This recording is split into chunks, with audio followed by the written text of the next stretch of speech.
My name is Admiral Alexei Ivanovich Petrov. Today marks the dawn of a new century, and with it, a new chapter for the Russian Navy under my command. As I stand on the deck of the flagship Tsar's Resolve, the crisp winter air of St. Petersburg fills my lungs, instilling a sense of purpose and determination. The world is changing rapidly, and I feel the weight of responsibility to steer our naval forces through these tumultuous times. The sea, with its unfathomable depths and unpredictable nature, mirrors the current state of our great nation, filled with potential yet fraught with challenges. My goal is no small feat: to modernize our fleet, to blend the proud traditions of our past with the innovations of the present. We must build ships that not only rival, but surpass those of our Western counterparts. In these waters, I envision a fleet of ironclads and dreadnoughts, armed with the might of our indomitable spirit. I am acutely aware of the resistance I face. The old guard clings to outdated practices, skeptical of change. But progress is like the tide, relentless and unstoppable. My aristocratic lineage may open doors, but it is my resolve that will navigate us through the stormy seas ahead. As we chart our course into this new era, I recall the words of my father: a true leader must be both the compass and the anchor for his people. I am prepared to be both for the Russian Navy. The journey will be long and fraught with peril, but our destination is clear: a formidable, resilient, and respected naval force.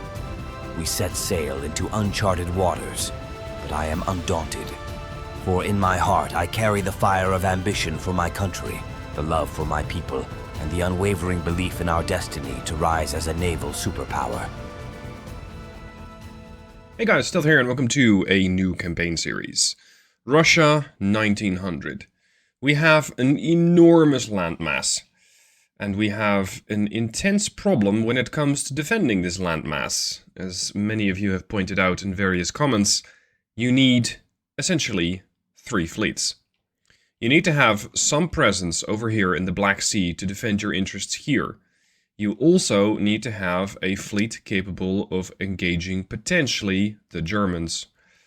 The ports of Danzig and Palau are very, very close to Klaipėda, Riga, and some of the Finnish ports that I'll not even take a stab at pronouncing.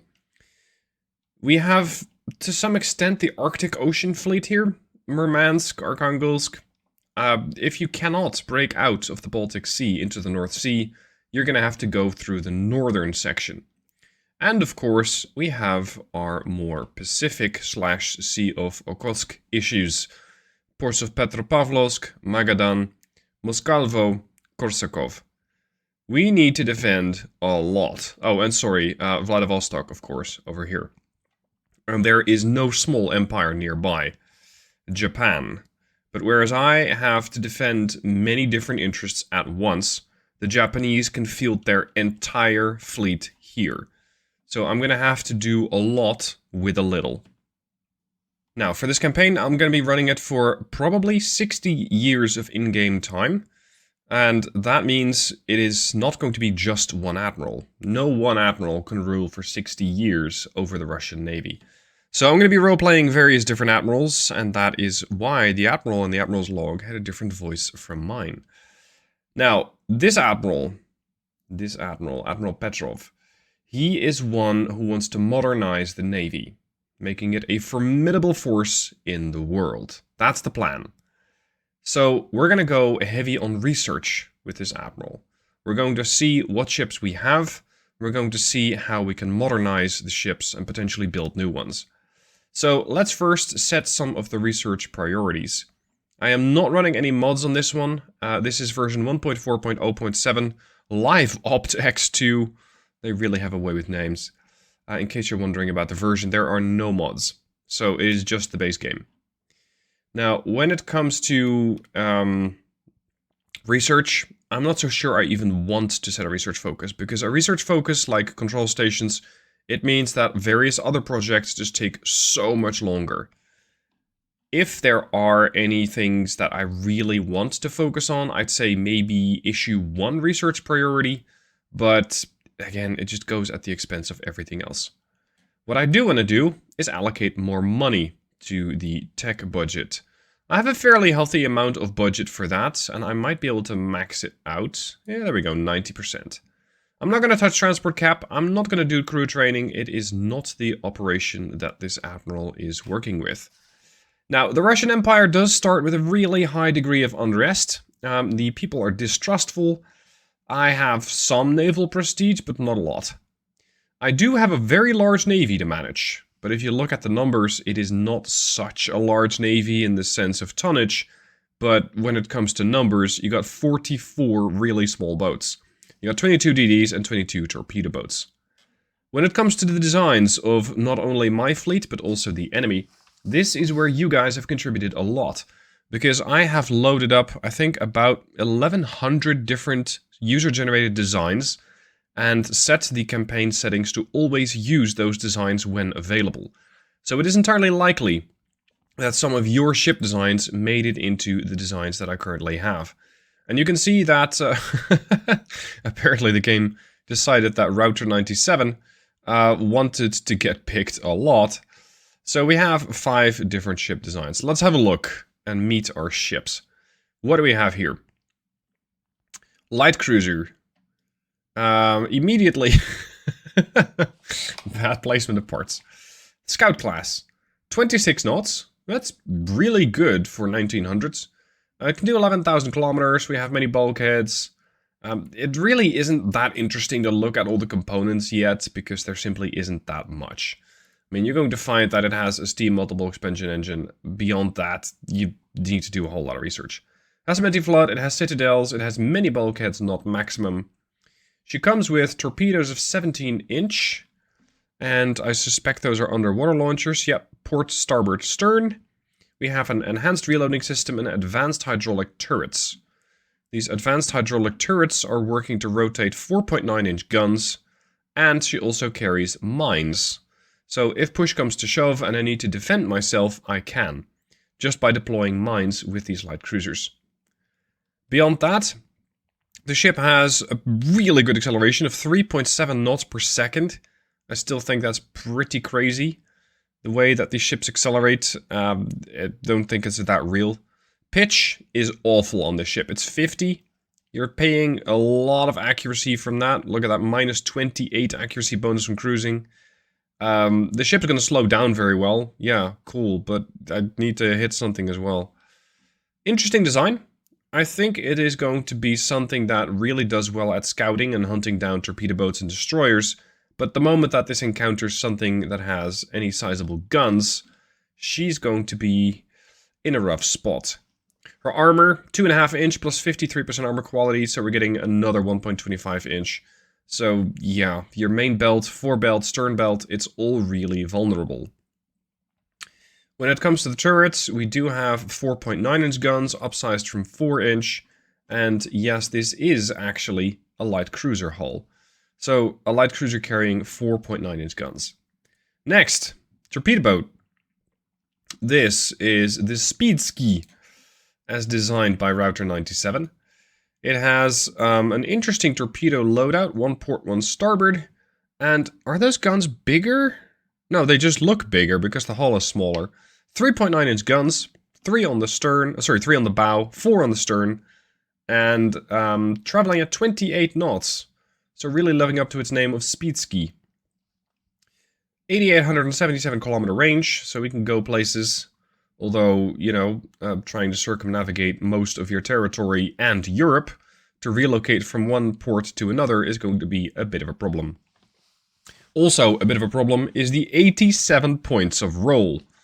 I have a minus 44% accuracy bonus from cruising speed. A minus 22% bonus from base accuracy. So I have all sorts of debuffs, and I think the best way to use this ship is to just do a torpedo drive-by. Just rush at a target, drop a torpedo, and hope that a 17-inch torpedo can blow a sizable hole in the enemy and disengage. Because I really don't trust these guns to do a whole lot of useful things. It comes with a mine hunter kit. It does not actually deploy mines, but then again, it's just a torpedo boat. It has 0 armor. Yeah. So even small arms fire, if that was a thing, could destroy this boat. The Admiralski. What do we have here? Ovsetrov. Holy moly. What is this? This is like one of my kids designing a boat. Sorry, Router 97. That's not a stab at you, but okay. 20 knots, not 20 kilometers. 20 knots, capable of accelerating by a knot per second. It has, again, a pitch issue, but I think most of the designs are going to have that issue simply because the hulls are so bad. And being... No, wow, it's not even... I thought this thing was going to have massive draft, but it actually has 0% change of draft. Interesting. Maximum bulkheads, anti-torp 1, single hull bottom, citadel 1, anti-flood 2. Okay. 11.8 inches of armor. Now we are getting somewhere. 2-inch forebelt, 6.5-inch aft belt. Okay. So we're using the aft belt to balance out something on the bow. But I don't quite understand what. Because we got these turrets on the stern. And this cute little casemate...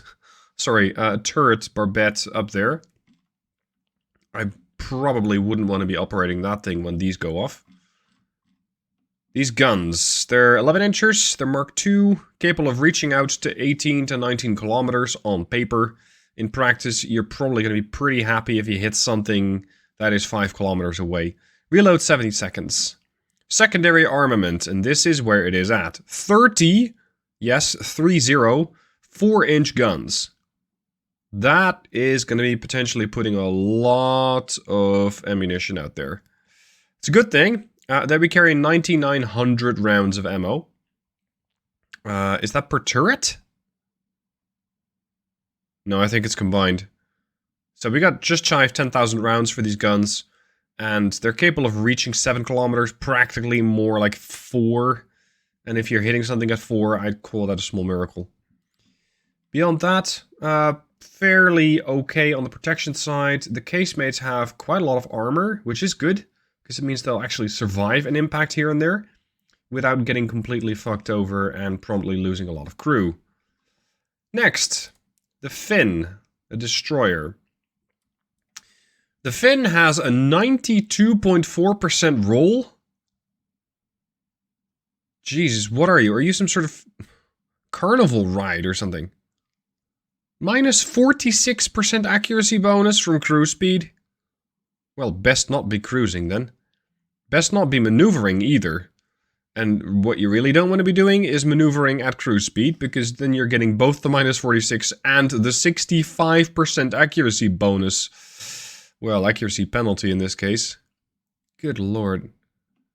The Finn, 31.7 knots, so it's even faster than the speed ski. It's carrying an interesting array of weapons. It actually has bigger guns than the light cruiser in the form of 5.1s. We have a 1.3 secondary, which can reach out to 3.5 kilometers, but again, with accuracy being what it is in this era, if you can hit something at a kilometer, that'd be much appreciated. 2 torpedo launchers. These are only 16-inch, pretty small. I hope that we can hit something with these. Minimum bulkheads make these things extremely weak. Low beam, low draft. We do have anti-flood, we got a double hull bottom, which is something that the battleship doesn't even have. Spacious quarters? Why? No minesweeping, nor mine deployment equipment. Essentially no armor, especially not on superstructure. And we're not even using maximum tonnage either. This is an awful design. Absolutely awful. I understand why Admiral Petro would want to improve on these, because this is a really horrible design. The only good thing I can say about it is it has armor. Well, on paper, the protection section here looks pretty good. In practice? Yeah. Not so much. What's the flash fire chance on these? 9% flash fire, 65% chance of flooding. What the hell, dude? Does that have anything to do with the pitch, perhaps? No, that's... yeah, flooding chance plus 32. Flooding chance plus 14. Holy shit. What's the flash fire chance on these? What is the flash fire chance here? 23%. Okay. Now, what you can immediately see is that all of these are shared designs, except the fin. The fin was created by the AI. And it shows. Last ship. Comrade Cat. The Comrade Cat has some issues with her superstructure. For some reason. Some parts are badly placed. Error available. Well, it's Ultimate Admiral Dreadnoughts. Errors are always available in this game, don't worry. 21 knots, 11,000 tons of displacement. We have a pretty healthy amount of armor. I personally wouldn't have picked Harvey armor, but okay. We are using an armament in the form of 9-inch guns. 6 of them. And then 16 5-inchers. This is definitely another one of those volume boats. Then we got a couple of 5-inchers. I wonder if this actually does anything. But we'll just have to see how that goes. As for the rest, armor looks pretty good. Main belt 8.2 inches. This is really well protected. 4.3, 3.9.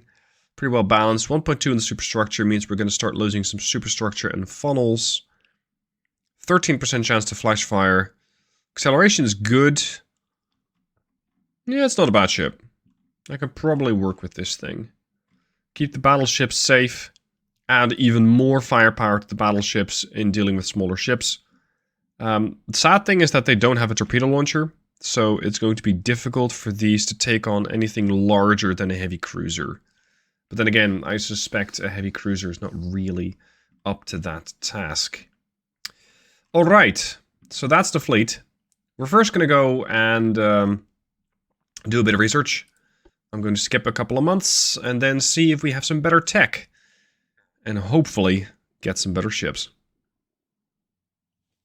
It wasn't going to take Japan long to start raising the threats. They're threatening us that they'll declare war. I have a few options. I can say, well, we're going to be mobilizing ourselves, which will give me more prestige, but will also cause more unrest. And the relationship with Japan is going to be pushed over the edge. Or I can give them an amount of money, which is basically half my budget, which is unacceptable. Or I can give them all of my budget, all of my naval funding. And I'll avoid war. No thank you. So here we go. It is only July 1900 and Europe, well not Europe, Russia and Japan are at war. But this has the potential to cause a bit of a chain reaction with the rest of the world. I have been trying to build a relationship with the Germans, so Germany, Japan taking a hit is good news for me. My Russian Empire building with the German Empire is good. Let's see how well or how poorly this is gonna go. Because we now have to face the wrath of the Japanese Navy. What do we have? Ooh, that's a sizable group. A battleship, 4 heavy cruisers, 2 CLs, 7 DDs, and 3 torpedo boats. What is in Korsakov? Not nearly enough, is what we have in Korsakov. Moskalvo. 1 heavy cruiser. Petropavlovsk, 2 heavy cruisers. Vladivostok, 1 battleship. Yeah. Oh boy. Oh, and we got Magadan with 1 one light cruiser and 5 TBs. Oh boy. First, we're gonna blow our tech budget through the roof. We're gonna push our crew training to maximum. And I'll give a little bit of extra transport capacity because I suspect I'll be losing some. Now, when it comes to the operations in the Sea of Okhotsk, I think it's best if I'm able to bring all of my ships together. But because they're all spread out, that's not an easy feat to pull off. The battleship from Japan here is going to be heading my way as well. There's a couple of DDs there. How many ships do the Japanese have? They got 6 battleship, 14 heavies, 20 lights, 26 and 26. Good lord. That's a lot of ships. That is a lot of ships. Oh, there's another DD coming this way. There's another task force over there in Yellow Sea. I need to try and strengthen relationships with the Chinese to make sure this does not tip over into also having to fight the Chinese. Because the Chinese have a sizable navy. And I am not at all interested in fighting them. Oh, there's another CL coming my way. Perfect. I would love to meet these guys head on. But this task force is too big. When in doubt, do nothing. I'm going to sit in my ports. I'm going to try and crank out a couple ships capable of deploying mines. It is going to be a new ship design. And I need to wait 1 more month so I can get a new destroyer design for 900 tons. We're just going to play the waiting game a little bit. Wait 1 month, get a better destroyer design. Because this situation is not favorable for me. I need to make sure that I have the ships first and then take the fight to the enemy. Up until that point, we're going to take we're going to wait for the enemy to come to us, run into our minefields, and start taking a lot of damage, and potentially then we can take them out. So, they want to have a battleship. Norway wants to have a battleship. No, not really. Because I kind of need all my shipyard capability right now. Okay. Ah, crap, didn't work out with the Chinese. Okay, so what do we have going on here? Our first little fight. We're defending our convoy. It's going to be the destroyer and 2 torpedo boats against 2 Japanese destroyers. The Kishinami and the Hatsuyuki. Both really fast boats at 34.9 knots. Good lord, this is going to be an interesting fight. Let's do it. In editing, I've decided to cut out quite a bit of this battle, because it was simply rather uninteresting. My torpedo boats, slow, can't exactly keep up with the Japanese torpedo boats, or sorry, the Japanese DDs. On top of that, they can't turn very well, their torpedoes have short range. So trying to get a torpedo to actually collide with one of these ships is going to be rather difficult. Now, the lead torpedo boat over here instantly gets itself melted, as some shells, I think designed to hit the destroyer, just completely whacked over that torpedo boat, leaving me with one torpedo boat. It actually has a decent amount of guns, and might open up the way to slowing down the enemy, so that the destroyer can keep up. My destroyer at this point had already lost its conning tower. I tried to force one of the enemy destroyers to turn around by launching a torpedo at it. It basically scuffed at me, turned a little bit, and continued on her merry way. So that didn't exactly do a whole lot of damage, but that sure did, as the Japanese DD takes a couple of shots at the doggo, and even the Russian DD, my DD, takes a couple of shots at the torpedo boat. So now I have 1 torpedo boat dead and 1 badly wounded and flooding. I throw out the last torpedo, and again, the Japanese destroyers basically scuff on me and go, yeah, I don't think so, kid. So, I have 1 torpedo left. The doggo has no guns. I have 1 torpedo left in the form of a torpedo boat. I'm going to use the doggo as a torpedo, and do the most Russian thing and just throw the whole boat at the enemy target. This does cause some damage. However, the damage was really lackluster. I was not expecting any serious damage, but at least a flooding would have been nice. Somehow, Kishinami did basically take a scratch, like 4% of her structural integrity, and called it a day. No flooding, no fires, no serious crew loss, nothing. I'm not sure how exactly this happened. Anyway, this leaves me with 2 dead torpedo boats, 1 destroyer that can't exactly hit anything, and an interesting conundrum as to how to save this convoy. So back to real commentary stealth. So that leaves me with the Asurids as the only thing out here. This is going to be a really tough challenge. I have the torpedo launchers. I'm facing something that has more displacement, is faster, most likely has more accurate guns, and is about to reload its torpedo tubes. This is going to be a really interesting challenge. Ooh! So much for your destroyer torpedo launchers. That was 1 shot, instantly destroying the Kishinami's torpedo launchers. So she's now a full gunboat. That's good. There might be hope yet. Oh. Come on. No, we're gonna focus on this one. This is the closest. Unfortunate. How fast do these guns reload? 12 seconds. How fast are you doing in a turn, Kishinami? 24 knots. You? 24. Look, I'm trying to catch up to you, alright? This is not helpful. Ugh. More. Oh no. Hatsuyuki's cruising directly for the convoy. The convoy is not armed. I think the Japanese are going to have their way with this one. I don't really see a way to go about this and save the convoy. Shows how urgently I need a bigger destroyer. Not only bigger, but also something that has less pitch and roll.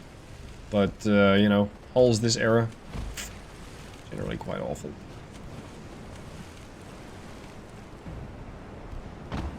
Pfft. 600 meters out. Still missing everything.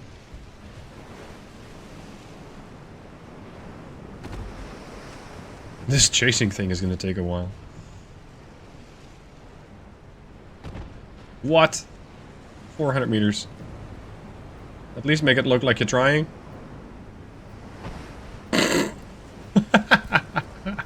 How? Dude.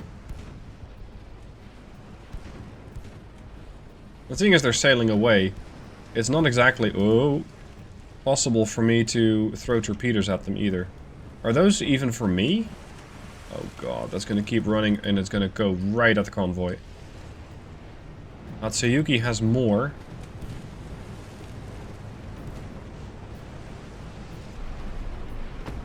Yep, there's the second spread. The accuracy on this thing is so awful. How do I make this ship... Ooh! How do I make the ship work? Engine damage, that helps. 21 knots.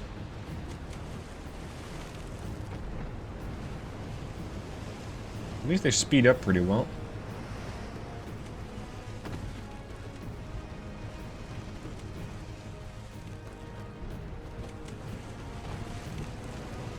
Come on.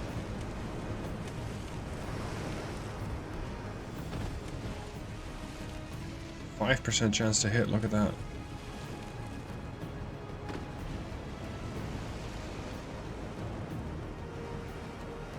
%8.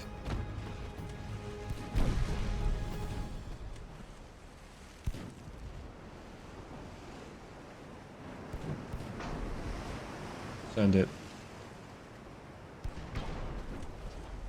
If nothing else, our torpedo launchers might be used to force this thing to change course.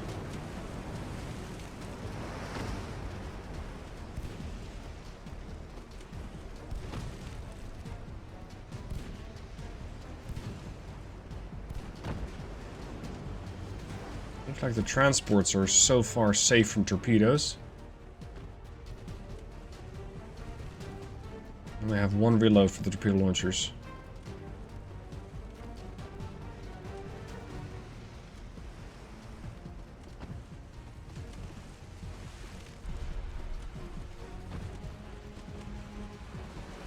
Oh, I'm running out of HE shells. Oh boy. Oh boy.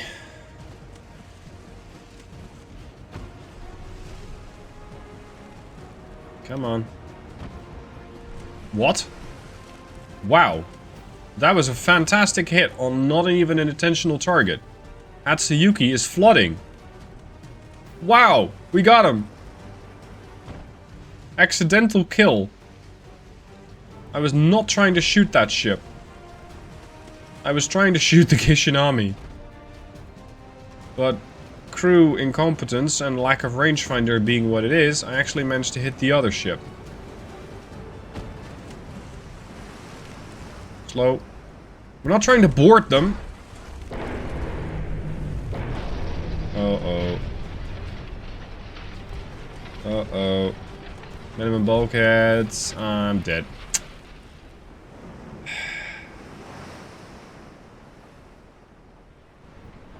Well. This is awkward. I have no controllable ships. The only thing I can hope for is that the time runs out. Ain't nobody got time for that. Leave the battle. The game was actually pretty favorable, and said that Kishinami suffered heavy damage. Unfortunately, the Japanese also managed to sink all 15 of my transports, giving them another 451 victory points. This is not a great way to start a campaign. Now, let's get a better ship designed. Because I'm going to do the Russian thing, I'm going to crank out many more destroyers, making up what I don't have in quality by sheer numbers. So, let's see, what do I have? Destroyer 1, I think. It's the only destroyer hull I have, the rest is torpedo boats.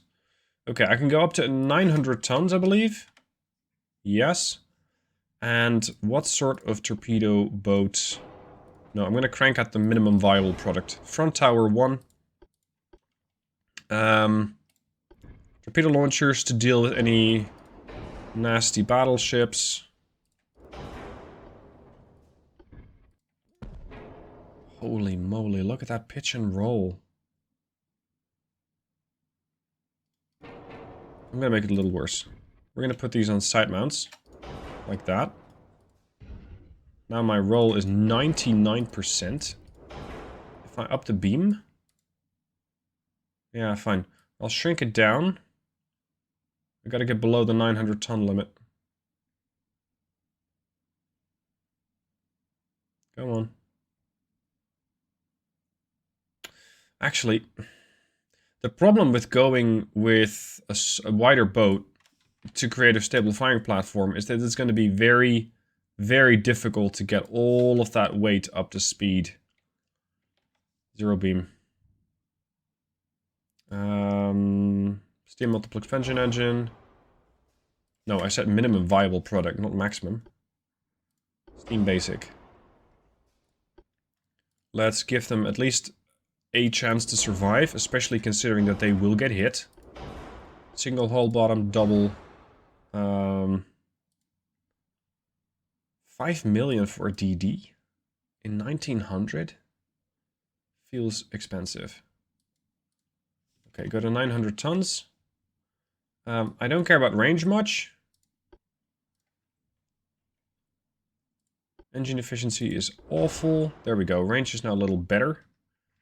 Rangefinder. Coincidence, because it'll be a complete coincidence if I can actually hit something.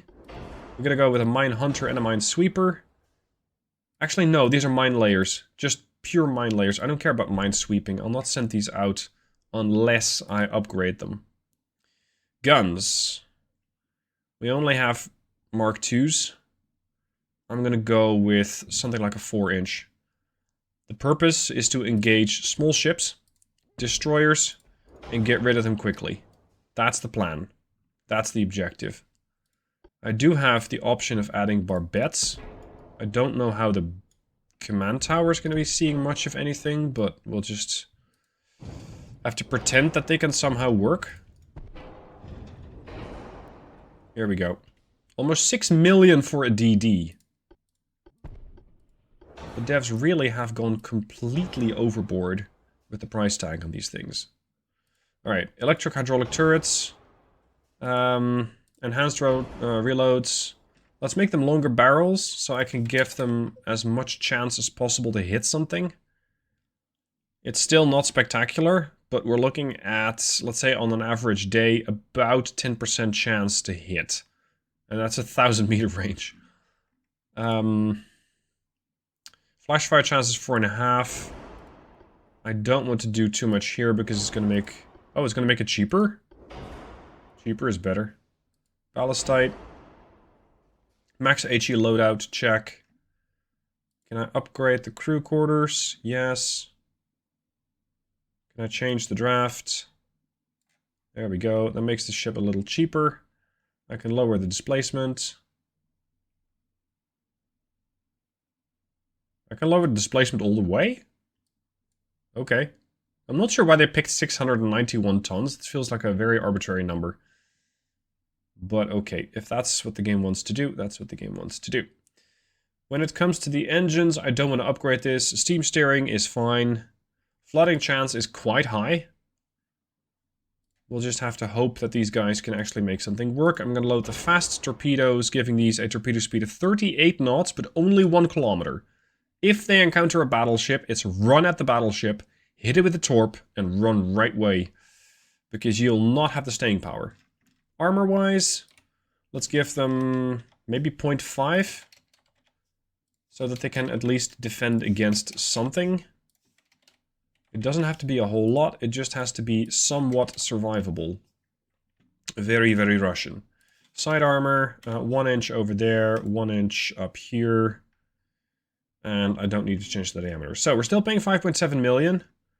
That's probably more expensive than the fin. Yeah. But it's also a much better boat. Much, much, much better boat. At least I think so. Okay, the Zvonky class of DD. Let's get a couple of these guys built, preferably close to the conflict, because that's where we're going to need them. And that's where we're going to have to deploy these guys as quickly as possible. Let's get to building. I'll take, let's say, 5 of them. No, 10 of them. There we go.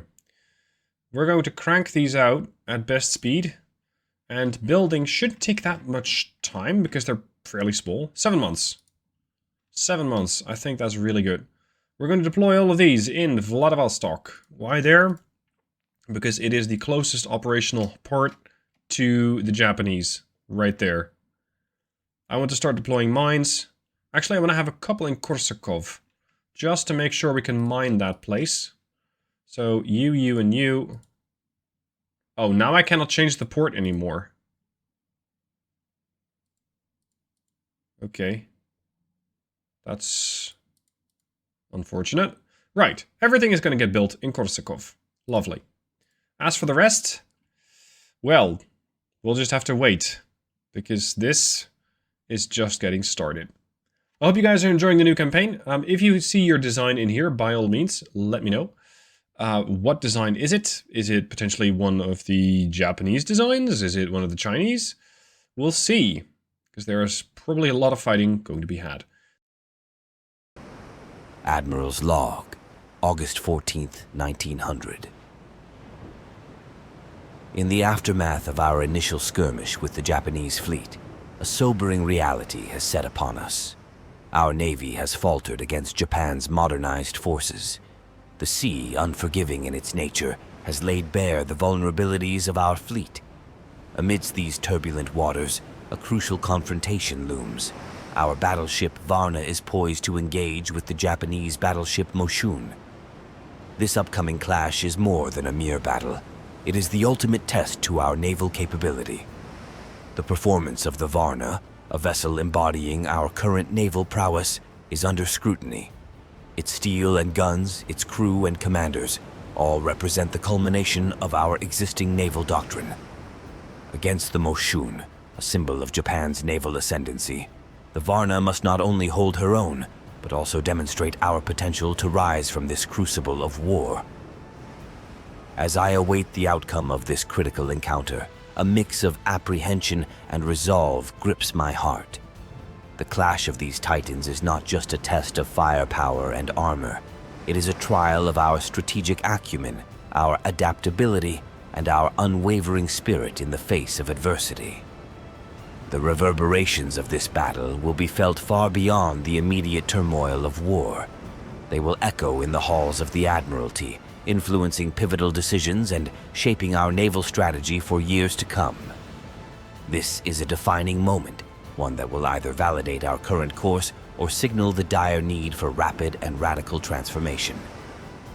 With anticipation, I await the dispatches from the front, keenly aware that the lessons gleaned from this confrontation will be instrumental in charting the future course of the Russian Navy. In victory or defeat, the Varna and Moshun will not just be battling for supremacy at sea, but for the forging of a naval legacy. Hey guys, Stealth here, welcome back to the Russian campaign. In the previous episode, we've seen that the Russian Navy desperately needs modernization. These ships are old, these ships are not very capable, but perhaps Varna is. This is one of the Russian battleships that we have at our disposal, packing 6 11-inch guns and those 34-inch guns. Problematic is that she is completely untested. She has cadets for crew training. Her enemy is battleship Moshun from the Zuikaku class. She has trained crews. She also sports a lot of secondary guns, but fewer mains. She only has 4 10.5-inch guns. Let's see how well these ships will do when they meet in battle. At 12 kilometers, Varna opens up. Her 11-inch guns, unfortunately, only able to use the bow guns. Her primary armament is largely located on the stern, so as much as I dislike using a ship like this, I'm going to have to park her broadside, which does expose her armor belt. The side belt is 11.8 inches plus 52%, so she should be able to take a beating. Whether she is capable of taking enough of a beating for the Japanese, I can't tell you yet, because the 10.5-inch guns are not yet in range. Now we do have some other ships around. We have the Captain Crown, we have the Amurets, Admiral Lazarev. These ships are going to have to deal some damage of their own. However, not yet. I don't want to risk these ships at the moment. I know that the Russian DDs are generally really bad, and I feel entirely uncomfortable sending them out into a withering storm that is the secondary armament of this Japanese battleship. Because all of these casemates are very, very dangerous to my destroyers. I don't want to test how accurate or inaccurate those casemates appear to be. It is something that the battleship's going to have to soften up first. I doubt we'll be able to destroy a whole lot of casemates. We might be able to at least soften the ship up, and thereby enabling my destroyers to then close the distance and punch way above their weight class with these 16-inch, yeah, they're really small, 16-inch torpedoes. Torpedo range is only 1.5 clicks. So if I want to use these ships, we're going to have to get in real close anyway, which leaves me pretty uncomfortable. Varna, for a cadet crew, has pretty respectable accuracy at 9.5% chance to hit. Of course, we're going to have to fire some ranging shots and hope that that's going to boost the accuracy a bit more. I'm also very interested to see where their light cruisers are at. Here we are. They're probably just set to screening mode or follow mode. It's an interesting design, packing a lot of guns. They're seemingly not very big, it's just 4.1s, but they have a lot of them. They got 12 4.1s, 4 3.5s, and then 2 2-inchers. So definitely not something that my DDs would like to inspect up close. Not yet. And they have 3 of these. No, dude, we're not going to try and shoot their light cruisers. The range on these is probably pretty low. Yeah, 3.8. Chance of them hitting me right now, early game, not that good. After a bit of closing in, Varna is now only 6.5 kilometers away from the target. The target, Moshun, should not be that much of a threat. Main belt of Varna is angled well enough. The light cruisers at this point, basically not a threat at all. Their torpedo range is only 3 kilometers, their secondary, well, primary really, is 3.8. So this does leave the Varna the opportunity to engage the Moshun for a while. And while Moshun at least has some chance to pen the bow and stern of the Varna, I seem to have almost no chance to go through Moshun's armor. My armor-piercing capabilities on this ship, well, they're not very good. This has to do with Moshun's very stern fore-belt and aft belt. It's basically a 12-inch belt, which means that if Varna wants to pen that 12-inch belt, we'll have to close the distance even more and deal with the angling of this ship. So I think that for now, we're just going to do a little bit of HE damage to her. And as her secondaries are now distracted, we can bring the DDs back in, which have been circling Moshun. They haven't really done that much. They've just been there waiting. Eagerly awaiting their turn. Now, chance to hit is now really good, 33%. We're only 4.5 clicks out. And at this point, I have to worry about one more threat that Moshun can point at me. Underwater torpedo launchers. For a range of 3 kilometers. The range is pretty limited, yet cannot be discounted. Because my battleship probably doesn't turn very well, and getting hit by even one torpedo could be a significant problem. We've only hit them 4 times, but the damage is just so low in this era. It's toy battleships, mostly, but the secondaries in the Ottawa... Not like the Canadian thing. DDs. We had an overpen on Varna. By what? A 5.2? Really? Okay. Now, in the previous video, we've seen that the Japanese were able to sink a couple of my convoy ships, thereby definitely getting a few points, which is not something I find very appreciative as a start to the campaign. So, my hope is to be able to sink this convoy of 3 light cruisers and battleship. Well, not strictly a convoy, more a task force, and get some points back. Because I'll be damned if I lose this first campaign.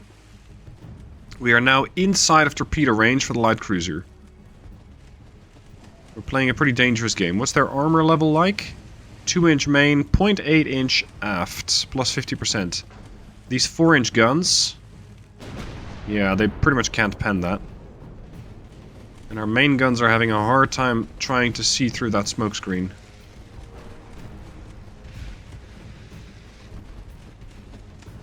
I'm largely ignoring the battleship because I'm so well angled that the chances of them dealing damage to me really quite low.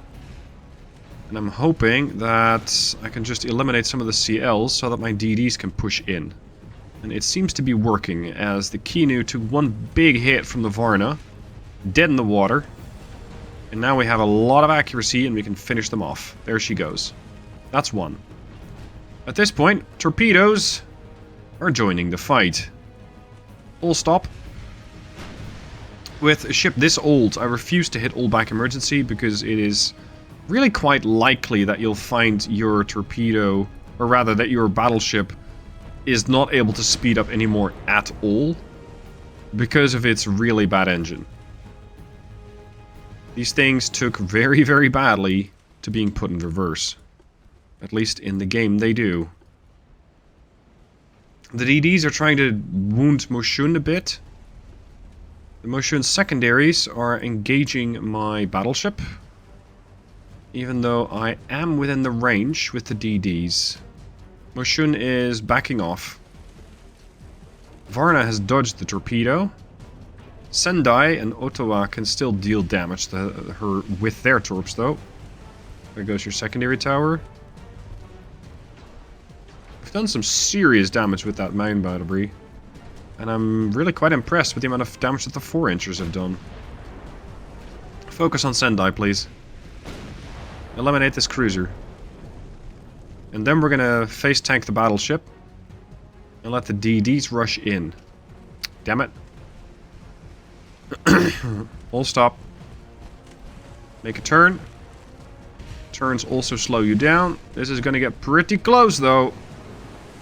Yeah, a little too close. That actually hit me. That is not the type of damage that I am interested in seeing, so I'm really quite happy that this was a dud. Come on, take out Sendai. We're starting to lose structural integrity here. The Lazarev. You've launched all your torps, right? No, you haven't. You just launched one? Okay. That's not what I was hoping for.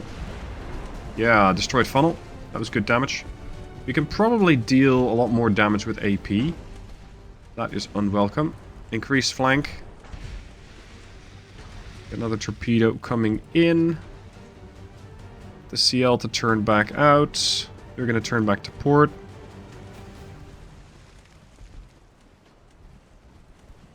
I'm getting some very, very light damage on motion, but it's really not something they're probably concerned about. Come on. I want some actual damage on this light cruiser. I want the Sendai gone. And with the primaries, we should be able to deliver a hammer blow to that ship. There she goes. 2,531 points of damage. Let's see if the Lazarev can rush the battleship, and then have the DDs rush the battleship from a different angle. It's not so much that I want to strictly get rid of the battleship in this particular battle quickly. It's that I want it gone from the strategic map.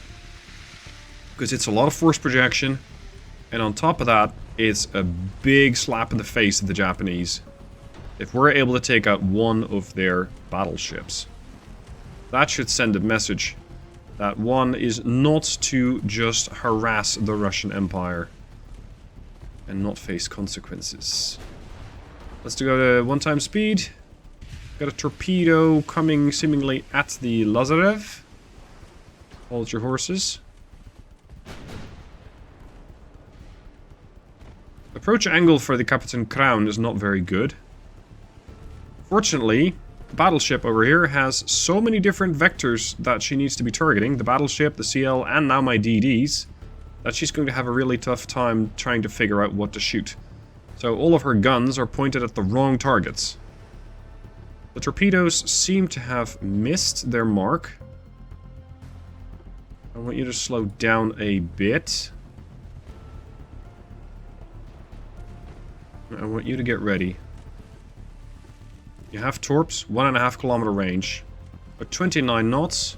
Moshun, many bulkheads, spacious quarters. Does she have anti-torpedo blistering? Yeah, anti-torp 1. Okay. Smoke yourself up. I hear a torpedo launch. That's the launch from the Amurets. And now from the Crown. The Crown's also coming under fire from the battleship itself. Full pen? With what? Oh, with a 4.9 incher from from the cruiser. That's interesting. Sendai is now taking on water. We need to eliminate this ship before Varna comes alongside, and there's the problem. Slow down. Destroyer seems to be narrowly missing. We have at least 1 torp, 2 torpedo hits on Moshun, and she's starting to flood. Varna slowing down and trying to turn to starboard. In this point in time, I can send in the Lazarev. She has only 1 starboard torpedo launcher, so she better make it count. Motion seems to be going really badly. Listing over to starboard. The ship might be doomed. I did lose a DD. What got you? Oh, a 5-incher. And there goes the Amurets as well. That was fast. You got hit by a 4-inch? What, like a light cruiser 4-inch? Yeah.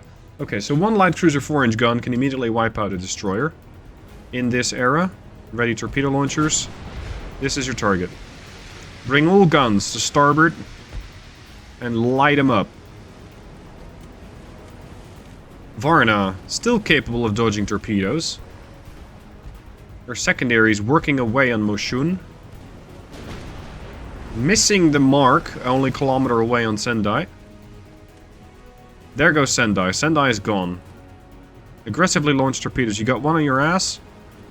Point your ass at the Moshun. That is the starboard torpedo launcher.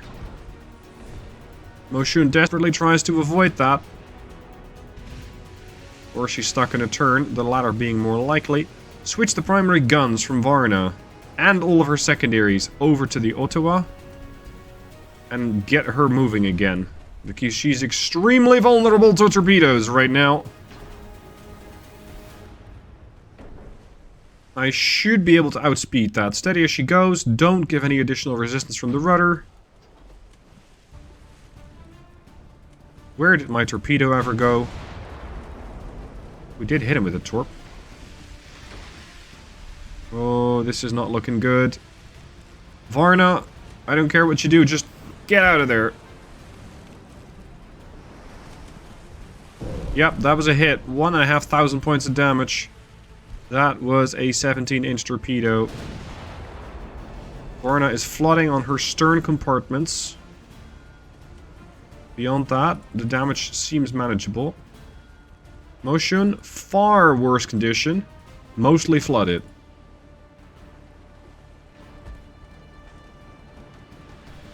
I think Varna will be able to take this hit and keep going. Switch to the Varna. Oh, sorry, switch to the Moshun. We're going to eliminate this ship. She's lost 14% of her crew, which, considering the amount of flooding, is actually pretty impressive. Smoke up the Lazarev. We did launch another torpedo, and it does look like it's not going to get me anywhere. So I only have one torpedo launcher, and that is on the stern. The rest are not loaded. Getting some decent damage in. That was okay. We do need better shells for these 11-inchers, because we're simply not getting the damage done. Cycling the torpedo launchers on the Lazarev. This is the scout cruiser, right? Because it seems to be doing really well. Torpedo in the water. Varna, change course to port. That was a triple launch from Moshun. She now has 3 torpedoes left. Switch to the Ottawa. Continue on your turn, you're stuck in a rudder. Sadly. Can we pen this? Not really. We did destroy their main tower just now. I lost a main gun. But seemingly ammunition count is still alright. Switch to high explosive, you're targeting the stern of a battleship. Keep putting pressure on that light cruiser there. Setting some fires on Moshun. Ooh. Flooding on Varna. That was not great. Starboard side torpedo launcher is ready. Port side torpedo launcher is not. And Varna has an incoming torpedo. I'm very, very, very close to this cruiser here. And that's an actual torpedo. That's a live one. Okay, we're now beautifully alongside here. Slow down a bit. It's really unfortunate that I don't have this torpedo launcher ready yet. Getting a couple of partial pens. The crew loss is down to 20%. Really not that bad. Turn. Let's see if we can bring the stern to bear. If we can hit him in the bow, that'd be beautiful for flooding. More flooding on her bow is exactly what I need right now. Steady as she goes. Slow down. There's your target right there, right behind you. Motion is turning, making her potentially somewhat unpredictable for a torpedo attack. Go on. Do a full starboard turn. Bring a starboard launcher to bear on Motion. Ooh, we're getting real attention on the Lazarev right now. Lazarev so far able to get some of these shells to ricochet, but she'll not keep that up for very long. This cruiser is very poorly armored. Torpedo away, starboard launcher against the battleship. But it looks like the torpedo immediately exploded when it hit the water. Oh boy. Yeah, that torpedo turned out to be a complete dud. Like, it didn't even have to hit the Moshun, it was just a dud right from the get-go. Moshun still has torpedoes. On her port side? Yeah, her port side's loaded, her starboard side is not. The Ottawa still has 3 torpedo launchers. This is turning into a fairly unpredictable fight. I really want to get the port side torpedo launcher from the Lazarev to deal some real damage against the Moshun. Because that's going to be the redemption of this ship. Torpedo away. Motion's trying to dodge. She can try all she will, but that's gonna hit. And that was a live one. Flooding on Motion. Lazarev having some issues trying to actually land hits here. Buoyancy on Motion dropping to 13%, 12%. 11, 10. This could be it for Motion. No, she seems to be able to get it under control, holding at 8% buoyancy. 18 million for a battleship. Mine is 113. Jesus. Yes, her buoyancy's holding. Damn it. At this point, I gotta be careful not to get torpedoed on the Lazarev by the Motion. Varna is coming back in, but due to her list, largely unable to bring her main guns to bear. So secondaries it is.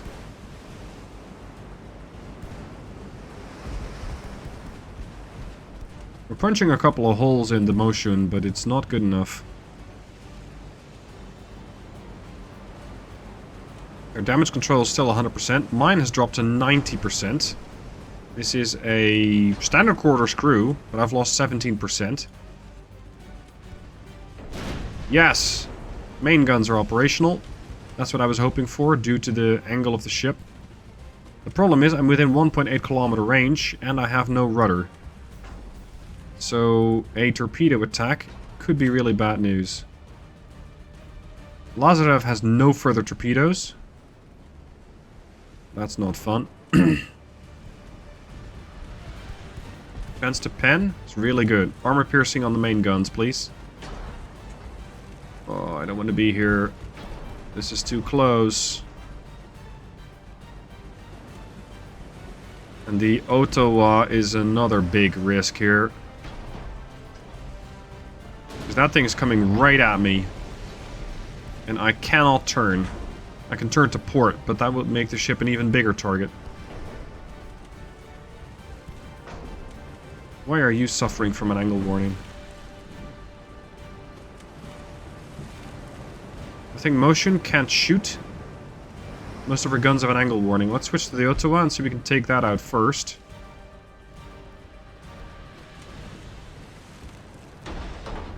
I really am concerned about Varna here. I positioned her so badly that she's really, really risky. And it looks like none of my 4-inchers actually have a... Oh, shit. Have a chance. That's going to hit a compartment that is not saturated. There she goes, 140 points of damage.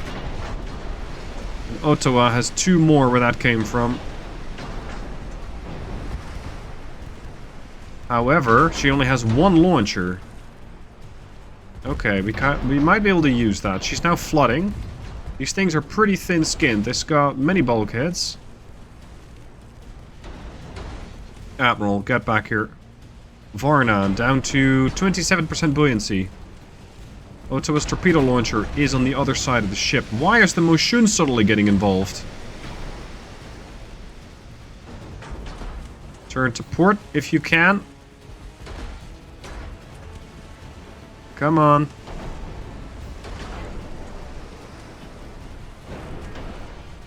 I think the Varna's going down.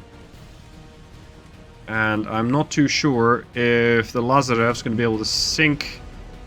Yeah, there goes the battleship. I can sink the Motion all by myself. I think I can't. Especially considering I got, well, insufficient amounts of ammo. Yeah, I don't think so, dude. So you just used your torpedo launcher. Let's see if we can punch a couple of holes in the Ottawa and at least take that one out. Come on. Don't get hit by the 10.5 inch if you want to live.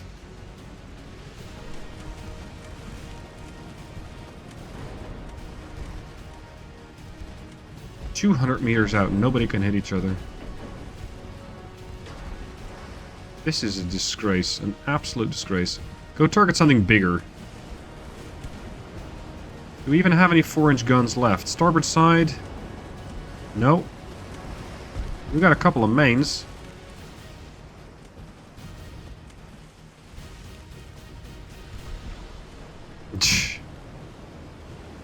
That's not really going to do it, I'm afraid.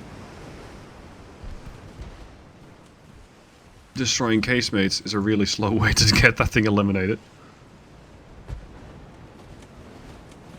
What? Torpedo in the water?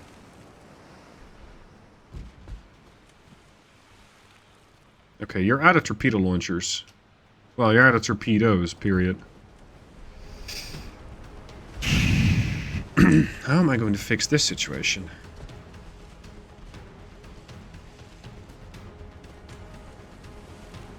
Stop. Oh, come on. Your list is not nearly that bad. Congratulations, you're now a stable firing platform. Parked. Accuracy, 91%. Motion taking some damage. The one thing I cannot really do to her is cause flooding, and that's exactly the thing that I need. Stop doing that. Ooh. Flooding? Really? Because we hit one of their torpedo launchers.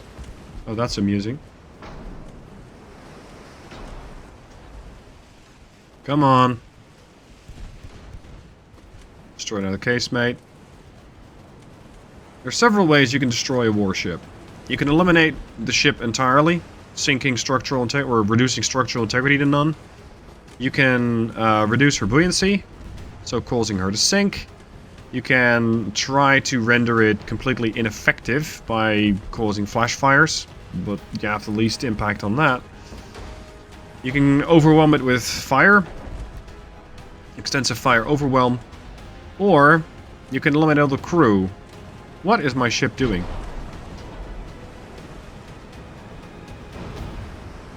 That is one happy warship. There we go. You can eliminate the crew. Why is it suddenly foggy?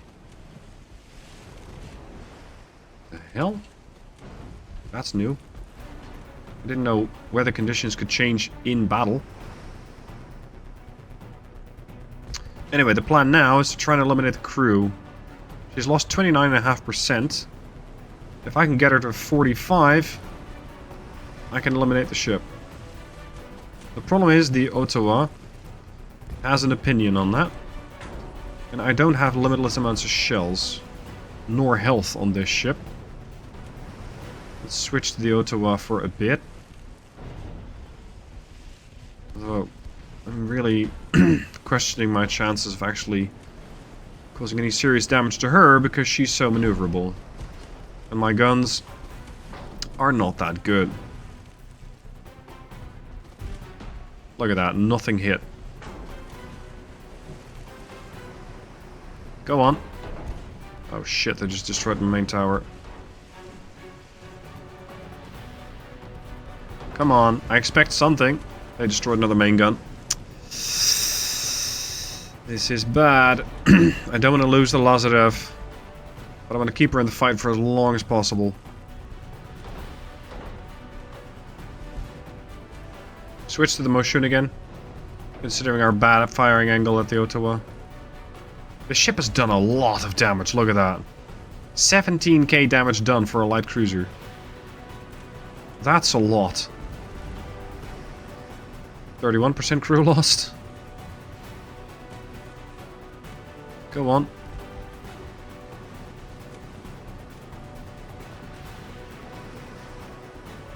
What's my pen? Like 6 inches if I park myself a kilometer away. The ship is pretty heavily armored, but her superstructure is not. So her superstructure could be the point that I can break through. Her structural integrity just refuses to fail. My guns don't deal enough damage for that. Destroy another funnel. That's superstructure. Killing funnels is superstructure. Circle the prey. Just make sure the prey doesn't suddenly open up with a 10.5-inch gun. destroyed main tower. Well, well, well. There goes your damage control ability. Destroyed main... What? You destroyed her main gun? Really? Hardly. Okay. Whoa! I lost my crew. Oh boy, I was not keeping track of that. Oh boy. 27,000 victory points? Are you insane? Oh boy. This is bad. This is real bad. I was expecting some victory points to be lost. But I thought we'd be pretty even. The war's not going well. We're gonna fight to the end. I will draw back this battle. Eventually. Yeah. So, unrest is very high. Naval prestige is at an all-time low. Because I keep losing battles. I can design a new battleship. I'm not sure if that's going to fix anything. Maybe I can refit the Admiralski class and make her do a little better. Because it's not a bad ship. I just need her to be more accurate. Okay, we're going to give you Krupp 1 armor. Barbettes are fine, anti-torps are fine. Double hull would be lovely. Citadel 2. Reinforced bulkheads 1, that's all that's been invented. Capped shells. And now look at, let's say 1,000 meter range, 29 inches of armor pen. 36, that's more like it, but I have a higher ricochet chance. TNT 1, please. And nose fuse HE to give these things. Well, what's the pen on these now? All these casemates, because I got a ton of those. 4-inch casemates, 6 inches of pen. Cool. Increase the barrel length on those casemates. Increase the barrel length on all the guns. And see if we can make these things somewhat feasible. I only got a 1 coincidence rangefinder. Electrical turret rotation. The armor scheme on this ship is fine. Maybe increase the main belt a bit more.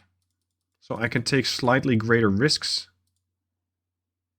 I don't particularly care for torpedo launchers on this ship. But I hope that this is going to be a better version of the Admiralski of Seterov. Save that. And I know I'm not maxing it out, but I might need that later. So, time to refit some battleships. Regroup. Get those new DDs out there.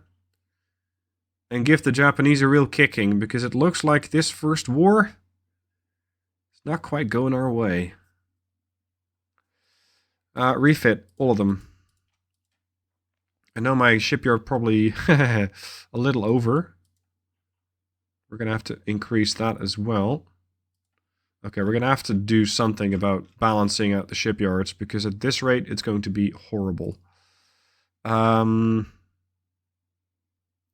Status. Like it's going to take too long. Suspend a couple of these. Now it's going to take 2 months. Excellent. The battleship Revel has been suspended. Oh, right. That's those two that I'm suspending. We got another CL coming out. Right. Let's modernize the other ships as well. I want to have another look at the Scout class. I think the Scout class did very, very, very well. This ship did a lot of work for me. Let's see if I can make it better. She's looking at about max displacement, but with better armor, that can get improved. Better engine. Hydraulic steering is fine. A balanced rudder is fine. She'll maintain her speed. The point is the guns. We're going to go nose fuse to try and have things be put on fire. Turret rotation is fine. It can be slightly improved. Let's give her 18-inch torpedoes. And more. So she now has 3 side mounts. And with 18-inch torpedoes, she'll deliver a much more serious blow to the enemy. Reduced complement of shells? I don't think so. Okay, armor. Go for 3, 3, 3. Ooh, is it this? Oh, shit, they're maxed out. I'm used to seeing like 6 inches of armor on a cruiser, but that's no longer a thing. Unfortunately. Max out the barrel length. Do I want 4.9-inch diameter guns? Because I don't think it matters that much. Let's make them a bit smaller. Giving them an 8-second reload. She's a mine layer, yes. Coincidence rangefinder is fine. Let's give her more crew, because that last ship surrendered. Maximum bulkheads. There she goes. Okay, new version of the Scout class light cruiser. We got the Comrade Cat. I haven't seen these yet, so I can't exactly make an estimate of whether they'll perform or not, but this standard bulkheads thing and cramped crew quarters doesn't fill me with confidence. If I can sacrifice something and make sure the ship does better, I will happily do so. I think it had a barbette that was unavailable or something.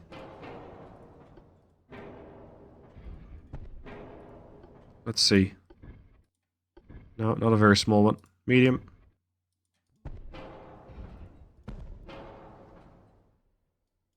It says there's an error, but it doesn't say what the error is. I think it's this one, because front tower 5 is not available yet. Front tower 4 is. There. Okay, max out that bulkhead. Reduce that range. We're not going to have to go very far from home anyway. Improve the armor quality. Better guns. Ballastite's fine. 300 tons available. This thing is very well armored. 5 inches. 3 inches of superstructure is probably pushing it. Let's go for 2. There. It's better design. It's going to take 4 months to refit though, so I'll have to do that in phases, and I still haven't fixed the cramped crew quarters. I'm already working on a new DD. I don't really care for the torpedo boats, so I don't need to refit those. So, that will be that. It's going to be a long, long, long overhaul process in order to keep these things refit. In order to keep everything going. And we're at a pretty bad state. 5,000 victory points for me. 29,000 for the Japanese. Almost 30,000. So I have a lot of work ahead of me. And I would hope you'll join me for those additional battles in the future. Because this battle is far from over. Admiral's Log, December 10th, 1900. As winter cloaks Russia in its icy embrace, the chill in our nation's heart reflects the aftermath of our naval defeat. The loss of the Varna and her valiant escorts has not only stirred turmoil in the waters, but also within the corridors of power. The Tsar's contemplation of an unfavorable peace with Japan weighs heavily upon us, a testament to the depth of our recent wounds.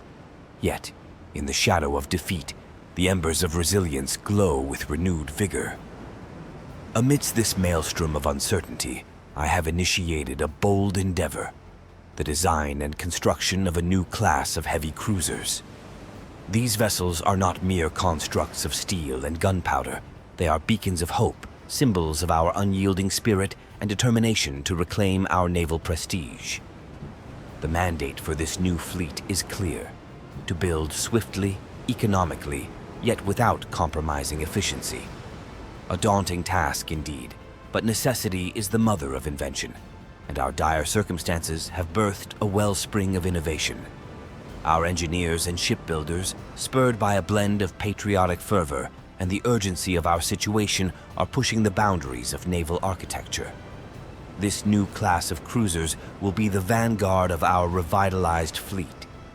They are envisioned to be agile, formidable, and above all, a stark contrast to the outdated vessels that led us to this precipice. In their design, we seek not just to match our adversaries, but to outmaneuver them, both in tactical prowess and strategic foresight. As I chart the course for this ambitious project, the weight of responsibility bears down upon me. Yet, it is a burden I carry with pride. For in these trying times, the destiny of our Navy, and indeed our nation, rests upon our ability to rise from the ashes of defeat. The whispers of doubt and the specter of failure linger in the air, but I remain steadfast. For it is in the crucible of challenge that the true metal of a nation is forged. With resolve and unwavering determination, we shall build these ships, and with them, a new chapter in the storied legacy of the Russian Navy. Hey guys, Stealth here, and welcome back to Admiral Dreadnoughts, the Russian campaign. The Russian campaign where the Japanese have 6 times the victory points that I have racked up, because so far I've had nothing but losses. The Sea of Japan has received a couple of new wrecks, courtesy of the Russian Navy. So what I'm going to do now is try and build the T-34 of ships.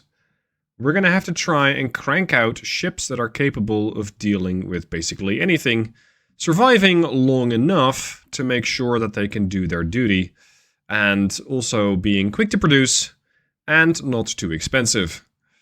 If they leave the factory, i.e. if they leave the shipyard and promptly sink, then that is unfortunate, but, well, beyond regrettable. Not so much. We have a couple of interesting hull candidates available. We got the turret cruiser, which is, yeah, just about as weird as that sounds. You can add guns to these particular spots. And this thing gets built in about 8 months. I'm going to say about 10, more likely. We also have the 3-mast armored cruiser. Yeah, feels more like a cargo ship gone wrong. If I'm going to build this, it starts out at 9 months. And if you reduce the displacement, it's going to be 8 months. Secondary tower. Basically put an okay gun on it. I think the 8-incher is fine. And considering the era... Wait, you can have 2 forward-mounted torpedo launchers? That is cool. I want that. Can we also have dual on the stern? No, you can have 1 on the stern. Okay. I like that a lot. Okay. Let's say 21 knots. And if I give her a better engine, that should not be too much of an issue. I think, though, she's a bit heavy. Like, a lot heavy.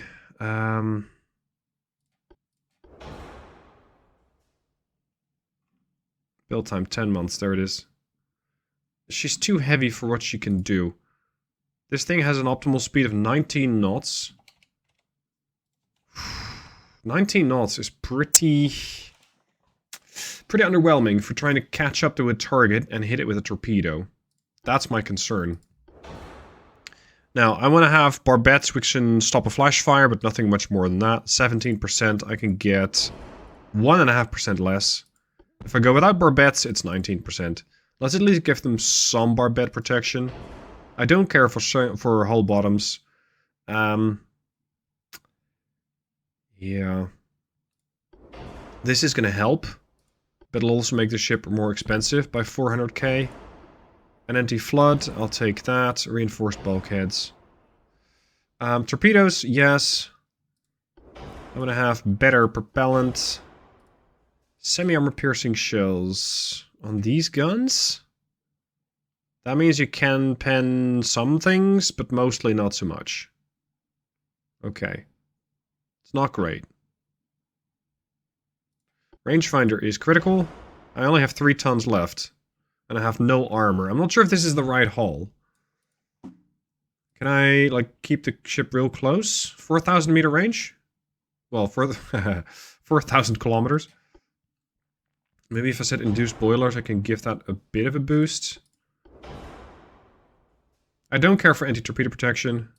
If it gets hit, it gets hit. Tough luck. Secondary guns. You can put a couple of 5-inchers on there, which will aid with potentially setting things on fire, I guess, as well as dealing with smaller targets. But 5-inchers versus 4-inchers, it generally doesn't matter that much in this era. If I give these capped... Yeah, this can punch a hole in something. Like a serious hole. 1,000 meter range is what I'm looking at, mostly. 19 inches of armor pen. Put this as far on the stern as possible, because I suspect that, even though it looks ridiculous, it can do a 360-degree turn. Not there. This is important to keep that gun on target quickly. I want to have better loading. Turret rotation speed is 5 degrees per second, so that's well within parameters. Secondary guns. 3-inchers. If I move this funnel over... Can I fit another gun? Come on, that has to be able to fit somewhere. Oh, now she's overweight. There. Engine efficiency is pretty awful. Let's go to induced. Now she's good. Range, 4,734. That's fine. These guns are here to melt smaller things, so nose fuse is fine. The main guns have capped AP. We're going to go with a standard ratio. These load in 40 seconds. That's pretty slow, dude.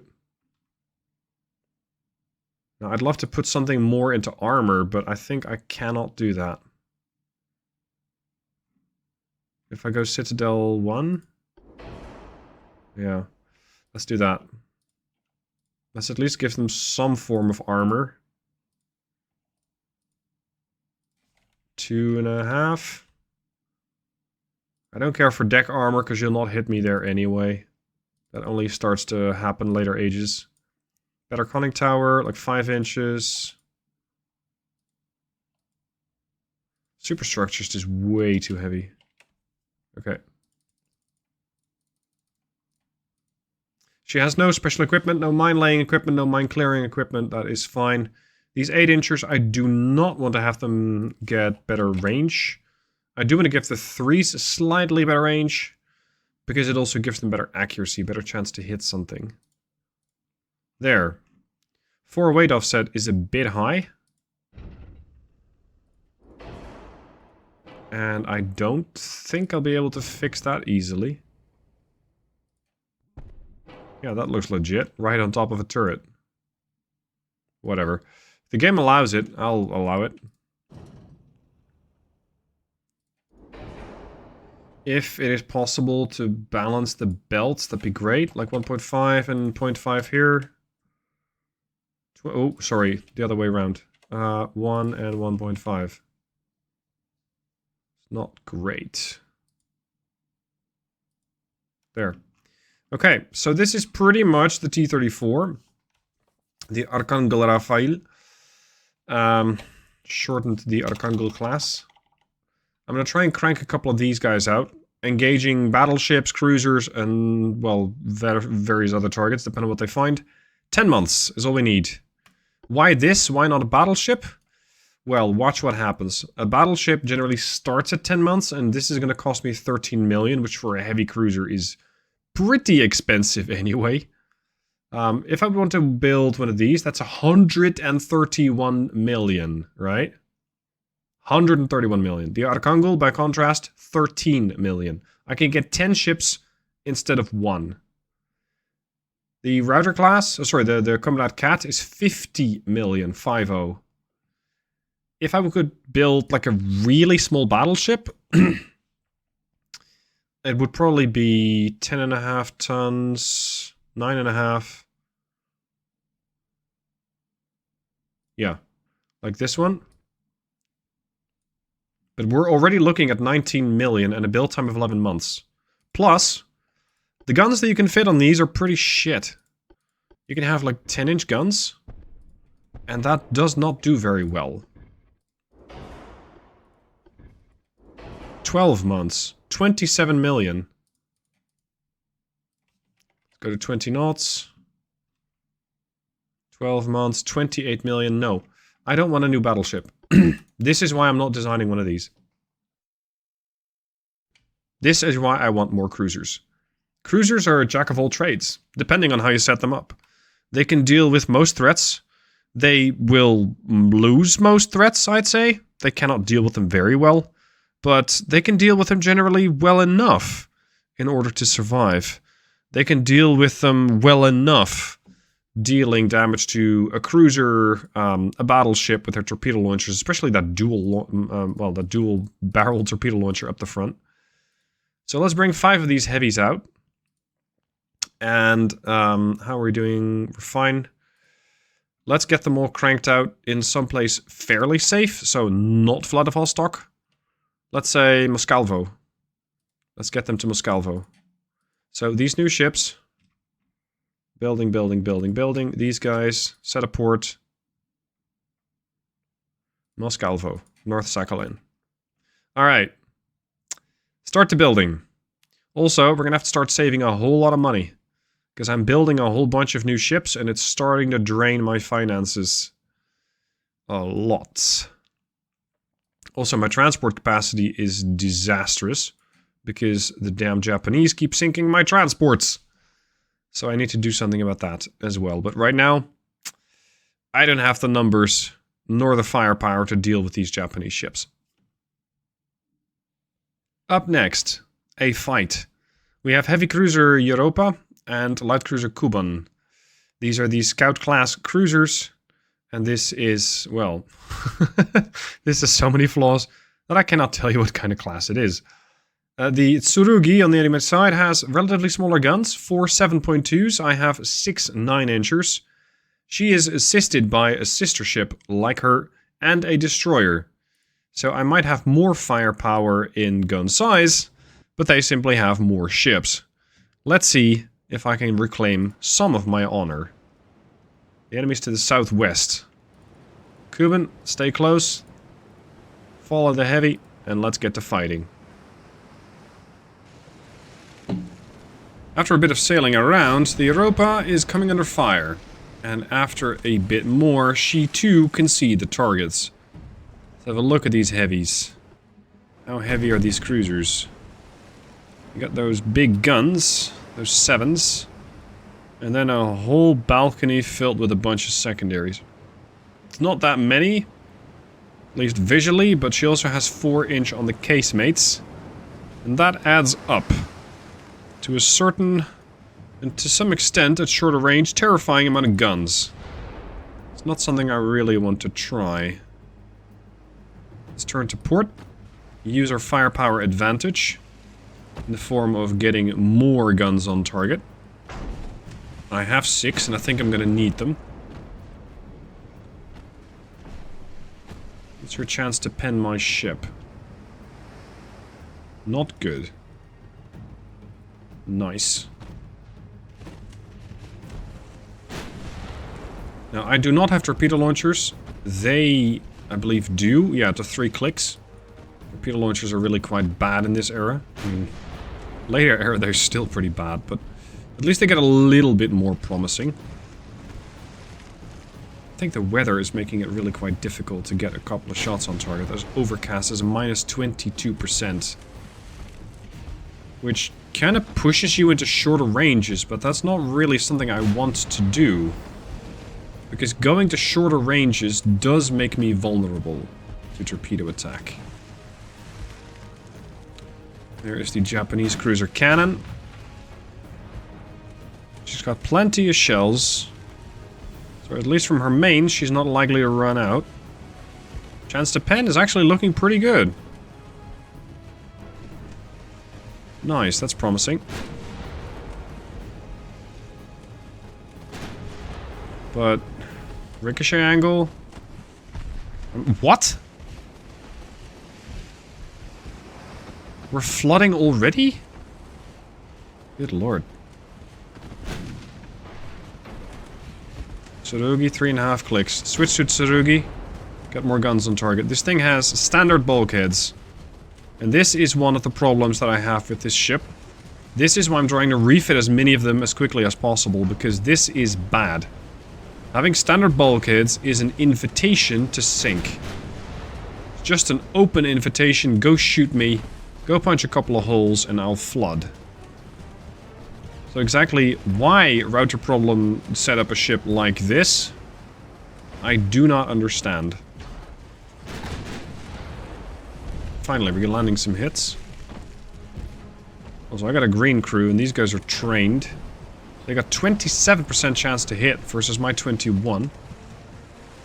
I need my AP to start punching holes in their ship now. There's many bulkheads, standard quarters. And I got standard quarters and cramped... standard bulkheads and cramped quarters, so I'm already losing crew, and with that, performance of the ship. I don't like that, not one bit. 28% chance to hit. 29. 30. Go on. I expect something. Flooding. Not half bad. Not half bad. But I need more than that. I got a couple of fires raging aboard Europa, and that has me concerned. You are going to speed up to flank speed. We're gonna have to try and do a torpedo attack with the Cuban. Because I don't really know how many other options I'm going to get. I don't think I can outgun these guys. I might have bigger guns, but Europa, as a firing platform as a whole, is not survivable enough. That's my bigger concern. There's another flooding. On Tsurugi, that is, not on me. Accuracy is looking really good. 45. Ooh, that left a mark. More flooding. Massive damage to her bow. That's 3 compartments taking a lot of water. 2 engines are out. That's the kind of damage that I seek. Boom! More flooding, this time on your stern. This completely changed the balance of power in this battle. And I think Tsurugi is not going to be able to get that flooding under control. She did launch against the Europa, though. I have to change course. Which is bad news, because it means I can only bring bow guns to bear, not stern. Hold on, Tsurugi's no longer flooding. Let's put a stop to that. Buoyancy dropping to about 20. 19 now. Turn the Cuban around. Dude, this is your target right here. HE. Tsurugi, 12% buoyancy. We can hit them maybe once on the stern, that'd be fantastic, and we can take them down. And I might actually be able to get a victory out of this one. Because good lord do we need one. Look at the damage to this ship. It's a bad state of affairs. But I think it looks worse than it actually is. Tsurugi, 4% buoyancy. More flooding. 3%. 2. Yeah, she's thinking about it. 5%? Are you fixing your buoyancy, Tsurugi? That'd be really bad. 6%. Yeah, I think she's fixing her flooding. Damn it. 11%. But we're about to land a torpedo right amidships here. Boom. Flooding. And there's your torpedo. Good night. She's gone. That's one. Finally, the Japanese have lost a ship. That took me far longer than I would have liked in the campaign as a whole. I mean, surely they've lost ships before, but I have lost many, many, many more. Including battleships. The government has asked me several times, do we continue this war, yes or no? And each time I have said yes. It's looking pretty grim now, but I can pull this thing back from the brink. And every time they said, okay. So far we can convince the Tsar, but Whether we'll be able to continue to do so remains to be seen. I think this... Ooh, juicy, juicy flash fire. And another! Japanese having a blast. Look at that! That is some serious elevation on your turret. That means her 7-inchers are gone. 13% of her crew has just died, which is, considering the amount of damage that she's taken, pretty low. And the ship is flooding and sunk. Done. 2 heavy cruisers eliminated. Next candidate has arrived. Their light cruiser. Unfortunately, I think Europa is not quite fast enough to catch this. So that's gonna have to be the Cuban's job. We're 3.5 clicks out. We need to get closer. Damn, the accuracy. 0.4. Yeah, that's my flooding, that's the issue. Kishinami. Oh, it's a DD. My bad. 34 knots. Yeah, I'm definitely not catching that with any of my ships. If this thing wants to run, it can. Hold on. Is that the Kishinami? Like the same one we've seen in episode 1? Oh boy. Kishinami is angry. No! Ow. Look. Here's a pro tip. If you have a destroyer and you ran at a target and you launch torpedoes at it, you run away. You don't chase it. And you sure as hell don't try and gunfight it. You reload your torpedo tubes. And you do the same act all over again. Because what he's doing right now is a big mistake. Not that he's getting punished for it, because we still haven't apparently landed a single hit. Fortunately, a Cuban will survive.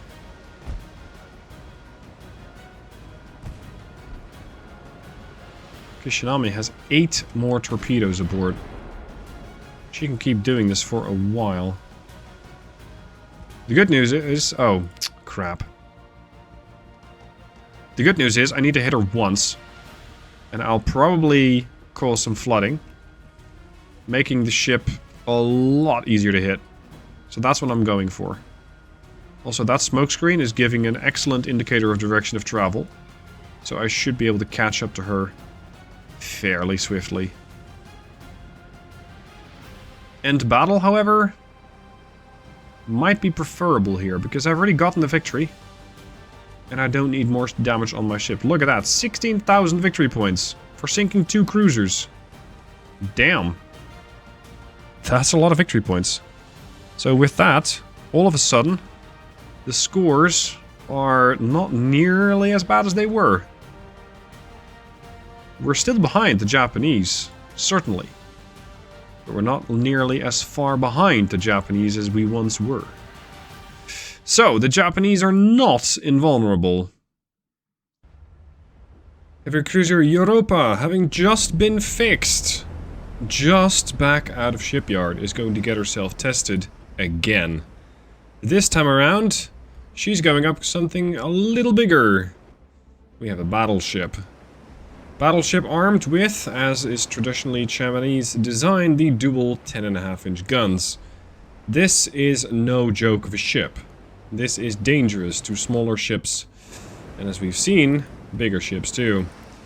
Now, I have 3 ships. I have the Brendryen, I have the light cruiser Cuban, and I have the heavy cruiser Europa.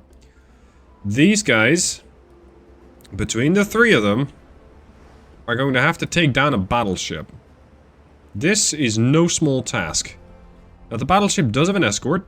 It is escorted, I believe, by 1 heavy cruiser? Or light cruiser.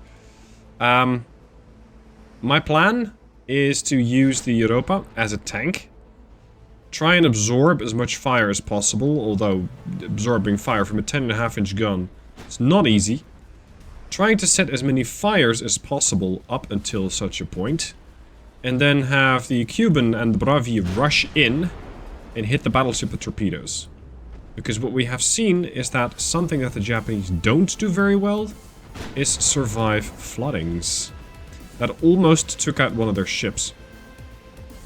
Here is their escort. This is a submarine! Well, it sure is now. It's a light cruiser.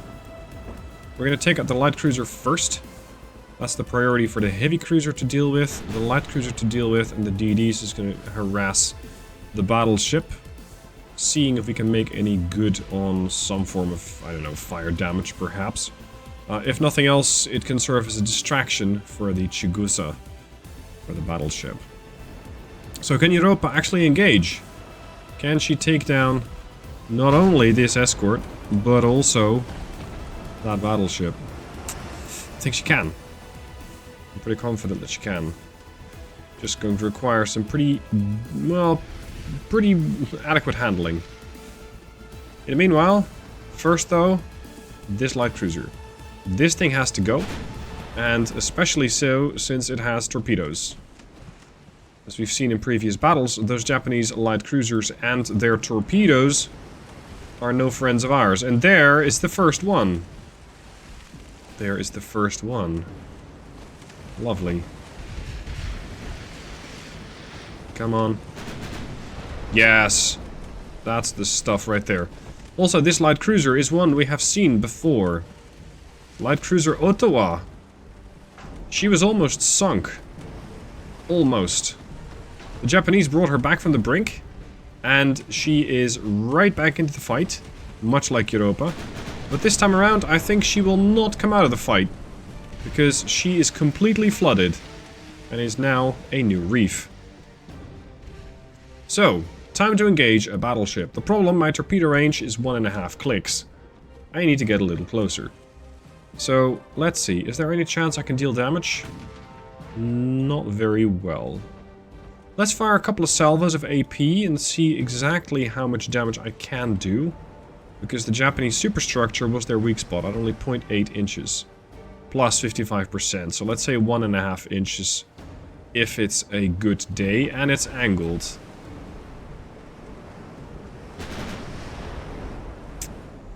Yeah, stop doing shots across the bow. Shit, we lost the DD.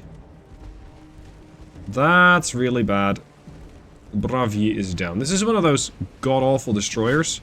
Minimum bulkheads, spacious quarters. It's really poor. Really, really, really bad design. AI design, I might add. Come on. I don't think we're really doing a whole lot of damage here. Try to come up on her stern to make sure her bow gun doesn't function. See if we can deal some damage with high explosive. Maybe knock out some of the casemates. That'd be lovely. And beware torpedoes. Cuban, get in here. I'm also trying to bait out the torpedoes, but she's not falling for it. Oh, we destroyed a funnel. I could call it a day. I have sunk a light cruiser at the expense of a DD, so, you know, we kind of both get points, but I get more. And I do need to start leveling the unrest and get my reputation up a little bit more, because so far I have done really poorly. Our secondaries are just ridiculously awful. It feels like we're just not doing anything. What we are doing is taking out some of her crew. But she has spacious quarters, so she'll barely notice they're gone, I guess. Like, it's not going to impact the ship. Oh, that's good. Destroyed secondary tower. Could mess up their accuracy somewhat. And also impact their damage control, again. Somewhat. I'm waiting for a Cuban smokescreen to come back up.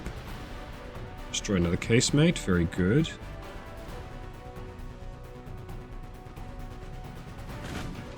If I can kill this ship by crew loss, that would be a fantastic way for her to go down.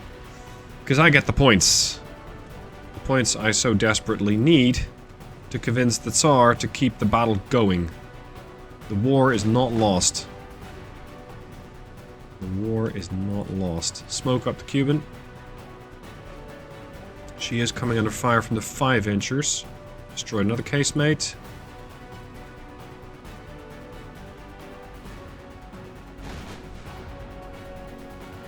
Feels like a lot of just block damage. We're not really pushing through. And that's a problem because I only have 30 rounds of high explosive left. So we're gonna have to be a little bit more aggressive about this. And see if I can get torpedo hits on her. But the problem is, she'll do this the same to me. How do I bait out her torpedoes? She has a 3-kilometer range. I think my CA is more maneuverable than the CL. You destroyed a main? Yeah. You destroyed her stern gun. That's impressive.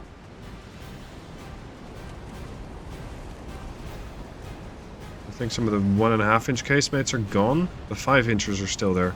So you're telling me I could just approach this thing from the stern? And not have to worry about a 10.5-inch gun? The surprising thing to me is that this is the second time that this has happened. But those 10-inch guns are not weak. They're very well armored. Those turrets got 14 inches of armor, supposedly. And I'm trying to kill it with high explosive? I'm not sure how that works out. Now the problem is, I don't have any high explosive left on the mains. So I'm gonna have to try and deal damage to her with AP on a very well angled ricochet stern. Or sorry, very well angled and armored stern. Oh, there goes the main. And the torpedoes. Okay, so now we have a torpedo in the water. I need the CL to also pay attention. We're gonna have to chance it. I think I can dodge this. Yeah, we're good. Okay, we're good. She's lost 19% of her crew. Somehow, all of this AP damage is adding up. Her structural integrity is down to 72%. I don't think we're going to be able to take her down by fire damage. Ooh, that was good. A couple of floodings on her. That's bad news for you. Many bulkheads. She's going down quick. Look at that. Was that the main 9-inchers doing damage? Yeah. A torpedo detonated, the aft belt got penned, and then the aft belt got penned again. Massive damage against Chigusa. Another torpedo destroyed. Not a launcher, but a torpedo. So that's less ammo for you. Ooh, we might have a really, really good angle here. Yeah, end the battle. Sure. I bet you'd want me to do that.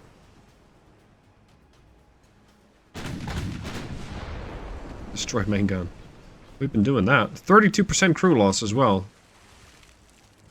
She's still flooding. She's at a 26% buoyancy. I don't think we can get that a whole lot higher, because right now we're trying to shoot a flooded compartment.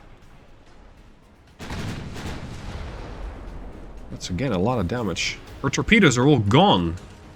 That makes the approach for the Cuban a heck of a lot safer. Increase the flank. 23% buoyancy. Most of the ship is now a blazing, burning mess. Her bow guns are the only ones that are still functional. She's lost about 35% of her crew. And all that pretty much to one heavy cruiser. Come to starboard. No, sorry, prepare to starboard launcher. Come to port. And this is why I'm trying to build more heavy cruisers. I know that the new heavy cruisers don't have 9-inchers. They, well, only have 8-inchers. Torpedo away. But, well, enough 8-inchers with high pen can deal a lot of damage. And these are standard AP shells. They're not even the best ones. Chigusa's going down. There's the torpedo impact right on her nose. Boom! That's the only non-flooded compartment. And down she goes. Classic, classic, classic. This is the type of battle that I want to get into. Because this yields 16,000 victory points. And takes out one very important Japanese battleship. Did I pay for it? Yes. but I got a 20 times markup there. And I will take that markup any day. And would you look at the scores? 37,000 victory points for the Russians versus 32,000 for the Japanese. I say we're making great progress here. Now I wonder where that battleship came from, because it's not one of these. So it came from somewhere else. Do they have more? Why, yes, of course. The Japanese still have 7. So they still have plenty. I still have, like, what, 6? 4. I only have 4 battleships. And they're not even stationed here, they're stationed elsewhere. Now, for the future months, let's say the next couple, I am fully expecting to have the destroyers very, very soon. They're currently being commissioned. They're all going to be stationed in Vladivostok. These guys armed with a couple of 4-inch guns, torpedo launchers, and 75 mines each. So the plan is, park them in Vladivostok, mine the shit out of this place, and then let all of these run into the minefield. They have some minesweeping capability. Whether it'll be enough, I don't know. Admiral's Log, August 5th, 1901. In the heart of a Russian spring, amidst the thawing snow and burgeoning hope, our motherland breathes a sigh of relief and pride. The recent triumphs of our heavy cruiser Europa and her steadfast companion, the light cruiser Kuban, have resurged a wave of nationalistic fervor and reinstated the honor of our navy in the eyes of the world. The Europa, a phoenix risen from the ashes of our previous despair, has become a symbol of our renewed naval prowess. Her steel-clad form and the valor of her crew have vanquished 2 of Japan's heavy cruisers, a feat of tactical brilliance. The scars of battle, worn with pride, were but brief impediments, a mere month in the docks for repairs, and she was back on the high seas, her resolve unshaken. Her subsequent engagement, a daring confrontation that saw the downfall of the Japanese battleship Chigusa, has etched a new chapter of glory in our naval history. The waves themselves seem to whisper tales of this victory, echoing from the docks of St. Petersburg to the far reaches of the Siberian plains. This string of successes has not only rallied the spirits of our people, but has kindled a flame of confidence in the heart of our Tsar. The shadow of defeat that once loomed over us has been dispelled, replaced by a luminescent beacon of hope and expectation.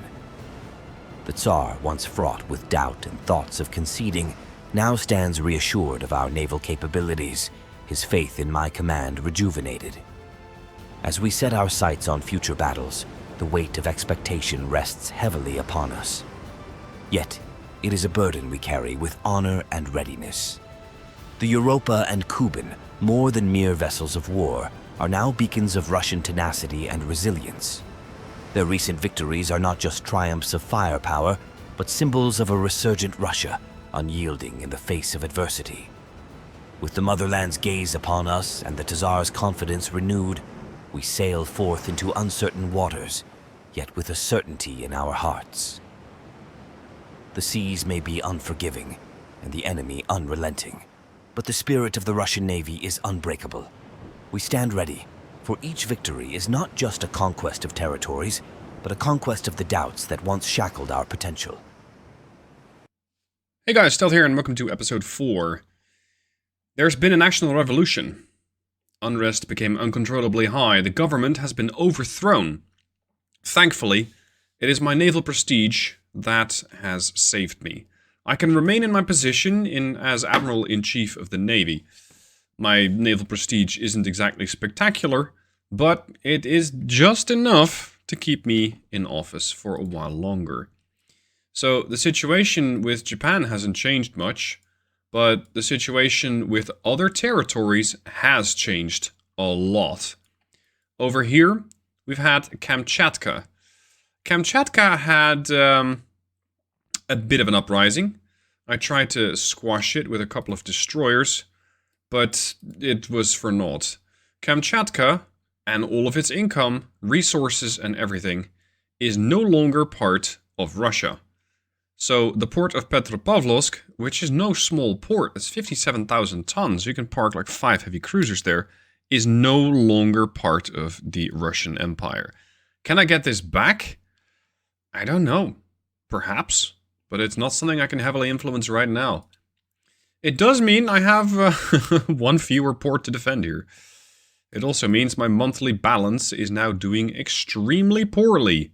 So I'm going to have to try and, well, save money somewhere. I've been rebuilding my transport fleet at the expense of my tech budget and crew training. But this is going to cost me so much that, well, I'm going to have to save money somewhere. And by the looks of it, I'll be broke. Like, really broke. In about 2 months.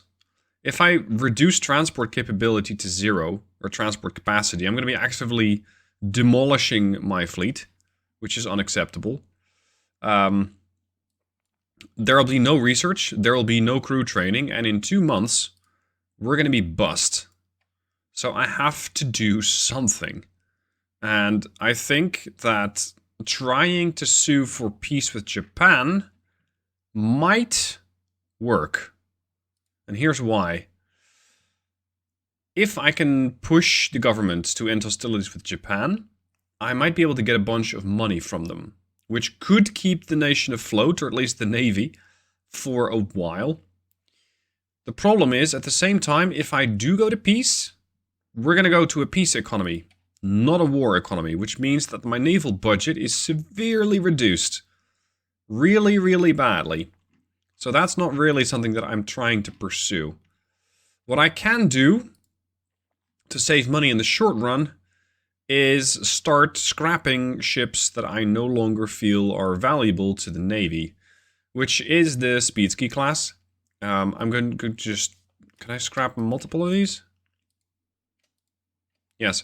I'm going to start scrapping torpedo boats, because I find that they're not that useful. This is, however, not really going to move the needle that much. If I want to save some serious money, I'm going to have to do that by capitalizing / cannibalizing the most expensive ships, which, of course, are the battleships. You're on... What? What do you mean you're on sea control? No, you're in being. One of these things is suspended. Hold on. So if you're refitting a ship and you suspend it, it starts costing you nothing? That's an interesting exploit. Now, what I'd hate to do is just scrap a whole bunch of battleships. Mothballing them might work, but it's not necessarily what I need right now. Where do we not have conflicts right now? Like, the Black Sea is pretty quiet, so I can mothball this ship. It's going to save me a couple million. Another one of the Black Sea fleet's going to get mothballed, so no battleship presence there. We got a couple of ships in the Baltic. If I can keep one active battleship there, that's going to have to do for now. So you're mothballed, and you're mothballed. It is going to take a while to get these ships back online. So they better not start a fuss over in the Baltic. Because re-engaging them or restarting the crew training and everything, that will take a while. Oh boy. Well, I managed to draw it out to 3 months. But I think I might go broke. I am working on refitting a bunch of ships. So my shipyards are busy. My shipyard's also busy for building ships for abroad. If there are any orders for ships that are requested by nations abroad, by all means, I will happily take those orders, and I will happily let my shipyards work for other nations. Yes. They would like to buy the Ovsetarov. Yeah, sure. I'll take the 80 million. It is not exactly selling it with a profit. And selling a battleship when you're at war is not necessarily a great situation to be in, but I need every bit of money I can get right now. Now the fleet, like I said, is being modernized, so some of these ships are refitting, which makes them extremely expensive right now. This is something that I can pause, and that might just give me a bit more breathing room. There. Now it's going to cost me nothing, which is weird. I'd say that the crews still have to get paid. The Russian Navy apparently disagrees, so yeah, interesting. We're now only minus 30 million, so I can, I can keep drawing this out. But soon we'll not have any ships. However, I do have new ships, and they're over here in Moscalvo. We have the new group of the Archangel class heavy cruisers. That's the one with 8 inchers, a bunch of 3 inchers, and 7 underwater torpedo launchers. I have all 5 of them over here. So this means that now that they're commissioned, I can send all of these guys out. A few months have now passed, and one of the only battleships that I still have over here, Battleship Chesma. It's the modernized version of the Admiralski of Petro, so it's the better one. She's going up against the Suwo Zuikaku class, like we've seen before. Couple of escorts. I also have escorts. These are the Zvonkis, so they are the better DDs. And ideally, they'll be able to put this thing ablaze or torpedo it. But torpedo ranges are very limited. So this is mostly going to be a battleship fight. There might be some other, let's say, skirmishes. But accuracy in this era is quite bad. So if I'm going to try and hit something small in a fog, it had better be close. Now the enemies to the south. Let's keep the... Oh, it's a legendary Cuban. Cuban! Seen this ship before. She did fantastically well. I'm going to tell you to follow the battleship. We're going to have 2 screening sections. That is fine. Why is everybody moving at a snail's pace? 6 knots? 3 knots? That's really slow, boys.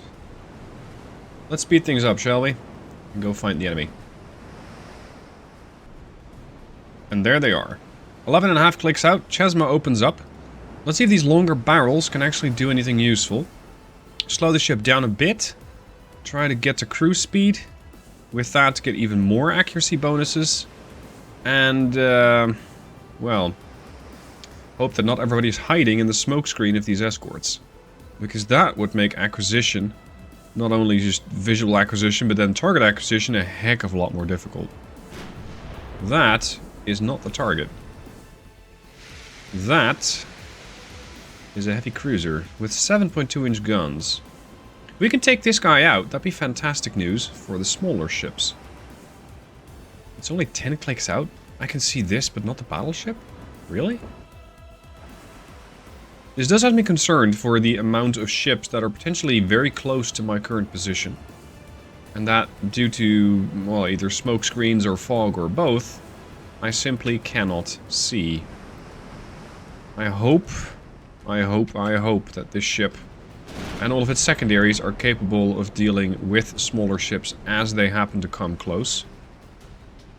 But I can't quite tell yet. Let's go for armor piercing. Look at that accuracy, about 7%. 8%. That is actually really good. Can this thing hurt me at all? I bet it can. Yeah, bow compartment. 11%. Ooh, are we going to get hits? No, we're not. If only. The target doesn't appear to be coming directly for me. At what point do these 4 inchers open up? 7 clicks. Oh, the secondaries from the battleship have opened up. No. Sorry, that was the primaries, I think. Yeah, some of the 4 inchers are now in range. These 4 inchers have better range than the 4 inchers on my DDs. Okay, this screening section is now engaging the heavy cruiser. I applaud their enthusiasm. I think it is, however, somewhat misplaced, because against this, I don't really want to fight. Not with a DD, and definitely not up close. Because this thing has 16 4-inchers, which is as much as 4 of my DDs combined. That is not really something I choose to fight against. There's the battleship at 10 clicks. If the heavy cruiser Tengu wants to sacrifice itself, then by all means. Oh, Jesus, you're a different div. Oh, boy. You might want to smoke up and turn around now. Get out. Don't fight this. Fortunately, their accuracy... Hold on, their secondaries aren't even locked on? Oh, you can't see me. Now you can. Now you can. Accuracy for the battleship is still not spectacular, but that is only because I am suffering from my own ricochet. Oh, sorry, from my own recoil. Alright, this battle line... This battle line is a bit of a mess. No, you're not part of the Cubans, div. Must have dragged them over accidentally. You're now following Metzger. Alright. The Vickers Tengu is on fire, but beyond that, seems to have taken no damage. Bonk. Runs right into the light cruiser. Can we get a hit, please? Because I trust that these 11-inch guns will show that ship what's what. Because we really should be able to pen this. Yeah, look at that. The whole belt. Ironically, we can't pen the deck. Right. This is a really thin skin. Oh, hold on. Tengu. Yeah, that's quite a lot of deck armor. For a heavy cruiser in 1902?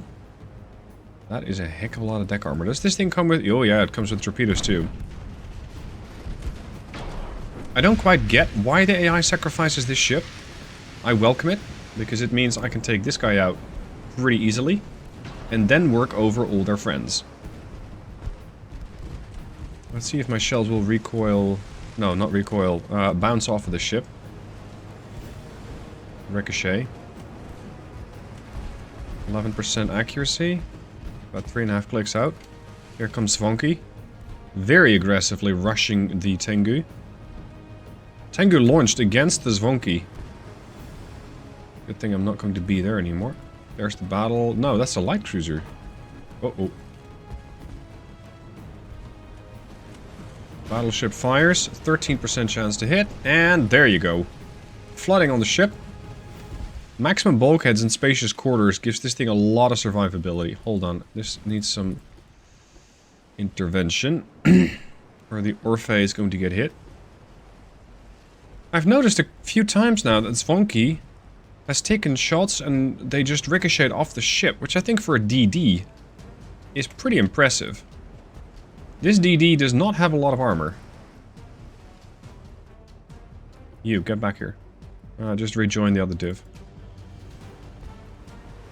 Tengu has taken on some water. That's going to further isolate her from the main battle group. She now no longer can do her 17 knot speed, which is pretty bad to begin with. She's doing 13 knots, which will also... Holy moly, look at that accuracy. That'll make her easier to hit. By a huge margin. 50% chance to pen. And we're about to find out if we can actually hit with 90% chance. And then pen and cause significant damage to this heavy cruiser. Yes, there it is. Destroyed main tower. That's going to really hamper their damage control efforts. Their accuracy not yet impaired. But they're not having a good time. That's for sure. Damage-wise... Oh, pretty impressive amount actually came out of the 4-inch guns. Cuban hasn't done that much. Ah, there's the smaller stuff. That's where the DDs are at. Normally when a DD pops up at about 4 kilometers, you're going to be in a lot of trouble. In this situation, I don't think I am. Because that DD can't torpedo me yet. It can torpedo me at 3 clicks. So I'm going to have to take measures after I fire this salvo to prevent that. That was awful. That was better. Secondaries on this DD start turning. Ammo detonation aboard Tengu. There's another good pen. From a 4-inch? From the CL. That's really impressive. I did not expect a CL to go through a heavy cruiser like that. We've inflicted some damage over here to the destroyer that's currently rushing the Chesma. Chesma is struggling to get up to speed. There she goes. That is one expensive heavy cruiser. Orphe, come back here. Alright, the rest of the DDs are currently disengaging. It's a nice torpedo you got there. Oh, not one. Hold on, you're gonna turn towards the DD. Oh boy. This is going to be... Well, we're gonna have to use this gap. Or I'm going to have a very interesting next couple of minutes. All back emergency. Stop. Steady. Make turns. I'm clear of that aft torpedo. Now I wrecked the engine. Come on, blade yourself. I think we're good. No, we're not good. Damn it, that hit the stern. I thought I had it. But that hit the stern of the battleship. And that dud is very, very lucky. Could we please hit this DD? We got about a 5% chance to hit. Come on. If the Suo is not interested in fighting, I am perfectly fine with that, because I don't need her to intervene in this fight. I need to get rid of the small stuff first. And then I can start dealing with the battleship. Because if the small stuff is gone, I can also make a heck of a lot more use of my DDs. There's the Orphe again. Ooh, close call there. We're definitely getting some damage in, but it takes 700 meters in order to actually get close enough to get accuracy. It's just really bad. This is why I tend to skip this era. Not a big fan of pre-dreadnoughts, like 1890, 1900s. I prefer my ships accurate. Accurate and ideally somewhat speedy. And in this era, 26 knots is actually somewhat speedy. What are you shooting? The Ume. The lead. Okay. Bloody hell, dude. Focus fire on the Maikaze. I'm surprised the Cuban took 2 torpedoes and is still perfectly intact. I mean, she took 3 officially, but one of those was a dud. Blocked, blocked, blocked. Are you kidding? Are you shrugging off my high explosive? Oh, that didn't shrug off. Extensive fire on ADD. There's the Ume. I'm not sure why this battleship decides that it does not want to fight. It's an $80 million battleship. It's cheaper than mine. But it's no slouch. It has guns. We've seen these things fight. They're capable ships. But hey, they don't want to fight. I'll take out their escorts and call it a day, because I have not lost a ship yet. DD should be here pretty soon. 8 clicks. Orphe is already here. And Zvonky is something I completely forgot about. Oh, Jesus, that was a ton of damage. You're gone. End the battle. Good result. Look at that. 9,000 points. 9,000 points versus 89. They lost a heavy. They lost 2 DDs. You can keep your light cruisers. I'll keep all of my ships. Thank you very much. It probably means I'm going to need, what, like maybe 2 months for repairs on the battleship? But that's perfectly survivable. I can do without the battleship for 2 months. It's no problem at all. Oh, now they want me to sign a peace treaty. Should we accept? No. I'm going to drag out some more favorable terms. That's light damage. It's not too bad. 1 month. Perfect. I also want to try and inflict a heck of a lot of damage on the on the Japanese economy. Interestingly, Canada keeps ordering my battleships. They want to order a new one. They're going to give me a total profit of 67%. And they're giving me an advance of 28 million, which is perfect, because that's about my expenses for a month. And then 161 million upon delivery. So, yes, off you go. They also want to buy the Rotislav. Look, I appreciate it, but I don't need you to...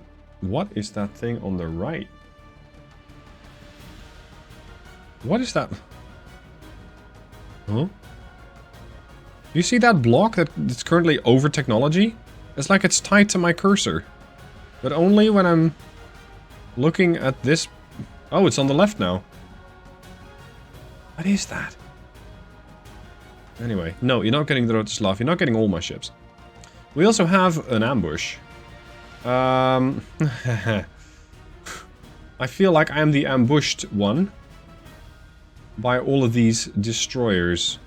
It could be an interesting opportunity to try and take a whole bunch of them out, because they got few bulkheads. I have 2 Zvonkis. Let's do it. It's what? 2 versus 7, so I'd say about even. Well, it's not really even, but... Let's see what I can do. Let's see what I can do. If I can get a couple more 1,000 victory points, I'll happily take those. Enemy spotted to the south. To the south we shall go. These things need to stop appearing at 2-kilometer range. That is getting a little concerning. A little concerning. I'm going to slow down to about half speed. It's going to make the ships a lot more maneuverable. And I don't particularly care for their smokescreen. Let's see if they want to torpedo me. Because I am probably inside of their torp range already. Yeah, just about. Because they got that 3-kilometer torpedo range. I'm kind of baiting their torps. Hoping that they'll do something. If they do, I should be maneuverable enough to dodge them. There we go. But that's one. And these... Oh, Jesus. There goes my torpedo launcher. Well, one of them. Oh. Not bad. Gromky has engine trouble. Yeah, see, that's a lot of torpedoes.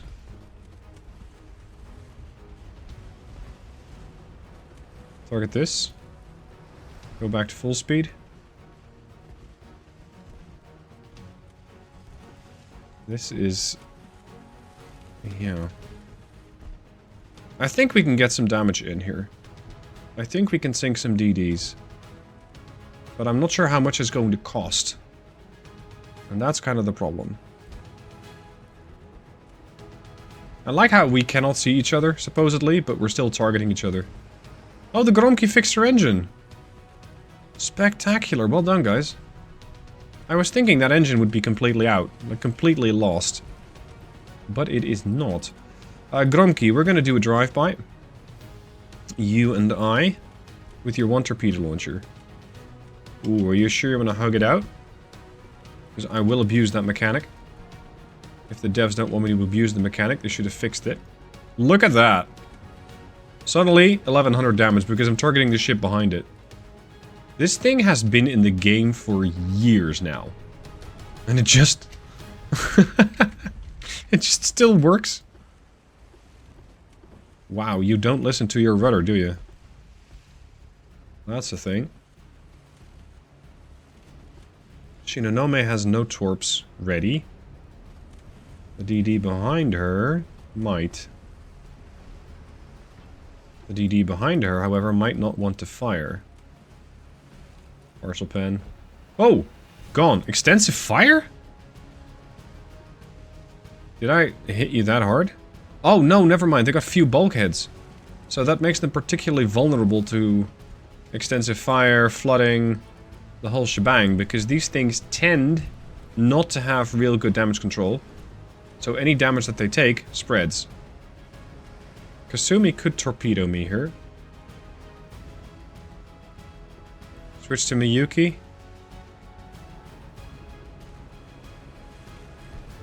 Come on, gentlemen. I trust that we can do something. You torpedoed me just now. There it is.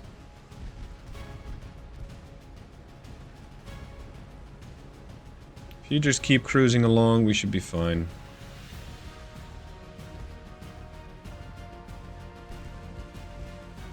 Go back to half speed. Complete your turn. Okay, how many more torpedoes do we have? We got 8 there, we got 8 there. And potentially 8 more on the last DD. So let's see if I can do something about these guys before they get ready to launch again. It's making it very difficult to spot them. That's a torpedo suiciding.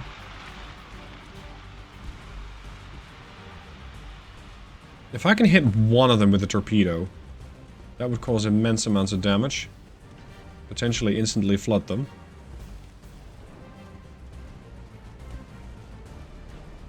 Oh, opportunity here. Target this. Target that. Flooding on Shinonome instantly drops her speed. Go, go, go, go, go. This is the time to shoot them. Right now. Shoot Shinonome. Get Miyuki for free. Go on. Oh, that's not the right target, but I'll take it. You just launched against me, did you? How rude. Increased its full speed. Steady as she goes. Build your speed up. There it is. Target the Kasumi. So I've taken down 2 of their DDs. I think. Kasumi's flooding badly. Accuracy should be going up. If only it wasn't for these things pitching up and down. Like they're just some sort of plaything on the waves with their, what, 80 pitch? Oh, yeah, 88 roll. Ah, there goes the Kasumi.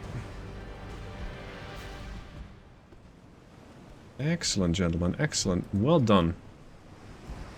You're completely wrecking these Japanese ships. And I love it. Go for armor piercing both. Because a bit of flooding is more valuable than some fires right now. Come on. Ow. Now the mechanic was used against me. Don't torpedo them yet. It's like Miyuki doesn't even know where to go. Oh, now she does. You smoke? Because you're trying to target... Yeah, you're trying to target Gromki. So I'm going to use Creeping Smoke to try and have the Miyuki waste her shots on Gromki, while the Moskvitchanin does the actual damage. But she's struggling. 10% chance to hit, though. Come on. Ooh! That looked like it was right on target. 8% chance to hit. Increase the flank speed. Catch him. I love these little DD skirmishes. Come on. You gotta take this thing out before it reloads, because then we're gonna have to dance around their torpedo attack again. Smoke screens all over the place. Ah, there's the last one. Oh boy. I'm gonna have to get some distance now. Because at this point, Miyuki is about to torpedo me. And I might have been inside a torpedo range, but I don't trust my torpedoes to hit them. Unless I am absolutely point blank range. You just sent all of them. Okay. Now we can charge you again. Now we can charge you again. Yes, there it is. Double flooding. Miyuki's down. You can't survive that, not with a few bulkheads. You're gone. Next. Well done, gentlemen. Just 2 DDs taking down, so far, I think 4 of theirs. And the Hokaze might be trying to beat a retreat, which I'm perfectly fine with. I don't have to kill all of them. I have done quite a lot.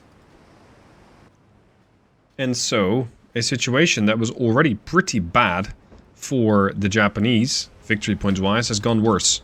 4,500 points gathered by 2 destroyers. This is excellent. This is excellent. I still don't want to sue the Japanese for peace. I just want to make sure that I get an opportunity to have a go with their transports. I don't think I have the show of force for that. I need a lot of force projection, especially in the Sea of Japan, where most of their commerce is happening, and potentially here, if I want to make something happen. But this needs 329,000 points of power projection. I don't think I have that. I think everything combined here is 57k. So that's not a whole lot. Nevertheless, we pulled this war back. It looked pretty bad. It looked really, really like we were going to have to, well, surrender to the Japanese. And now it is not. So I'm calling this an absolute win. And we'll see how the Japanese want to take this up and how long we can engage the Japanese for with my fairly rapidly decreasing budget. Admiral's Log, May 16th, 1903. The war with Japan, a turbulent chapter in our nation's history, has finally drawn to a close. Yet, the conclusion of this conflict has not brought the solace we had hoped for. Our merchant navy, once the lifeblood of Russian trade and economy, now lies in tatters, leaving behind a wake of economic devastation that ripples through our motherland. In these trying times, our shipyards, once bustling with the construction of vessels destined to bolster our naval strength, now find themselves in a peculiar quandary. The dire need to rejuvenate the economy has steered their focus towards building battleships and warships for export, a venture far removed from our initial vision. Canada, seeking to expand its naval capabilities, has become an unexpected benefactor in these efforts, providing a crucial financial lifeline. However, this shift in priorities comes at a cost, one that weighs heavily on my heart. The dream of modernizing the Russian Navy, a vision I have held close since the dawn of my command, now seems like a distant mirage. The necessity of stabilizing our economy has eclipsed the imperative of naval research and development. The funds once earmarked for innovation and advancement are now diverted to the exigencies of economic recovery. The cessation of research is a bitter pill to swallow. Each day, I walk the decks of our aging fleet, a stark reminder of what could have been. The cutting-edge technologies and revolutionary designs that I envisioned remain unexplored, confined to the realm of imagination. The irony is palpable. In our quest to salvage the economy, we have inadvertently stalled the very modernization that could secure our future naval supremacy. As I pen this log, I am torn between the demands of the present and the aspirations for the future. The path to modernizing our Navy, once clear and unobstructed, now seems fraught with obstacles. Yet, the resilience of the Russian spirit is not easily quelled. Though our research may be halted, our resolve remains steadfast. The challenges we face are but temporary setbacks in the grand tapestry of our naval history. For now, necessity dictates our course, yet I hold on to the hope that one day we shall resume our journey towards a modern, formidable Russian Navy. Hey guys, still here and welcome back to the Russian Campaign, episode 5. It's been about a year since I last left you. We ended up in February 1902, it is now May 1903. The war with Japan ended, well, rather unspectacularly. I was able to get some money out of them, but, well, they're still a major power over here. And they did leave me with a financial problem. Not directly, but indirectly. Because during the war, they were able to sink a whole bunch of my transport capability. My merchant navy took a big hit. And this means that I have been bending, well, as much of my transport capability as possible. It's taken a while, unfortunately so. I only have 2 battleships left, because I'm not sure what Canada is plotting, but it is not good. Because all of my battleships are either getting sold to Canada, are getting ordered by Canada, or are somehow getting transported to Canada. They now have 2 battleships over here in Vancouver. They got 2 in Esquimalt. Over here on the eastern seabed, they have the St. John has 1 battleship. There's a torpedo boat, 2 torpedo boats and a DD there. And Quebec also has a battleship. And they're not done yet. Because I am currently, well, I don't know, basically arms dealing for Canada. All of these orders, all of my shipyards are working on orders for Canada. It's a battleship, it's another 3 battleships, it's 2 torpedo boats, and it's 3 heavy cruisers. I'm not sure if Canada is planning to, I don't know, launch an attack against the US Navy. But at this point, I believe they have about 8 battleships, which is actually more battleships than the United States. So I'm not sure what Canada's plotting, but I'm really looking forward to seeing exactly how it's going to pay out. Now, over the time, I have not been able to do much beyond try and recover from this economic disaster that happened over here. We still have not regained Kamchatka, which is also a decent chunk of income. And, well, I don't really see a way of getting an invasion here at all. I'm not sure if the game considers southern Siberia to be connected to this peninsula, which is part of Kamchatka. So it's possible that we can walk over, I don't know, some of the 51,000 population from southern Siberia to Kamchatka, but I don't think I'll win. A naval invasion is unlikely because Petropavlovsk is a neutral power, or rather a port of a neutral power, and just parking ships there generally doesn't do anything. So what have I been doing?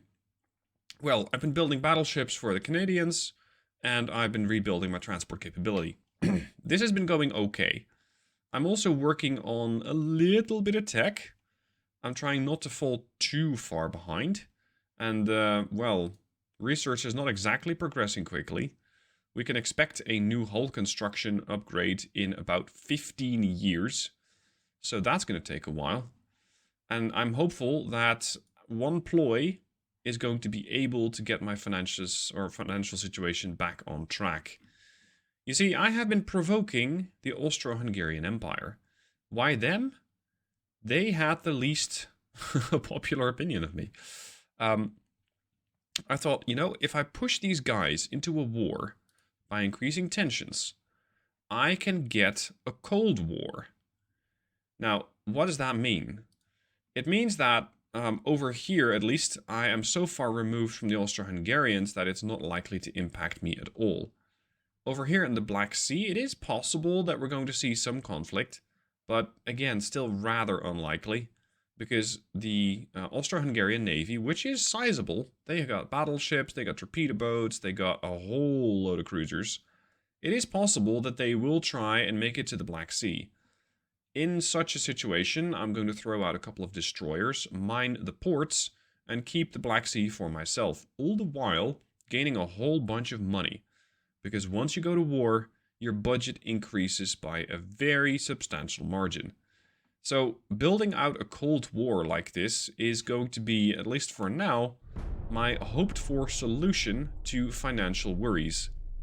There is, however, a cost, because it does mean that at some point I am going to get more unrest, I'm going to get less naval prestige, and if the unrest due to unfavorable wars, well, spirals out of control, I am going to be left potentially with no admiral in office, i.e. I will be fired.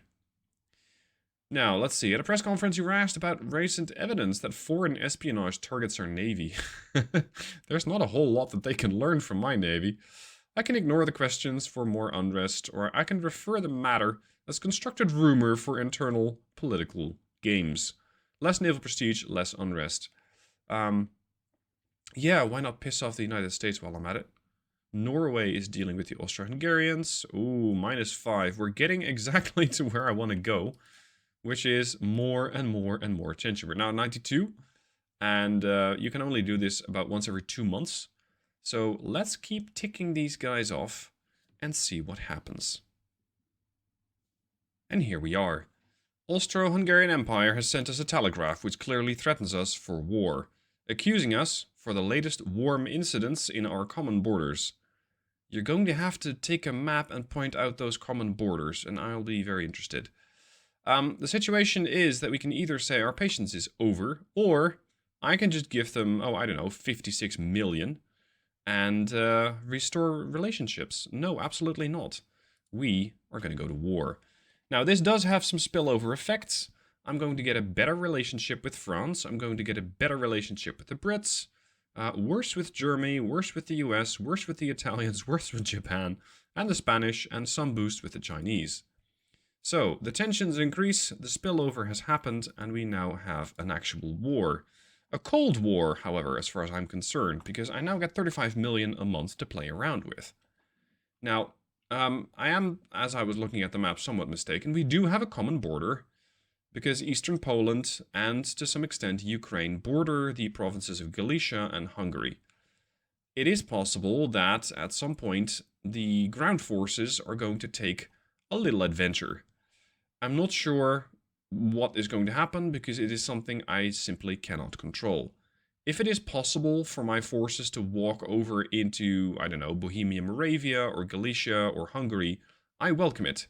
Because conquering one of these provinces is going to give you such a massive economic advantage that you can claw yourself out of any financial gap. For now, though, what am I going to do with 35 million? Well, I'm going to increase my funding. I'm going to get more transports built. I'm going to get this transport capacity over 100% and just keep going. We have to get this back up. When it comes to crew training, I'll increase it somewhat. Tech budget, again, somewhat, not a whole lot. And I want to start building a couple of new ships. If there's going to be a conflict, it is likely going to be in the Black Sea. So this is the area where I'm going to need more ships. And considering what I can build, I think the Archangels are interesting to have, and potentially a couple of the Zvonkis. Because these DDs have, at least in my book, already proven themselves. And, well, so have the Comrade Cats. These cruisers, especially the Europa, has done exceedingly well. So once I get, let's say, one of these, or maybe two of these, I refit them to the 1900 variants, or potentially a later upgrade. Although, well, I haven't really researched a whole lot, so there's not exactly that many upgrades to be had. I can get some ships in the Black Sea and get a bit more capacity. So let's get a couple of Arkhangelsk. And I want a couple of these Zvonkis. Let's say I want to have another 5. We're going to park these in various ports, so let's say Odessa and Sevastopol. These ships are going to take a while to build. I'm going to have 1 cruiser and 3 DDs in the port of Odessa. I'm going to have the others. Can I unselect them, please? Thank you. These 4, I'm holding control as I'm selecting them, by the way.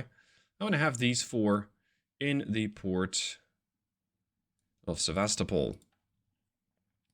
So it's going to take a while to get up to more military strength over here. It is not something I really expect to have a problem with. Let's see, is Turkey allied with anybody? Because they do control the Bosporus Strait, and that is definitely a factor in allowing or not allowing ships through here. But I think Turkey is currently not allied with anybody. The Ottoman Empire, as they're currently called, don't seem to hold any particularly warm feelings for any power. This makes them neutral, so they haven't blocked it either. It is possible for the Austro-Hungarian Navy to show up in the Black Sea, and once they do, we're going to give them a warm welcome. Right, so the plan might backfire. I have a few issues. 1. The Austro-Hungarian Navy at large is coming to me. Here's their advance party, 2 light cruisers, 2 destroyers. And here's their main body, 3 heavies, well, 4 heavy cruisers, 3 battleships, 5 light cruisers, 2 destroyers, and 24 torpedo boats. Don't tell the Kamchatka. And there's another 14 heavy cruisers and 5 TBs behind that. Where are they going? Well, I guess they're going sightseeing through the Sea of Japan, all the way to the Sea of Okhotsk. Yeah, nice. That's one problem. 2 is the land forces. See, over here, they're launching an invasion from Bohemia, Moravia into eastern Poland. This one mainly seems to be under control, although I have taken some staggering losses. The situation is much more concerning over here. There's not 1, but 2 invasions happening simultaneously. One coming from Galicia, the other one coming from Hungary. I don't have the forces. I simply don't. The defenders over here are getting a little overwhelmed, because there's an army force of 256,000 coming from this side, Galicia, and another 384,000 coming from this side. Oh boy. This is not exactly what I was hoping for. So what can I do? Can I go to peace? No, actually, I can't. I cannot sign a peace treaty. Because I think there hasn't been an actual conflict, believe it or not. The way that the game registers it is there's no victory point exchange. Nothing. So nothing actually seems to have happened. So I'm trying to provoke some sort of a conflict. It's a minor task force. It's just 5 ships. They are here to see control. They're here to try and provoke some conflict with whatever the Austro-Hungarians have left. I'd love it if the 25 light cruisers from here would show up. That'd be a fun fight. But so far, we're just waiting and nothing is happening. And I don't like where this is going. After some prodding, well, I mean, basically moving my fleet on top of theirs, we finally have an encounter. These heavy cruisers of mine are going to have a bit of a fight on their hands. The Gleb and the Alexander Menshikov, armed with 9-inch guns. They're fighting everything that is armed with, don't laugh, 14 4.4s. That's a lot of guns, but they're not very big. So if I can somehow keep these guys at range, I might have some chance. It's not a lot, but it's something. There's also a whole bunch of Wild Fangs. These are pretty speedy, 33 knots, capable of throwing out 2 torpedoes and some gunfire. They're not that dangerous. Now, I did push everything into crew training, but it's not to be. My crews are green. The crews on these guys are trained, so they're the level above me. This is going to be a tough fight. To make matters worse, there's one more complicating factor. It is nighttime. This is going to make things so much more difficult. The nighttime accuracy is minus 34%. It also means detecting things is generally impossible. I don't have radar. It's 1904. We're going to be using the Mark I eyeball and hoping that we'll be able to take a couple of shots at these things before they just swarm me. Because that's what I think will happen. And when they swarm me, they'll also be in torpedo range. I don't like either element. It's going to be a really tough fight. Amusingly, I cannot see the Austro-Hungarian fleet, but I can hear them all crashing into each other. Oh, and they're all smoking up at the same time. Look at that. That is a lot of ships. Because of all the smoke, they have lost line of sight to me because of their own smoke screens. Okay, this is funny. Yeah, they're like 2.5 clicks out. It's nighttime and they're smoking up. I cannot see anything. It's like fighting in the dark, but worse. Because normally the enemy is at least going to be something that you can point a gun at. Right now, I can see a smoke screen. And that's basically it. Here we go. Target? No, no target. It's like not even the game knows what it's doing, because sometimes it goes, yeah, no, there's a target out there.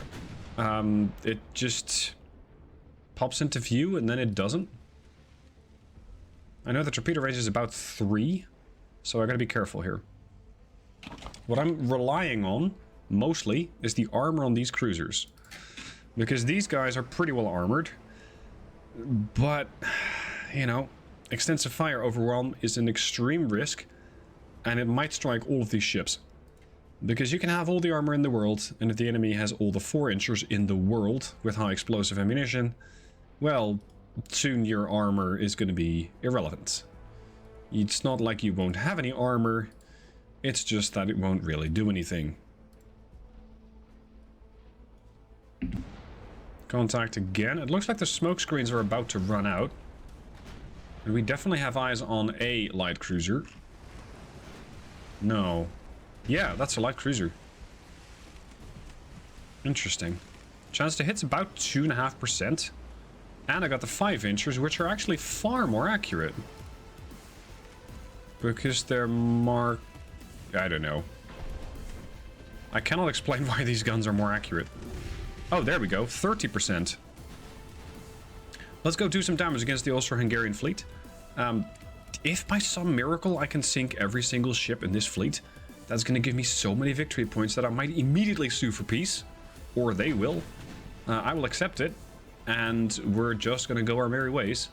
Me having mostly restored my merchant fleet, and with that, I have a lot more income. And I might be able to prevent the invasion. You know, the land invasion, that's part of the game, but you still cannot do anything about that one. First, though, we're going to have to focus on not getting torpedoed. The problem is, these guys have torpedo ranges of 3.3 actually. I think they have bigger... Oh, sorry, that's 5.1? Never mind. Their torpedoes have gotten a lot better. Oh, sorry, no, I was confused with the Japanese. I'm fighting the Austro-Hungarians. I know nothing about the Austro-Hungarian capabilities yet. Either way, generally very dangerous, and more so because it's a night battle, because you simply don't see the torpedoes coming your way. They're there. Trust me, they're there. You just don't see them until they are right on top of you, and they cause a merry explosion. There's another DD. I think we might have to make use of that mechanic where we, you know, accidentally hit something that happens to be in the way.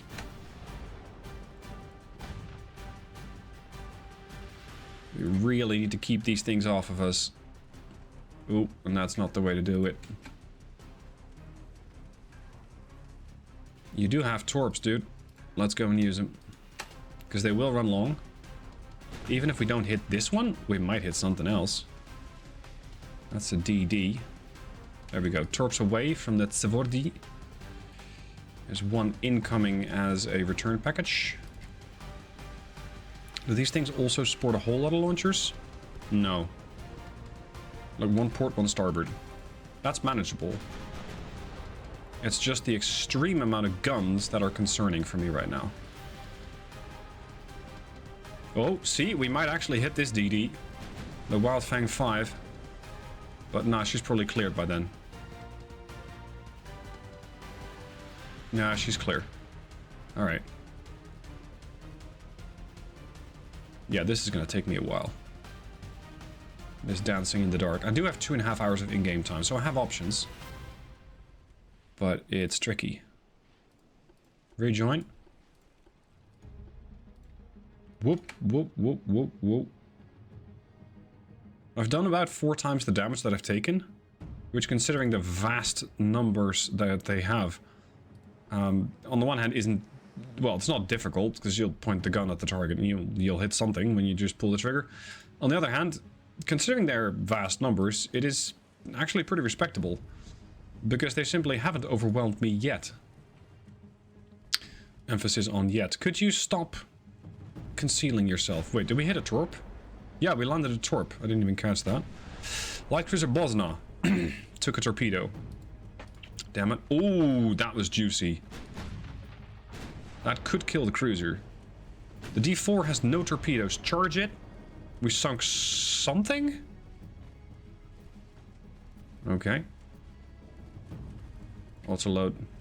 Or rather, auto select. Come on. No, no, no, no, no, no, no, no, no, no, no, no, no. No, no, no, no, no, no, no, no, no, no. Don't do that. I mean, I know you're going to, but don't. Hard to port. Increase the flank speed. Dodge that torp. Do not get hit by that torpedo. Good man. Very good man. Now, I need you to rejoin this division. And we're going to focus on the Delta 4. I'm now ahead by 8,000 points. Well, not victory points, but damage. That's some good flooding. That's the stuff I'm looking for. How am I going to make a thumbnail out of this? It's very difficult for me as a content creator to get a thumbnail out of a night battle. Because you'll just see, well, largely nothing. Okay, so these are now pure gunboats and can be sunk swiftly.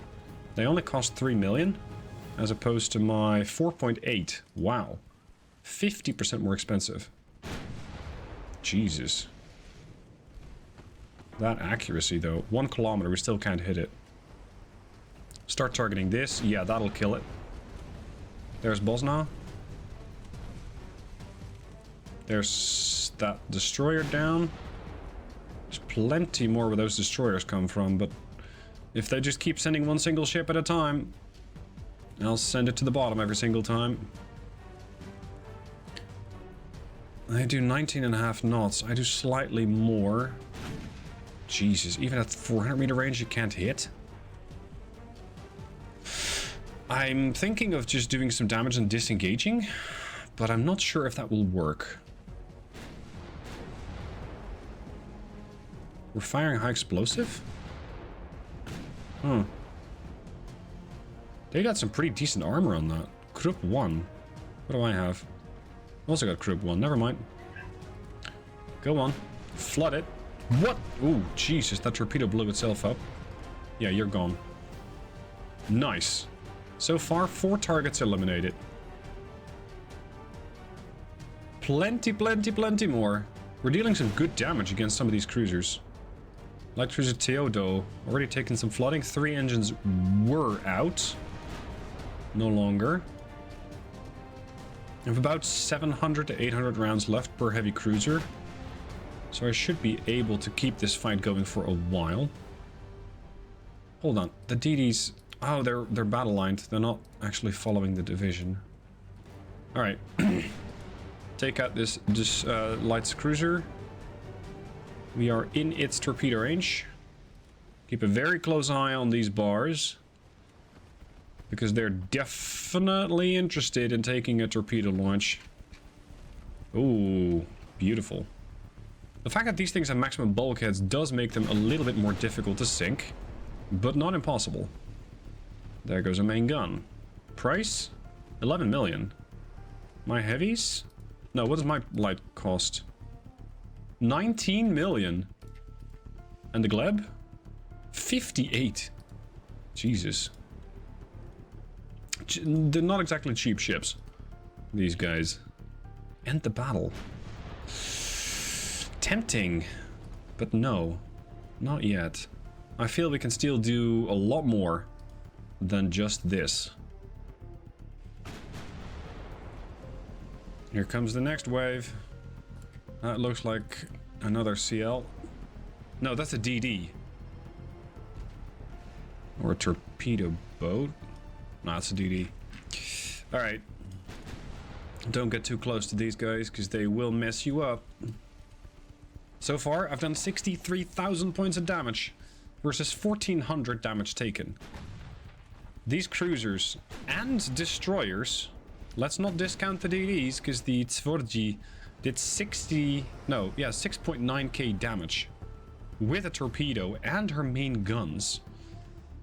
These destroyers are not exactly my favorite, but they pack a lot of firepower with those 5.1s. And that's coming in extremely useful right about now. Yep, that's kind of what I was expecting. And I think I might not be able to dodge that.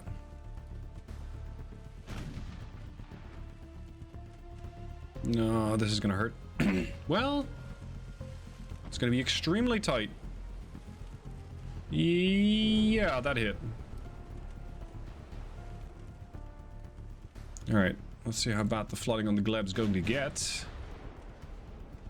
2 compartments for now. More problematically, it'll impair my ability to get out. Focus on the wounded one. Focus on the one behind everybody else. See? Yes. That's it. Rudder damaged. Engines damaged. The best part is, I'm sinking all of these ships in the home territory of the Austro-Hungarian Navy.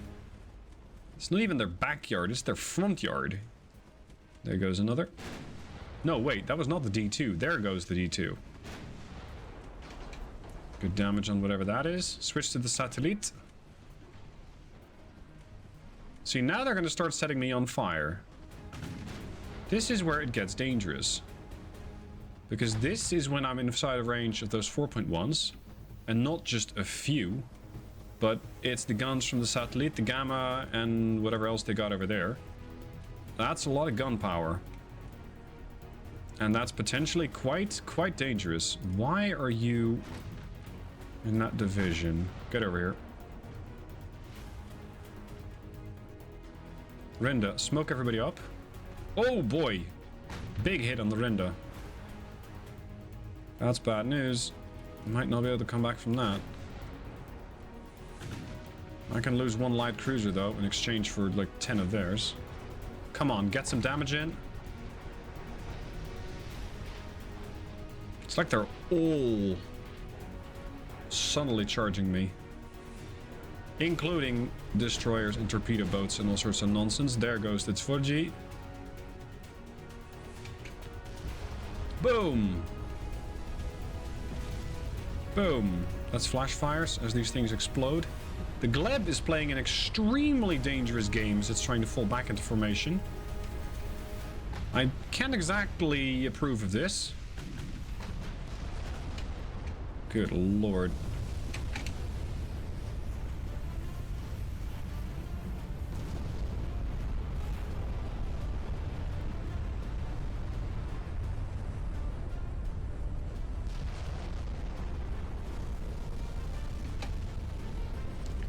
Yeah, we might need to re-engineer those things. Oh, Jesus, there's more? How many guns do you still have left? Oh, none of them. They all left. Okay. I'm not sure why the D7 is not launching against me. Arguably it should, but it's targeting this heavy cruiser. Idiot. Oh, the Delta 9 got in the way. Sucks to be you. Switch fire. New target is Gamma. I have lost both of my DDs in spectacular fashion.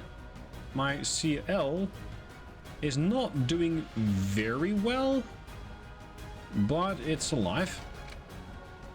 And I have done... I don't know. I've done a lot of damage, but I'm not sure how many ships I've actually eliminated. You're probably going to have flooding issues. Come on. We can get a lot of things out of this battle. Yeah, satellite's gone.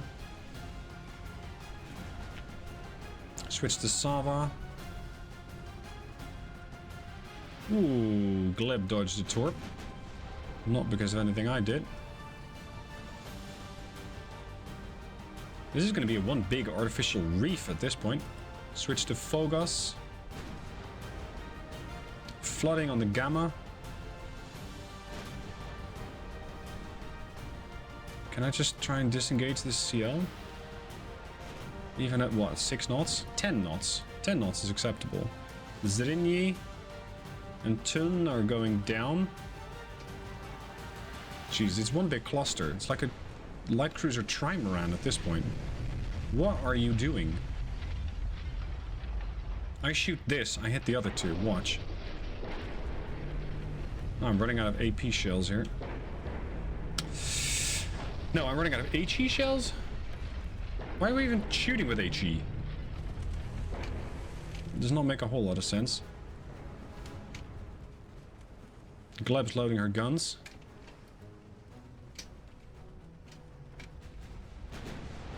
There's the shot. Boink, boink. That was the Kornuberg. Did not hit the Phogos yet. Flooding on Gamma. Gamma's suffering. 4%, 3%, 0.8, she's gone. Nice. Renda is still trying to disengage. Struggling. Alexander Menshikov. Can you take out this comet? Oh, there's the Sava again. Boom. That was good damage on Phogos.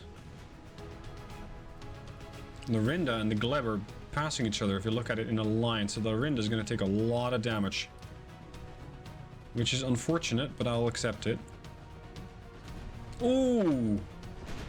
Phogos is getting murdered by this heavy. Yeah, this is done. This is dead. Next is Zrinyi.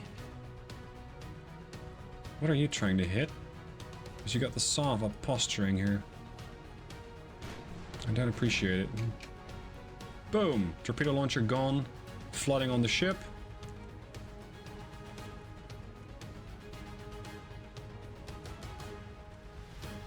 This is going to be such a crazy win for me. Probably tens of thousands of victory points. Sava taking some damage. I'm keeping a very close eye on the Sava and her torpedo launchers. Zrinyi suffering. Might go down. Yeah, there she goes. Switch. Korneberg. Ooh, Sava. That's excellent. Alexander Menshikov has done 50,000 points of damage. The Gleb 48,000. These heavy cruisers, well, I've changed my mind about them. Initially, I thought they were pretty bad. I no longer think that. Oh. Yeah, target the Sava. You also target the Sava. Sava, target the one behind. That's the objective. Because you'll sink the one in front. There she goes. Comet taking flooding. Boom! Boom! And now we get 2 cruisers for the price of 1, pretty much. There she goes. Once I've sunk these, I'll call it a day. I will disengage. And I will get my ships back to port for repairs. Oh, you're done. I think my crews are going to get a ton of experience out of this one as well. Go on. Yeah, that's a bit of flooding. That's more flooding. She's probably dead. Damage done. The 5-inchers did 65,000 points of damage. That's more than the 9s. That's really impressive. It also, however, includes the 5-inch guns on the DDs. So when it comes to the Gleb... Yeah, look at that. The 5-inchers did twice the damage compared to the 9s. Here, not so much. End the battle. Damn, this was a good fight. 25,000 victory points versus 1,600. The Austro-Hungarians are going to be pissed. They sent in 25 light cruisers and 13 DDs. So we're looking at 38 ships and then 1 torpedo boat. So they sent in 39 and they lost 19. Damn.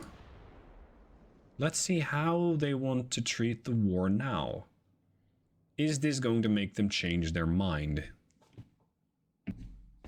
And indeed, it is. They desperately ask us to sign a peace treaty. Yes, I would like to. I would like to very much before everything gets invaded. Also, my technology is behind, so that's fun. Now, I do have my fleet over here. I pulled every single ship together in the Sea of Japan. My battleships, 7 heavies, 2 lights, and 11 DDs. And the Austro-Hungarian Navy just went, that's cute. But we just completely ignore that. I'm not sure how they did that. There's more than one fleet here. There's a little line behind it. There's an Austro-Hungarian fleet behind it. There's probably another one on the way. Yeah, 14 heavies. If the Austro-Hungarian peace treaty fails, I'll be forced to fight them as well. But I think we can manage something. Why did they suddenly gain 15,000 victory points? Oh god, did they invade something and actually get away with it? That would be horrific. Because I was hopeful that this war was going to be over. Pretty much now. At this rate, if they... Uh-oh. Oh boy. They took Ukraine?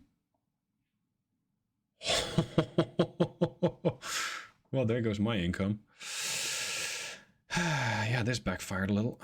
Okay. We got another clash of fleets. I don't want to. No, thank you. Oh boy. And here's the other one. That's the group of heavy cruisers and the torpedo boats. Admiral's Log, October 3rd, 1904. In the wake of autumn's arrival, the Russian Navy stands at a crossroads, navigating through the turbulent waters of political stratagems and military confrontations. The decision to instigate hostilities with Austria-Hungary, a bold and perilous maneuver, has indeed yielded the desired outcome, an increase in our naval budget, breathing life into the partially withered branches of our fleet. Our recent naval engagement in the Adriatic Sea, where a small but fiercely determined task force of 5 Russian ships descended upon Austro-Hungarian waters, has proven to be a masterstroke. The sinking of 19 light cruisers within a stone's throw of their homeland has delivered a crippling blow to Austro-Hungarian morale, casting a long shadow over their naval ambitions. However, this victory at sea is marred by unsettling developments on land. The successful invasion and occupation of Ukrainian territory by Austro-Hungarian forces is a bitter pill to swallow. Though this territorial loss falls under the domain of the Russian army, it exposes a glaring vulnerability within our nation's defenses. The loss of Ukraine, a region so integral to the fabric of our motherland, is a wound that cuts deep, both strategically and emotionally. As Admiral of the Russian Navy, I find myself in a precarious position. The bolstering of our naval capabilities is a testament to our adaptability and resilience, yet the loss of Ukraine serves as a stark reminder of the multifaceted nature of warfare. The battlefield is not merely confined to the high seas, but spans the length and breadth of our vast country. In this hour, my duty as the guardian of Russia's maritime might has never been more critical. The Russian Navy, once on the brink of obsolescence, now stands rejuvenated, ready to face the challenges that lie ahead. Yet, the invasion of Ukraine looms over us, a somber reminder of the continuous threats that encircle our beloved motherland. The path ahead is fraught with uncertainty, and the balance between land and sea power has never been more delicate. In these times of upheaval, my commitment to our naval supremacy is unwavering, but the need for a unified and robust national defense strategy has never been clearer. As we sail into uncharted waters, the Russian Navy must not only be a symbol of strength, but also a beacon of hope for our nation. Hey guys, Stealth here, and welcome to episode 6. We start this one off where we left off episode 5, a meeting in the Sea of Japan. This is a serious task force of Austro-Hungarian warships. It is heavy cruisers for days, and then a couple of torpedo boats to top it all off. Now, are these guys a threat? I would say yes. They have 9.5-inch guns, just the 4 of them. Normally, I would not consider that too big of a threat. However, if there is this many of them, that does become a sizable threat. It also means that there's a lot of points to be had. Now, my force is going to be led by the battleship Chesma, which is, I think, one of my last 2 battleships at the moment, armed with 11-inch guns. And then we have a couple of the new cruisers, the Archangel class. These are only sporting 8-inchers. They are very heavily armored. They're not particularly quick, but then again, neither are these. Mine do 19 knots, theirs only do 15. We're going to find out if my battleship can take out a lot of these guys before they get too close, or if we're going to have to prepare some alternative measures, i.e. torpedoes. The sea state for this particular battle is absolutely horrible. Chesma, which is a 19,000-ton battleship, bobs up and down like nobody's business. And when you look at the accuracy, we're looking at gale winds, which is almost minus 30%, and then another 55% penalty for the rough sea waves. I'm not sure if we'll even be able to find the enemy, let alone once we found them, actually be able to hit them. That is going to be a challenge and a half. Let's at least make warship management as easy as possible by using only a couple of divisions. Chesma's going to be alone. We're going to have the heavy cruisers. We're going to have the light cruisers and the DDs, and then another group of DDs. Let's see about these new cruisers. This is the America. It is one of the new heavy cruisers, armed with only 8-inch guns, a bunch of 3-inchers, and dual barrel, pretty much. I'm trying to get this into view. Dual barrel torpedo launchers. It has one on the port side bow, and it has one on the starboard side bow. So if you point the America, in this case, directly at the target, you should be able to poop out 2 torpedoes, which arguably would cause destructive events to most ships. Whether that'll work here, I don't know. Now, Chasma has been detected. We're not facing light cruisers. We are not facing, well, torpedo boat. Well, we're not facing DDs. So, none of the parties can have smoke screens. There's the enemy. There is the enemy. It's the Zvonki that has visual on them. I know that these guys are packing a lot of secondaries.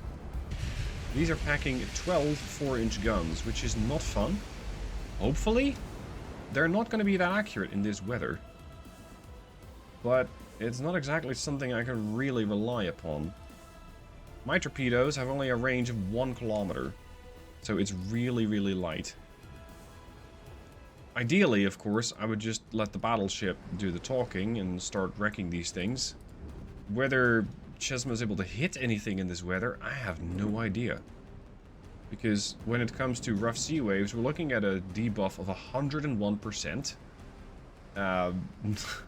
Stormy weather, minus 45. Gale, minus 28.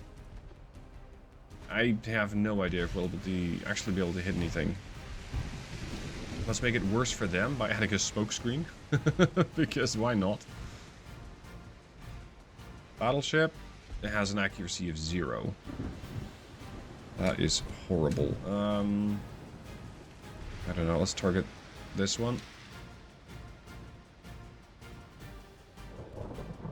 Yeah, they too are suffering from disastrous levels of accuracy. They also pretty much look like a merchantman. I guess so do mine. But it's a bit weird. What's their armor like? What? That's your armor? Wait, what? Huh?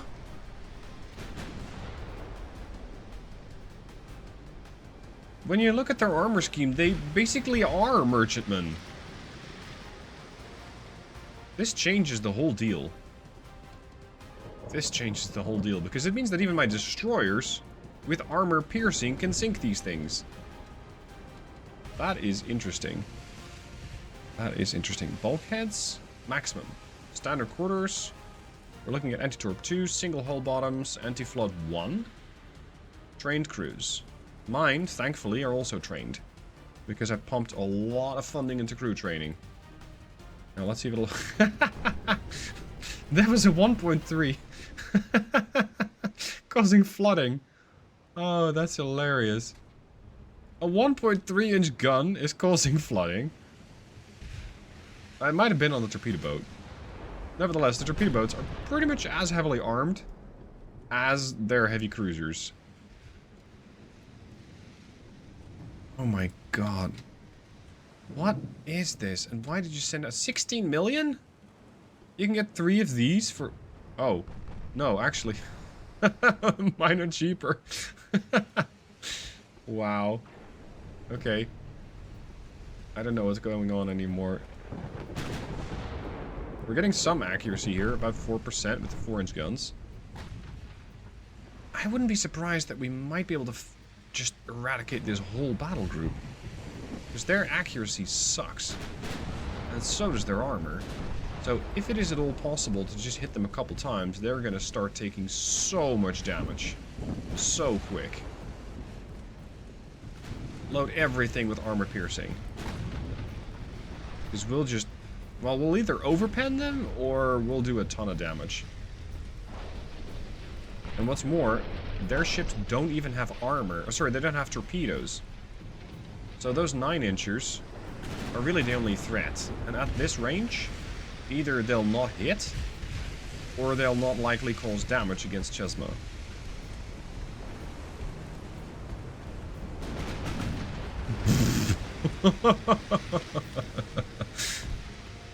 Oh boy. 800 meters. We have absolutely no accuracy. See, these guys are arguably more dangerous, the torpedo boats, because they actually carry torpedoes. Oh, they're a low fuel? Oh, that's going to make it better.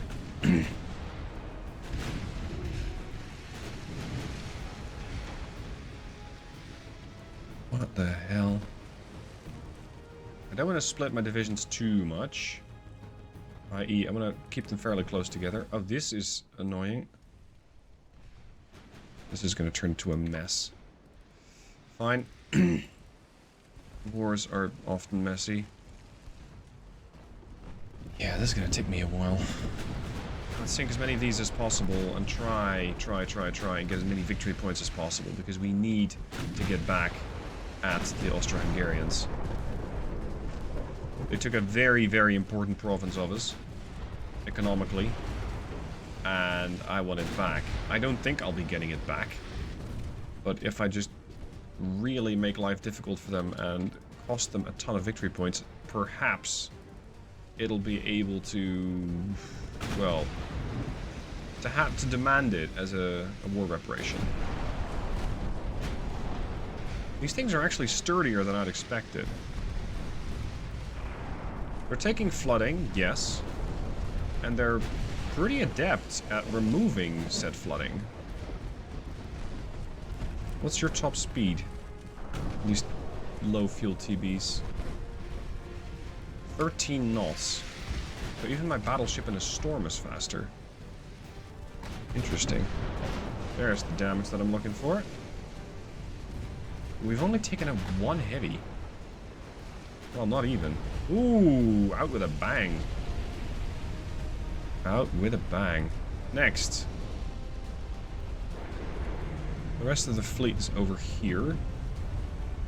You are following this one. Moskvitchinen. Okay, and here we have the other heavies. I'm just going to merge the heavy groups. All to make it a little easier to manage. We're going to tell these guys to follow the battleship. So I basically only have to control the battleship and this division. And hopefully that will mean that I don't have to do as much micro. As long as these guys don't throw torps at me, which is a very real risk when it comes to the Anaconda over here, which is only 400 meters out. Really, really close. Let's see if I can throw torps back.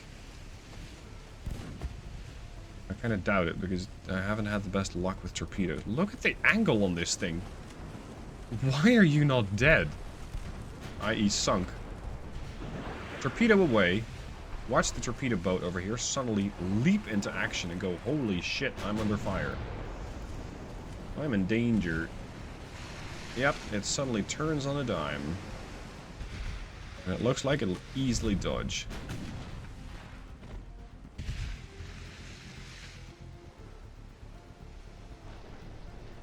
Heavy group. Target this. You target the Anaconda, because the Anaconda just, yeah, launched a torpedo. HE this thing, because this has absolutely no armor. Arguably, I should have been firing HE altogether, because these guys, like I said, don't have any kind of real protection. So HE would have just blown them to bits. Whereas somehow AP still ricochets off of them. Off the main belt. That must be it. Okay, select your own ammunition. Oh, crap. Chesma is now part of the division. Oh, no, no, no, no, no. Ah. Torpedo did not go through, but you just launched again. There's another one. Well, I think Chesma's pretty much stopped. So she should be fine. Some light damage there. Yeah, she's fine. A bit bruised. Hopefully the flooding can be contained. Oh boy. Oh boy. You guys, auto-select your ammunition. Just ricocheting with most of these small calibers, probably the 3-inchers. Put all the ships secondaries to high explosive, because at least we'll do something. We do get their fleet kind of surrounded. More by mistake than anything else. Ah, this torpedo boat. Can you just flood, dude? Many bulkheads. Alright. Damage done, 23k. Damage taken, 4. Let's get the America group to come back in.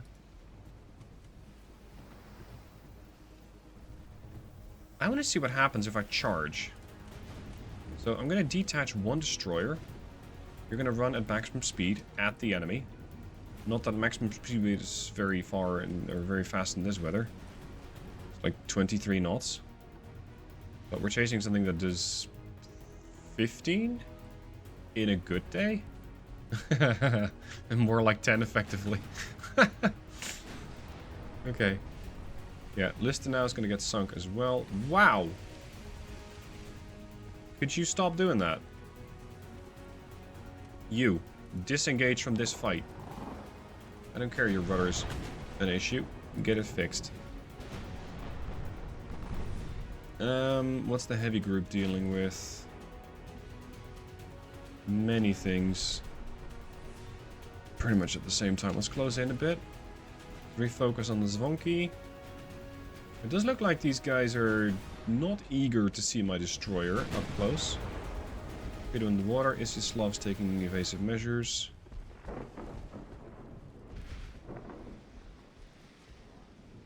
Zvonki's torpedo range is very low. It's a kilometer. Good damage on this torpedo boat.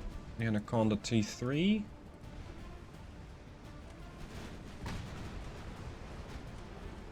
Bregenz is pointing its guns in the wrong direction. Phasma, take this thing out. That torpedo boat should be dead.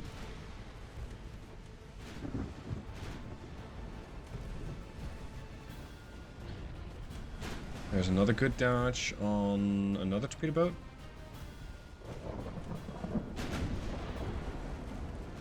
These cruisers just don't care about my DDs. They're targeting the battleship. They're targeting Chesma. Which I would argue is not the biggest threat right about now. It might be the DD that's, oh, I don't know, half a click away. Wonky. I do expect results. Unfortunately, I only have one launcher per side. So I might be able to torp him. I just won't be able to do a whole bunch of damage. Sadly. Damn, I would not want to be on board one of these DDs. 300 kilometer range, 300 meters out. Heavy group is fully healthy. We got the DD group kind of bugging off. We got the other division over here. P3's down. Send it. Dude, that one.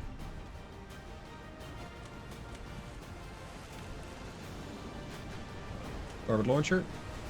Something hit me.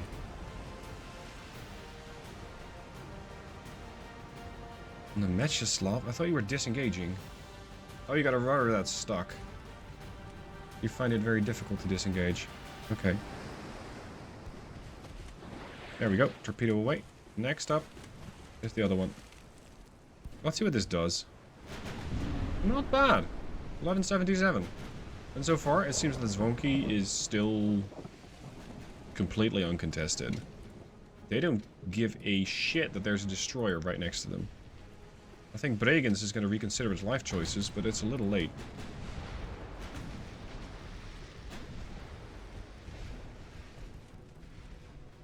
How's the Mechaslav? Yeah, you're dead.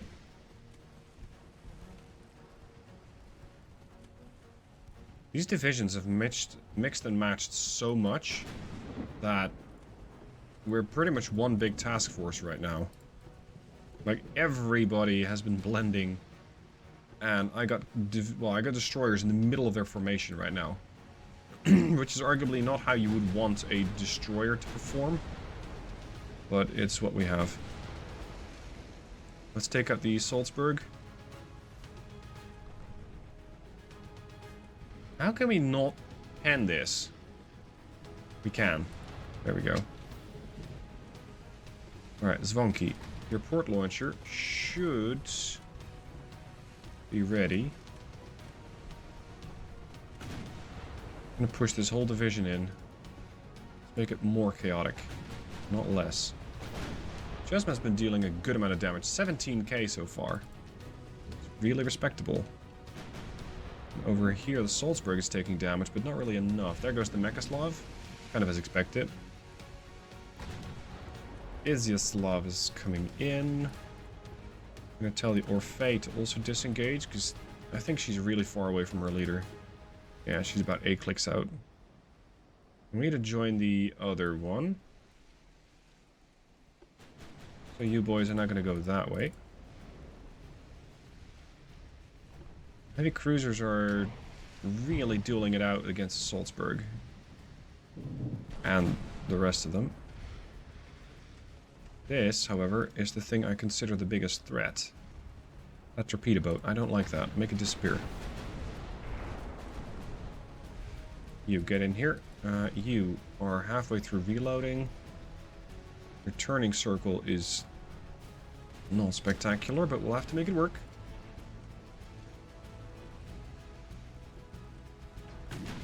Ooh, that was a big chunk of damage. It's the Archangel. Those 9-inchers really went right through the ship. This heavy cruiser should be going down. Boom. Extensive fire. Not exactly what I expected to take this ship down. Let's get the Archangel disengaged. This is not exactly ideal. I think, however, she's dead in the water. She's doing about 5 knots now. Not great. Keep going.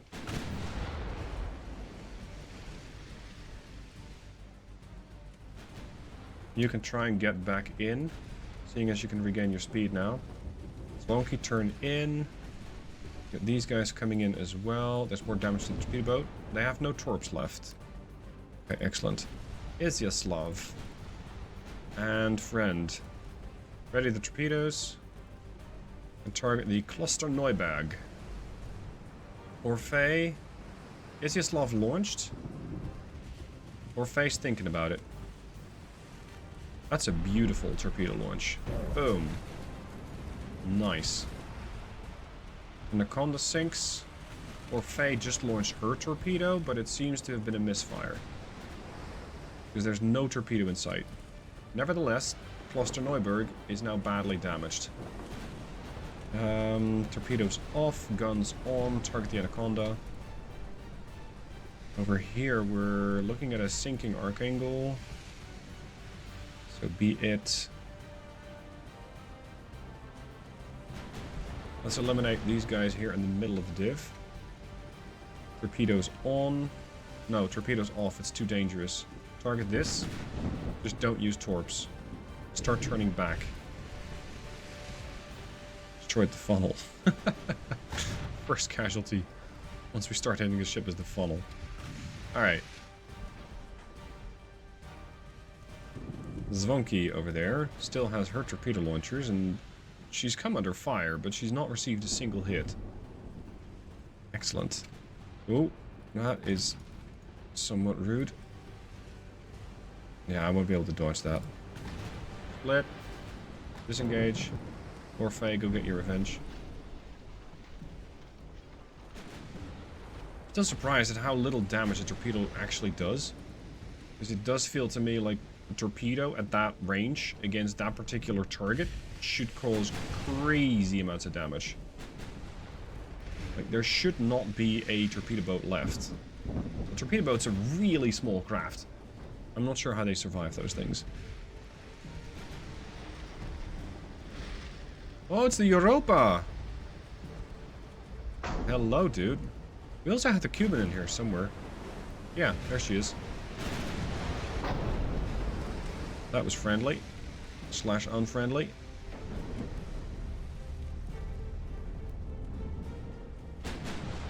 Leonding and Salzburg over there. Who's leading this party? America is. America's always leading the party. Okay. Let's see about launching a torpedo at this thing. Zvonky is going after the Steyr. Izyaslav is damaged, trying to disengage, but unsuccessfully so. Oh, the Orfei also took a bunch of damage. Did you take a torp hit, or what? No, you took a 4-inch hit. Yeah, you got 3 cruisers on you. Potentially more. Makes sense. Smoke up the DDs. I'm sorry about the chaotic nature of this battle, but the accuracy and, to some extent, the difficulty in actually penning these ships does make it a bit chaotic. It's not clear weather and beautiful lines of battle, it's this mess. Ah, Chesma's back. Hello. Can you eliminate the Krems, please? Make it quick. Oh, here's the other... See? I do start forgetting divisions. You got this many of them. Target the Krems and eliminate it.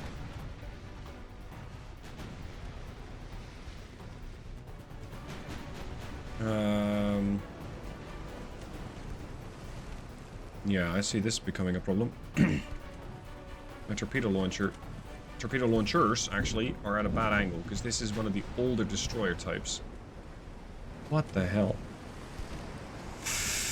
I wouldn't be surprised at all if the torpedoes won't arm.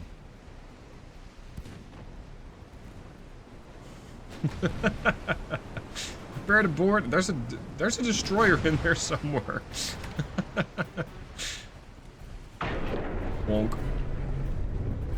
Ramming damage is going to hurt me a lot more than it will you. Yeah, it's already flooding. Oh, it's one of those insta-flood DDs. Yeah. Yeah, I don't see you particularly surviving this fight. Look at that. A little bit of ramming damage. Instant death.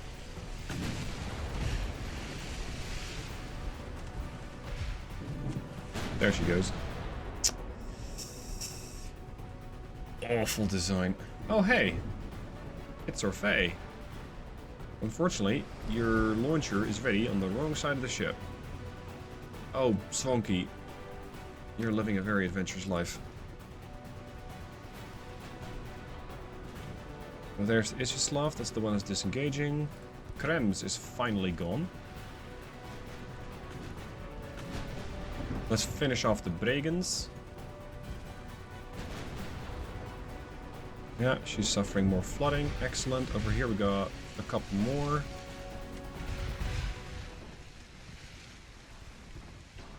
Let the battle rage for a bit.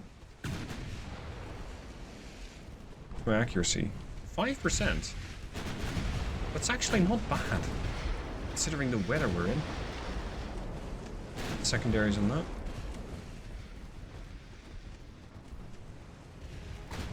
Zvonky, see if you can come around. Throw some torps at a target. Also got the Gromiyashi over here. Oh, don't do the same thing, dude. That'd be bad, Admiral ship. Cuban has done absolutely nothing. That's unfortunate. Bregan should be going down. Yeah, we'll win this, but it will take a while. After a very long and arduous battle, I was able to sink almost all of the Austro-Hungarian cruisers. One survived. I could have chased it down. I decided not to. I wanted one survivor to tell the tales of the Russian Navy. Because keep in mind, they came in with 14 heavy cruisers and 5 torpedo boats, so 19 ships total. I had 1 battle cruiser, 7 heavy cruisers, and basically a fleet of DDs. Well, I dare say I don't have a fleet of DDs anymore. Most of these are the older design. Some are the Zvonkis, but there were also some Finns in there which basically sunk the moment that they collided with, well, anything. Either way, I gained 38,000 victory points from that, and the Austro-Hungarians got 12,500. So I dare say it's a great outcome for Russia. Is it going to be enough to tip the war? I don't know. I also don't know if I want the war to end yet. And the reason for that is right now there's not really a rush because, well, they've already taken the province that I was hoping to hold. It is possible that they're gonna push again. Like, they're trying to push here. So far, seemingly unsuccessful. But if you look at the numbers, I have already taken a bunch of hits here. There has been some progress from Bohemia and Moravia, but if Galicia also starts throwing its weight around, then we have a problem. Because now I'm starting to face 2 armies here. So, as much as I would like to keep it going, I think it is within my best interests to end this war. So I would like to push the government to end hostilities. Whether they will listen to me, I don't know. Also, there are more Austro-Hungarian ships here. There's a small task force, like 2 CLs, 2 DDs, and 1 torpedo boat. But their bigger performing act is coming up a little later, as there is yet another task force coming in. Where did they park it this time around? Oh, it's already here. 3 battleships, 4 heavies, 5 lights, 2 destroyers, and 24 torpedo boats. Considering that the Austrian-Hungarian Navy's 28 torpedo boats, they did lose a bunch. And they can also lose a whole lot more if I'm able to take them down. Now, my Navy's really not that big. I scrapped all the torpedo boats. Numbers-wise, we're pretty even. But if you look at the total tonnage, all of a sudden, my ships are just twice their displacement. So I have a tendency to go for bigger ships. And you can see that the lights and the torpedo boats and the DDs, they just don't add too much. So ideally, I'll be able to punish this fleet. But the problem is, my ships right here are going to need some repairs. And I don't really dare go into a fight unless these things have been properly repaired. So I'll take the task force back into Vladivostok and make sure that they get fixed first before ever trying to go up against these battleships. As for finances, we're still not great. We're still minus 20 million. I believe I am producing some more warships for the... No, actually I'm done building for the Canadians. Yeah, I'm not building for the Canadians anymore. Well, that's refreshing. Okay. I'm still behind with tech. I'd love to improve that. I've improved it to 33%, so we're getting somewhere. And transport capacity is very nicely on track. It's something that I can now decide to not push as much money towards. Like, I can keep growing it a bit, or spend a bit more on tech. But I first need to win this war, and I don't think I'll be able to completely save all the transports for now. So, more money will be spent, more transports ideally will be built quickly, and perhaps we'll go to peace with Austria-Hungary. Admiral's Log, October 28, 1904. The echoes of a monumental victory for the Russian Navy reverberate through this day. In a masterful display of naval prowess, we decisively crushed the Austro-Hungarian task force in the treacherous waters of the Sea of Japan, a victory destined to be remembered in history. The confrontation unfolded amidst a raging storm, reflecting the fierce and relentless nature of our battle. Our fleet, consisting of every available warship, engaged the enemy with unyielding ferocity. The Austro-Hungarian ships caught in the onslaught were methodically and ruthlessly dispatched, with all but one succumbing to the might of the Russian Navy. This triumph is not merely a testament to our naval superiority, but also marks a pivotal moment in the war. The significant loss inflicted on the Austro-Hungarian Navy has sent ripples of shock and dismay through their nation. The streets of Vienna and Budapest now echo with the murmurs of defeat and calls for peace. In response to this overwhelming victory, I have recommended that our government commence negotiations to conclude this conflict. The destruction of the Austro-Hungarian task force opens a window of opportunity for diplomacy and reconciliation. Standing at the helm of this formidable naval feat, I guide our fleet and nation towards a hopeful horizon. The prospect of peace, following our recent victory, not only bolsters the morale of our sailors and citizens, but also positions Russia as a dominant force in the forthcoming peace negotiations. The war has been arduous for both sides, and the path to peace remains complex and challenging. However, the Russian Navy under my command stands ready to defend our motherland's honor and interests. As I write this log, the winds of change suggest the promise of a new dawn. The sacrifices of our sailors and the resilience of our fleet have paved the way for a future where peace and stability reign. Our strength, unity, and diplomatic efforts will endeavor to secure a lasting peace for Russia and her people. Hey guys, still there and welcome to episode 7. The peace that I was hoping for has been signed. This is good news and bad news. First, let's look at the good news.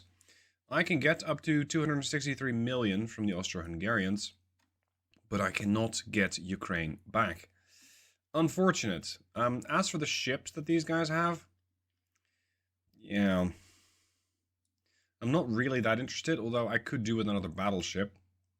I'm not sure whether this one's 60 million, this one's 78. Let's take this one. Can I get another? Because my own battleships are basically, well, they haven't aged.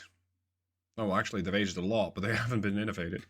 Okay, so I can propose that I get one battleship and 185 million. And that is exactly what these guys agreed to. So, let's see what this is. Oh, now... Sorry, dude. Victims are inevitable. I don't like it. It is the situation with war. Fortunately, this means that Poland, at least for the time being, is not going to get invaded. But this bunch here does pose strategic problems. Because now they have Odessa. And with Odessa, they actually have a port in the Black Sea. The Black Sea used to be my little pond. It no longer is.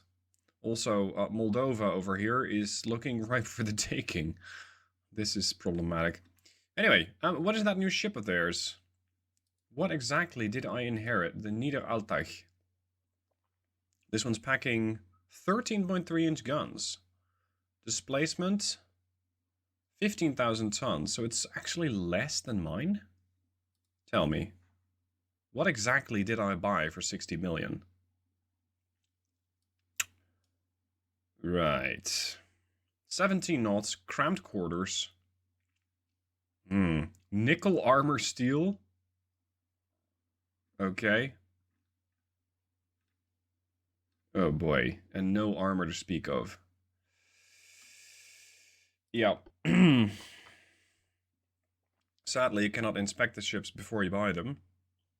But if you can, for any ship that you buy, kick the tires a few times. See if you can actually kick through the tire into the citadel, and if it does, please don't buy it. Because now I'm stuck with a battleship that I can't really use. So we're going to mothball this thing, and we're going to see if somebody wants to buy it from me. I'm not sure if they will. Oh, 78 million even. I'm not sure if they will, but here's to trying. Now, the bad news is my budget has been nicely reduced to pre-war situations, i.e. peacetime. This means my budget is once again in trouble. And not by a little bit, like by a massive margin. I can once again not invest much in crew training nor technology. Transport capacity I'm going to reduce a bit. I do want to keep it around 1%, so it does keep growing. And hopefully my economy will grow, because at the moment that's like non-existent. What's the next strategy, the next plan, the next maneuver? Considering how Japan is probably still a little pissed with me, it would be okay, or at least fairly easy to piss off the Japanese. Yeah, minus 21. The Spanish are minus 54. I'm not sure why. I've never even seen the Spanish around here, nor have I sent ships to Europe. China is actually positive, so I don't have to worry about those. Okay. I'm going to try ticking off the Spanish. I know it's already worked, well, kind of backfired once, i.e. I started a war with Austro-Hungary and they said, oh, that looks nice, and they just took it. With Spain, I don't foresee the same problem, but I could be wrong. I will bring the other ships that I have here home. That is the surviving task force. You're going to go back to Sevastopol. And, well, we're going to just go through a whole bunch of months. And when anything interesting happens, I will let you know.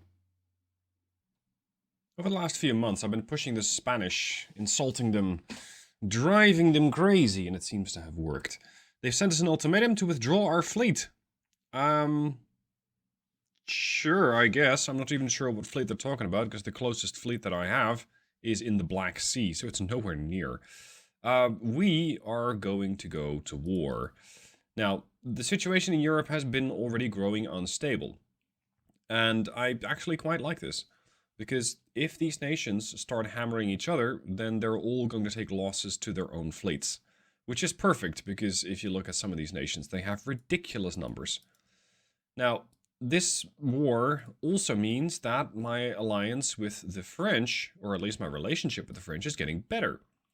I've been doing a little bit of, let's say, buttering up to the French, and here's why. If the French are able to turn into my ally, like my full ally, I will go to war with Austro-Hungary. Possibly. That wouldn't be good. But the French have 36 battleships. I can let them do the fighting against the Spanish, while I continue my endeavor of getting my economy back on track and look at the tech budget. I don't care about crew training, we're just going to use recruits anyway. But I do care about the tech, because at some point it said very far behind. That's not something I want to see at all. So, with this increased money from the new war situation, I can push this even higher, up to 100%. The transport fleet is still increasing, and I don't believe that my transports are operating anywhere near Spain, so I don't believe that I need to send any ships here. I don't have any transports that I need to defend. When it comes to possibly taking Spanish territory, I rather doubt that I can muster the tonnage required to do so. Because, especially when you're invading even, well, smaller positions, it's tough. You need a lot of force. You need a lot of tonnage in order to get that done. As much as I would like some territory in Europe, I mean, beyond the Black Sea, I don't think it is currently in my best interest to pursue that. I think, and this is also role-playing as the Admiral, that trying to keep up with the other nations and trying to get better tech is within my best interests. I'm not really that interested in getting better battleships. I am mostly going to be running a cruiser navy, because so far the cruisers have done a lot of work for me, and if I can have like one battleship per, I don't know, 8 to 10 cruisers leading the charge, taking up the damage, and then the cruisers actually being the one that dish it out, I would much appreciate that. I think that is better for the type of territories that I need to defend. Something else that's happening, the army is taking a little stroll, leisurely stroll across southern Siberia, right into Kamchatka. Again, it's one of those factors that you just have no impact on, and the game just went, yep, no, we're going to take Kamchatka back. I thought, okay, go do your thing, and looks like they're doing their thing, because they've already advanced a lot. It would be nice getting a little bit of a bonus to the economy again, and this is, what, 300 million a year income? So, considering that my finances are 5%, I do get a slight chunk of change, but it's not going to be that significant. So, let's see. Is it going to be possible to soak up to the French enough and get them to turn into an ally, or is that going to be my undoing? Not 1 month later, and France says, sure, we're going to offer you an alliance, but they need a considerable financial aid to support its navy. Why? You got 36 battleships. Do you need to fund cruisers or something? So I can say, well, France, that's all nice and good, but I'm going to get more naval prestige, yet I'll not have my alliance. I'm going to give them the money. Normally I wouldn't do this, but I really want the alliance with the French. And of course, that's going to upset some other powers. So, the Germans and the United States are now at war. I have my alliance with the French. We have some new tech. And slowly but steadily, I feel like I'm catching up with all of the other nations. Like, it's not going very quickly. We're still behind. Britain is still probably very advanced, but even the US is behind. That is unusual. Even the US is behind. And their economy is like, what, 3 times mine? Yeah, about 2.5.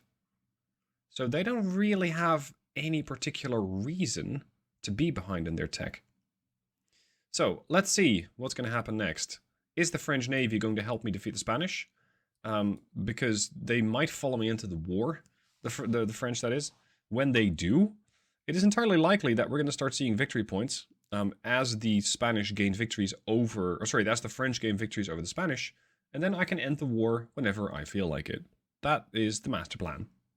Something I haven't done in a very long time is design a new ship. And it's time. Because we now have access to the Dreadnought 1 hull. So why now? Well, the Dreadnought 1 hull obsoletes the other hulls. So the other battleships, the Ovsetterov class, I cannot build that. Well, I can still build it, but I can't adjust it anymore. Because it considers this thing too old. Because the Dreadnought just supersedes everything. Now, these Dreadnoughts are capable of displacing maximum 26,000 tons. That's a big ship, at least for this era. It is 6,000, almost 7,000 tons heavier than the Ovsetterov class. And I am definitely going to make use of that, because these things are going to be the tanks of the fleet. They'll take the damage. They are going to be the ones that make sure that the cruisers are not going to take the brunt of the damage. These guys are going to take the brunt of the damage. Now, this means they're going to have to be as survivable as possible. So Crypt 1, Anti-Torpedo 3, Double Hull Bottom, Reinforced Bulkheads, Best Citadel, and Anti-Flood. I'm also considering them giving them maximum quarters, like spacious.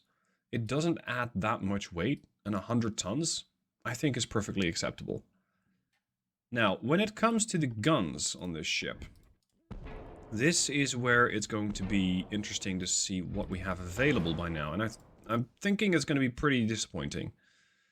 We have Mark II 13-inchers, Mark II 12-inchers, and Mark III 11-inchers. I'm going to take 11s. I don't believe that the other ships... Yeah, they also carry 11s. But I much prefer Mark III over Mark II. Because these things reload in 82 seconds, these reload in 57 seconds. And if you look at the accuracy, it is pretty significant. The amount of damage that they can do might be a little less, but that's something I can perfectly live with. Now, the guns on this ship are not going to be very big. They're not going to have tons and tons of guns either. Because these are the tanks. And they're going to be close in with anything else. That's why they have all that torpedo protection. What? Oh, I can only have one barbette. Right. Okay. That's unfortunate. I still need to do a bit of research. But, oh, I bet I can have a big super bar... That weighs 200 tons. That weighs 142 tons. Right. Doesn't make a whole lot of sense to me that I can fit this and not the other thing. But, okay. If I can then have the medium superimposed barbette there with the turret on top of it. Oh, crap. In this era, you cannot yet, unless you've researched it, have a whole lot of guns. I am so used to operating in 1925, 1945, 1950 that I just always assume that you can have this many guns. Unfortunately, you can't unless you do the research. So we're going to have to go back to the drawing board. More ways than one. We'll also have to do more research. Can this do a 360? No scope? Or should I say no rangefinder? Yeah, okay, so this works. I'm checking this because this ship is going to be in close. And this means that I want my turrets to be able to snap the targets quickly. Let's give them the barbette armor that they need. Let's give them the enhanced turret rotations and loading systems. And considering I'm going to be quite close, I'm probably going to use Coincidence Rangefinder. Advanced, TNTs, Ballistites. And then the type of shells. I'm thinking of going with a... How should I put this? Like a reverse system? And by that, I mean, I'm going to go with a ship that has guns like these to take out cruisers. It is not going to be a ship that is sheerly there to take out enemy battleships, because that is what my cruisers will do. That's what the cruisers will do. So now I can probably, on the stern, you gonna go over there, I can probably use this. And I can probably mount some decent secondaries on there. 5 inchers? What, do I have anything that's Mark III? Oh, right. Okay. That's not great. Mark II it is. This is going to add to the firepower as well as stabilize the ship, because I have the turret this far back. Now, I also have casemates. The problem with casemates is they are quite heavy. Especially if you want to just, like, do that. That adds a ton of weight. It does make it a very deadly contender at short range. Because at short range, and I mean about 5,000 meters, you'll be able to start penning quite a decent amount of armor, and that's with semi-armor piercing shells. If I'm going to go to standard or capped, we're looking at a pretty respectable pen. Like 14 inches. That's going to cut cleanly through a cruiser most of the time. I'm also going to go with soft-capped HE, so that my HE doesn't overpen, if it even does, and otherwise I'll just cleanly cut through, well, basically everything else. The problem is, if I have this many of those 8-inchers, I don't think I'll be able to tack on the amount of armor that I really want. So first I'm going to tack on the armor, and then see what I need to adjust in order to keep this thing afloat. I.e.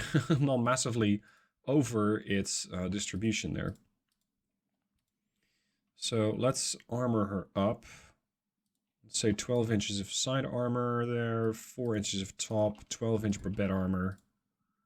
Yeah, I'm 2,500 tons over. That's a lot of weight. I'm not going to do anything about the diameter or the barrel length, because I don't want that. Let's increase the steering. Induced boilers would give me even more engine efficiency, but that's not necessarily going to give me a whole lot. I can reduce the range a bit, because I don't expect to do great expeditionary missions. 12,000 kilometers is fine.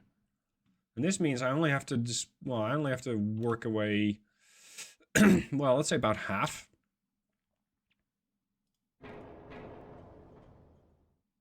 Okay, so I got 3 on the bow.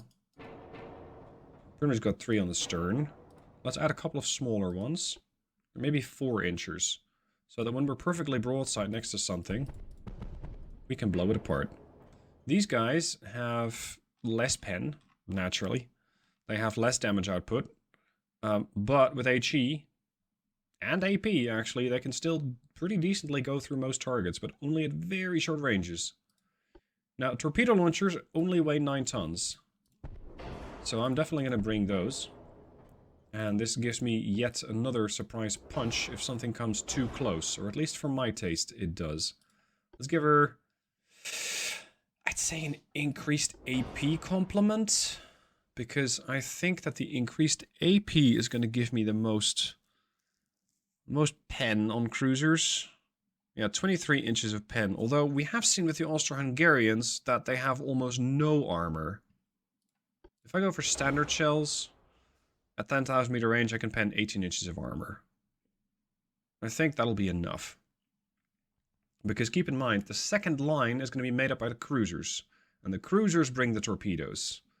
And the torpedoes, they bring the damage. Casemate armor is hefty. 12 inches of casemate armor. That's a lot. These 4 inchers fire every 8 seconds, and these bigger guns fire every 27 seconds. Damn, they're not fast. How heavy is one? 175 tons. Yeah, a turret's 148. But 2 of these is 234. So 2 of... let's say a dual barrel turret is better than 2 casemates, arguably. So if I put like an additional 8-inch turret over there, and I armor that up... Oh, you can't. You can only give it like 9 inches of side armor. Huh. That's not ideal. But it does give me a far greater firing arc than just having those guns there. Alright, I'm going to forego the 8-inchers on the casemates and just add more turrets. This should be able to get a pretty decent amount of fire to light down. I wonder, I wonder. Yeah, look at that. What? That won't fit? Come on, do better. Is it perhaps this one? That might be it. No? What sort of turret or barbette do you need? Barbette for small guns. There. It's not really going to help my pitch, but it will help my firepower. Because if I'm going towards a target, I'll be able to bring these 11 inchers to bear, these 8 inchers, and these 8 inchers. So that's a substantial amount of damage that I can do against those targets. It does look a little weird, the way that the barbettes rotate it, but okay. There. Now let's armor these things up, and potentially put another one here. So it's a really heavily armed ship. Can it survive? I hope so. Let's increase the barbette on these. Speed-wise, I'm a little slow. I'm only doing 21 knots. And when it comes to my top speed, it's listed for 22.5. So let's say 22. Because I do need a way to close the distance against the targets. If I don't have that, I'm going to be in trouble. Can I increase this? No, it's a bit heavy. Natural boilers. I can up the aft deck a little to pull back some of the fore weight offset. There. Okay. Now, in honor of the ship that did so incredibly well, how did they write that? I think like that. Europa class. This is going to be the Europa class. It does have still the 4-inch casemates. A couple of them. It has a lot of 8-inch guns. And they're not afraid to hurt you. These dual barrels will hit you at about 5,000 meter range, I think. And they'll be able to either hit you really hard with HE or even harder with armor piercing. And that's a lot of firepower. Broadside, I can bring to bear probably about 12. And that's not even counting the main guns. So this thing has firepower for days. It's also going to be really expensive. That's $180 million for a battleship. The previous generation was 131. So I probably won't have a whole lot of these. Like 2. 1 potentially in the Black Sea. And 1 somewhere in the Asian theater. Like my far eastern shores, to make sure that if the Japanese or the Chinese get any funny ideas, they're going to be met by one of these things, backed up by the cruisers. Hopefully, that combination will work. It is going to be expensive, and it's going to be expensive for a while. That's 18 million a month. So I'll have to save money somewhere else, because I'm already going broke pretty quickly again.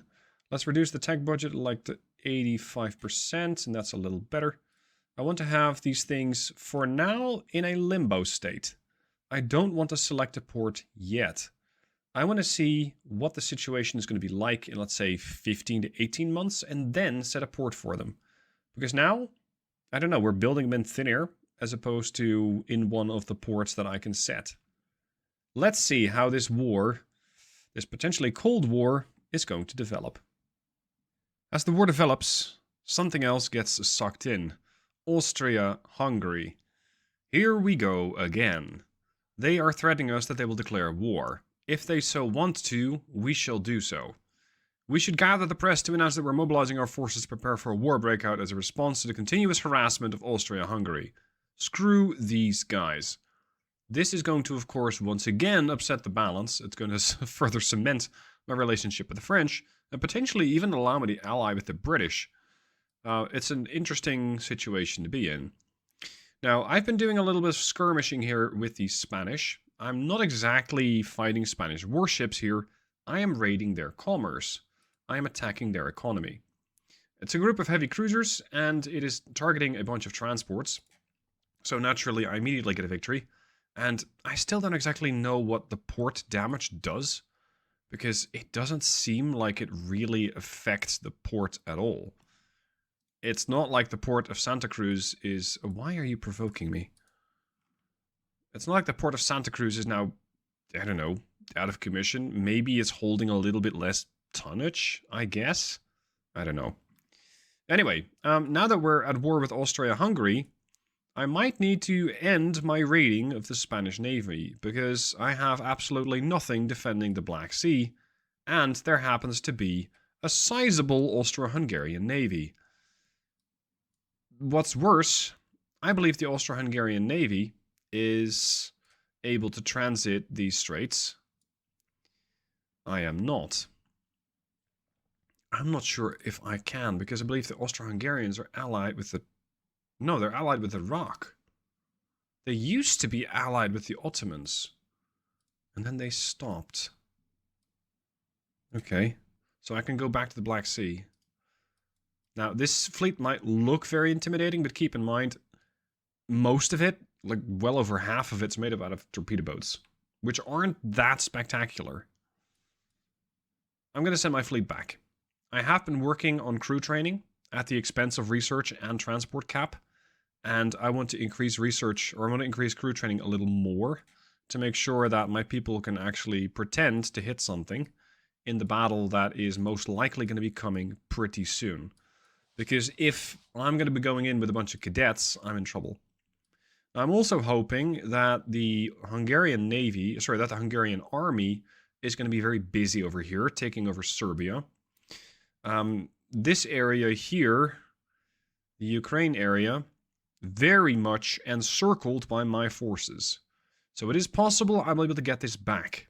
That's my hope, but it's not something I can influence. There is something, however, that I just recently learned about the game, and that is the army logistics stat. It's a factor affecting the supply of your army, heavily dependent on the fleet's ability to protect supply routes. What is not quite clear to me is whether those are my supply routes in the area of war or everywhere. The game doesn't make that very clear. Additionally, army logistics are dependent on the number of controlled provinces and their population. A nation which is overextended is going to need a considerably large navy. I probably need more ships. But the problem that I now have is that my economy cannot support that. I'm trying to get bigger shipyards, and this is something that you just need to do about every 4 to 6 years to maintain some form of a shipyard that can start fielding bigger and bigger ships. I mean, I'm not up to 57,000 tons yet. I can't build anything like that. I can't design it. But it also extends my shipyard or shipbuilding capability, my shipbuilding capacity. So I'm going to be able to build more ships simultaneously. When it comes to shipbuilding, a couple of months have progressed. And this means that the new battleships / the Dreadnoughts are going to be ready in 9 months. I'm not going to set them yet. I am tentatively preparing to have one of these operate out of Sevastopol so that they'll immediately greet the Austro-Hungarian warships with cruiser support, because I'm not sending one of those things out solo. So we're going to have to get these guys back. It's going to take 3 to 4 turns or so, and then hope that the battleship is ready, send the whole package out, and start dealing with these guys. Admiral's Log, November 3rd, 1908. The year 1908 has witnessed a substantial shift in the naval ambitions of the Soviet Union, driven by my unwavering commitment to modernize our fleet.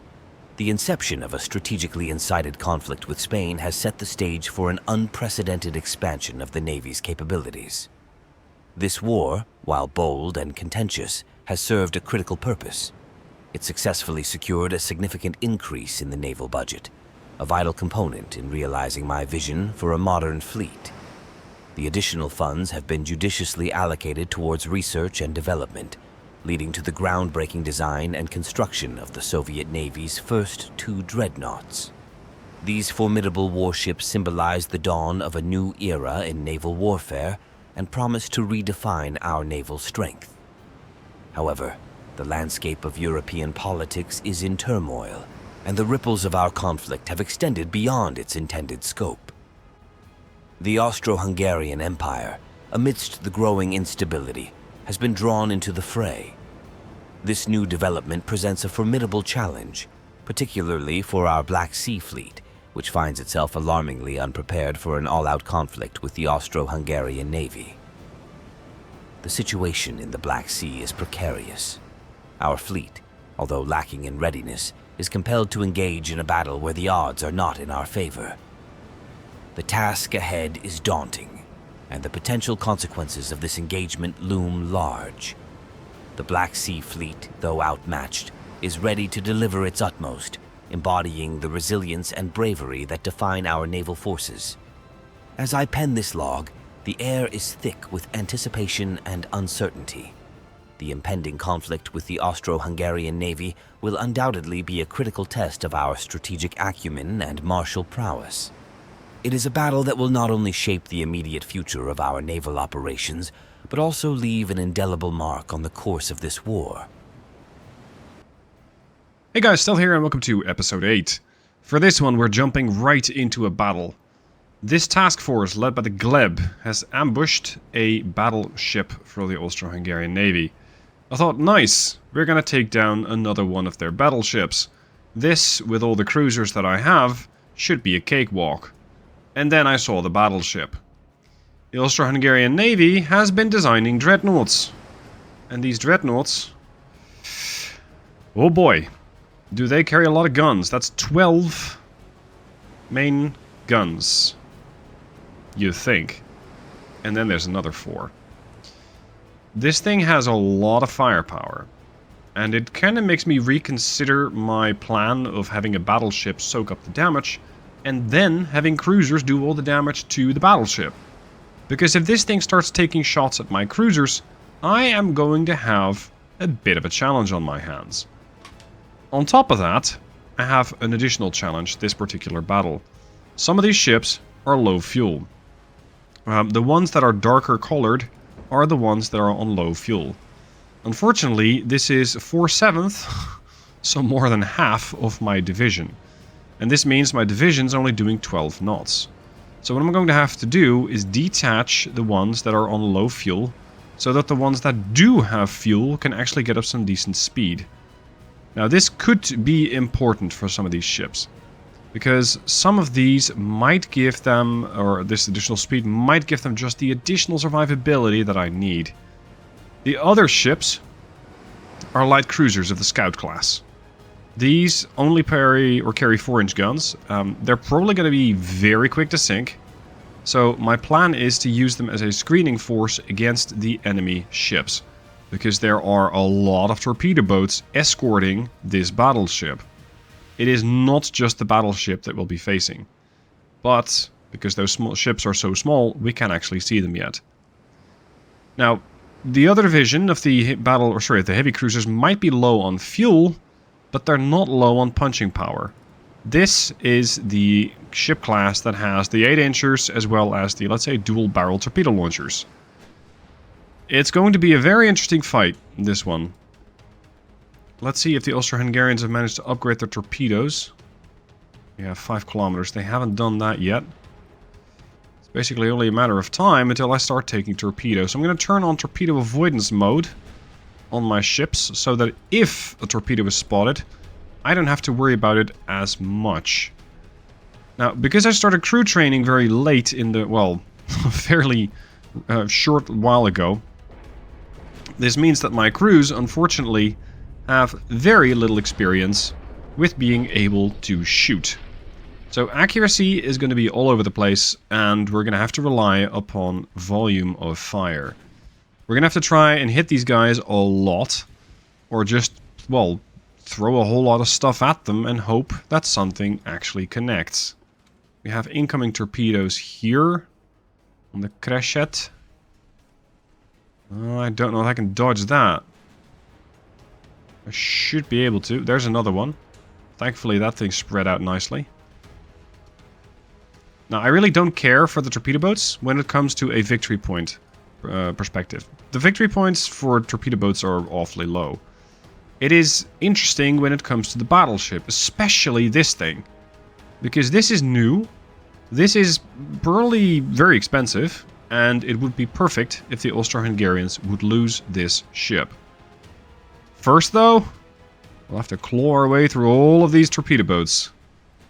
And right now I can only see one, but I believe they're getting escorted by 8 to 10. It's a substantial amount of escorts that these guys have. Unfortunately for the Austro-Hungarians, they forgot to put reloads on them. Or perhaps it was a conscious design decision. And they thought, well, they're either going to run away, or there'll be nothing left to run away with. And considering that this guy is just rushing into my forces, even with some survivability, I don't think we'll be seeing it again. Cormoran T-30 is gone. Now at this point we can see the battleship. The Schöne. 18.5 knots. It is packing cramped quarters, but maximum bulkheads. It's an interesting design choice, because with this crew losses are going to be a substantial problem. It's not fast, it's just doing 18.5 knots, it has a single hull bottom, it has anti-flood 2, it has anti-torp 3. Oh boy, that's going to be a potential problem, as making it more difficult to torpedo this thing and keep going with the flooding. Meanwhile, the Cormoran T-30 is cooking off. What I can try and do is force this thing to surrender. So just pop high explosive at it and start eliminating the crew. It's not the cleanest way to get a kill. Well, in the sense that there are more noble ways of eliminating targets.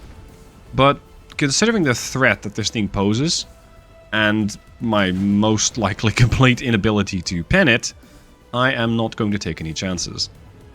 Armor-wise, this thing is not bad. Pretty hefty main armor belt, but the armor quality is awful. The armor quality on the Gleb, at least, is plus 78%. Oh, sorry. Yeah. The armor quality on the Gleb is a lot better than that on the Schöne. Considering how the rest of the ships are deployed, I'm thinking they're screening. And it is a bunch of torpedo boats, but it's also a couple of light cruisers. So it's not just one type of ship. As we're pumping this thing full of high explosive fire, the Schöne is already losing crew, and with that, damage control abilities. The damage control abilities are going to be pretty critical. The less damage control you have, the more the fires will hurt. They will continue to deal damage, they will continue to burn, and slowly but steadily, you might find your whole ship engulfed in flames. That is not the direct goal that I have. It's more of a potential side effect of just continuously hitting this thing. Now I have to keep very much in mind that it's not alone. Oh, there's also destroyers about. These destroyers, some of them have 5-kilometer range, some of them do not. So I have to be quite wary about how these torpedo boats and destroyers are maneuvering, and what exactly they seem to be doing, because the moment that they start getting closer, I'm going to be in trouble. After some fighting and a few torpedo attacks, as launched by these very bold destroyers of mine, the battleship has found that her survivability might be coming to an end. She's lost about 30% of her crew, her main tower has been destroyed, she has fires raging, she has a couple of different flooded compartments, and her accuracy is nowhere to be found. So, as much as this thing looked impressive, when it actually got to fighting, it was the cramped crew quarters that seemed to have done her in. She's not dead yet, though. I cannot just disregard her as a combatant because it's still a threat. Have I lost some ships in the meanwhile? Well, I've gotten pretty close as the Bion took a torpedo. And because I have all of my ships on torpedo avoidance mode, everybody panics. And everybody is very quick to try and just get out of the path of a torpedo, even if that torpedo is nowhere near, like with this side of the fleet. So my ships have scattered a lot. Let's detach the Bion and pull her out of this fight. I don't need her around anymore. And in the meanwhile, we're lobbing another torpedo into the Schöne. She's lost 30% of her crew, and her battle damage control is about 60%. Even the reload on her main guns is going to increase more and more and more. And more people aboard this ship are going to have to do more work as the damage keeps going up, but the crew does not. Kreshet has launched its starboard launcher. The Boyki over here is coming in for a torpedo attack. And I think that could be it for the Schöne. And meanwhile, we are looking at some really close range fights here between the Russ, the Gleb, and the Themis. Themis has no longer any torpedoes, which is very fortunate. Neither does Russ. Russ has also had her torpedoes destroyed. So, great. Torpedo boat coming up from behind. Turn the Gleb around. And if all of you people could actually go and make yourself, I don't know, useful, that would be lovely. Destroyed another main gun on the Russ. This is a problem with those 4-inch. They're so exposed, and the moment that a gun gets destroyed, you just... Yeah, there she goes. The Russ basically has no ammo left. She still has some guns, but not a whole lot. It looks like it might be high time to start getting... Oh, another torpedo hit. Like it might be high time to get another design for a light cruiser. Because this one... I think it's a bit past its prime. The ship no longer performs as good as I need it to. And it's really starting to show. Starboard launcher on the Kreshet is ready.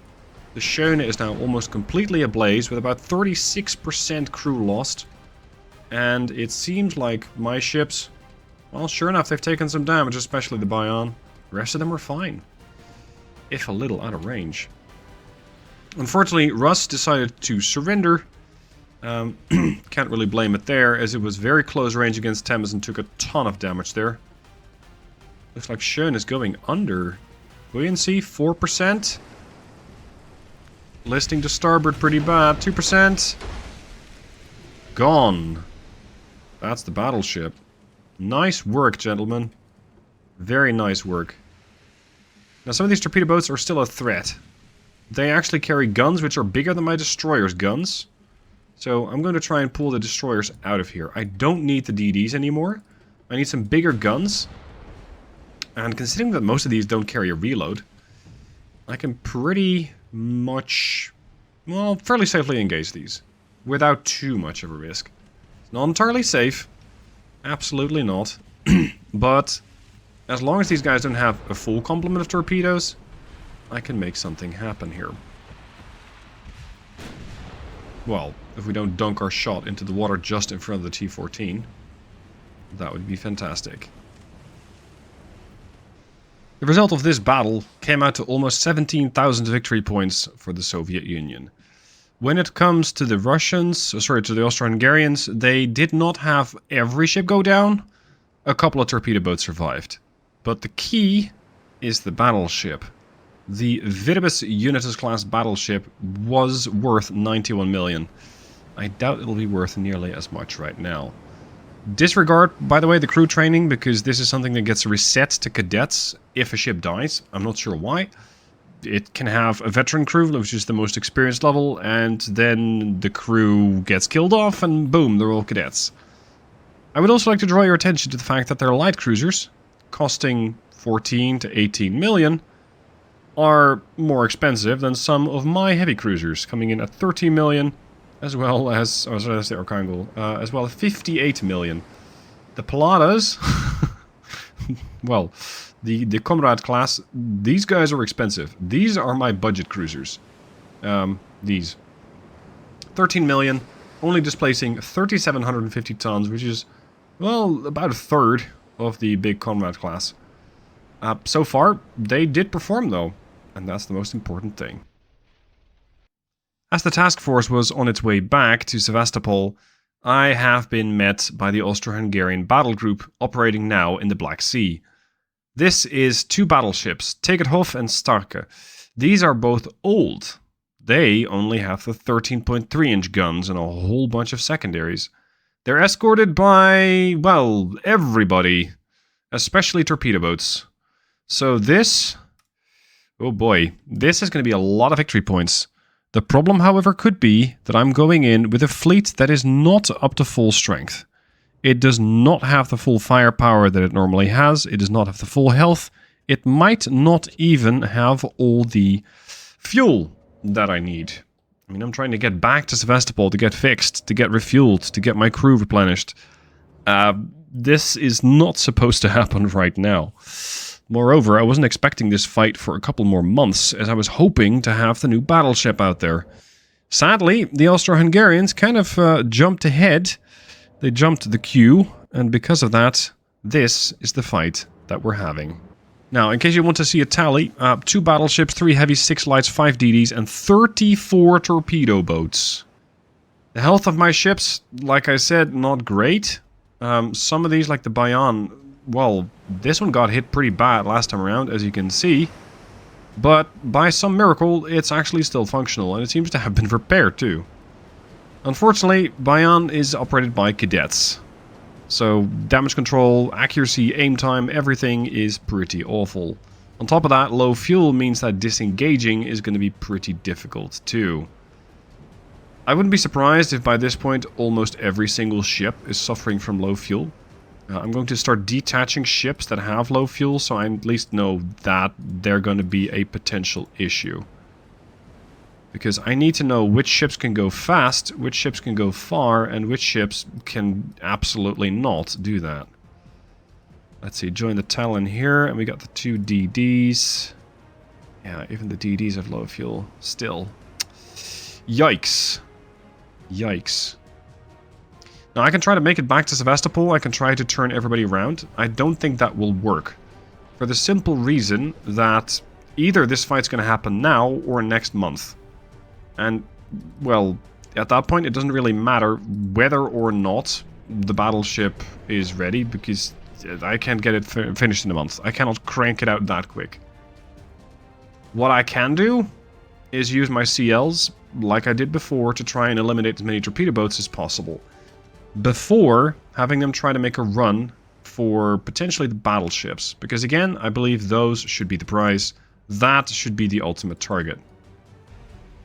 And here they are now. Unfortunately, it's not going to be so easy to get at them, because we have a bit of resistance between them and myself.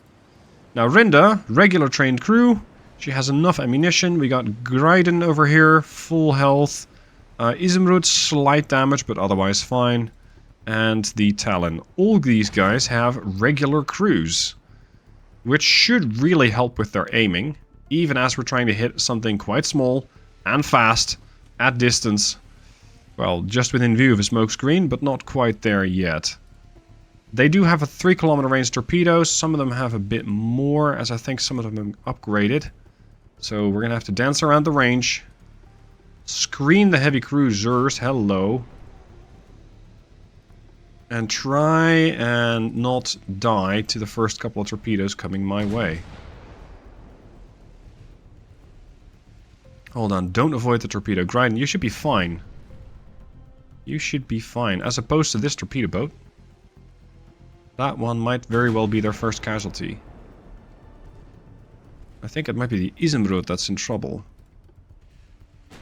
You need to turn starboard and dodge the torps. Damn it, there's a whole lot more where that came from. Focus on the one in the back. You're fine. You're fine. You're still part of the div. Izumrud, rejoin the div. Look deep. Who else is behind those torpedoes? The DDs to some extent. We got a couple going this way, we got a couple going that way. So if the DDs maintain their course, they should be fine. The heavy cruisers, the one that do have low mobility, shouldn't be an issue. It's the ones that have some impaired mobility. No, sorry, the normal ones are fine, the low mobility ones are even better. They're very well positioned not to take a hit. Greven over here is going to get a close call, but won't actually be affected. Jesus, this thing barely got detected and it's already dead. Boom. Flash fire. Yeah, it's probably going to cook off completely. Flash fire twice. Flash fire 3 times. A DD took the torpedo? Really? Fine. You're going to be limiting the speed quite a lot. That's not something I really want. I was hoping to use the DDs at some point to make a run after the battleships. Because the DDs are even faster under normal circumstances. Circumstances like these, where everybody has no fuel, that's a completely different story. Now this is kind of coming back to bite me from, well, many episodes ago. When I said that these newer cruisers, the heavy cruisers that is, shit, there's another. The heavy cruisers didn't need a whole lot of mobility. I wasn't going to go sailing around the world. I'm still not sailing around the world. But the enemy did present an opportunity to go raiding. And ironically, as I'm trying to get back to my own home waters, that's when this fight happens. This guy has gotten way too close. And this heavy cruiser is almost out of HE.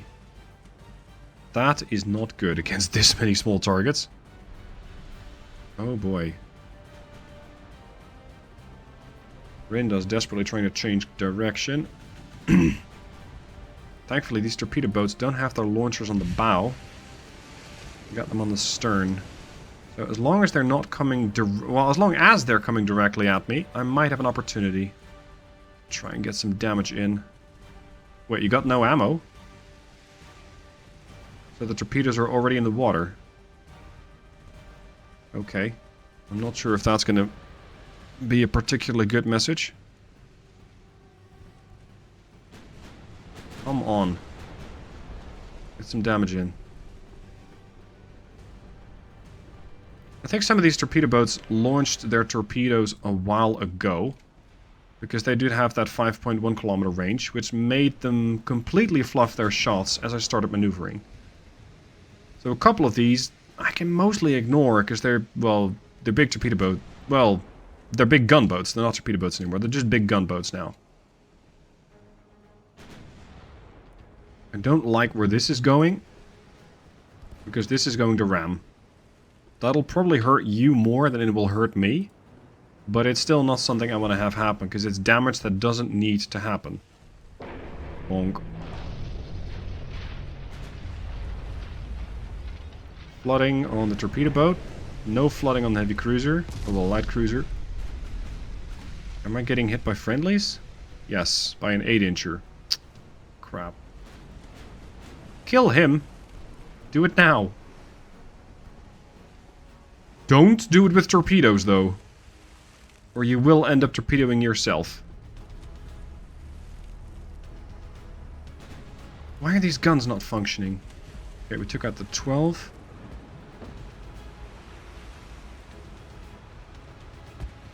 There we go. That's what I need. That's exactly what I need. Kill it before it rams you again. Oh boy. Incoming torpedoes in substantial numbers. Get rid of the 18. No, it's not a primary threat right now. Keep zigzagging. On the one hand, I'm very much inclined to click the avoid button. On the other hand, if I do so, everybody's going to lose their minds and go maneuvering to avoid, well, sometimes torpedoes that are completely irrelevant to them. That's my problem with it. Let's smoke you guys up. It won't exactly protect you from a torpedo, but it will protect the cruisers behind you from some direct gunfire from the battleship. 69 million for a battleship, doing 17 knots with a pretty hefty amount of armor. Trained crew, cramped crew quarters. Ooh, vulnerability. Incoming torpedo. Could hit the Menshikov. Are you low fuel? Oh, not yet. Detach the Menshikov, go the other way.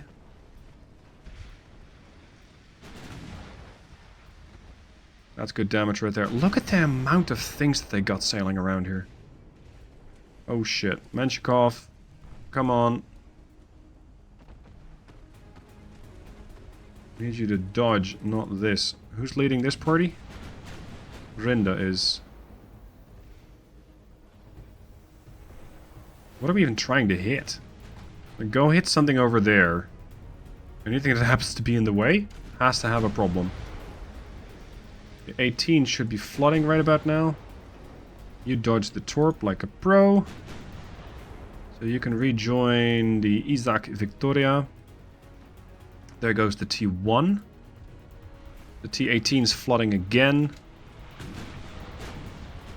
Don't like this flanking maneuver that they got going on. Focus on this first. DDs. Still tons of targets between myself and the battleships. We are not making this run yet. We're going to start targeting this ship over here, which I think might be a light cruiser, in order to hit everything between. So the T8, potentially the 22. We'll see how well that'll go. Jeez, this thing is sturdy. 10,000 points of damage and it's not dead? Tough little ship. Alright. This is going to take a while. After some long fighting, and most of the Austro-Hungarian Navy is at the bottom. Most of this task force is no longer here. Sure enough, some ships are still very much healthy. Some of them I don't dare touch. Most of my ships are trying to beat a retreat. The only one is the exception is the Pallada. She's trying to still deal with battleship Tegethoff, unsuccessfully so. Tegethoff has taken a ton of damage, but I'll not be able to finish her off. I don't dare risk the rest of my cruisers, and I might be able to finish off the battleship, but at what cost? That is my concern. I can fix up my cruisers. They can fix up their battleship. Fixing up my cruisers will take less time than them fixing up their battleship, and it'll also be really expensive. So, what I'm going to do now is disengage. I have done what I came here to do. I have inflicted massive amounts of damage upon the Navy. The Austro-Hungarian Navy, to be exact. And now it is time to leave. Hopefully, this weather, as well as the, well, distinct lack of accuracy from these ships, now that they've been so badly damaged, will allow me to do just that. We're going to try and leave. I don't have to sink everything, but I sure sunk a lot of torpedo boats. Now, sure enough, you can make the argument, well, sinking torpedo boats and everything is fine, but it's not really that profitable. No, you're right, it's not that profitable.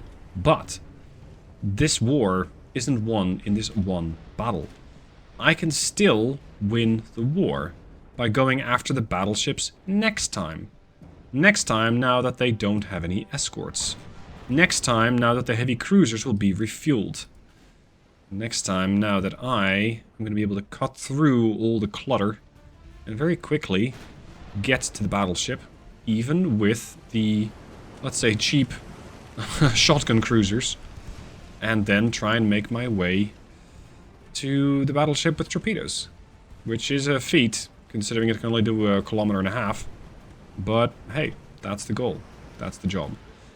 So, as much as I would love to sink everything, as much as it's mostly a matter of honor or a challenge, I don't think that right now it's the right call to make.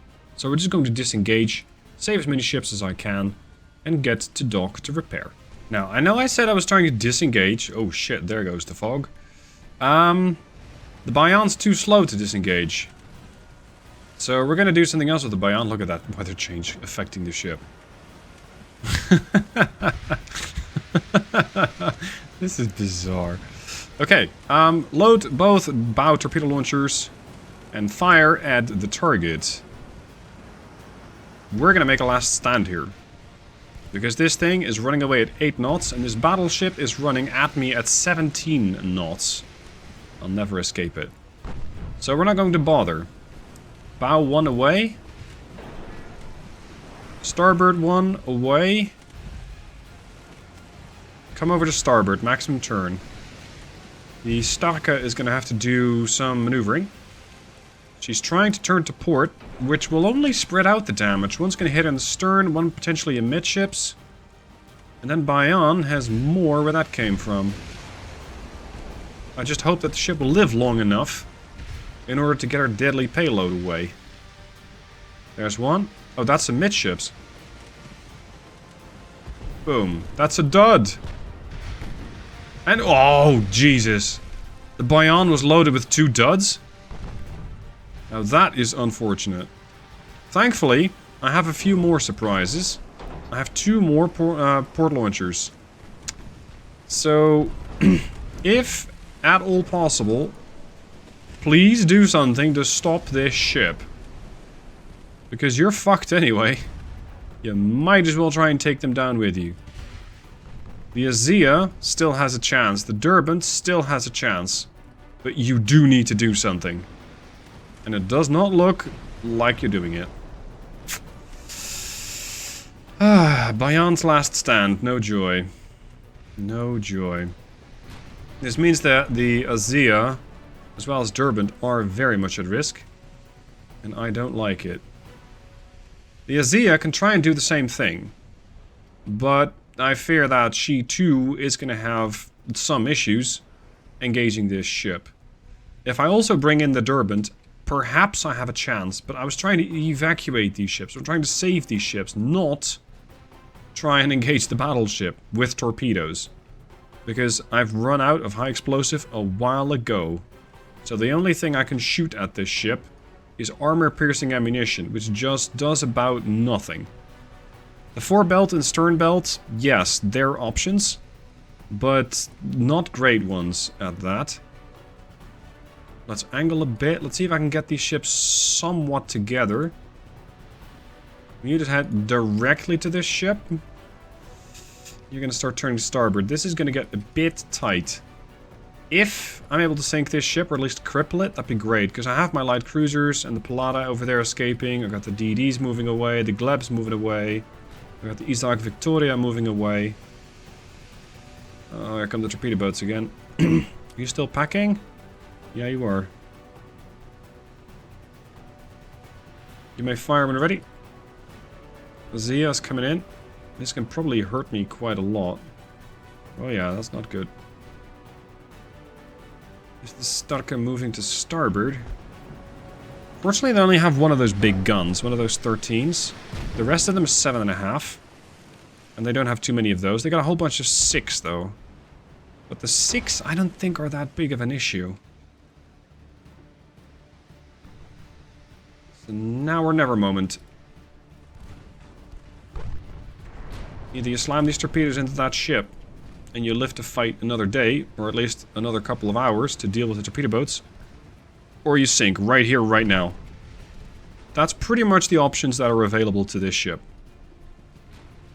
What, we caused flooding? Point bow directly at ship.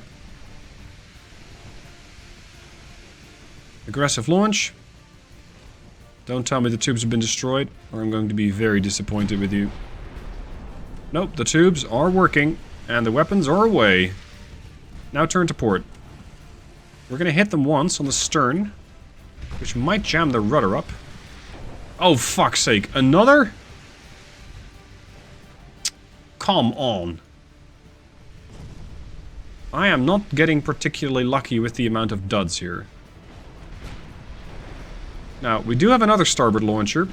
One just fluffed. The other one might look decent. Come on. Just... No, it's flushing the battleship away from the target. Or from the Derbent. But we're not getting anywhere. Come on. 3 duds in a row. I need better torpedoes. The torpedo quality is awful. And with that, the torpedo reliability is awful. And, well, seeing as I don't have a whole lot of funding for research, it's not like I can expect better torpedoes anytime soon.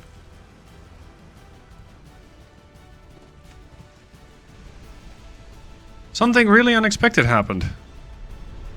Starka exploded. One of her turrets popped off, causing a chain reaction throughout the ship. And she's gone. The turret left the ship, the stern turret's still there, but the extensive fire claimed the rest of the ship. So, yeah, one lucky hit cooked off the turret and cooked off the whole ship. Unfortunately, Azia, well, she's around to see it, but she won't enjoy it for very long. She's sinking. The Durbin's still not exactly out of the fight. But I can end the battle, so let's. Ooh, that got expensive. 17,000 victory points for me, 10,000 for them. I had expected something a little better. I probably lost too many cruisers. I lost 1, 2, 3 cruisers. They lost 5 destroyers. 2, 4... many. How many ships did they lose? Can we please get a tally? Because that would be a heck of a lot easier than just guessing or manually having to add up the numbers. Sadly, no tally, but there's still 1, I guess. And thankfully, some of the crew was saved. So it's not all bad. Now, the situation over here is probably going to be somewhat stable. I.e., my ships, whatever's left of them, will make it back to port. The guys over here... yeah, that's about half the torpedo boats that are gone. All the DDs are gone. That battleship is in shambles. I don't think they're completely gone, though. We'll see them again. The question is when. Also, when can I expect this ship? See, 3 months. We're going to deploy the Europa to Sevastopol, now that I know that this is definitely going to be a hotbed. So, the Sevastopol it is. And I might also deploy the Sviatoy Iakov.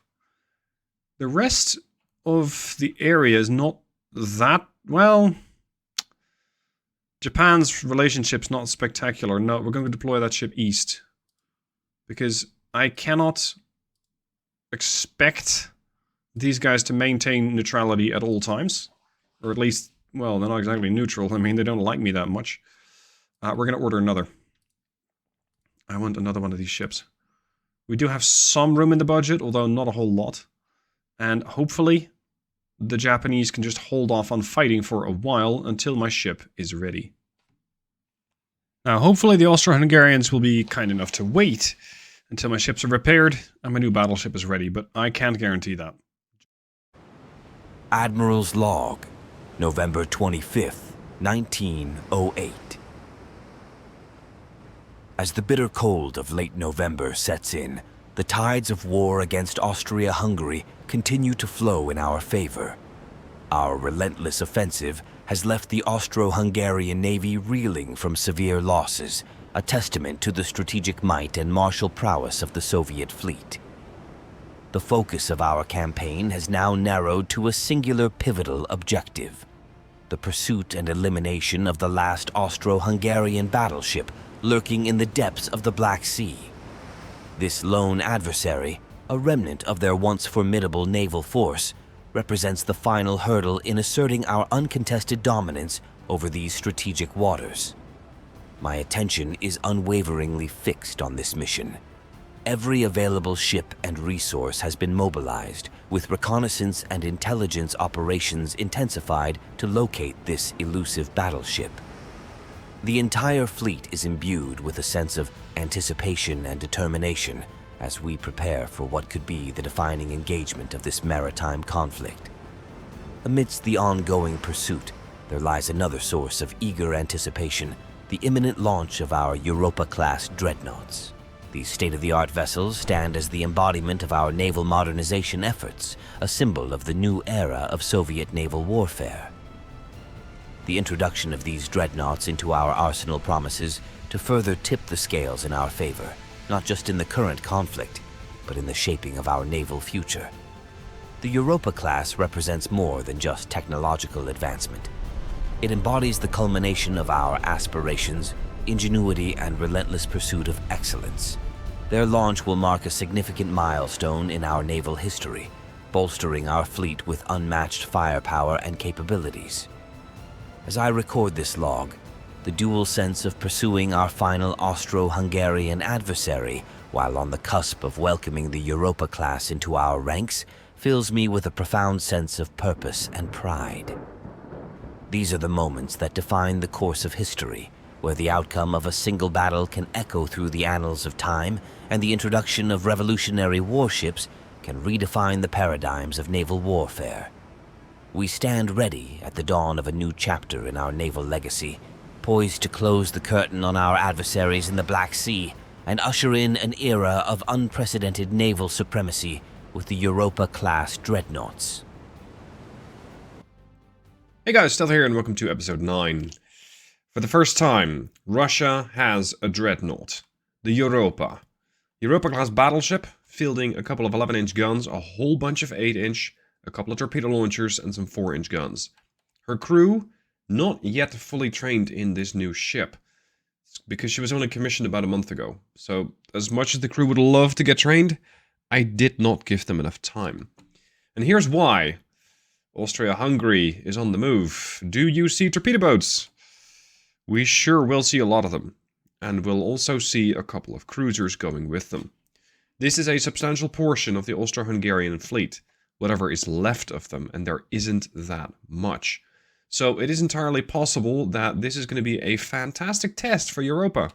Because those 8 dual-barrel 8-inch guns, 20 8-inch dual barrels, are going to be going up against the cruisers, which is pretty much exactly their target profile. This is what these things were supposed to fight. Now, can they do it? And there she is. Isn't she beautiful? Europa. 11-inch guns, a very, very serious amount of 8-inchers, sporting in all sorts of different directions and with barbettes so that they don't interfere too much with each other. Her targets, lots of Austro-Hungarian cruisers, some of which have already been beat up, but sent out yet again. The Austro-Hungarian ships, some of them have really sizable guns. This is a 9.5-inch gun heavy cruiser. Now, if they want to use all of them, good luck to them, because they're going to have to turn the ship sideways, which exposes them a lot to secondary guns, like my 8-inchers. As I explained in the video where I built this ship is designed to brawl. It's designed to push in. It is not a battleship that stays at range. This guy pushes in. The heavy cruisers push in with it and actually do the killing of capital ships. So Europa class was designed to take on ships from all sorts of different threat levels from afar. Well, not from afar, from up close. And that means her 8-inchers and her 4-inchers, well, with this many threats, they're gonna have their work cut out for them. We have a small destroyer escort here, Krashet and Boyki. These are some of my newer ships, because I believe I got rid of all the Finn ships by this point. These gunboats I'm going to keep in, well, sort of in reserve. So I'm going to tell them to follow the... Actually, let's go with the light cruiser. This is a light cruiser. Yeah, it's a scout class. You guys are going to join the light cruiser. And the light cruiser is going to follow the battleship. Especially when all the torpedo boats come into play, I want to have the ability to lay down overwhelming amounts of fire. And that is going to come out of those light cruiser and destroyer escorts. So for now, let's just keep putting down a whole lot of fire. And the 8-inchers are about to join in. I'm going to ignore the heavy cruisers for now, because from this range, those torpedo boats are vastly more dangerous. Because that's going to hit me very hard, cause flooding, and completely wreck my maneuverability. The torpedo range is only 3. So from this range, I am mostly safe. I am checking various different... Yeah, see, one of them has a 5-kilometer range. Not all of these things are designed equal, which means some of them are going to have different ranges. Look at all the torpedo boats here. This swarm tactic. Big-ass swarm tactic. 11-inch guns.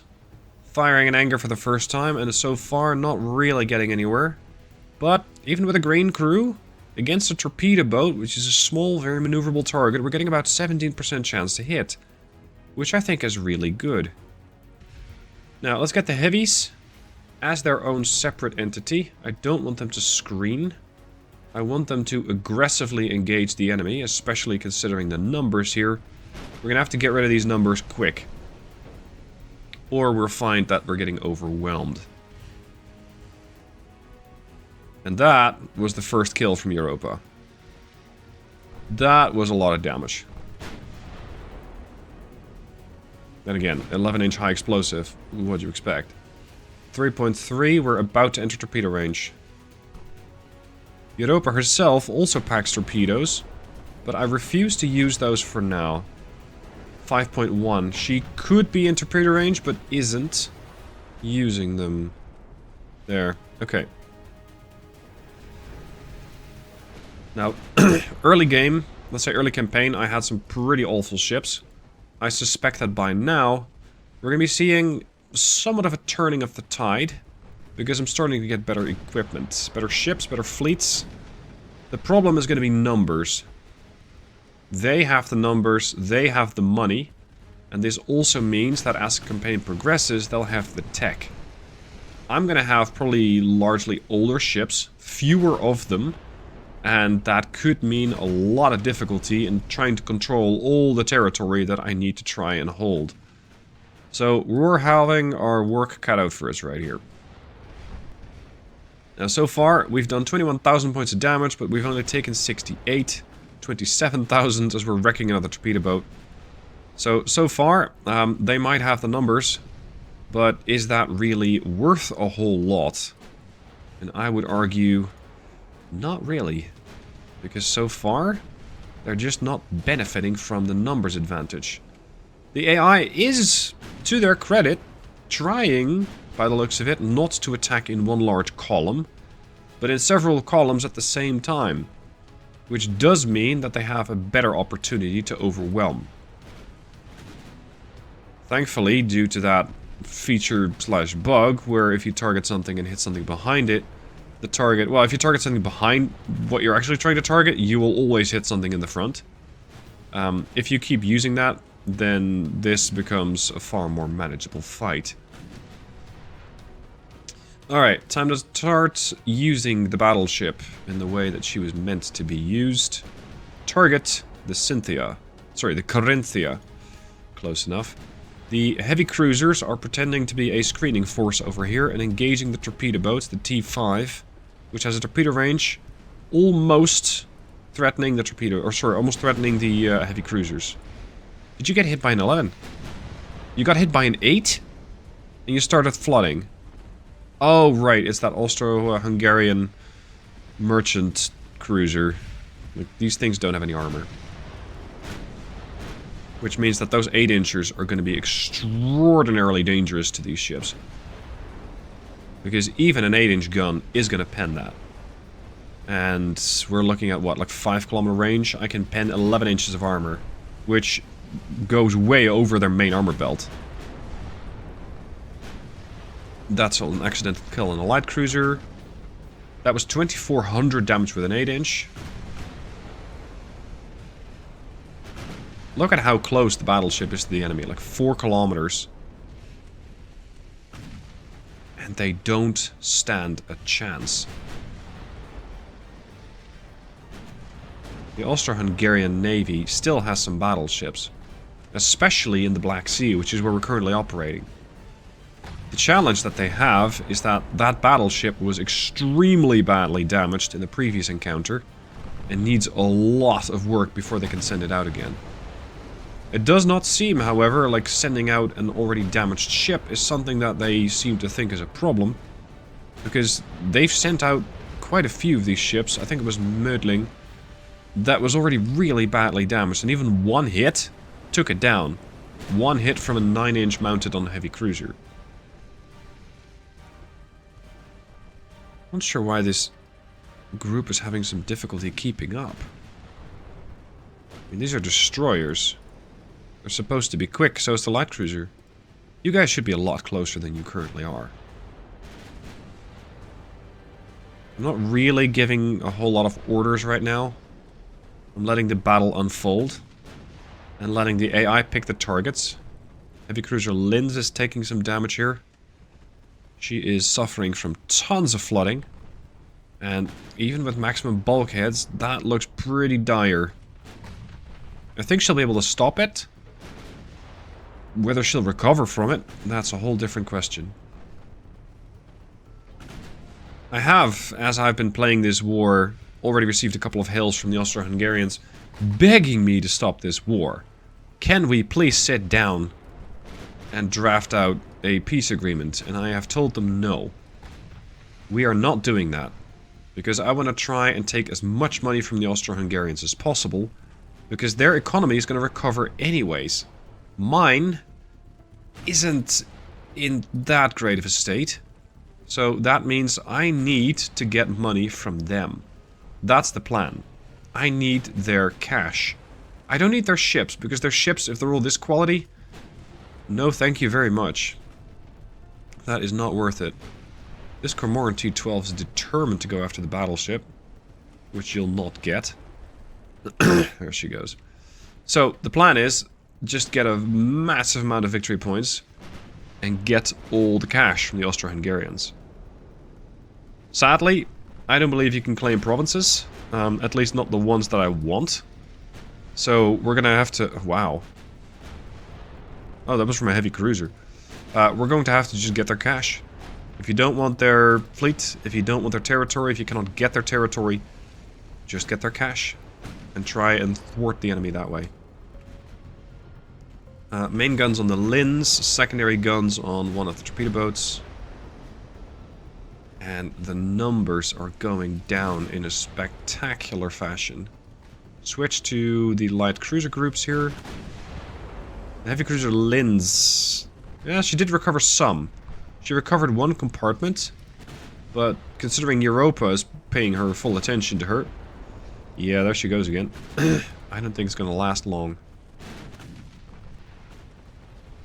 We have taken some damage to some of my ships. What if... Yeah, mild. But the way they were dishing it out... I mean, the Austro-Hungarians are going to have to not only rejuvenate their navy, i.e. modernize it, they're going to have to build a whole new one. And in that regard, I'm doing them a favor. Because they won't have to scrap a whole bunch of ships. They'll just, you know, have to get a whole bunch of new ones. Smoke yourselves up. Normal formation. I'm not sure why you're in a follow and avoiding the heavy cruisers.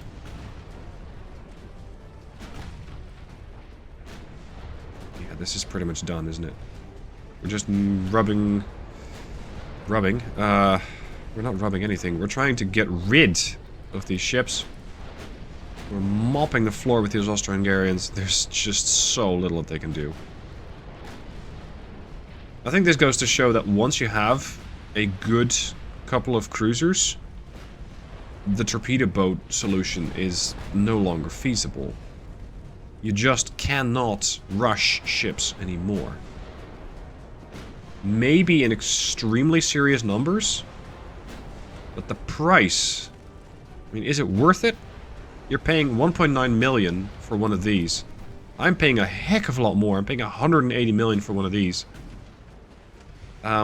Maybe if you bring, I don't know, 50, you'll be able to start taking some torpedo launchers and maybe get them close enough to the Europa. But I, right now, very much doubt it. Heavy cruisers have strayed from their course. There goes the CL. Switch the main guns to the Lins. Secondary guns are working over the Helene. There she goes. I expected a bit more of a fight from the Austro-Hungarians. This almost feels like a complete pushover now. I mean, their heavy cruisers weren't particularly strong. But I expected a bit more. Let's not get overconfident, though. Some of these torpedo boats still are a threat. Target the Cormoran T-39. Ooh, you're gone. You launched against the Europa. Quickly discovered with the Izumrud's hydro array, I think it has? No. I guess they just looked at it and went, oh, that ain't good. There she goes. Next is T-13. Yeah, I'm gonna wrap this up off screen, gentlemen. This battle turned out to be a complete slaughter of the Austro-Hungarian Navy. They have lost 36 ships and had absolutely nothing to show for it.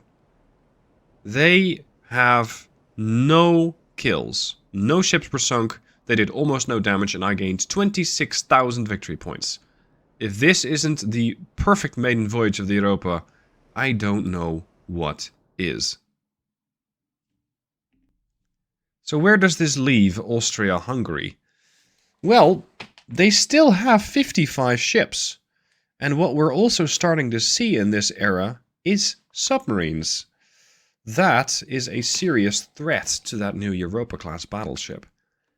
Now, I imagine that Austria-Hungary is going to have some, let's say, other issues, because I'm not the only one fighting them. They're also at war with the French and with the Chinese. Although I doubt that they'll actually have a ship, let alone several, going towards the Chinese. I mean, that doesn't make a whole lot of sense. It is possible, but not very plausible. So, what's the current status? 78,000 victory points versus 13k means I'll get a lot of cash from them. Are we going to stop there? Maybe. Here's the problem. Austria-Hungary and their army is on the move to eastern Poland. Because my logistics is so bad, it's only 41%. Theirs is 100%. My army isn't that effective. I am getting assistance from the French, which is very kind of them. But look at the losses. The losses are dire. I have lost 3.5 times as many men as the Austro-Hungarians. So maybe it is time to call it quits here. But I want to see if I can sink this other task force. A battleship, a heavy, a light, and 7 torpedo boats. We might be able to try and launch an invasion here, but I don't think it is feasible yet, because we don't have the tonnage.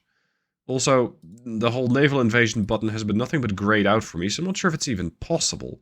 Let's see if this task force wants to come out and play. Now, I was expecting to take on an Austro-Hungarian task force, not an Italian one. I'm not sure why the Italians are threatening us with war, because I'm not in their waters. Not yet. But I will be, because I am definitely not forking over $100 million to a bunch of Italians. No, we are, well, going to have to go to war.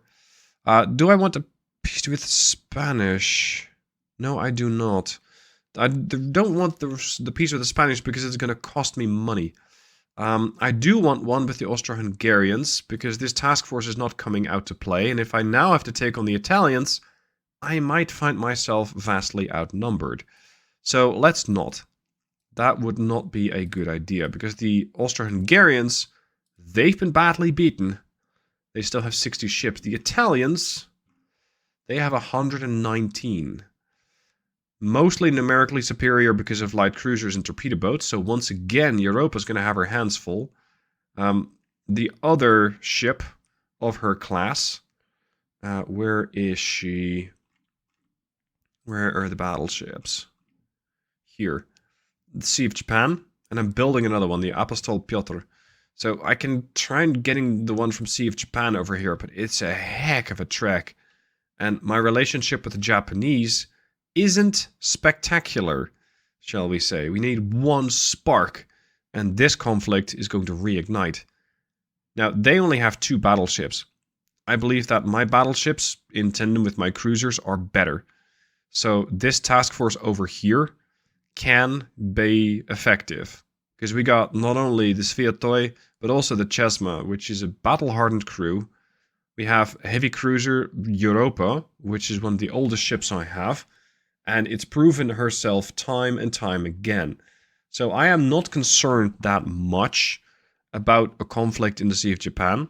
If it wasn't for my economy, that is a concern. I hope that I don't have to fight that conflict just yet, though.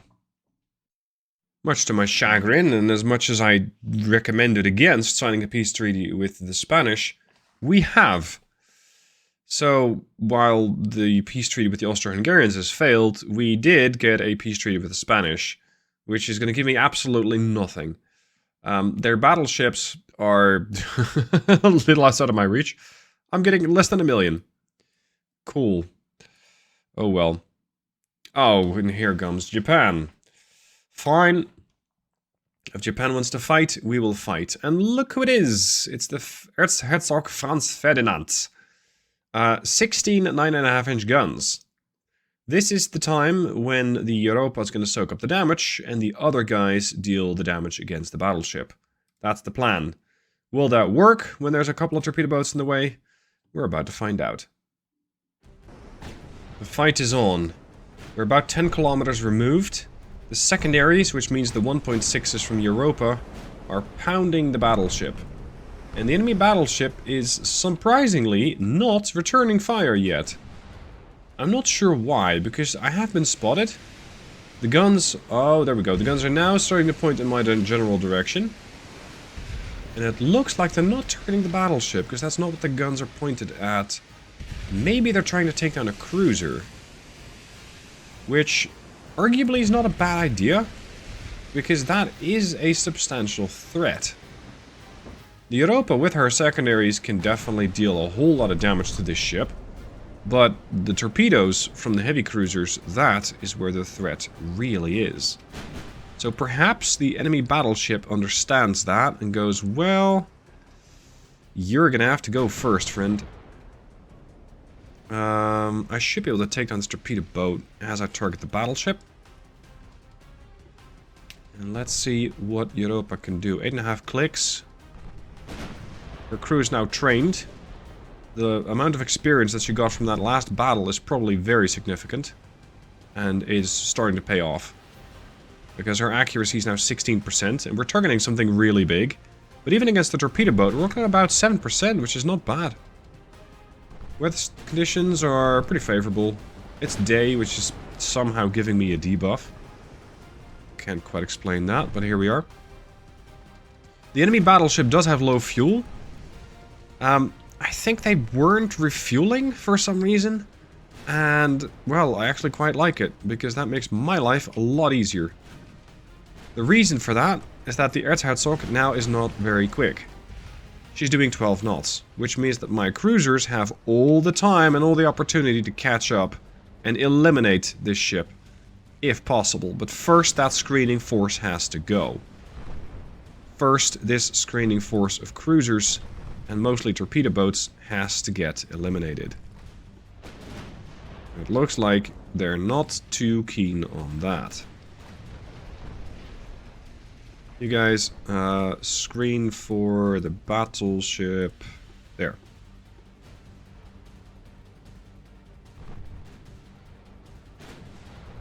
What's your chance to pen my ship?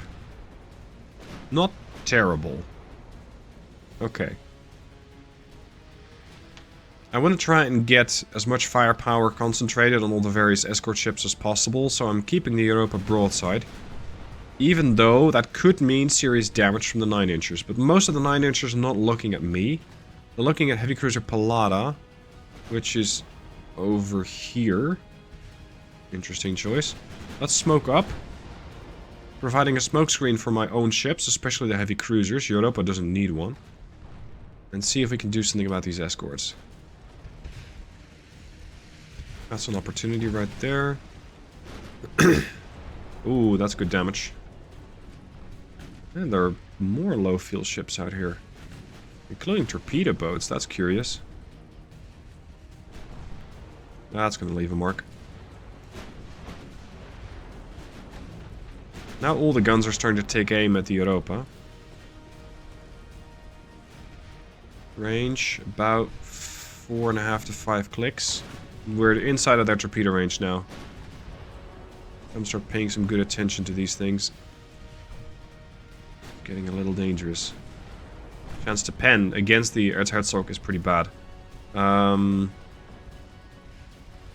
Put the secondaries on this. Put the escorting light group on the light cruiser. And we're gonna push you guys over there. I'm gonna push the escort group in against the battleship. Because this battleship seems to be tunnel visioned against my battleship. Which is exactly what Europa was built for. Let them fight the battleship. Because I don't care if you shoot it with a 6.3 or a 3.3, you simply won't do a whole lot of damage against it. And Izumrud is now rushing in at almost 25 knots. Her escorts jumping ahead. And the Erzherzog is now going to have a problem and a half. Unfortunately, I only have launchers port and starboard, so my plan is to kind of rush it and turn. For more T-54, sent a salvo. You. Against the CL, against Izumrud. Oh. Alright, fine. We're gonna have to turn in then, into the group. Not the best place to be, but it's less likely to catch torpedoes there. Izumrud's port side, preparing to fire everything they have against the Erzherzog, which is now still distracted. Oh boy. There's the torps. They almost torpedoed their own battleship. Boyki and Kreshet should be fine. I do really want you to launch your torpedoes now. Why are you not even pointing them? Like, yeah, sure, they were set to safe, but not that safe. Whole division. This is your target.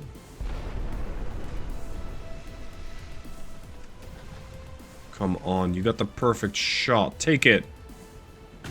Bring the heavies in. That was a dud. Izumrud's taking a pretty hefty beating over here. Boyki? That was the dud from the Boyki that we just saw. Unfortunately, they only have one launcher.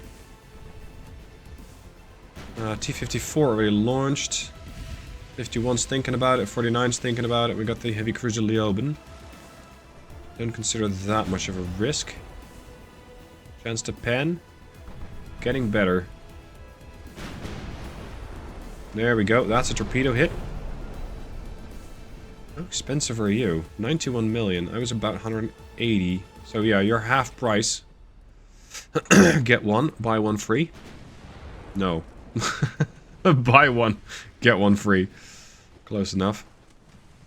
The smaller escorts are going to have to try and deal with the T-54. As well as the others, but I'm starting to take more damage on the Izumrud than I want. I think I might lose this ship. The Erzherzog is now completely dead in the water. 3 knots. I could push in. Wait, I have already launched a torpedo with the Europa. Brawling, brawling, brawling. We're even destroying some main guns now. It's going to make the ship a lot less dangerous. Problem is, the threat could be coming in from the other direction. Increase speed a bit. I don't think that battleship will be able to get out of the way of the torpedo. Switch the starboard side secondaries over to that torpedo boat. Make that your target. Incoming torpedoes detected. I don't think it's going to be that much of a deal. Izumrud is looking pretty sickly. That was good damage there. 54 is not a threat. They've already launched. They're basically a gunboat. So that is excellent. Europa pushes in now. There's flooding on the 54. Not sure if that torpedo connected. Yeah, it did. 800 damage.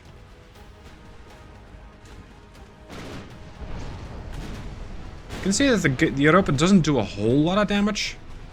Like, her alpha strike isn't that significant. But when it comes to damage over time, and especially damage to smaller ships, that's kind of where she excels. Is those 11 inchers? Yeah, they got the pen, they got the damage. But not convincingly so. Ah, Izumrud sent out her salvo, finally. Took her a little while longer than I'd hoped, but here we are. And that's 4 torps? 4. Potentially with 1 dud. Europa taking a bit of flooding, getting pushed into a torpedo by the Isaac. Fortunately, Europa was built for it. There she goes. Ow. Oh, the thing was built to last, so let's make it last. That's gonna award me a few months in dry dock, at least. Although flooding generally isn't that bad. I should have managed this fight better. You are not armed. You're not armed. Leoben is slow. Bring the heavies in. There goes the 49. Let's take out the 51. 54 is flooding already. Yeah, we're just gonna mop them up. And with a bit of mopping up and the sinking of one battleship, that's another 20,000 victory points. The Austro-Hungarians are gonna have to pay through the nose in order to give me enough reparations for this war. Ideally, I would take Ukraine back, but unfortunately, that is not exactly going to work. Right. Let's see what's gonna happen next. What is the Japanese move? Because that has me a little concerned. The Japanese do have a lot of fleet power. And like I mentioned just a moment ago, they also have the power to take out potential transports. That is going to hurt. Interestingly, their fleet's not here. The Sea of Japan is deserted. Does this mean I can take my fleet and go hunting their transports? Because that would be fantastic. So let's say I want to have these... I can sea control them, I can invade. So this means that I'm more likely to find enemy transports. But at the expense of reducing transport defense. So my own defense is going to be worse. Protect is the reverse. Sea control is kind of balanced. So let's go to the Sea of Japan and see what we can find there. No, I think there's plenty of fighting and plenty of test driving the Europa for the first time. Let me know what your thoughts are on the performance of that ship. I think she did fantastically well. I think we're going to see a lot more of her. She is going to take a little bit of repairs, so for now I'll have to send her back. But soon, she is going to be the focal point of the task force that might take a little trip to Italy. Admiral's Log, March 1st, 1909. As the harsh winter begins to yield to the promise of spring, the strategic landscape of our naval engagements has undergone a monumental shift. The advent of our Europa-class dreadnoughts has not only revolutionized our naval capabilities, but also played a pivotal role in sculpting a favorable peace treaty with Austria-Hungary. The Europa, the flagship of this new class, has emerged as a symbol of our resurgent naval strength and a harbinger of a new era in Soviet maritime dominance. However, this triumph is tempered by the resurgence of an old adversary. The Japanese, who have been quietly rebuilding their naval forces since our last conflict, have now cast their gaze towards our waters once again. Seizing upon our preoccupation with Austria-Hungary, they have declared war, reigniting a rivalry that has smoldered since our previous encounters. Tonight, the eve of a major naval engagement, a palpable tension hangs in the air. A relatively small Russian task force, emboldened yet cautious, is poised to confront almost the entire Japanese Navy. The memories of our past war with Japan linger in our minds, a silent reminder of the formidable challenge that lies ahead. The upcoming battle is a David versus Goliath scenario, with our forces significantly outnumbered. Yet, there is a steely resolve in the hearts of our sailors and commanders. The Russian Navy, no stranger to adversity, is prepared to face this daunting challenge with courage and determination. This confrontation is more than a mere battle for supremacy at sea. It is a test of our strategic ingenuity, our tactical acumen, and the sheer resilience of our naval forces. The stakes are high, and the outcome of this clash will not only determine the immediate course of this new war, but also have far-reaching implications for the balance of naval power in the region. As I pen this log, the weight of history rests upon our shoulders. The Russian Navy, bolstered by the might of the Europa class, but mindful of the lessons from our past, stands ready to engage in a battle that will demand every ounce of our skill and valor. We sail into the unknown, under the shadow of a formidable foe, yet with the light of hope and resolve guiding our way. For it is in moments like these that the true spirit of the Russian Navy is forged, in the fires of conflict and the crucible of war. Hey guys, Stealth here, welcome to episode 10. The Japanese are back with an enormous fleet. I've been prodding the Japanese in the Sea of Japan a bit, and they kinda got ticked off. So what they did was send, well, everything. Well, it's not everything, but it sure is a lot. What they did not send is enough battleships. So that could very well be my advantage. I have 2, they have 1. Beyond that, it just becomes heavy cruisers, light cruisers, and it goes downhill from there. So what I'm hoping is that with my small guns, I'll be able to take out the torpedo boats. With my big guns, I'll be able to take out the battleship. And with the, let's say the battleships after that, take out the heavy cruisers, and then there are secondaries come into play and deal with everything else. Potentially giving me something in the range of 20 to 30, maybe 40,000 victory points in one battle. Let's fight.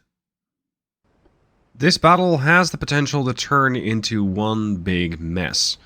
So what I've done is have the battleships together in one div, have the heavy cruisers together in a second div, and then have everything else except for one destroyer in the other div. One destroyer is already falling back because it seems to have come into the battle a little bruised, so I'm going to save that ship and send it back to port.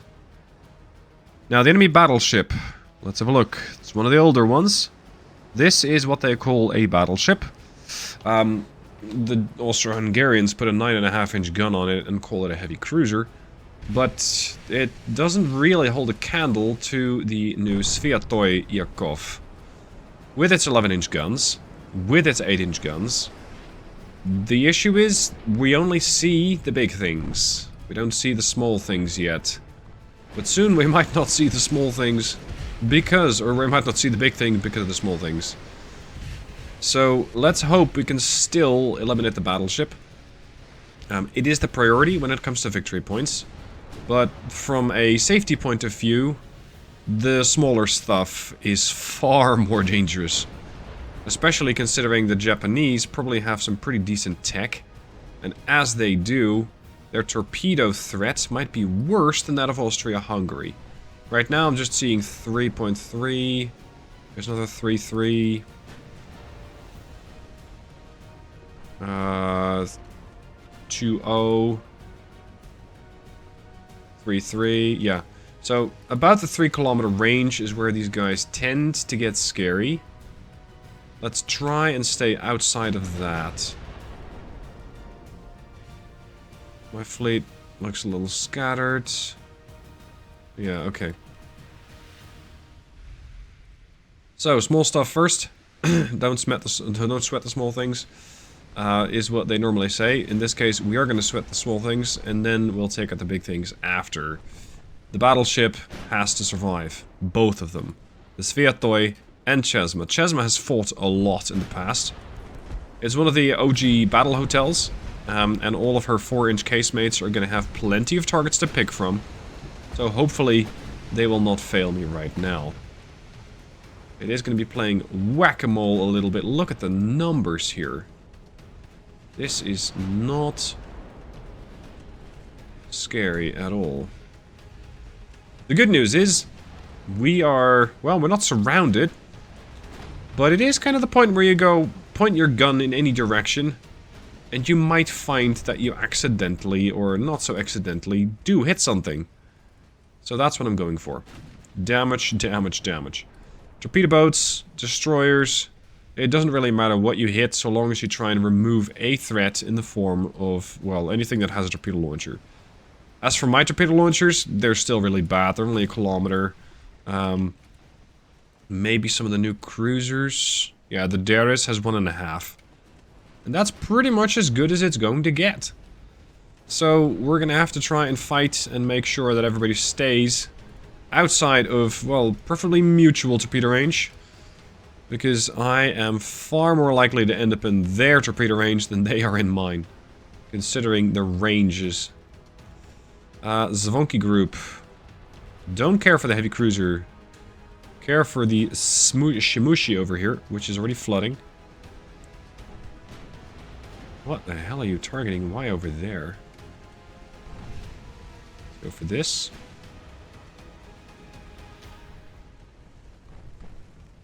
Is that battleship any threat? What are you even targeting? You're targeting my battleship. Where are you now? Oh, you're not penning that. You're more likely to pen the Sviatoy. Alright. Yeah, we can take out these two together. That's nice. Ooh, that is doing a ton of damage. That's dead. We took out the Shimushi. We got 3 heavy cruisers coming at me. But interestingly, they're mostly targeting the battleship. There's another something that went down. Yeah, once you get these new ships, it just starts to go downhill for the enemy. Doesn't matter if they're Japanese, Chinese, Austro-Hungarian, Italian. Not that I'm fighting the Chinese at the moment, but I believe it's only going to be a matter of time. Because they did invite me to a friendly alliance at the expense of a mere, I don't know, 50 to 60 million. And I said, no, thank you very much. That's not something I want to do. I'm gonna detach the light cruisers and shit, because this is getting a little annoying. Start targeting this. Let's see if we can save Zvonky. Maybe Zvonky and Gronky, because that is a pretty badly bruised ship. Bruised ships is fine. Dead ships is not fine, because dead ships really cost you a lot of victory points. And more than just victory points. It costs you repairs, or well, replacement cost. Which tends to be a heck of a lot more. Now, detaching these 5 ships does mean I'm splitting my firepower, but I don't want to have them this close. And I was concerned that because the battleships were targeting the the heavy cruisers were targeting the battleship, it seemed like all the DDs were at massive risk here. It looks a little better right now. Yeah, we're still going to try and rejoin. If only the AI would actually rush me, that would be so much more dangerous, but they're simply not doing it. It's 5 times it, because there's not that much really going on. He said that, and all of a sudden everything else spawns in. Because now suddenly they're visible. Battleship status. Taking 2.7k down, it's probably the DDs. Yeah, it was that one DD, Iskushny. Okay. Light cruiser Tsugaru taking a lot of damage here. We got the Hirado behind it. It's just a massive DD fleet, really. It just happens to be led by a battleship. But the battleship, well, it's kind of a joke. I don't find it to be a threat. I'm really appreciative right now of the speed of the escorts. The light cruiser and the DDs can rush up at 26 knots. They're currently doing 25. My main task force is doing about 18. So very quickly they'll be able to rejoin, lend a hand, and push more firepower onto the enemy. So we're going to have these guys follow the heavy cruisers. For mostly the reason that it makes my management easier. But follow. What? Okay, I guess they simply don't want to follow? That's weird. They won't screen either. Well, fine. We'll just have to maneuver them around manually. These torpedo boats are dwindling. Numbers are going down quick. Sakawa class light cruiser, or light cruiser called Sakawa, 24 million. Is that expensive? So my heavy cruiser more expensive. Yeah. No, actually my my CAs are cheaper. At 13.5 million. It's really quite the bargain. And they might not be the most efficient. Darius over here, but she's done a whole bunch of damage. Like, she's delivered. Okay, battleships. We're now going to target the battleship. And put your secondaries to use on, well, like anything else. Ooh, juicy. Oh, crap. Secondaries like over there. Can we pen this guy? Nah, not that well. Then again, that's not exactly what these ships are designed to do. Yeah, blocked. Need to call the numbers first and then push in with the smaller ships. Although... that was pretty destructive. That was the Moshun taking a couple of 11-inch and really suffering from it as it went right through the main belt. Alright. So this means the majority of their firepower is gone. Their battleship is dead. Long live their battle... No, not long live their battleship. What a management mess this is. I think they were, to some extent, following the battleship, and now they might not know where to go. Light group. Smoke up. We're in a pretty decent position to cover more than just the own fleet, or just the own ships. I mean, there's slaughter, isn't it? Takasago down. Now the question is, what do I want to do when when the Japanese immediately panic and sue for peace? Do I want to go along with that? I'm not sure if the Japanese really have a whole lot of territory that I currently want.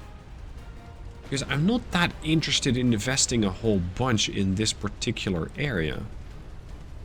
I mean, if I can take out the Japanese altogether, sure. But that would require substantial resources that I currently either don't have or am unwilling to send. Because you'd have to send ships from Europe over just to get the tonnage required to do a naval invasion, if I can even do a naval invasion. I think a peace might not be a bad idea. Because I'm fighting the Italians and the Japanese right now. I don't want to chew off absolutely everything right now. There's a lot of torpedoes in the water.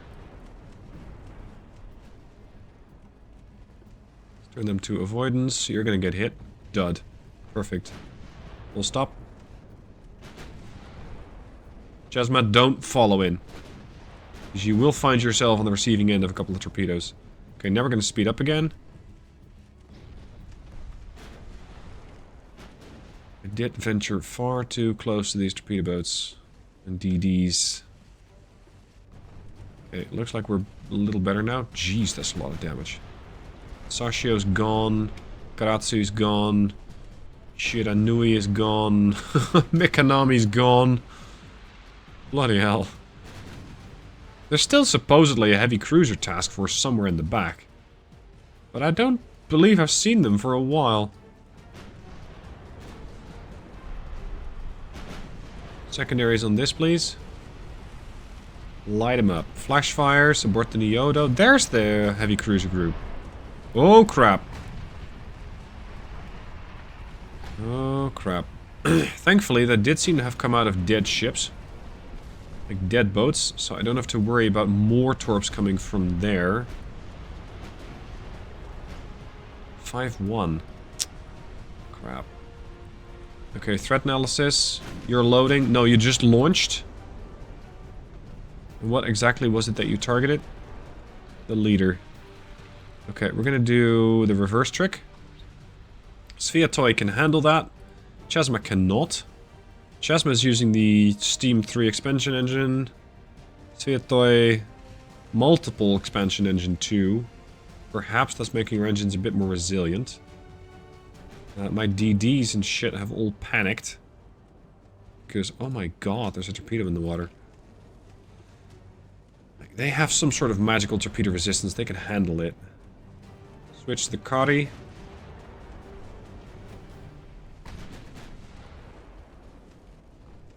I'm gonna get rid of these and then the heavy cruisers. I don't really have to sink everything. I mean, it'd be great. But it's not something I strictly have to focus on.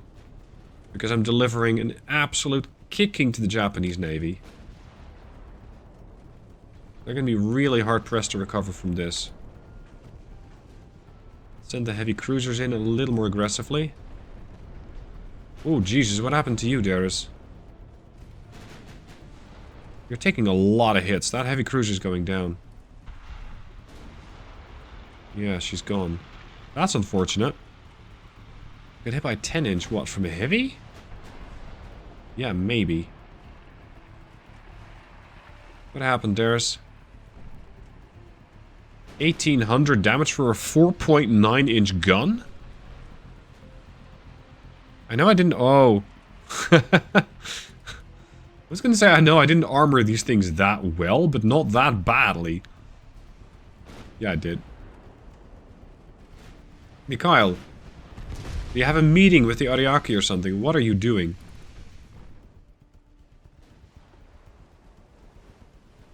There's another CL. Oh boy. Panic mode. Turn, dude. Turn! No? Okay.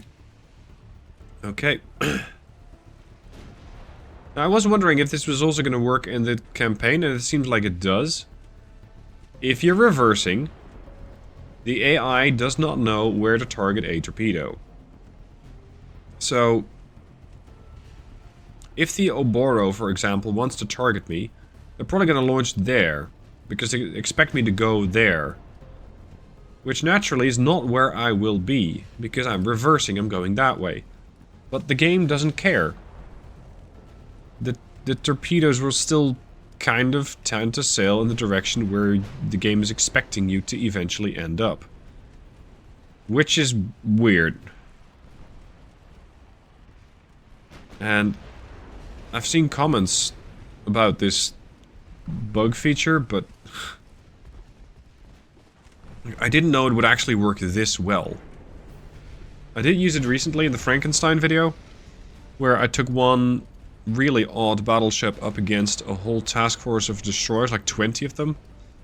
And if you just sail in reverse, they don't have a clue what to do about you. Like, not any single thought. What do I do with this? They just send where you normally sail, and they don't care. They just don't care where the ship actually ends up being. Why are we targeting the only ship that's inside of a smokescreen? Shall we not? Hey, we're running low on 25. Yeah, it's HE. Sakawa, dead. There's the heavy cruiser Shiroma. And that is that heavy cruiser group. Come back here. Follow the BBs. We need to withdraw anybody? I need to actually withdraw the whole task force. Don't go in there. You're loading. No, you're not loading. You're out of torps. Oboro isn't. Kari is potentially more dangerous because she still has multiple torpedo launchers ready. Okay. There it is. That is not where I'm going, Tachibana. Absolutely not where I'm going. Okay. Target the heavy. Secondaries on this. How about you just join the battleships? Should we do that? Tachibana is gone. That was the thing that was over there. Then we got the light group here targeting the Oboro. Come on, you should be able to finish that thing off in like, what, 2 shots? Just that your accuracy is awful. 3%? At 400 meter range inside of a smokescreen. 300 meter range. I really was expecting a lot better than this.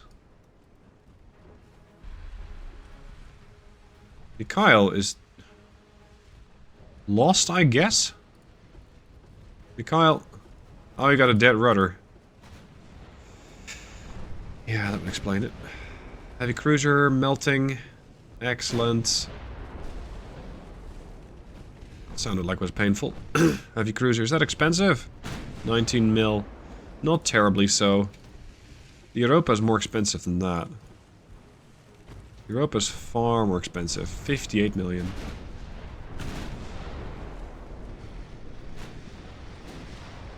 Roma taking on a lot of water. Only flooding in a minute or two. Oh boy. That's bad news. Dead rudder. Oh, what happened to you, dude? You got hit by torpedoes. Not even from the Kari? Izyaslav, get the hell out of here. You might be salvageable, but you're gonna have to leave right now. With whatever speed you got left. Target this.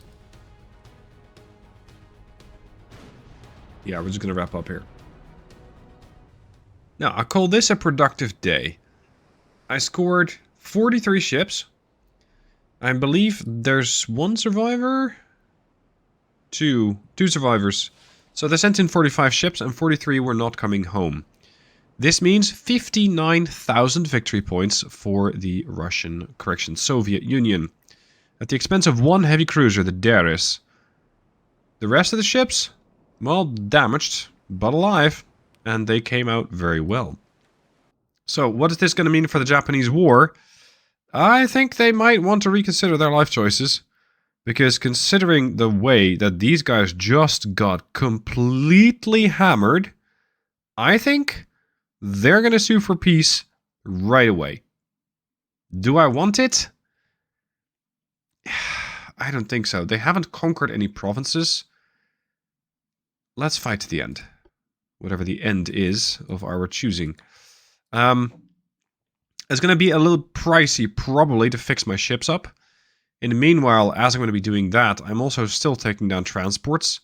And as the Japanese just lost a lot of their naval presence, I think it's going to be a lot harder for them to get some power projection done in the Sea of Japan, in the Sea of Okhotsk, and Northeast Asia. They still don't seem to have anything in the Philippine Sea, nor in East Asia. Which means that potentially, by sinking a bunch of transports, I can thwart / torpedo, if you will, the Japanese Empire's economy. They still have 16 ships. They really did send almost everything. They took a massive beating. They're building another 27, they're repairing 8, so there is more naval cap there, but look at that tonnage. 46,000. That's all, versus my 380,000. So that was a fight well fought, and a lot of victory points. Now, just as my attention was on the Asia front, it is the Italians who decide to make a move against my task force led by Europa.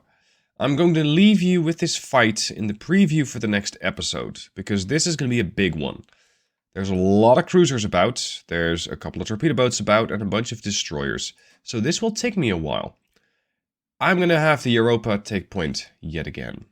She and her escorts are going to have a tough fight ahead, but we've seen Europa, she's proven herself before, we just haven't tested them against the Italians. Admiral's Log, July 15th, 1909. As summer reaches its zenith, the Russian Navy basks in the aftermath of an unprecedented victory over the Japanese fleet.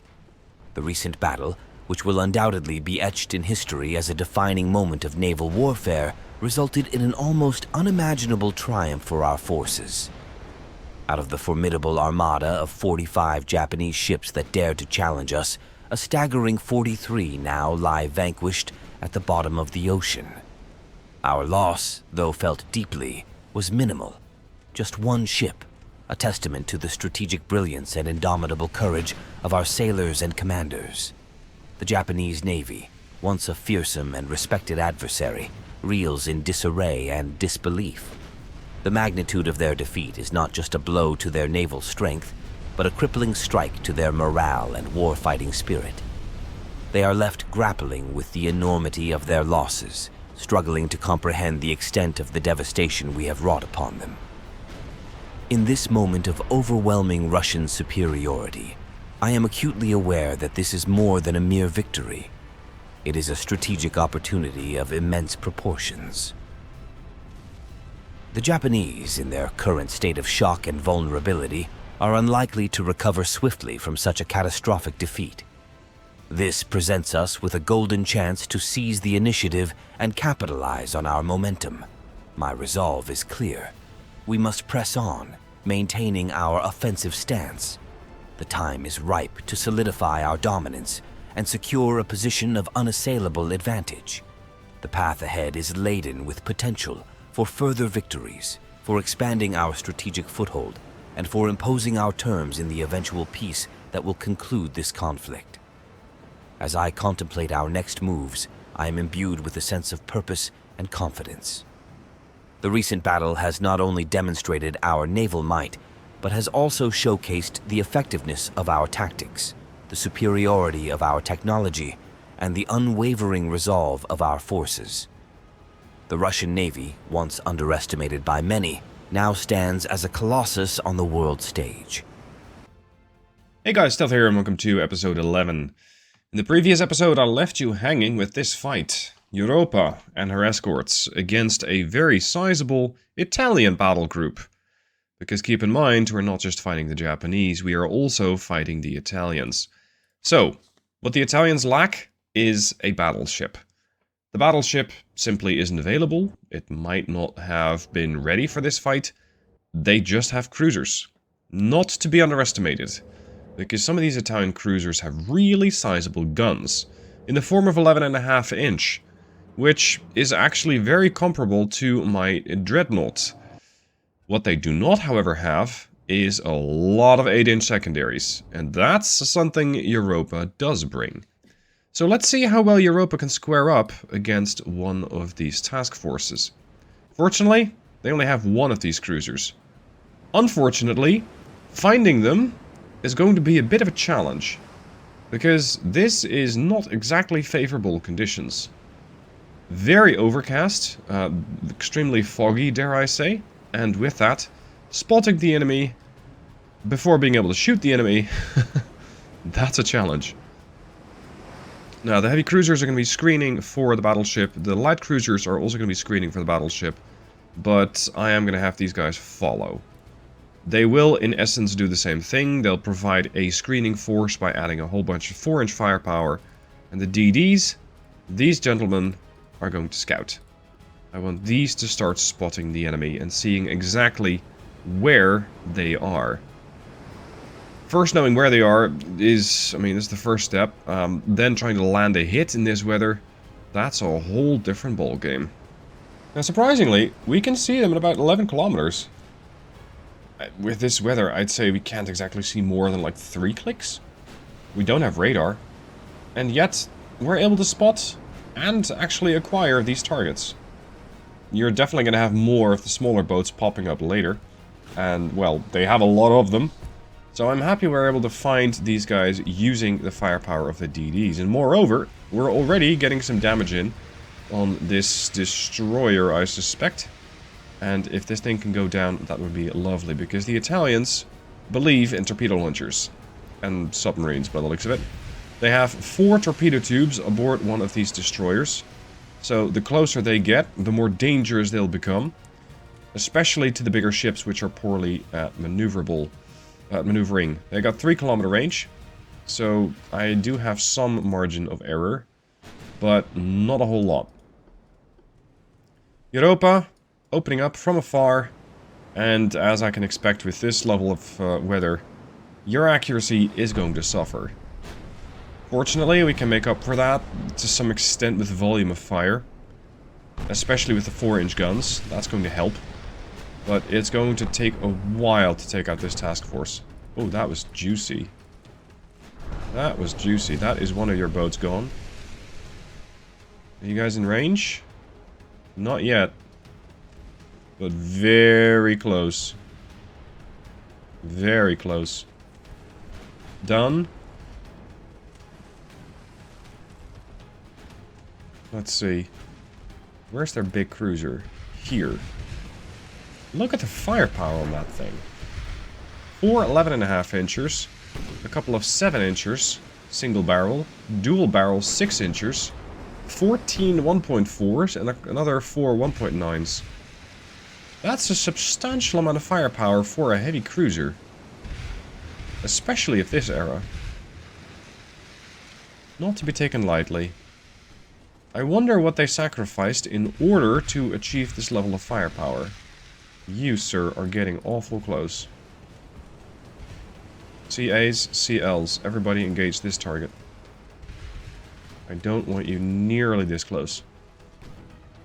Accuracy, 44% against the Pisa, which is their cruiser.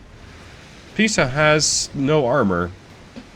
Well, she has armor, holy moly, on the bow, just not on the stern. She has 0 aft belt armor. That is going to cost her the battle. Many bulkheads are going to keep her afloat for a while. You can see pitch and roll on this ship.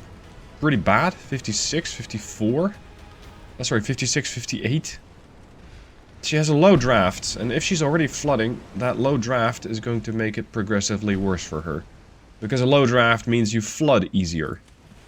So, if Europa is well enough to land another one of these devastating hits, and she very well might, then this heavy cruiser, potentially not as big of a threat as I thought it would be.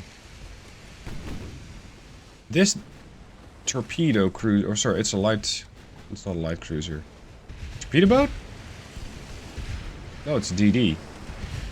This only has 1 launcher. Okay, so you're not that dangerous. Granatieri.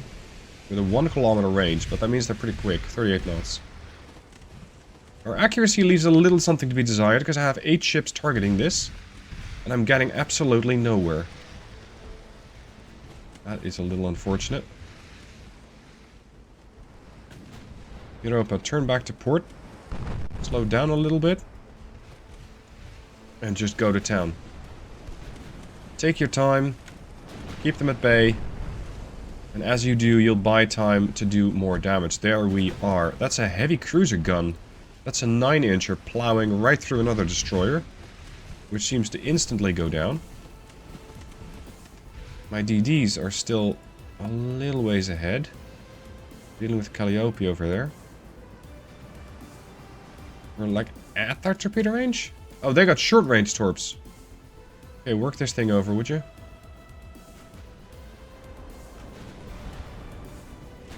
That DD is just untouchable. How many times have you been shot at? 600 times and nothing hit you? 3 knots? There we are. That is pretty peculiar. Pretty peculiar. Europa status. Still targeting the heavy cruiser.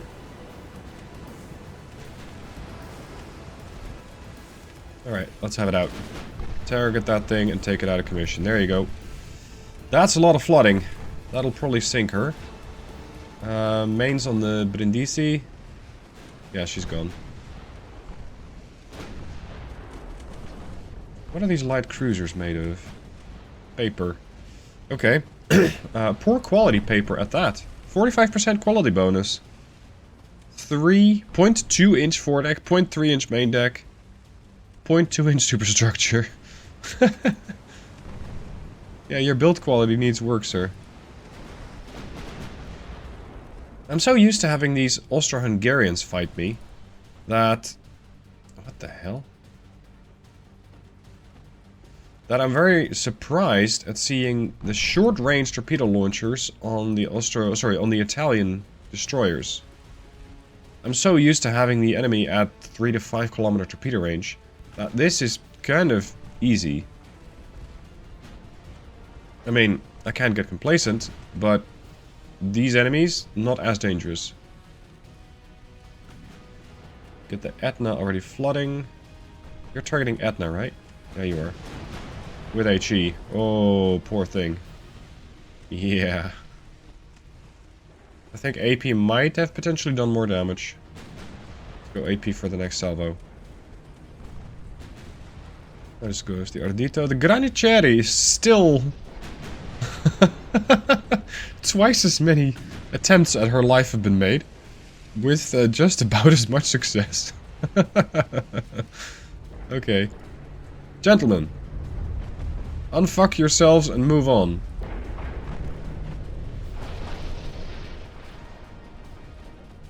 There goes a bit more. Durban's leading this thing. Gleb's supposed to be all the way in the back. Oh boy. Alright. There we go. Etna is down. We're taking some fire on Rinda. I haven't checked in with the DDs in a bit. Okay, turn. The DDs have done okay. Especially the trailing Crescent. Dealing substantial damage to their torpedo boat. 3.5k with one shot. Okay, gents, we're going to turn back. We're going to engage the Lyra. It seems that the Europa class is extremely overperforming. Dare I say overpowered. Because this one ship has not only swayed the Austro-Hungarian war in our favor, it has also been instrumental right about now in taking down a substantial portion, or work in progress, of the Italian navy. And her sister has been very useful when it comes to dealing with, well, anything smaller in the Japanese war. The Eridana was making a run. And she's getting torpedoed by the Europa, which goes, nope. Almost 9k damage and you're not dead? I'm not even mad. That's impressive. You're a torpedo boat, right? Here, have a torpedo then. Boom. That ought to do it, right? You've been hit by a couple of smooth criminals. No, 11-inch guns. And a torpedo, and that thing refuses to go down. Target the Libya. Status on the CAs. What the hell is this doing here? And that. Granatieri. They're still not launching? Uh-oh. Try not to ram that thing, Ismrud. Don't give the Italians any kind of damage like that. You really don't want to, you really don't have to. That sounded like a torpedo impact. But it was not on one of my ships.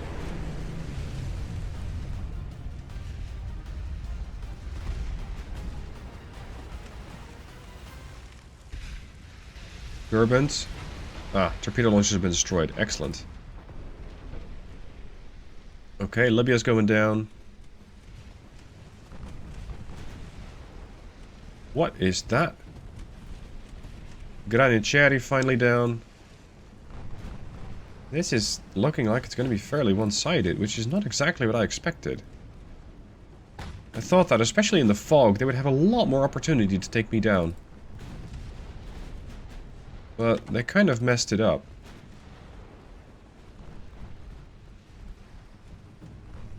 Fall in, maintain course, the rest of you do not panic. Cancel your torpedo dodging. We're going to be fine.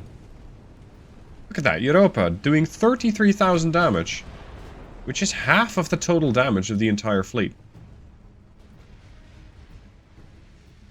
Okay, normal launch. Let's hit these guys from the other side, forcing them to make a decision as to what to shoot. What are you? No. No, no, no, no. Smoke yourself up. That's that torpedo that was going for the Tallinn. Yeah, we're fine. Alright, I'm going to take down a few more stragglers, and we'll see how many victory points I can get out of this. A few productive hours later, and we have taken down the heavy cruiser, 12 lights, 5 destroyers, and 4 torpedo boats, for a total victory points of 26,000. We did lose one ship, a destroyer.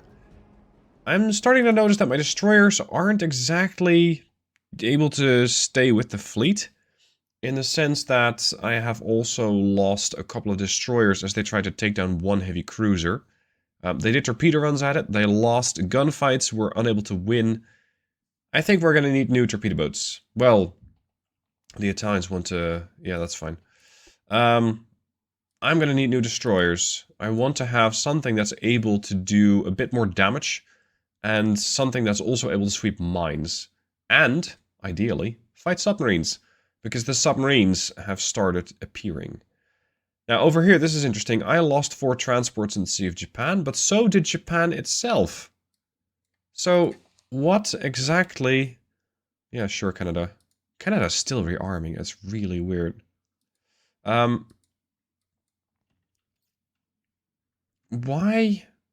is Japan able to project power here? Because they don't have a fleet. I have 700,000 power projection here, but they don't. How am I losing ships in the Sea of Japan?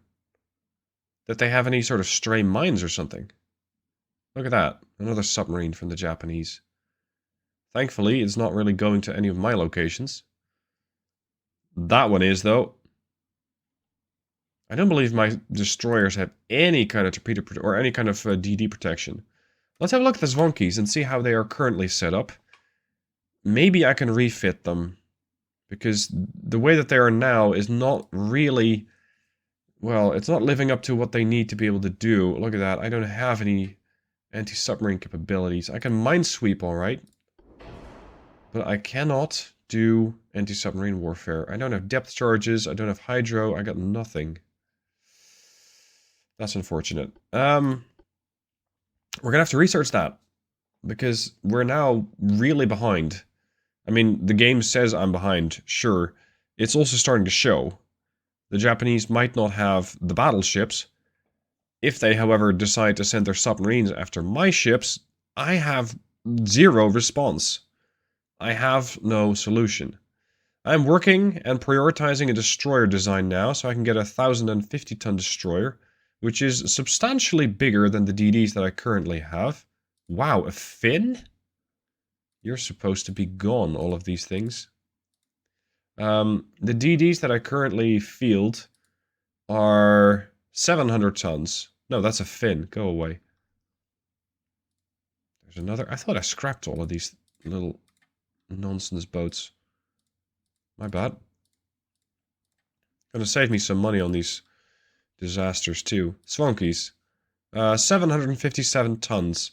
So they can definitely grow bigger and get additional gear installed. Because they were initially a ship class that I pushed out pretty quick in order to start mining my own ports, making it impossible for the Japanese to do anything in my area. But that was like 1904. It is now 1909. And the situation has changed pretty drastically. I need to be able to sweep mines, and my destroyers can't do it. So I need that bigger destroyer. I also need something that is able to deal with submarines. I have over here the ASW acoustics. Beyond that, I can get submarines myself, but I don't really want to because I think they're a boring mechanic. So we're going to have to also prio this one, which will give me additional protection against submarines. It's still not exactly any ability to hit them. So, yeah, I guess we're going to have to prio those two and focus on defeating the submarine threat. Just as I was thinking, great, I'm going to design a new destroyer, my government said, well, we're going to go to peace with the Empire of Japan. Alright. Oh, the Admiral from the Japanese himself intervened. Really? And now it continues with the Italians, so the war that I wanted to end has continued, and the war that I wanted to continue has ended. Right, okay. If I'd had a bit more time to take down more ships, I would have even been able to get a couple of their really expensive colonies, I guess you could call them. Right now, I'm just going to be getting a big sum of money. Which is nice. 400 million. I can put that to good use. Oh, great. Everybody else is going to hate on me now. Right. Okay, time to send my ships back to port. These guys have done a very good job protecting my interests in the region. And I can now park them back. Look at what? Torpedo boats, submarine, heavy cruiser, light cruiser, battleship. Oh boy, the Japanese are rebuilding in a hurry. Okay, I don't want to prio destroyer design at the moment. I just want to build a new one.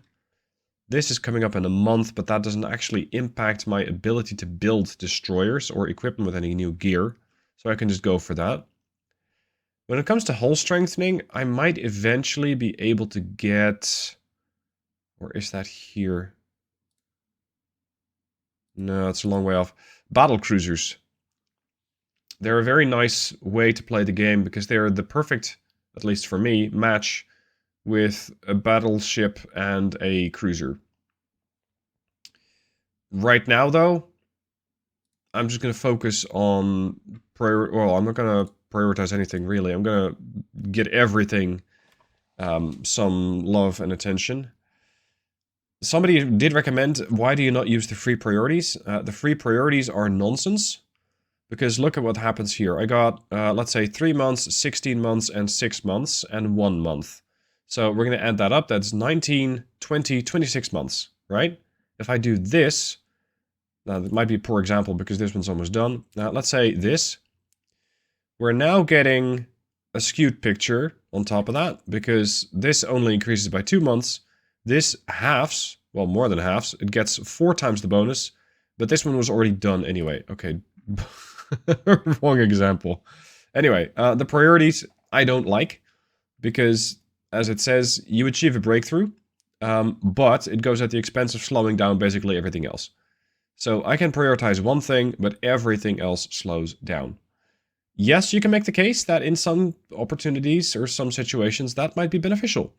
If you have, like I did, the opportunity or problem of submarines, you can get priority for ASW.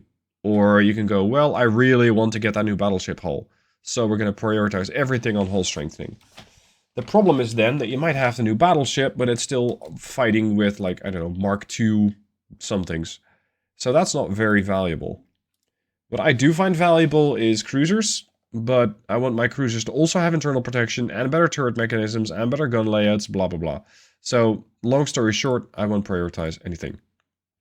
I will get a new destroyer, preferably with some bigger guns. The objective is that they can take out, well, normally I would say take out transports, but they haven't been able to do that or haven't been required to be able to do that for a long time now. Let's go to 1050. And let's put these guys at about 32 knots. Turbines, look at that. We're getting some fancier gear now. That means I can also overhaul the majority of my fleet, which is going to be costly. But hey, the Japanese just did a fairly charitable donation, shall we say. So that's going to be very useful. Now, do I want to have the ability to lay mines? It's going to add a decent chunk to my ship. I don't think I need this. I mean, yes, it's useful, but I want this thing to be more expeditionary. So I want it to be able to go after enemy targets. And that means we're not going to be able to lay down mines anyway. Put a rear tower in place. One big funnel gives you a pretty decent engine efficiency. Roll on the ship is pretty terrible. That is pretty terrible. We got the Mark IIs. We're going to need, yeah, we're going to need better Mark IIs. Or, well, better 5-inchers. Because these 5-inchers are not great. If I put a barbette... Wow. Okay, that don't fit. Hold on. I have an idea. I'm not sure if it'll work. I want this over here. I want to have this here. Is that ever going to fit? Because that would give me potentially a lot of firepower out of my bow. So we'd have a 5-incher there, there, and there. And then the bridge.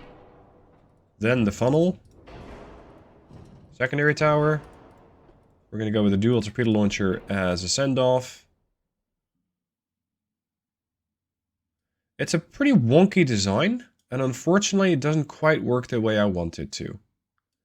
Because this gun has okay firing arcs, but they're still a bit restricted. Because of this one. And because of that dip in the deck. You cannot park this whole thing up here. The destroyer is still too small for that.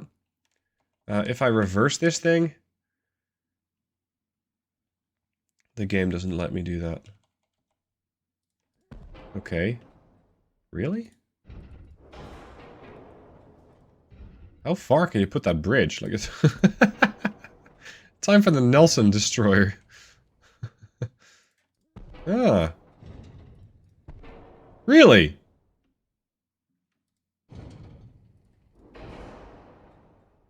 I mean, now this one has a well, worse firing arc.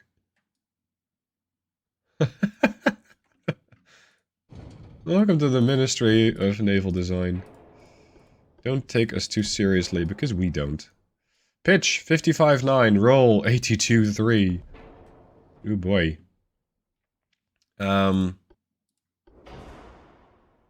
Let's go with the Quinson's rangefinder. I need to upgrade my ships for that, by the way. I'll take a 19-inch torpedo. Better turrets. Fast torps? No.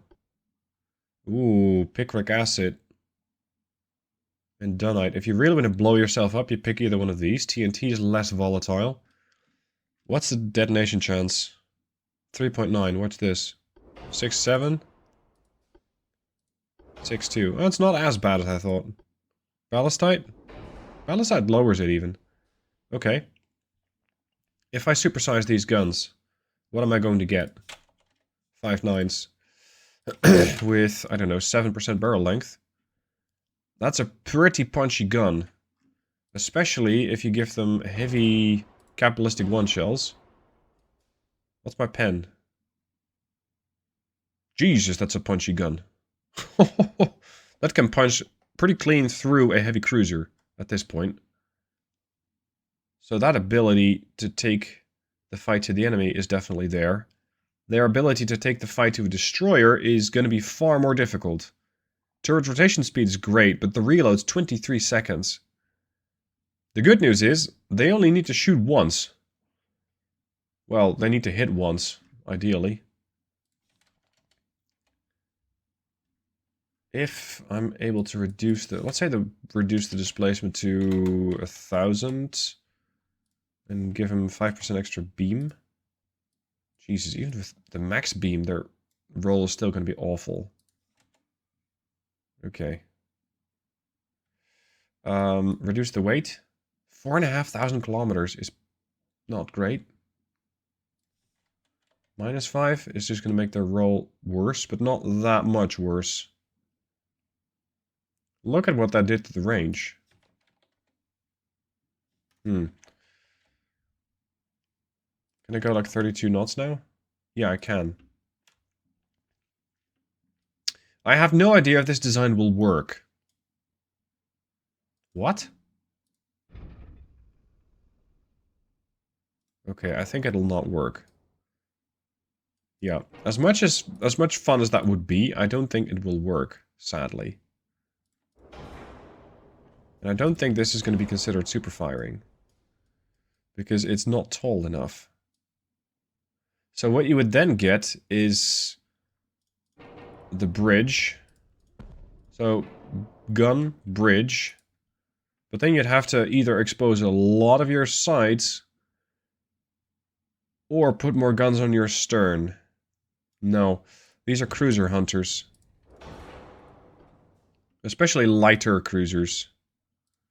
This thing takes up a fuck ton of space for what it does. That is ridiculous. That's almost as big as the other one. As that one.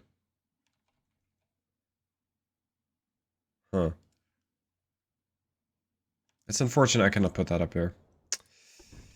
Would have been fun. Is it possible to get, like, this thing here? With the 5-incher on top?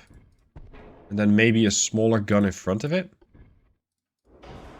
This way, I'd be able to take smaller ships as well, while those 5.9s, they've been reset, take the fight to the cruisers. So this is going to be like a minus 0.5, so 1.5-inch gun, firing every 3.5 seconds.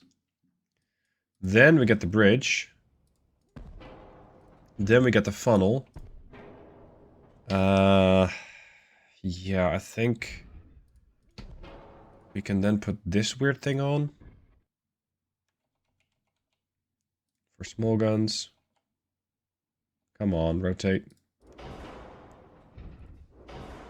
This way I still got pretty decent firing angles. And I might be able to put a couple of these off-lined, or off-center, like that. They'll rotate, right? Not that well. Okay. So if I push the launcher back, I push the barbette back, I can still get these things to fire. Yeah, now they'll turn perfectly. And probably really quickly. 8.5 seconds, or 8.5 degrees per second, which is marginally faster than these things. Okay. Can I still put a tiny barbette there? Whoa, that's not tiny, that's enormous. Never mind. Ship is overweight. Yeah, I imagine that. Go to 1050. That's better. Pitch and roll are just probably going to be awful for these ships. There's just not a whole lot I can do about that. They're also not cheap. They're 13 million, which is more expensive than my cruisers at this point. But I can live with that. So, punchy guns. Capable of punching through about 6 inches of armor with AP. And when it comes to high explosive, I'm also going to give them really high-end high explosive, like soft capped. So that they should be able to blow through the armor of a destroyer with 1 HE shell. And causing immense amounts of damage. Potentially flooding them as well. And thus making them easier to hit. These 1.5 inchers, even with those shells and their smaller caliber, have a pretty decent firepower. I quite like this. It's a bit of an odd design. But I think I can make them work. Alright. Vladivostok. Class destroyers. I do have a little bit of a whole thing that I overlooked, which is the armor. 0.5. Me 1. 1. 1. Fine. I'm gonna have to slow this thing down, aren't I? Go back to 30 knots. There she goes. Okay. I don't care for deck armor. If you hit the deck, then that means you've already achieved a lot of accuracy at long range. So I'm probably gone anyway. Armor. The 1.5 inches you cannot armor. The 5 inches you definitely can. There. Barbettes are unarmored. That is asking for trouble. There. Flash fire chance. 7.5%. Esque. And we got minesweeping capabilities. We also can get radio. Additional recon. What's my recon stat? Spotting range 3650. Oh, sorry. Recon, I need to be looking at. 4185. Oh, that's a lot more recon. And I can sacrifice, like, a little bit of armor for that. There. Okay, that's the ship. Vladivostok class. We're going to be building a couple of these. And we're going to be refitting at least the Asian fleet. Because those guys are not active. The, let's say, Black Sea fleet, they're a little busy. They're taking down Italians by the numbers. And by the looks of it, they're not done yet. February 10th, 1910. The current state of affairs in the European theater presents a complex tapestry of conflict and strategy.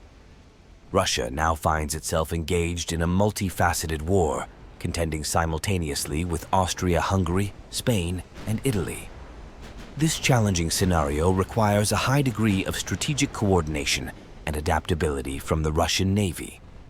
Fortuitously, the dynamics of these conflicts are nuanced, with our adversaries also entangled in their own separate wars with other major European powers. This intricate network of hostilities offers a unique blend of challenges and opportunities.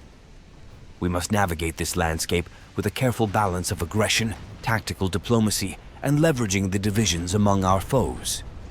In addition to our traditional naval duties, a new directive has expanded the scope of our responsibilities. The Russian Navy has been tasked with providing essential logistical support to the Army. This collaboration between our naval and land forces is not just a necessity, but an opportunity to synergize our capabilities and enhance the overall effectiveness of our military efforts. The Navy's command of the seas can be pivotal in establishing vital supply lines, facilitating strategic troop movements, and offering critical support for terrestrial operations.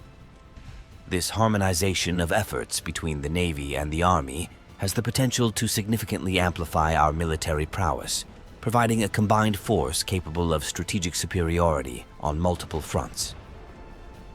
As I undertake the planning and execution of this joint operation, the magnitude and significance of this task are not lost on me. The potential to achieve remarkable feats for Russia through this combined arms approach is immense.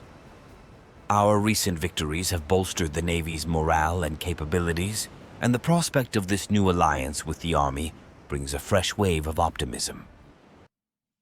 Hey guys, Stealth here, and welcome to episode 12. It's February 1910, and quite a bit has happened. We are, once again, at war with the Austro-Hungarians. I'm not sure what I did to piss them off this time. It looks like they have a bit of a short fuse. And because of this, they also decided to start strolling into Poland. As one does. Well, as one doesn't, because they might have about 610,000 men of their own, plus some Italian reinforcements, but I have 1.3 million soldiers of my own. I have some French and some Chinese support, so this advance is going absolutely nowhere. It is time now to strike back. I have 2 dreadnoughts of the Europa class. I got the Admiral Petro, which is the new one, and I have the new version of the Europa herself. This is the 1909 refit, making her a bit faster. This one does 22 knots, this one does 25. Now, they're also a bit more expensive by about 8 million. Maintenance, consequently, well, they're a lot more expensive to maintain, actually. This one costs you 8 million, this one costs you 4 million. So, yeah, they're a little expensive. But it's for a good cause. We're going to send the Admiral Petro, the Europa, the Pallada, the Destroyer. I have a couple of heavy cruisers over here. And I do know that there is a minefield, unfortunately. Not just a minefield, there's also a submarine over there. They have been starting to pop up, and they're getting a little annoying. What I need now is a destroyer that can also sweep mines. I don't really have anything other than that big gun destroyer that I built, the Vladivostok class. They have the mine hunters. They take a while to build, though. 7 months. So as much as I would like to have these things with me very soon, I can't. Well, not quite. But I can retask the ones that are currently getting built. So let's say the Vladivostok and these 3, I'm going to have these over in Sevastopol. The other 2 are going to go, well, I'm still at war with the Spanish, or again, I kind of lost track at this point. And I am at war with Italy. I think I might need them all here. Let's just get them all here and then order up a few more. So these gentlemen are also going to go and join in Sevastopol, which is going to get nice and busy. I'm going to order up a few more and make sure that we have a couple of destroyers over on the eastern side. Now, I know I'm running a deficit of minus 50 million, give or take, but that's fine. Something I would love to take is the Philippines. I'm not sure if I already mentioned this in a previous video. It is unfortunately held by the Americans, not the Spanish. The Americans have, well, kind of artificially bolstered their numbers. They have a 164 ship fleet, but 50 of that is torpedo boats. That's a lot of torpedo boats, but it's also pretty easy to take down. I don't really want beef with them right now, because as it stands, I don't exactly have enough ships here. So we're going to focus our attention here. And actually, as these guys are moving, I'm going to tell them to wait just a little bit for those destroyers to join the fleet, because that does give me a bit more protection against mines. Now, what else is happening in the world? Everybody's invading everybody else, but mostly the Italians are getting absolutely hammered over here as France just decides to take over, well, the majority of Africa. France has also taken eastern Spain. In case I hadn't shown you that, they're working their way into western Spain, but they might have bitten off a bit more than they can chew, considering that they're fighting about 3-1, and not in the good ratios there. They're also working their way into Italy. They have a massive army. They've suffered serious losses, and that offensive too is going nowhere. Nevertheless, the Italians are taking hit after hit after hit. They've been losing ships. They have a lot of ships under repair. Yes, they're building new ones. Their budget is still very respectable. And it's starting to show, because this is not something you can keep up for a long time unless you have a healthy budget. As for my navy, it's nowhere near as impressive. I mean, I have a naval budget of 2.5 billion a year. Look at Austro-Hungary. About 4 times that, and then some. Japan, 4 times that. Italians, 5 times that. And still, the AI of the ships themselves is what kind of leaves them behind. That is the factor that gives me the deciding, decisive victories in these battles, time and time again. It's not that my ships are vastly superior. Sometimes they're superior in some respects, like they'll be able to take hits better because they don't have half an inch of armor on a heavy cruiser, but they should be just dwarfed by the numbers that the Austro-Hungarians can produce, and I'm not seeing that. Yes, I take down 40 ships on occasion, but still. Oh, crap. I don't want to have to fight Japan yet again. Look at the Italians. -3, -3, -4. This is not good for your economy, and this is not helping me. I'm not sure how I'm losing ships in the Black Sea. Come on. I have 2 dreadnoughts. What exactly more do you expect me to send to secure the Black Sea? I have a power projection of just shy of 1 million. Come on, game. They have 1 submarine. The rest of their fleet left. Nonsense. Alright, are these DDs commissioned yet? No, they're commissioning. Okay. Oh, we're taking a move. Ha! Yeah, that looks legit. We're going to take this back. It's taken a few years, but we're going to take it back. Is this moving? I don't think so. Not at this rate. As for the navies, look at the amount of traffic that we're seeing over here in the Med. There's US ships, French, British, Dutch. There's the Spanish groups moving back and forth. Austro-Hungarians going all the way to Southeast Asia. No. Are you people all coming here? Yeah, they are. Oh boy. So if I want to hunt down the Austro-Hungarians, I'm going to have to send my fleet to them? No. I'm not doing that. I'm going to do my own operation over in the Black Sea. Well, there's been a bit of an incident, and we're at war with Japan. Lovely. The Japanese are no strangers to losing to my navy, so I'm very interested to show them the door once again. Over here, we got 1 whole light cruiser from the Italians. I'm not sure exactly why it has any business being in the Black Sea, unless it's looking for trouble or hunting my transports. But the Marsala over here is not exactly where she should be. I'm going to take this fight off screen because this is going to be like 3 salvos and she's gone.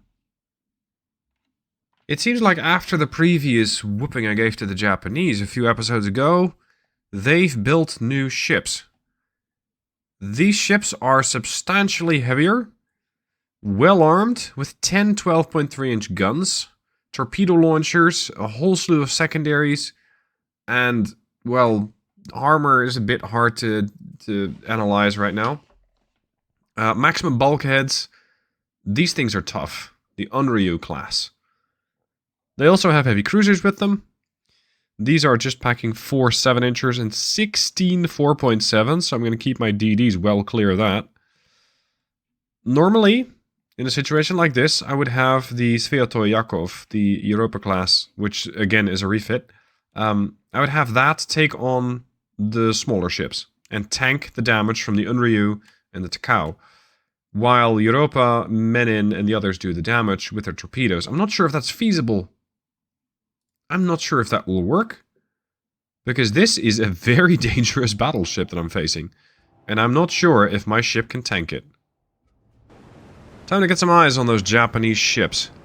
Chesma's leading the charge. Behind her, Sviatoy Yakov. Now, what is this?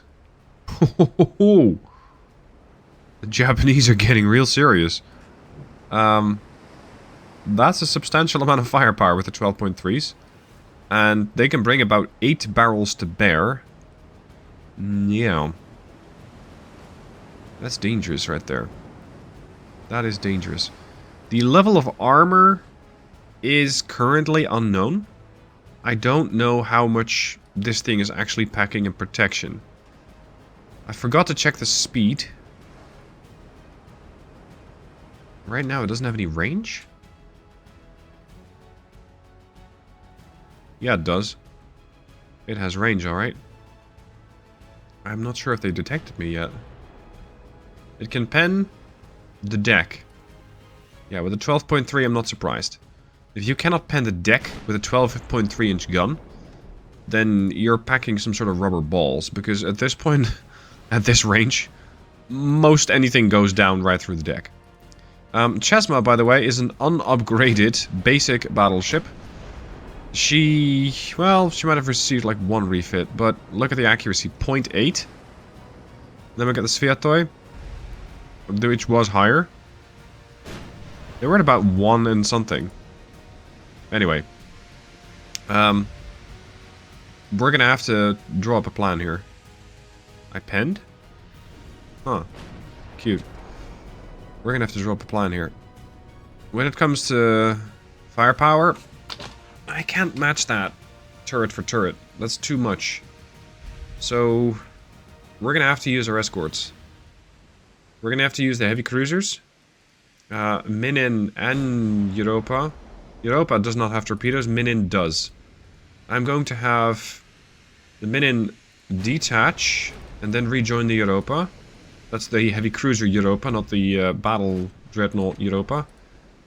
So that if something takes fire, it's the heavy cruiser with armor, not the armored, the armored torpedo boat, if you will.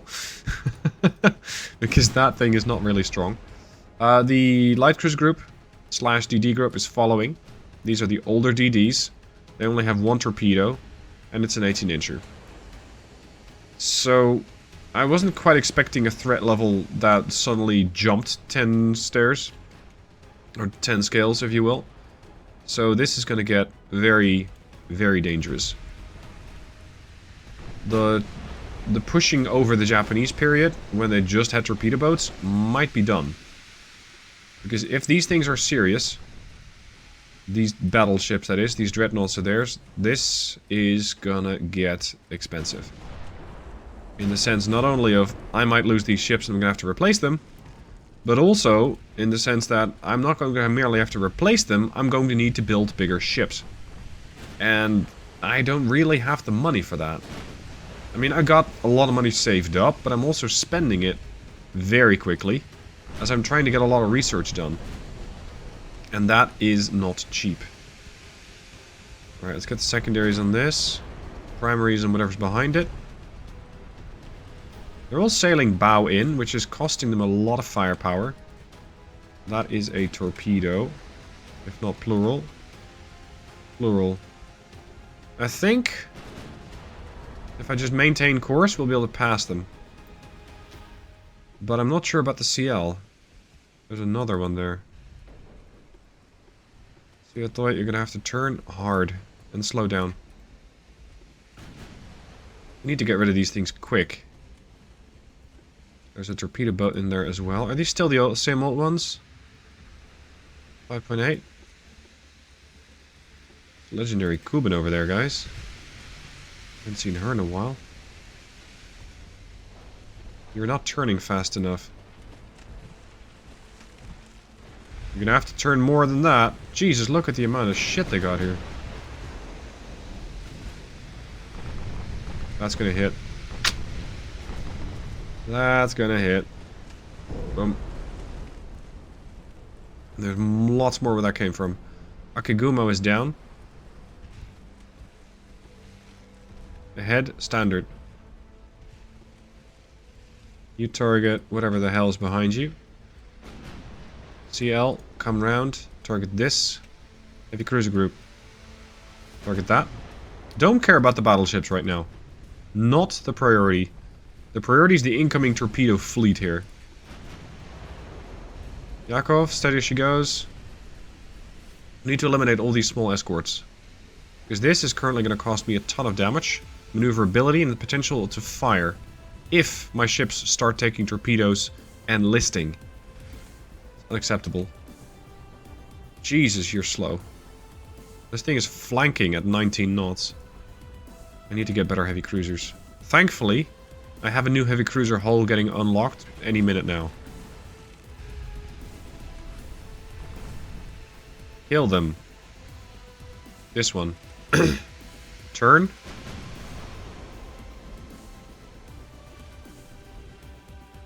A lot of those Japanese ships around.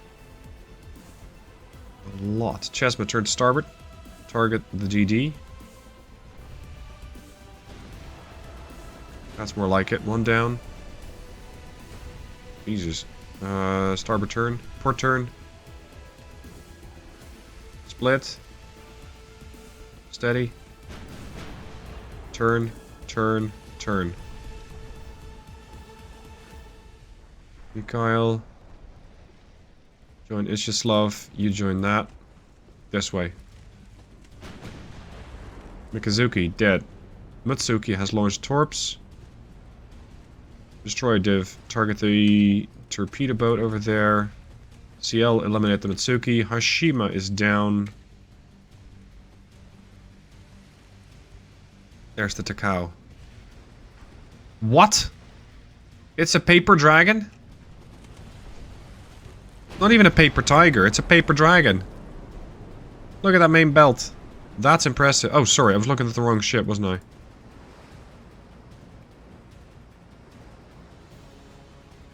Yeah, I was looking at the wrong ship. This thing is serious. Whoops. I thought it had like 0 armor, but that must have been the torpedo boat. No. What then? Yeah, it's the heavies. I must have glided over a heavy. The heavy cruisers are papers. These things are certainly not. I have great difficulties penning these. Oh boy. Bulkheads. Maximum. Cramped crew quarters. That's a weakness. When it comes to anti-torp, they got 1. Good lord. Boom. Flash fire. Oh no. Please don't get hit. That thing is cooking off nicely. At least all their small stuff that was very close is now gone. Toba seems like it might flood. You're gonna eat another torp, aren't you? Get that DD out of the way. Shove it if you have to. How many guns did you have? None anymore. Okay, the torpedo's cleared. Target that. Excellent. What's your chance to pen me with those guns? Yikes. Oh, destroyed a torpedo launcher. That's nice. I feel very vulnerable with these ships. Very vulnerable indeed. I think it's time to try and get the fleet back together. And just, well, slug it out for a while. Maybe lay a smokescreen with the DDs. And buy some time. Look at that. We're just getting nowhere with the AP. Whoa, whoa, whoa. Target the heavy cruiser. We're going to target some other things than the battleships. The battleships get to live. We're going to have to come up with some other fix to deal with those things. Smoke. Lay smoke screen for the Yakov. This thing's flooding, but that'll barely touch it. I need to expand the range of my DDs, like the torpedo range. Ooh, you guys are right in line with the battleship. Which is not bad, because it means the battleship has more smoke cover. But it also means that if something decides to shoot the battleship, you're stuck in the middle. Explosive to all. As long as you're... Actually, no, not EU. Yeah, HE. Chesma is coming under fire from the DD. Come on, you're one of those battleship hotels. You can make sure that that thing dies. The Menin dies to extensive fire? Really? You got hit for 11,000? That's not extensive fire, that's just death. That is just death. There's no extensive fire. There's just no ship left. Let's see if we can damage the Takao a bit with some of the torpedoes. That is working on the assumption that these damn things want to work today. This one worked. Right on the nose. Oh, that's it? Jesus, they did lose 5% crew. Which is nice. Because I think crew loss might be the way through. Just force them to surrender because they have no crew left. I'm not really sad if the DDs die here. There's another torpedo. And another. I just need one of these things out of commission. This thing must be really expensive. 192? Minus 212. How'd you pull that off? Starboard launchers ready. Target the under you. Lost 8% of crew. We're gonna need to do a load more than that. Hard starboard. You're targeting the heavy cruiser still. I don't care for that. HE on everything and see if you can melt down the crew. Chesma, status. We haven't checked in with you in a minute. You are working on melting a destroyer, that's good. My destroyers are pretty screwed. They also seem to have... Whoa! Svonky goes out with a really sizable explosion. Just peppering the Takao, hoping to get some crew killed. And crew kill also means less damage control and potentially overwhelming fire. Although that's not strictly the way I'm planning on killing this thing. Get this thing, the Hatsuzuki. They're probably pretty quick too, aren't they? 20.9 knots, they're not that quick. So if it comes to it, I can run away with the Yakov. Oh boy. Oh boy. If this thing decides to return fire, it's currently locked on a light cruiser. I don't even know where the Kuban is. Oh, here. Target this, please. They're flooding. Pretty badly at that. Damage control at 85%. What's your chance to damage my ship? Yikes. That is not what I would really like to see. Target the Hatsuzuki and eliminate it. Makes it at a turn. We got a torpedo coming in from the Hatsuzuki.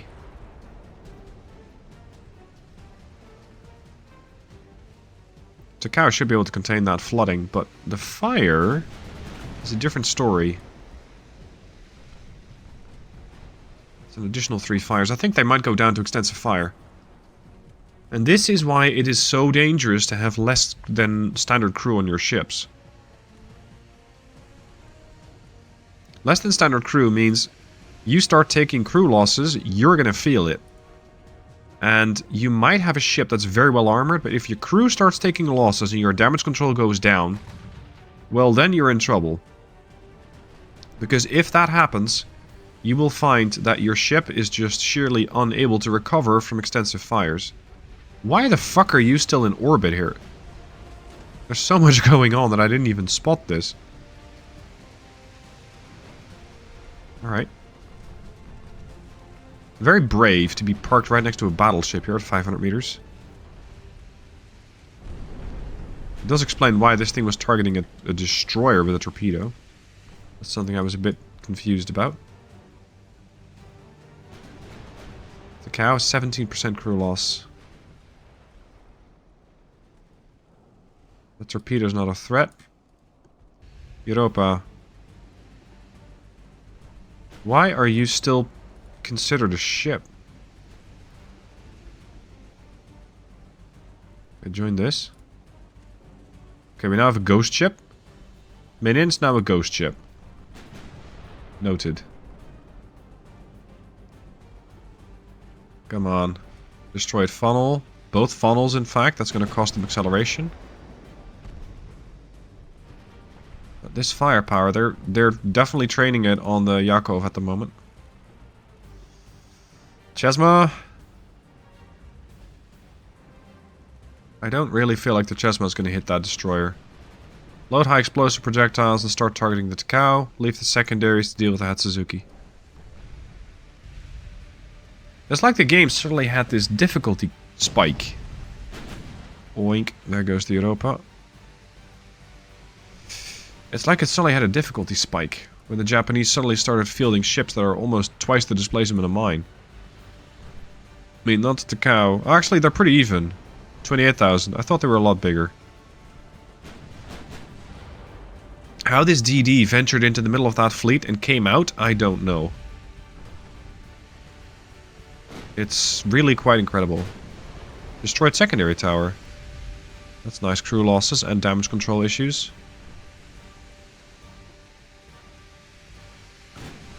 I really wonder what the game's going to do about the Menin, because that thing is dead. But it still has 1% structural. I mean, it burned to a crisp. And thus sunk. So I'm not sure why I'm still seeing it.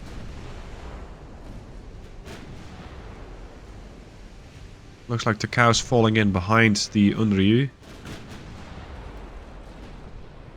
Let's just target the farthest thing in the back. And see if we can hit something in front of it. Oh yeah, we can. There goes the Asadori. I want to get rid of the Naishi and the Yumiori here. Ooh, Jesus, what's going on here? You got hit by a torp.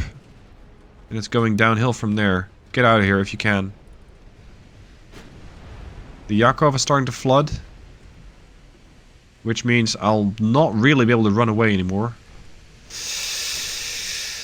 This is turning out quite dangerous. Hatsuzuki is parked?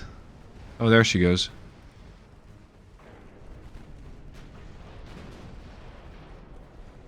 We're gonna need a lot more firepower for these fights. And the whole brawler concept with a battleship like this used to work. Not anymore. Kuban, making it out alive. Excellent. That's a museum ship. / hero ship. We cannot have that thing go down. Over here we got the Kitakami. Oh, sink the Kitakami, please. Kitakami. Oh, that thing in World of Warships was not fun. And yeah, it kind of was. Come on, there's like 5 ships in a row. This isn't World of Warships or the Ultimate Admiral Dreadnoughts. This is bowling. You can get a big strike over here. Get it. That smokescreen is making life a little bit of unnecessarily complicated, I'd say. There you go. You really shouldn't get in the way there. What the hell, dude? That flooding is getting out of control. And these things take forever to build, so it's not like I'll be able to really quickly field another one. I am building another one. Because I saw that at some point I might need another one. Okay, let's start targeting the Unryu. Especially with all the secondaries that I got. The 8-inchers might be able to set some fires. Take out some crew. Because when it comes to flat out damage dealing, I won't win that. Europa has a flash fire. Oh god, she's going down. She is going down. And I'm thinking, at this rate, the Yakov might be pretty close to her. Jesus, how are you not dead, dude? Destroyed main tower? With HE? You're gonna have to run that by me. Superstructure, 1 inch. Ha! Okay. Well, that's that. 13% crew lost. Yakov's badly damaged, but she's still kicking. Doing 61,000 damage so far. Where are you going? This is no time to sacrifice yourself for the battleships. That really isn't necessary.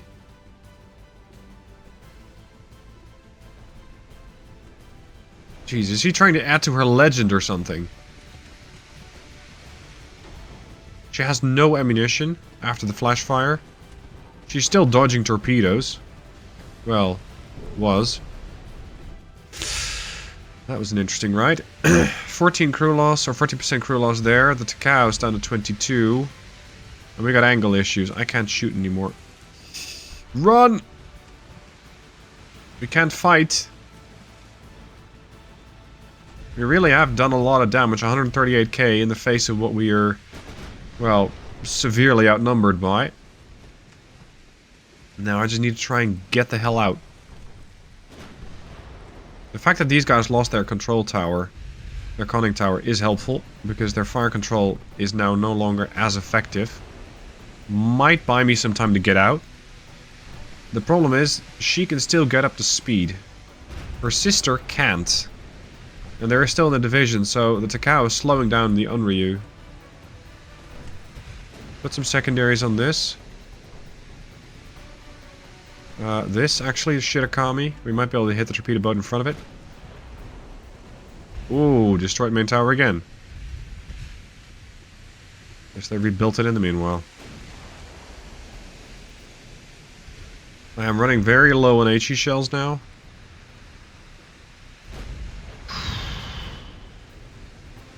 Another fire there. Ooh, that's juicy.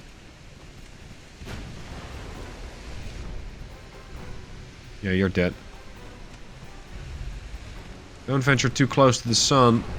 Or at least, not to my dreadnought. More crew loss. They do have some fires, but it's never going to be enough to take them down.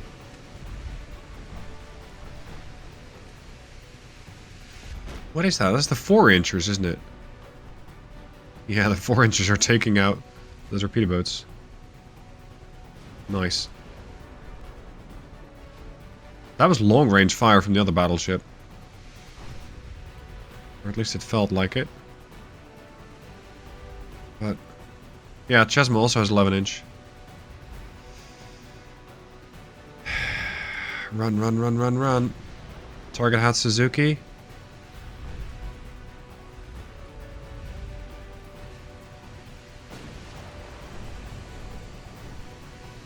Come on.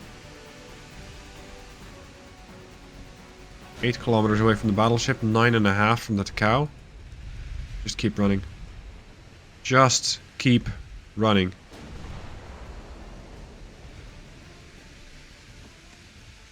These guys have a torpedo range of 3. Not that problematic.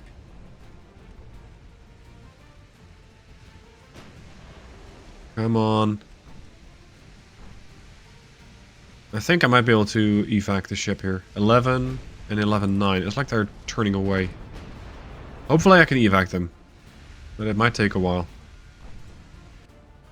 And so, we've suffered a defeat at the hands of the Takao and the Unryu. These ships were damaged, but not much. They scare me.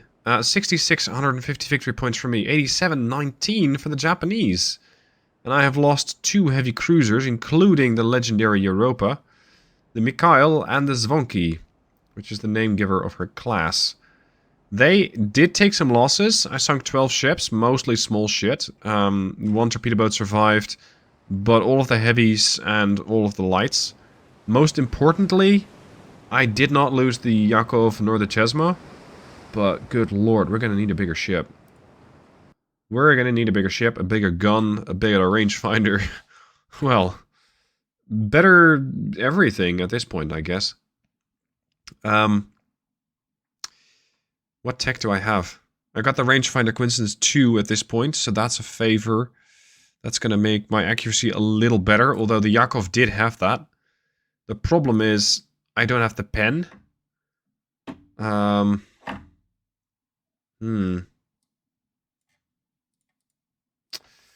can I take those things down? I don't want to go the route of submarines. That's not necessarily a way I want to fight this. What tier guns do I have? Because I know that I'm researching... Oh, Mark III 13s. Yeah. Okay. Doesn't mean I already have Mark III 12s.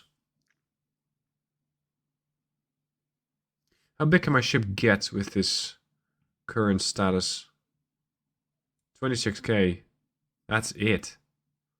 That's the displacement of Europa, just about.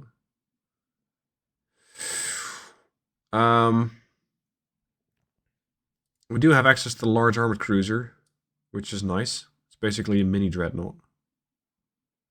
Yeah, we're going to have to build a better ship. But I will not do that this time. Because this episode has run its course. The war against the Japanese has most definitely not. Fueled by their victory, I fully expect them to come back for another round. And my battleships are not ready. My escorts are, well, at the bottom. My minesweeping capability with that is gone. So I am in dire straits here. We're going to send the ships back to port, repair, and regroup and figure out our next move. Admiral's Log, June 12th, 1910. Recent developments in our ongoing naval engagements with Japan have ushered in a wave of grave concern. A fierce clash between our Soviet fleet and the Japanese Navy has starkly highlighted the formidable capabilities of their new dreadnoughts. The encounter, brimming with intensity and peril, has left an indelible mark on our naval strategy and outlook. In this harrowing battle, our battleships Sviatoy Yakov and Chesma found themselves outmaneuvered and outgunned, facing the daunting prowess of these advanced Japanese vessels. It was only through sheer tenacity and skillful navigation that they managed a narrow escape, returning to our waters with tales of a starkly superior adversary. Compounding our tribulations, the heavy cruiser Europa, a vessel that had become a symbol of our naval might and a beacon of pride for our fleet, fell in this engagement. The loss of Europa, which had built a legend for herself through numerous victories and strategic triumphs, is a bitter blow. Her demise not only signifies a significant tactical setback, but also sends ripples of mourning and a sense of vulnerability throughout our ranks. Confronted with these new Japanese dreadnoughts, it has become alarmingly clear that our Navy is currently ill-equipped to contend with this heightened level of threat. The prowess and technological advancement of these enemy ships have unveiled a gap in our own naval capabilities, a gap that must be urgently addressed. This moment serves as a pivotal juncture for the Soviet Navy. The challenge now lies in rapidly devising and implementing strategies to counter this formidable new threat. Our approach must be multifaceted, encompassing accelerated technological advancements, tactical innovations, and possibly even strategic alliances to bolster our position. As I chart our course forward in this daunting scenario, the loss of the Europa and the escape of our battleships serve as stark reminders of the relentless nature of naval warfare. The stakes have never been higher, and the urgency to adapt and overcome has become a paramount priority. The Soviet Navy stands at a critical crossroads. Our response to this new challenge will not only determine the immediate outcome of our engagements with Japan, but will also shape the future trajectory of our naval power. In the face of adversity, our resolve is tested, and it is in these testing times that true strength and character are forged. Hey guys, Stealth here, and welcome to episode 13. In episode 12, we ran into a bit of a problem. A dreadnought. A new dreadnought for the Japanese. Said dreadnought had 10 12.3-inch guns. Very, very scary ship to deal with. What do I have that can possibly fight that? I have the Europa class. She's armed with relatively small guns.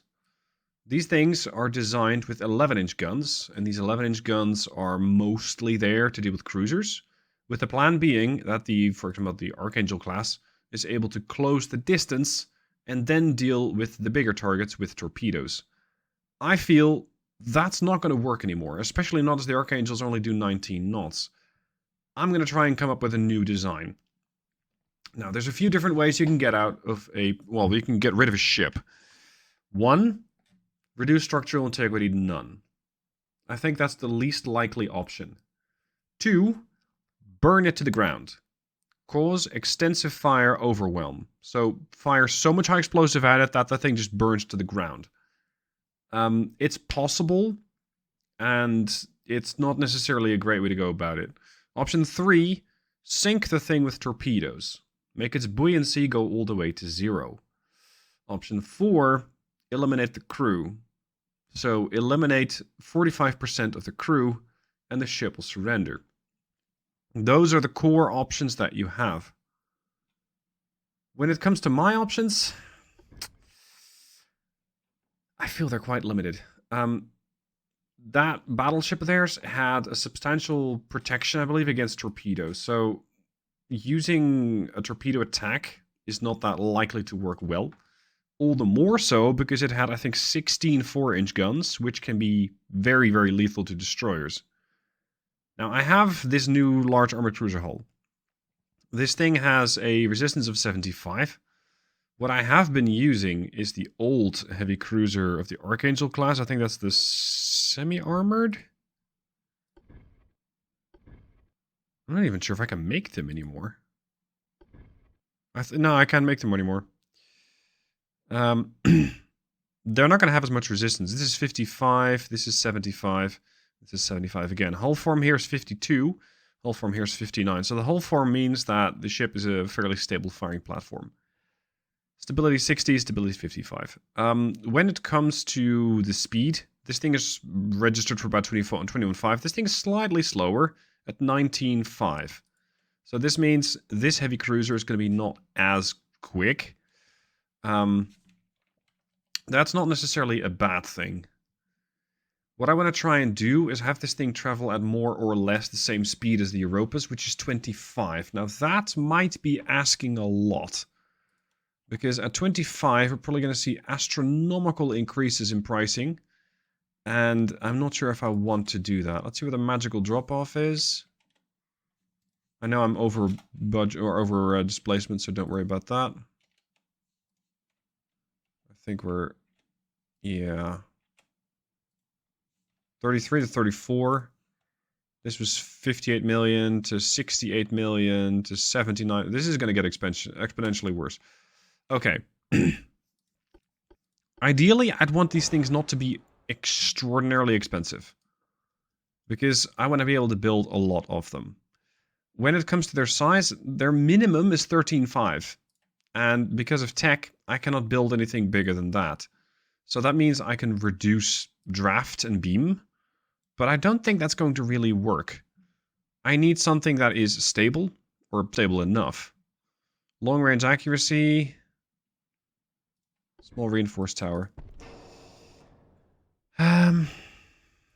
Yeah, we're not going to get a whole lot of options out of this ship. It's a heavy cruiser that's basically a small dreadnought. And you can see that it has casemates. These are casemates Mark II 5-inchers or Mark III 3-inchers. Ranging out to 7 kilometers, which is better than the Mark II. And this is why I tend to use Mark III. Yeah, so the Mark III... What? Ah, I see how it is. You can only mount 5-inch casemates in these ports. Right. Okay, so we're not going to torpedo it. We're not going to simply outshoot it with structural integrity issues. So let's reduce structural integrity to none. That leaves either crew loss or burning. Now, burning is something that at this era you don't do fantastically well, although it is possible. Now, I have Mark III 9-inch, 10-inch, and 11-inch. So I have options. I'm thinking of making these let's say, multi-role ships, in the sense that they're going to be able to take down both those big-ass battleships and smaller targets. And here's how we're going to do that. That's a huge barbette. Do we have anything more reasonable? We do not. Are you kidding? There. I'm thinking of using, like, an 11-incher. The problem is its rate of fire is awful slow. This is going to be able to deal with big targets if I use really high-end AP, capitalistics. This should give them enough pen to go through the battleship, but I'm not sure if it will, because that battleship is very well armored. Now, I can still improve the shell type, so let's say Dunite and Cordite, and give them heavy shells. This is going to give me a bit more pen, and at 10 kilometer range, I probably won't hit them, so you're more likely to be fighting at 5, which gives me 31 inches of armor pen. That is a lot. Is that enough? That's the real question. Is that enough? And I simply don't know. It will be way more than enough to deal with smaller ships. So what I can do is reverse the roles, if you will. And here's what I mean by that. I'm going to be using the lower end of the AP. So let's say standard shells. These are going to be more than enough to go through any cruiser that the enemy might have. And keep in mind, I'm facing battleships now, but it's not the only threat. Some navies have tons and tons and tons of cruisers. And in that case, an 11-inch gun with armor piercing is going to be more useful. But the reload is something that these things simply don't have, nor that I can really buff. If I want to give them, let's say, the best chance to hit, I'm going to give them longer barrels, but my reload's probably, 75 seconds. So you're never going to overwhelm any battleship with this, which means that the 11-inch guns really aren't that good of an option. The alternative then is to use 9-inchers. They don't have as much range, nor do they really need to, but I can fit more of these on my ship. No. Hold on a minute. What the fuck? Okay. Look, game. If you're gonna let me build weird ships, you know I will build very weird ships. That is just how I play this game. If you're going to give me the option to do it, there's a fairly sizable chance that I will do it. This is... yes. How much worse can I make this? Or can I simply mount the 9-inchers like over there? No, not really, can you? Hold on, you go back here.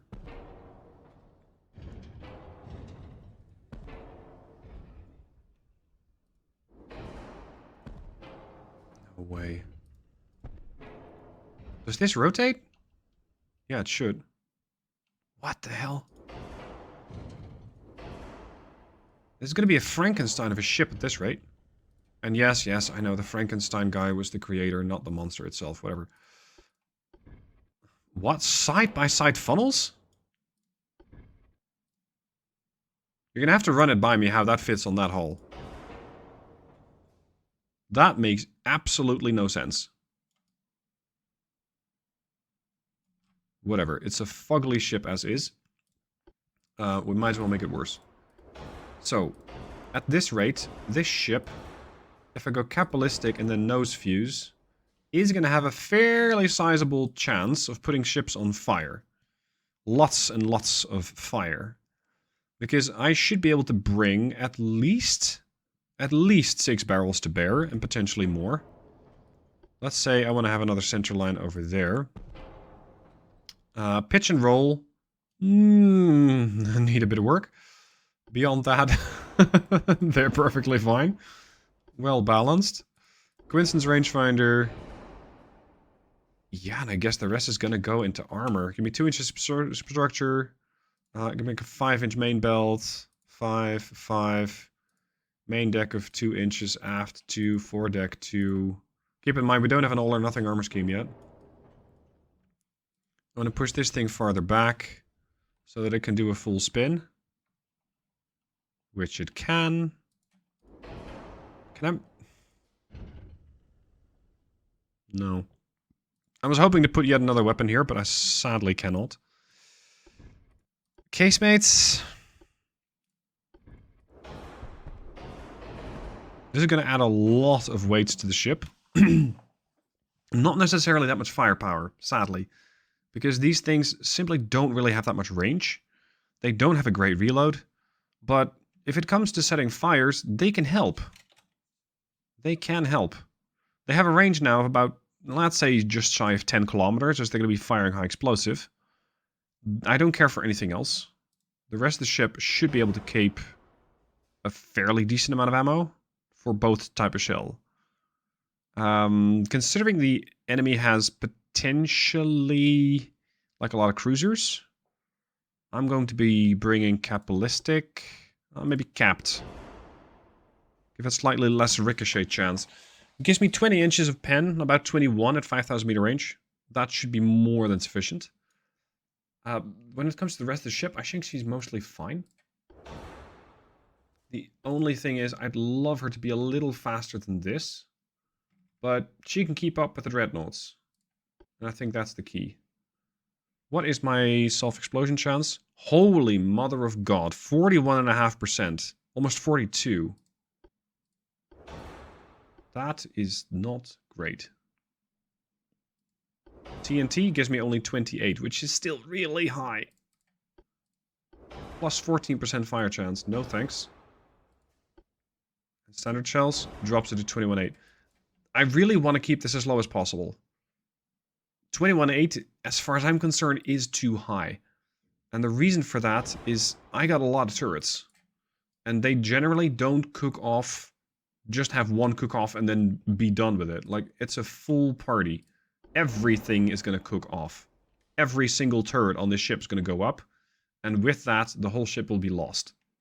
Considering these things cost me $101 million, which is still less than a Europa class, but it's a big-ass ship. Yeah, I don't want to lose them due to flash fires. Build time, 15 months. That is far, far slower than the Archangels. The Europas, 19 months. Yeah. Still, I think I need these to deal with all the cruisers. Not necessarily from the Japanese, but from everybody else. You mean 8-inch main belt? Yeah, that's a bit much. 7-inch. And let's say 4.5 fore, and maybe 4.5 aft. And we are within budget. 4 red offsets, about 8%. It's not great, but we'll make do. If you point this thing directly at a target, it should be able to bring 8 barrels to bear. More or less. Like, don't ask me how these things are mounted on the sides. We're just going to say it's Russian engineering. Does it make sense? No. But whatever. Now, I do want to see if I can just skip over the barbette.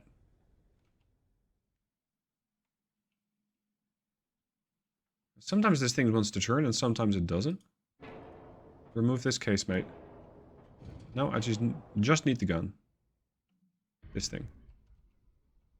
That's better. So I do not need the barbettes, which saves me, like, what?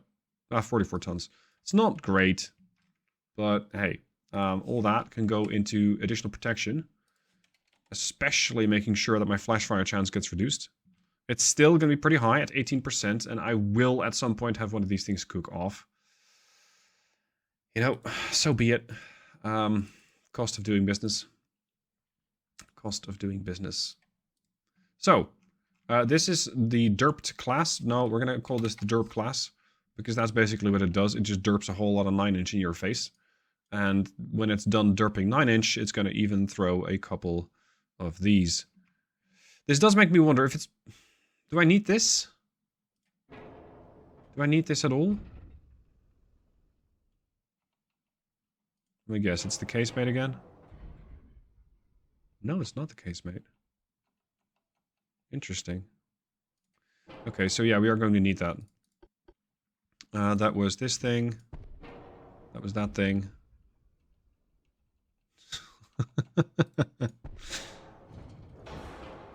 I know I hate on this game a lot, but Dreadnoughts don't change. At least not this, because I find this highly amusing. Right, the derp class. Being able to build these is going to cost me a lot of money. So we're going to have to save money somewhere else. And that is a problem. Because my money flow hasn't been great as is. My cash flow has been and probably will continue to be a problem. And this means I'm going to have to save money somewhere. So that is likely going to be on tech. Now, I am behind on tech. But if you look at the politics screen, it seems like mostly everybody's behind. British, very advanced, average, average. United States, behind. China's average. Japan's average. Italy's behind. Spanish are behind, and I'm behind. So yeah. It's not going to be great, but this is the hand I have been dealt. We're going to have to make work with it. Holy crap, look at that. GDP growth, minus 45%. Somebody pointed this out. I'm not sure if there's anything I can do about this. I don't think there is, sadly. So I get a decent amount of province income. If I compare this to Italy, they get no additional province income. Huh. So getting additional provinces is going to be more important. What does, for example, the British Empire get? Yeah, they get a very low province income. Okay. Okay. Anyway, let's go and get a couple of these things ordered, because it will be another 15 months older by the time that these get here. It's going to cost me 27 million a month, which means that in about 14 months I'll be broke. That is not a nice prospect to have. I want to keep my transport cap. We're going to have to, I don't know, get it out of the naval budget. But I do believe we were also building some ships for the Canadians. No. Actually. We're not. Hopefully the Canadians will want a few more ships. So that I can go arms dealing with Canadians again and get more money that way. Up until such a point, you know, resource budget is going to have to suffer. And I hope that we don't fall behind more. What I want to try and do is just form up with a whole bunch of ships and start taking provinces off of the Japanese. Because if my provinces are that valuable, we're just going to have to get more of them. It is that simple. A few months later, and everybody appears to be at war with everybody else now. I'm not sure if there's any neutral power at this point. And Italy decides that it wants to cut its losses and sue for peace. I have agreed, mostly because I want their money, 247 million. I don't care for any of their ships. I mean, a battleship worth 47 million, how good can it be? No, thank you. So, I don't care for any of their ships, we're just going to take their money, and that should keep me, afloat for a while longer. Austro-Hungary is replacing its admiral. I've seen the Italians do the same thing. I've seen the British do the same thing. It looks like everybody is getting very concerned about how their navy is getting managed, because maybe they're not quite getting the results that they want. Which is good when it comes to my preferences as to the fortunes of my enemies. Now, I am losing transports. This is not great for my economy, but Japan has it worse. They are losing more transports. And moreover, they have lost something. Oh, yes, Greece, go and order my destroyers. They have lost Korea. They have lost Korea. Southeast Korea has fought its way out of the Japanese Empire. This means that the Japanese are now 1 billion short. Well, maybe not short, but they don't have the money for it. Is this capable of getting taken over? Yeah, maybe. I don't know. I'm not sure if they're allied with anybody, but I don't think so. Would they like to ally with me? Maybe. Do I want them to? Not really. Because they don't have a navy. They're just a new nation. They can order. If I mean, they got money. I'd be happy to take it off their hands and give them a new ship. Anyway, let's have a look at the navies and the nations. I am very, very buddy-buddy with the British. The British are fighting the Italians and the Austro-Hungarians. They are also allied with the Chinese. The Germans fighting the Japanese for some reason and the Chinese for some reason. I don't know why. I don't know if this is a good idea for Germany, but they're going to have to send ships all the way across the world to that one little port that they have over in China. In the United States, at war with Spain, Austro-Hungary. What did they do to offend the United States? I don't know. Over here, China, of course, at war with Germany. Also at war with Austria-Hungary. Good luck sending them ships. And with the Italians. Most likely because I am an ally of them. And with that, they have to follow me into the war. The French fighting the Italians, the Austro-Hungarians, the Japanese. Austria-Hungary fighting everybody but Germany. And it just gets, for Italy, progressively worse. Because now they have peace with me. They're still at war with the Chinese. They're still almost going to be at war with the US. They're at war with the French and with the British. And I believe the French are trying to push their army into their territory. So good luck to Italy. I don't know if it's going to be existing in another 10 to 20 years. Empire of Japan at war with France and Germany. This is good for me. Because it means that they are also going to have to force down the enemy. And it looks like Japan has taken enormous losses since last we saw them. The irony is that I'm now building ships and have refits on my other ships for a threat that no longer exists. Because the Japanese have lost their battleships. They're now basically a very, very tiny navy. And this might open up the way for me to do an invasion. So that's what I'm going to try and do. As for my navy, I only have 54 ships, but I have most of those spread into the higher categories, battleships and heavy cruisers. I have no torpedo boats, no nonsense like that. I do have big gun destroyers and okay light cruisers. So let's see if there is any area that I might be able to take. First, Chesma is going to have a little squirrel or a little quarrel with what remains of the Japanese navy. Let's do this first. And then see where, if anywhere, I can take the fight to the enemy on land. Battleship Chesma might be old, but that also means that she's experienced. The ship is crewed by veterans, which gives me a lot of bonuses, more accuracy, more aiming, less reload, and far better damage control. So if the ship, for some reason, is to take a lot of damage in this fight, and I rather doubt it, I should be able to get the ship back into functioning order pretty quick. The enemy over here is sporting guns that are only 7-inch. They do have a whole slew of 4.7s. That is something that I need to be aware of. Because the 4.7s are capable of eradicating crew or setting fires or both. So that's something that I would love to try and prevent. Let's slow the ship down. Because what they have, and I do not, is torpedoes. Their torpedo range is not on this ship. What is that? That looks weird. You're a CL, right? You're a very long CL. Okay. They got a torp of 3 kilometers. There's also 2 DDs, but they've joined the Vape Club and I can't see them.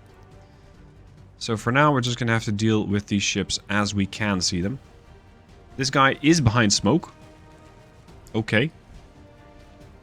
I think the smoke screen from the CL isn't that sizable, but the game seems to think so. So yeah, we're just gonna have to wait until the smoke clears. There's the DDs. What's your torpedo range then? Is that still 5, or have the Japanese made another breakthrough? Yeah, it's 5. So we're pretty much inside the torpedo range of the trailing destroyer, and the lead destroyer is out of torpedo range. Hold on. Yeah, 5-1. You're a different class. No, you got all the guns. Look at this. This guy, I wouldn't be surprised if it's the same class. Yeah, 4 funnels. 4 funnels. But this thing has older guns. And you can tell by looking at the range circles. This one has 4.1-inch guns at 5 kilometer range. This one has 4.1-inch guns at 5.4. So it's possible that they have adapted the design. And either she has newer guns or she has some sort of different loadout. This is something that I have to keep in mind, because the 5.4 torpedo range... sorry, the 5.4 is slightly more threatening, potentially. But it's not really something I can take too seriously, because it's just a 4.5-inch or 4.1-inch gun. The bigger risk here is torpedo attack. That's why I'm also trying to slowly but steadily trail away from the Yubari. Because she is definitely in possession of torpedoes. And probably very eager to show me what those things can do. So I'm not that eager for her to get very close, thank you very much. I'm going to put primaries on that, secondaries on Yubari. You already got an ammo detonation, that's excellent. I'm going to turn the Chesma away more. Because Kumano also has torpedoes. There goes Yubari. You got torped by the Kuban? You phenomenal cruiser. I didn't even recognize it was Kuban, but yeah. The Kuban is a cruiser that we've seen quite a few times before. And she has done phenomenally well in almost every encounter that she's been in. And now she just single-handedly, well, mostly single-handedly sunk Yubari. Seeing as she did 11,000 points of damage. And Yubari took, well, something like that. 3 torpedoes for 9,500 points of damage, and then a bit of 4-inch gunfire from Kuban. Leading to the very swift destruction of that ship. So, Kumano did try and torp. Kumano failed in said attempt. And Kumano is not going to be going home. Unfortunately, I feel like I might not be able to catch the destroyers with the Chesma, because I can only do 20 knots, but Kuban can do 29 knots. So we're going to detach her from the group. She was just following. And can you please put this thing out of its misery? Boom. That's more flooding. And she's gone. There's the destroyer. Nowaki. I really appreciate the attempt here from the Japanese to take the fight to me. Because I haven't had an opportunity to level the scores yet. The Japanese, with that previous encounter, really did a lot of damage to my fleet. And as such, also to my victory points. So I'm very eager to repay the favor.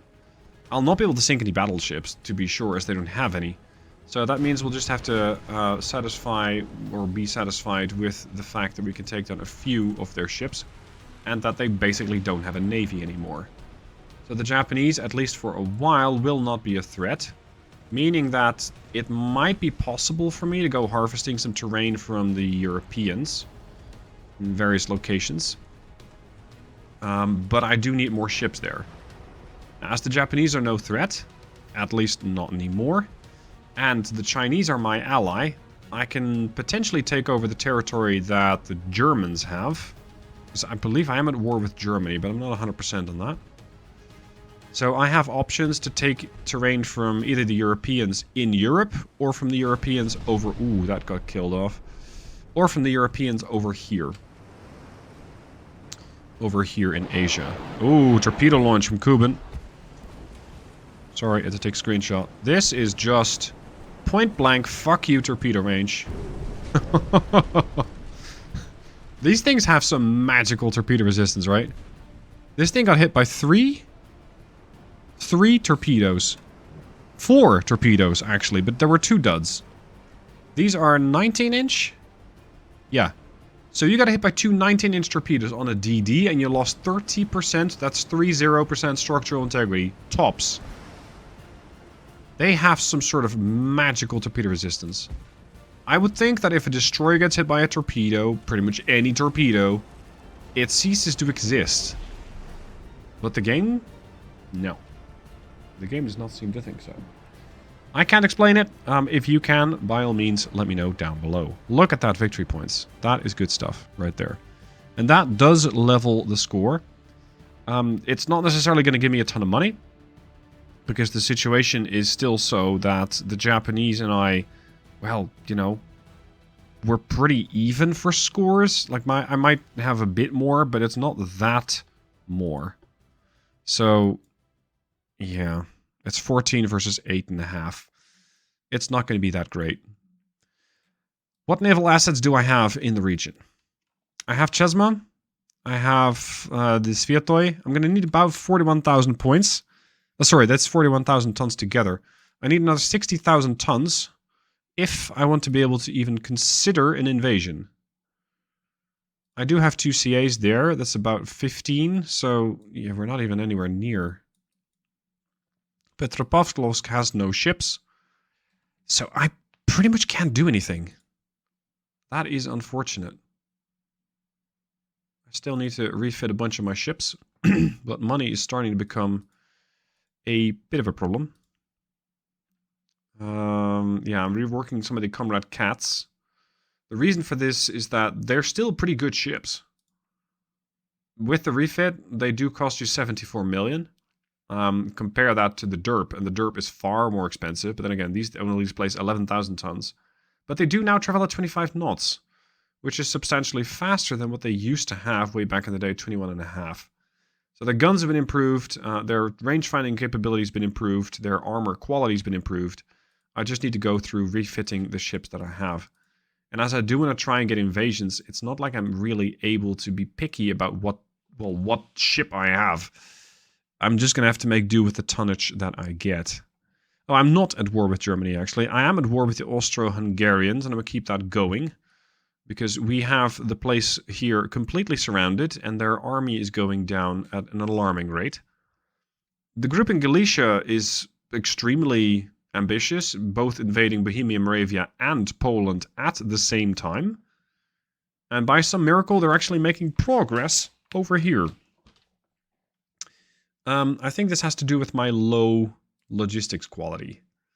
My army logistics is 29%. And theirs is like 100. So yeah, my army is fighting at very, very low amounts of power. It has to do with transport capacity. It has to do with Navy's power. My naval power is not that great. It's power rating 46%. I'm not sure exactly what that means. I'm also not exactly sure what to do to improve it. If you do know, by all means. It's not that you have a lot of ships in repair. I don't know. At least here you get a tooltip. Over here, you get nothing. So, continue on and see if the Japanese want to play ball. Is it possible for me to relocate ships, let's say from here? Because I do have my fleet over there. That's 98,000 tons. Maybe. I got another DD over there, I got another DD over here. So that would be just shy of 100k. Hold on. They have all sorts of ships here. What is this? A CL and 2 CAs. Okay. Fine. Let's send them the good news. Send them the fleet. I still have the problem of not having a whole lot of money. And I don't know how to... Very behind. Wow. I don't know exactly how to fix that. But that does make this campaign very interesting. I'm constantly strapped for money. And beyond taking additional territory or scrapping ships, which is going to make holding that territory more difficult, I don't really know what to do. That is something that we'll have to figure out in a future episode, though. If you have any ideas, by all means, let me know down below in the comments. However, please be advised that I'm recording these things pretty much way in advance at this point. So by the time that I might see your comment, it's entirely likely that I'll have progressed another 5, 6, 7 episodes. So it's not something that I read now, as you're watching this video, and implement tomorrow. I might implement it, well, retroactively, let's say 8 episodes from now. Admiral's Log, March 5th, 1911. In the ever-shifting tides of war, fortune has smiled upon the Soviet Navy in an unexpected turn of events. The Japanese dreadnoughts, a source of significant concern and strategic recalibration in recent times, have been neutralized. This unexpected development, brought about by another of Japan's adversaries, has drastically altered the balance of naval power in the Asian theater, tipping it in our favor. The elimination of these formidable Japanese vessels has not only leveled the playing field, but in many respects tilted it towards the Soviet Union. This serendipitous outcome presents a rare strategic opportunity, one that could potentially redefine our position and influence in the region.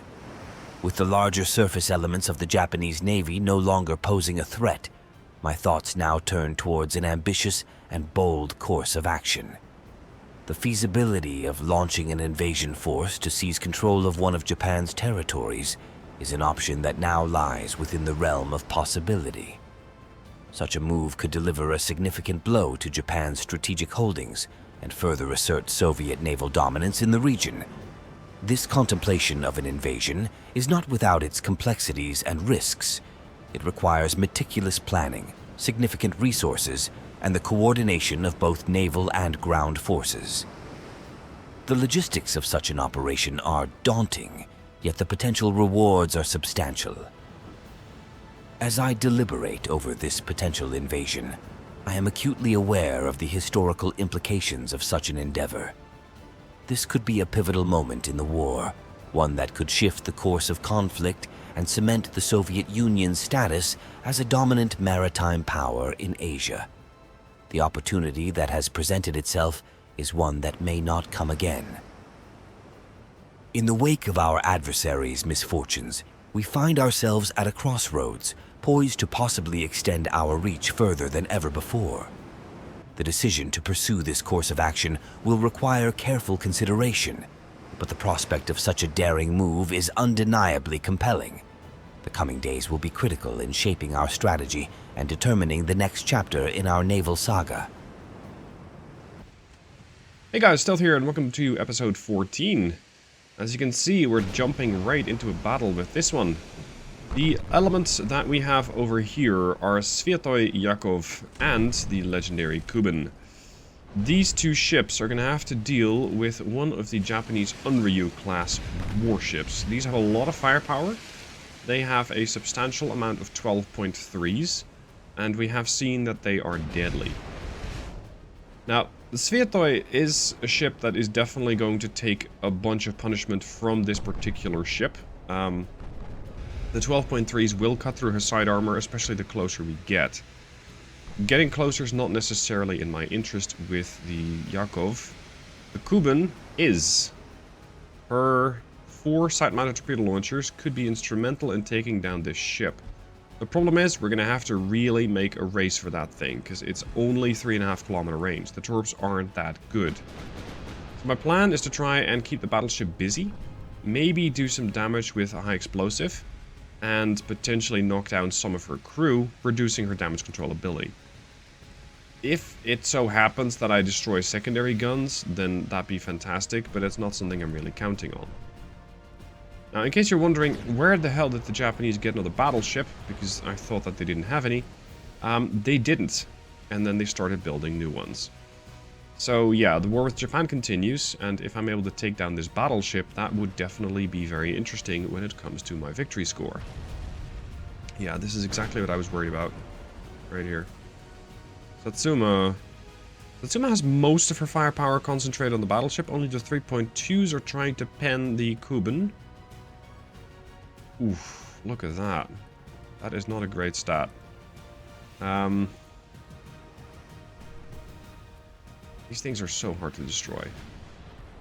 They do have cramped quarters though, so crew loss is significant of an issue. The Yakov over here is a Europa-class dreadnought, designed in 1900. Oh, sorry, no, a little later. She's got the 1909 refit, and it is currently 1911. I did give them additional refit over in 1910 to increase the type of AP shells that they carry, and with that be able to pen these types of ships better. Unfortunately, the Yakov has been undergoing repairs and has not yet received the pleasure of getting that refit. So unfortunately, Yakov is still using the old, less powerful shells.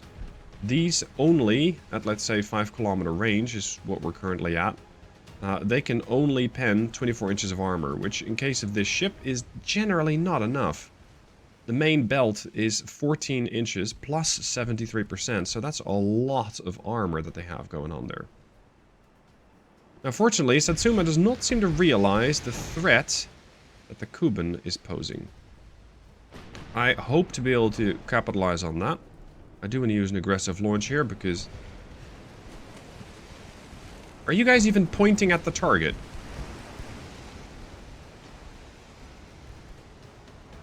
Now they are. Torps in the water. Excellent. That's 4 torps.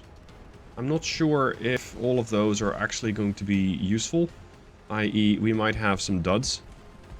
Yeah, they're trying to return fire. That's fine. Oh, it's looking like a really tight spread. That's 4 torps. Is that 4 live ones? No, 1 dud. Not bad. Not bad. Destroyed the main tower. There goes your damage control ability. 10% of the crew has died.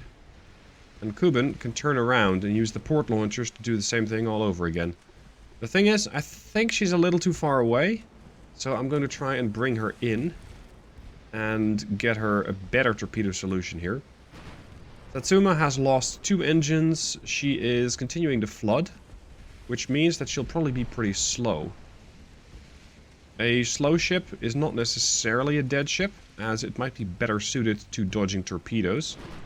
But it is something that is going to be easier to hit for the Yakov. And you can see that my accuracy has jumped to about a 70%, depending on, well, when you look at it. Okay, now we're going to launch again with the port side. Had Satsuma recognized just the threat level that the Kuben brings, this would have been a different fight. But it looks like she's either unaware or she does not give 2 shits. There we go. Torpedoes away. Port side Kuben. Starboard side's already halfway through the reload. And it looks like we're going to land another couple of really decent hits here. That's more like it. That is more like it. That was an ammo explosion aboard this Japanese battleship. Sorry, I'm just taking pictures here for the screenshots. For the thumbnail. Satsuma has suddenly lost 18% of her crew. Structural integrity is down to 50%. Her main ammunition has taken a big hit. Because part of it exploded. And, well... she's going to continue to flood for a while. In tandem with crew loss and loss of main tower, her damage control is going to be absolutely awful. I love it. Starboard side torpedoes, almost reloaded. And Kuben has done 13,000 points of damage and received almost no hits. I know that's dangerous to say because I might jinx it here. But I think we'll be able to take this ship down. It's 192 million. And my $28 million cruiser is working very hard at taking that down. Oh no. Oh no. Starboard launchers. Quick. Or we won't have a Kuben anymore. Come on. Ship has stopped the flooding. Oh boy. Kuben has not. This is bad. Oh, the torpedo detonated. That's my torpedoes detonating aboard my ship. What is hitting me? 4-inch. Damn it. I want the Kuben to survive. She's basically a hero ship at this point. So she's going to have to survive. Now, is it possible to force this guy to surrender?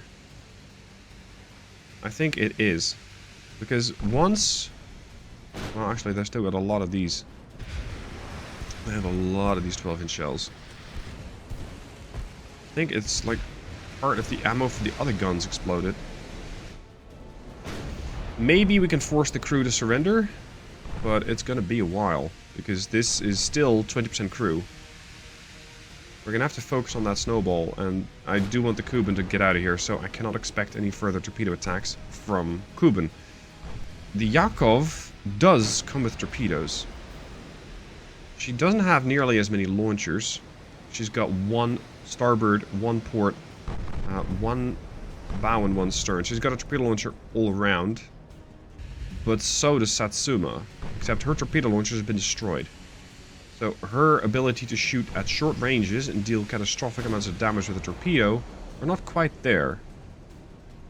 That doesn't mean I can just discard it, because while she might not have torpedoes, she does have really hard-hitting 12-inchers. I mean, look at that. 30 inches of armor pen at 7.5 clicks. That is really, really, really dangerous. What sort of torpedoes does she normally carry? 15-inch? Huh?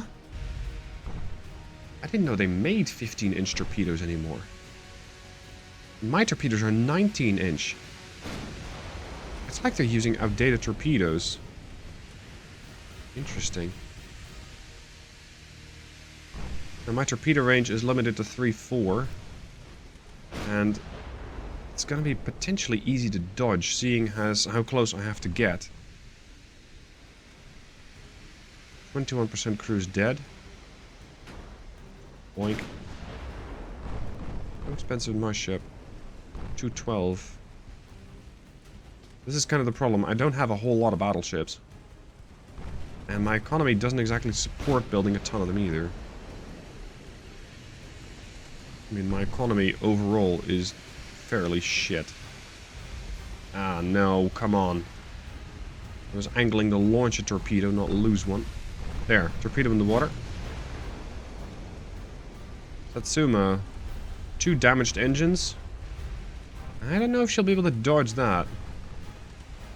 My chance to pen her is pretty awful. Yeah, that's gonna hit. Right on her stern. There you go.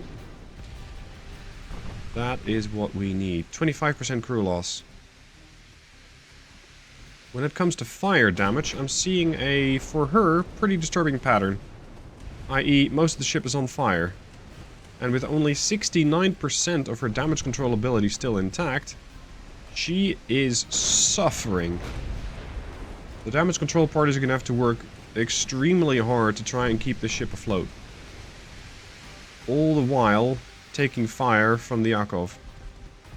Now they do have a little destroyer buzzing about, but it's looked like, yeah, it hasn't done anything. It's barely tried. So thank you AI for not really making an effort. Come on. 30% crew loss. Structural integrity 36%. Keep pushing, keep punishing that thing. At some point, especially due to the buoyancy loss, they might not even be able to use the guns. We haven't quite reached that point yet. Now I hope that this goes to show that even a ship like this, which arguably firepower-wise is inferior to the Satsuma, can still pose an extreme threat. It is, however, instrumental having something like the Kuban, because she did a lot of work. She slowed the ship down, she caused a ton of crew loss with her torpedo impacts, and because of that, the Yakov was able to do what it is now doing, which is finishing off the ship. Had this been a stand-up fight between Satsuma and Yakov, I would not have won. That is not a fight I would have taken. And my ship generally is a little faster if it's not taking on water, so 25 knots would allow me to escape the 21 knots. I'm probably have tried to do a bit of damage and then disengage. And maybe try and shake the DD with the light cruiser. But now, I can win this battle. And now I can get a ton of victory points. Which also means that if the Japanese want to replace this warship, they're probably going to have to spend another 15 to 20 months building one. And that is really good, because just having them at such a disadvantage is going to give me a far better chance in this war. I did off-screen send a bunch of my, let's say, more Finland-oriented fleet to go towards the Asia theater. They expect to get there in about 14 to 15 months. It's going to take a very, very, very long time for that group to arrive. But when it finally does arrive, I'll have potentially enough tonnage to take the fight all the way to Japan and try to invade. Because that is really my goal. The thing is, however, it's just taking so long to get the required tonnage together. My ships aren't that heavy, and that's kind of the problem. So what I'm thinking of doing is having a sort of designated invasion ships. Which means really cheap battleships that just focus on max displacement. And that maybe later on will get turned into, let's say, more feasible warships. So have more firepower, more protection, maybe more speed. Because if you want to build an invasion fleet, you just need a bunch of tonnage. You don't need all the gear, you don't need all the guns, you don't need a ton of speed. You just need to be able to have the tonnage. Let's just let the DD go. There we go, 18,000 victory points. So, let's see what I can throw together when it comes to building a, well, let's say, invasion-oriented warship. So, invasion time. Seeing how well she's done, this is going to be the Kuban class, but now, well, Not really. Because it doesn't really suit her. She's not going to be exactly a warship in the sense that she goes to town on enemy warships. She's going to be here to defeat or to assist in landing operations. So, let's call this the Petrov class, after the Admiral himself. It's going to be a really weird ship. Really weird. She's going to be doing like 20 knots. She's going to have... And this is to upsize the displacement. Maximum beam, maximum draft. This way, I have one of these ships at 30,000 tons. Right now, they're going to cost me 83 million. I'm going to give them... say, well, fairly minimum gear.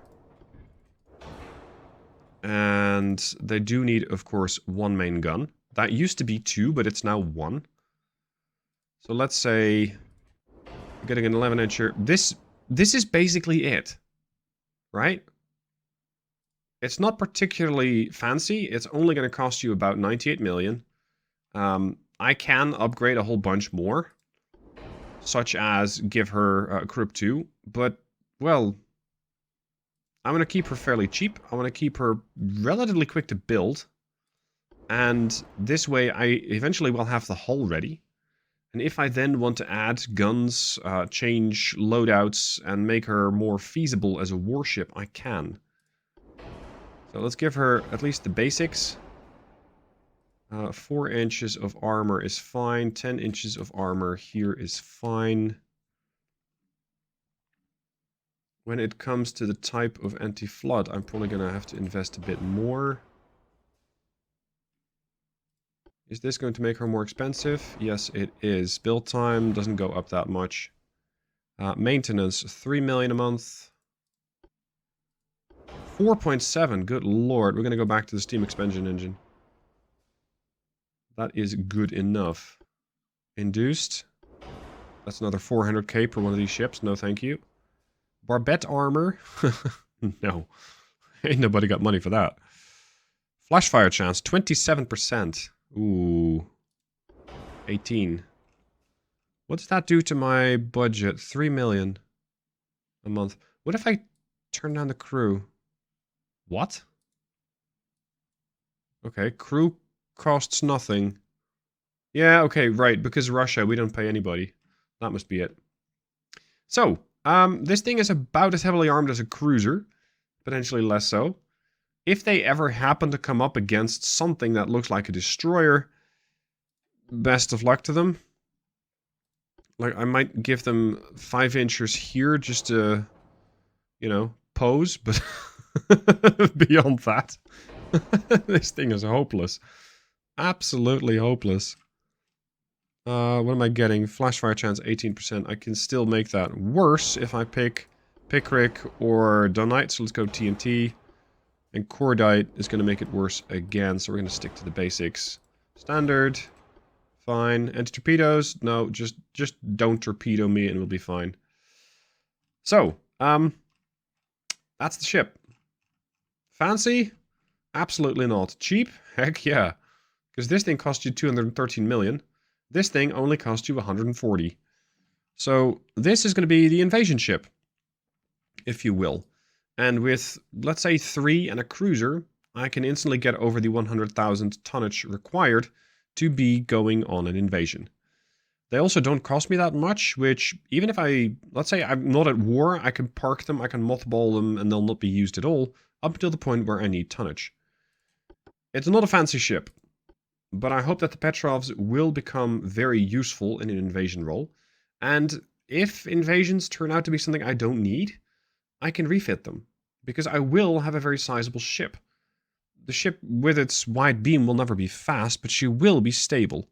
She's going to provide a stable firing platform, so if at some point I need better guns or bigger guns or what have you, that should be fine. This, however, is going to get crazy expensive, which I don't like, because my income is fucking awful. We are building a bunch more ships. We're also refitting a bunch more ships. What's the status of my fleet? We got 1 in battle, that's the Izyaslav. We got a couple repairing. Yeah, the Yakov did take a beating over in the Sea of Japan. But she won, which is important. We're repairing the Kuban. We're building a couple of DDs for Greece. And we got that new heavy cruiser class, but that's going to take me a while. I'm going to suspend the construction of, I think, all of these ships up until plenty of port capability is going to be opening up. Yeah, there we go. This way I have about 10 months of money left. Now, what I have not done in a while is engage transports, at least on screen. There is one out there, and there's one, the Sumair of the Yayoi class. A couple of 5-inch guns, and the Isyaslav is armed with 4-inch guns. It's one of the old Zvonkis. I haven't upgraded the Zvonkis at all, mostly because my shipyards are always busy building something, and refitting destroyers is not exactly high on the list of priorities. Nevertheless, I do need to keep an eye on these ships because they might get outdated. And that's not something I really want to have happen. I do know that they are pretty capable. I mean, they're just your box standard destroyer. A couple of guns, 2 torpedo launchers, and that's it. They were designed to go up against bigger threats. But considering what we're facing right now, I don't think that's really required. Yeah. Are you going to torp me already, or what? There it is. Okay, we might need to speed up. Cute. Okay, wow. That transport out there is putting up quite a fight. Smoke up. Oh, wow. We've already hit him? You're half flooded? Dude. Standard bulkheads. Okay. 1% chance to hit. Alright, fine. Deal with this thing, slow down to full speed, level the ship out, get some accuracy, and take down that DD. Or not, if you can't find it. We're gonna have to turn in more. Now the Japanese... What? Oh, okay, that was the DD. Fine. The Japanese transports sometimes are armed, and this Japanese transport surely is one of those. So I'm going to have to be a bit careful about how to approach this. But what they don't have is armor. They might be able to shoot back with 6 4.4 inchers. This thing is more heavily armed than my destroyer. But... oh, there we go. It was not able to spot me momentarily. Now it's lost me again? Lost sight? That's interesting.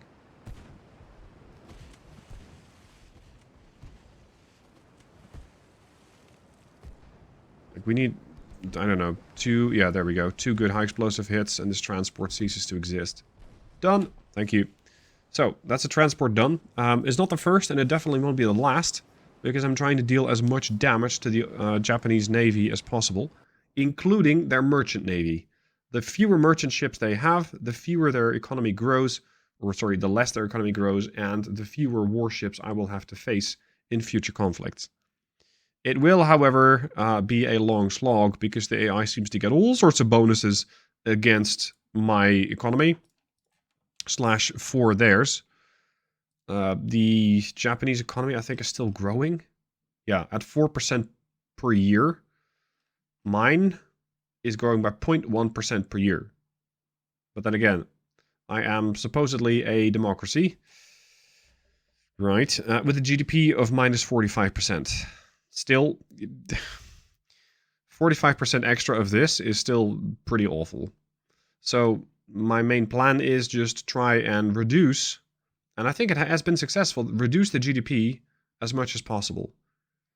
It does seem, though, like the naval budget for Japan is bigger than mine, which kind of surprises me, because it means that they just get a bigger cut of the pie. And I'm not sure why. Naval budget, 41%. Naval budget, mine is less than, what? 25% less? Okay. That's pretty weird. What is their... Armor logistics, yeah. Armor logistics were pretty even. 41% versus 38%. So we're pretty even on that. Okay. Now, what do they have left? 1 battleship, 3 heavies, and some trash. Okay. They are building more. I, unfortunately, beyond Chesma, don't really have a lot of firepower in the region. Kuban is repairing, so I got the Izyaslav, which just did the battle. And I got the Chesma, which is a really old battleship. It has not been updated ever. It's still the 1900 version of the Ovsetero class. So basically the battleship hotels. Those 4-inch guns are dangerous, but the ship is slow. Now, unfortunately, my shipyards are very busy. But let's see how I would adjust this ship with the tech that I have now.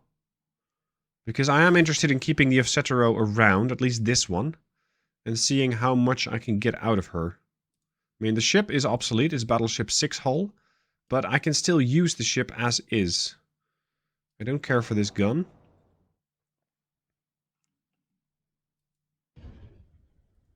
Huh? Okay. I guess we can't use that. None of the barbettes work anymore? Now I feel cheated. Okay. These are the Mark III guns, so they're the upgraded ones. We're going to go with this engine, which is going to save me some money. About $500,000 a month. I don't need all that engine efficiency, though. Well, no, I do. These are the Mark II 4-inchers, so they're not that special. The problem with this hull is that it's just not great. Like, even going to try and speed up is going to make this thing increase in weight pretty fast. There she goes. Yeah, we're going to go to 22 knots, which isn't spectacular, but it's what we got. And when it comes to armor, I can improve that. And then I might be able to get her to like 25. No. No. Not really. Make 22 knots. Barbettes are fine. Anti-flood's fine. Reinforced bulkheads is fine. I can give her better rangefinders. And I can give her better turret rotation. I think that's about it. You're still using gun cotton? Dude. That's really old school shit.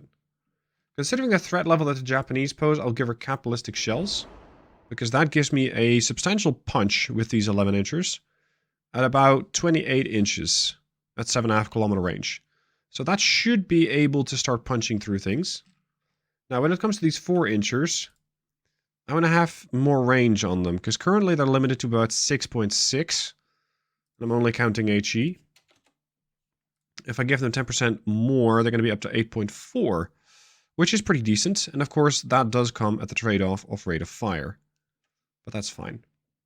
Now pitch for the ships is still horrible. I don't expect any mercy there. Wow. Huh. Okay. I wasn't expecting to be able to do that, but here we are. The ship now essentially still costs me the same per month, because she started out at 3.5 million, and this way she's still 3.5 million. She just has bigger guns, she has better guns, and she has a better turret rotation speed, she has a better engine, and apparently all this can happen in just 4 months. I like it. We're going to swap these, and I think that's about it. They do take up about 20,000 tons of displacement in my shipyard, so I have to keep that in mind as I want to try and refit the ship, because my shipyards are very busy. Repairing, overhauling, and launching entirely new classes of ships. So it's not entirely easy to get a whole bunch of ships refit. I'm going to have to do that, well, when a bit of capacity opens up as a ship gets repaired.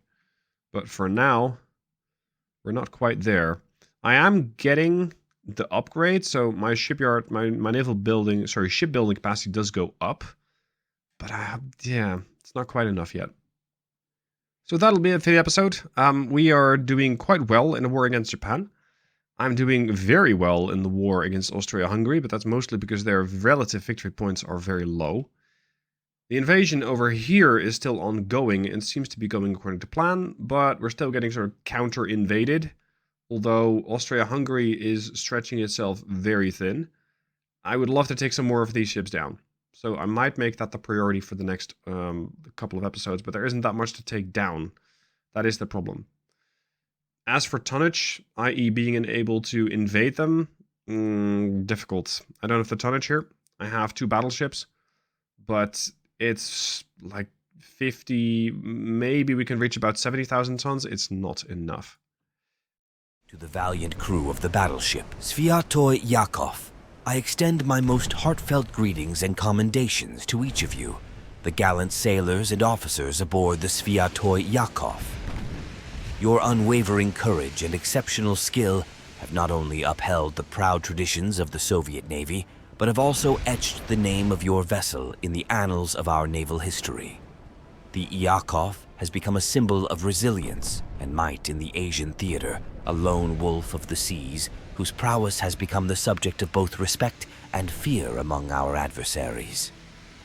Your repeated ventures into contested waters, engaging and vanquishing Japanese patrols, have demonstrated a remarkable blend of bravery, tactical acumen, and sheer determination. The tales of the Sviatoi Yakov's engagements have reached far and wide. Each encounter, each victory you have achieved against the Japanese patrols speaks volumes of your collective spirit and the indomitable will that powers our great ship. You return time and again, often bearing the scars of battle, yet your resolve remains unshaken, your spirit undimmed. Your relentless commitment to the mission, despite the constant need for repairs and the ever-present threat of danger, exemplifies the highest standards of naval service.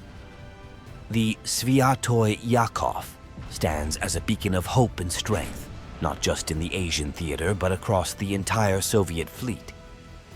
As your admiral, I am filled with immense pride and gratitude for your exemplary service.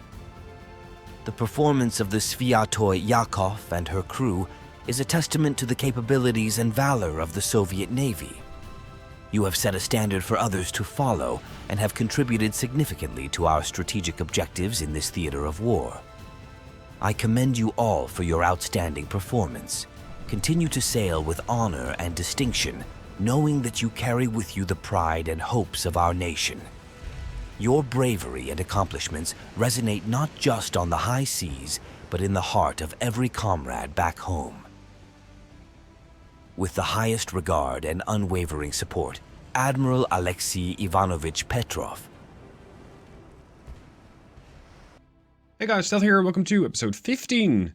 Peace between Austria and the Soviet Union. Finally. This is hopefully going to give me some money, because I'm running a little low. I got 400 million left, and I'm spending 21 million, as I have constructed a few more ships. And I believe my shipyard might be ready. So let's see what they're willing to give me. Serbia is a bit out of my league. So yeah, I just guess we're going to have to go with additional funding. It's not a lot. It's 135 million. The Japanese have also been requesting a peace. And I have said no. I don't want peace with the Japanese yet. Because we are slowly but steadily building up more and more forces in Vladivostok. Unfortunately, Battleship Chesma is out for refit, and she's going to be there a while. Now, the problem is building my shipyards out. I might be able to refit Chesma with the current status, but for the rest of the displacement available on my shipyards, which is basically 50,000 tons here between the 4 cruisers, that's going to be another few months. So let's scroll to that refit over there, Chesma, 3 months. The Sviatoi Yakov has been doing a lot of work for me, and with all this firepower and all this work comes a lot of repairs.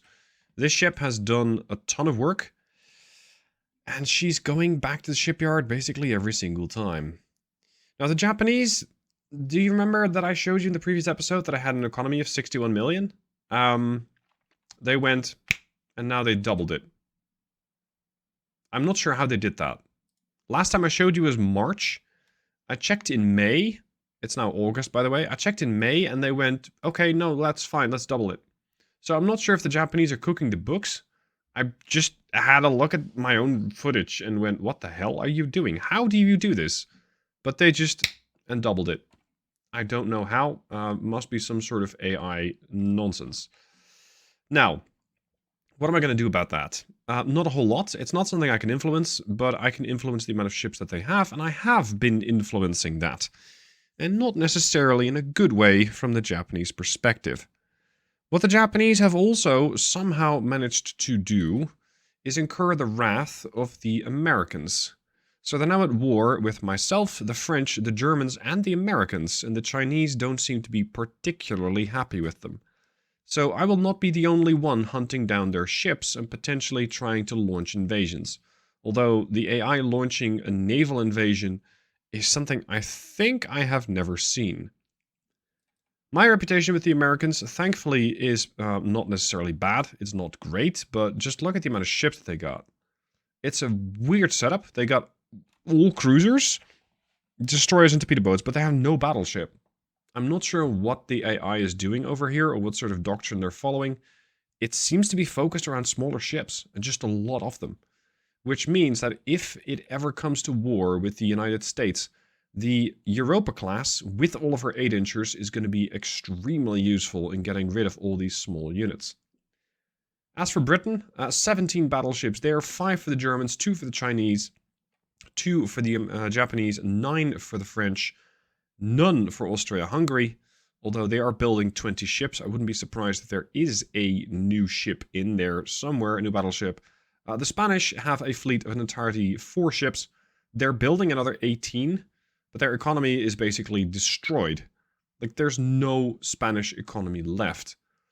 Their army is down to 600,000 guys.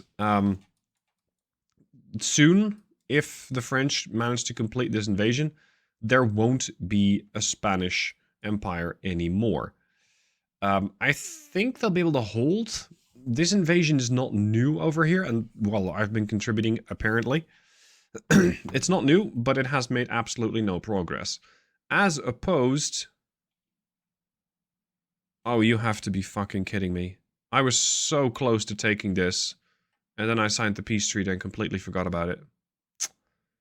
Oh... I should have taken this. I was like 92%, but I needed the money from the Austro-Hungarians, I thought. Actually, I needed to take this back. Ah, fuck. Okay, fine. Increased tensions with Austro-Hungary. We're just going to go to war with them again, because there's, well, pretty much no Austro-Hungarian navy left. I don't have a ton of firepower in the Black Sea myself.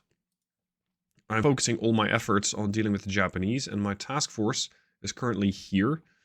They're still going to take a while to get there. They're, let's say, east of Eritrea.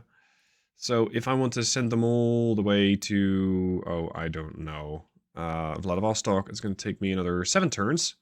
But that is a decent amount of tonnage. It is one of the last of Seteros, the Volya, with a couple of heavy cruisers, a light cruiser, and a DD for potential mine clearing.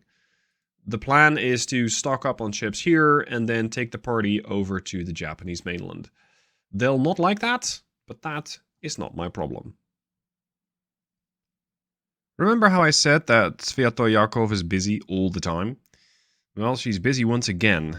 Battleship Aso, potentially one of their newer ones, or at least, well, I'm not sure. It is armed with 6 13-inchers. It also has escorted by a DD. I have the trusty DD Izyaslav. It's an older Zvonky, but it works. The Yakov is going to have to take this thing down. And that's not easy, because that's a lot of firepower with those 6 13.5-inch guns. My plan, mostly stay at range. Don't get hit too many times. Well, insofar as I can influence that. Just make sure that I eliminate the crew. I think that will be my best bet. What are you bouncing up and down? The HE on this ship is no slouch. At my current range of about 15 clicks, I can pen about an inch of armor, and that might just be enough to damage their superstructure. The veteran crew, in tandem with, I think, Coincidence 2 rangefinder, is not spectacular, gets the job done, and we should be getting some accuracy on this ship pretty soon. I'm not sure why we're only looking at 2% though, because we were like 7% not too long ago. That's a little weird. Izyaslav, I'm going to keep in a follow mode with the battleship to allow her a bit of leeway I might be able to pull the ship in and use her torpedo launchers. I might keep her at range because she's already been damaged. I have to see how well the fight's going to develop. Now, these 13 inchers of the Japanese are going to be able to cleanly cut through this ship on most compartments. So we're just going to have to use overwhelming amounts of firepower. Not the size of the guns, just the number. There we go. We've already taken a bit of damage, but not that much. It's very ambitious that the 8-inchers think they can pen this thing, because they really can't. Main guns are now getting some accuracy. 73%. That is much more like it. Don't worry about that second thing. This is the target. Destroyed main tower. There you go. I do believe that these have a bit of a vulnerability when it comes to their superstructure. The superstructure is 1 inch. The rest of the ship is fairly well protected. Aft belt is a bit of a weak spot at 2.9 inches. The rest of it is not that relevant. Foredeck, main deck, you're not that likely to hit anything at that range anyway. So this is not something I really take very seriously, the amount of armor there. But the fact that their main tower has been destroyed does mess with their damage control ability. And that is something that I can exploit with the current setup of the Sviatoi, because I'll be able to burn this thing down faster. Damage control parties don't get any directions? Well, we're soon going to exploit that by putting a whole bunch of high explosive fire-setting shells on this ship. And I think it also makes the ship more vulnerable just to structural integrity damage. Not so much having destroyed this thing, but the sheer fact that it's so weakly armored. There we go. Destroyed main tower yet again. But this time also destroyed or damaged the fire control system. So their accuracy has just dwindled a lot. The rest of the ship has like a couple of secondaries, but it's not that serious. It's really not that serious. So perhaps we can make the Isyaslav do a torpedo run at her and get a bit of damage in. Those secondaries seem to be all very focused on the battleship. And this DD, the Asagao, I'm not too concerned about. It's one of their standard DD designs. 5-inch guns, a couple of smaller ones, and I think 1 or 2 torpedo launchers. It's nothing special. The problem with the Isyaslav is her torpedo range. It's only 1 kilometer.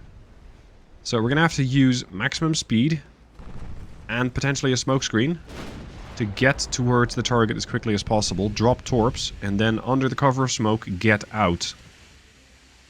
That's going to be the objective here. And even when I do that, I'll only be able to launch 1 torpedo, because I simply have only 1 launcher per side.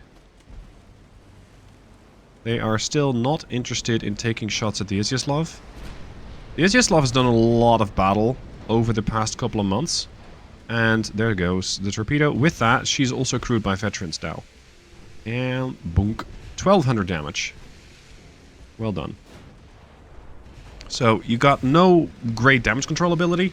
Your crew is starting to die. You have 90% of damage control left. And you're taking on water at a somewhat alarming rate. Now, they have definitely damaged the Sviatoi somewhat, but it's not necessarily terrible. Another torpedo in the water, and there is the hit. Looks like I'll be able to win this one. Which is another, what, 100 million loss to the Japanese. But again, the Yakov goes back into port, back into dry dock, and repair for probably a couple more months. There's not a whole lot that I can do to fix that. Well, I mean, she's going to need a lot of fixing. There's not a whole lot I can do to keep the ship more intact than it is. Because those 13-inchers are, wow, Jesus, are just really hard to defend against. And I don't exactly have the time to take the Yakov out of battle for more than the time that she needs just to get fixed up. To get her refit with better armor. I'm not even sure if the ship is going to be able to take on more. Shut up with the 13-inchers. If she's going to be able to take on more armor considering her displacement. I have now lost my fire control, and I've lost my superstructure as well. And I feel like my AP is just not doing anything to this ship. Come on. Ow. Can we at least launch a torpedo at it? Thank you.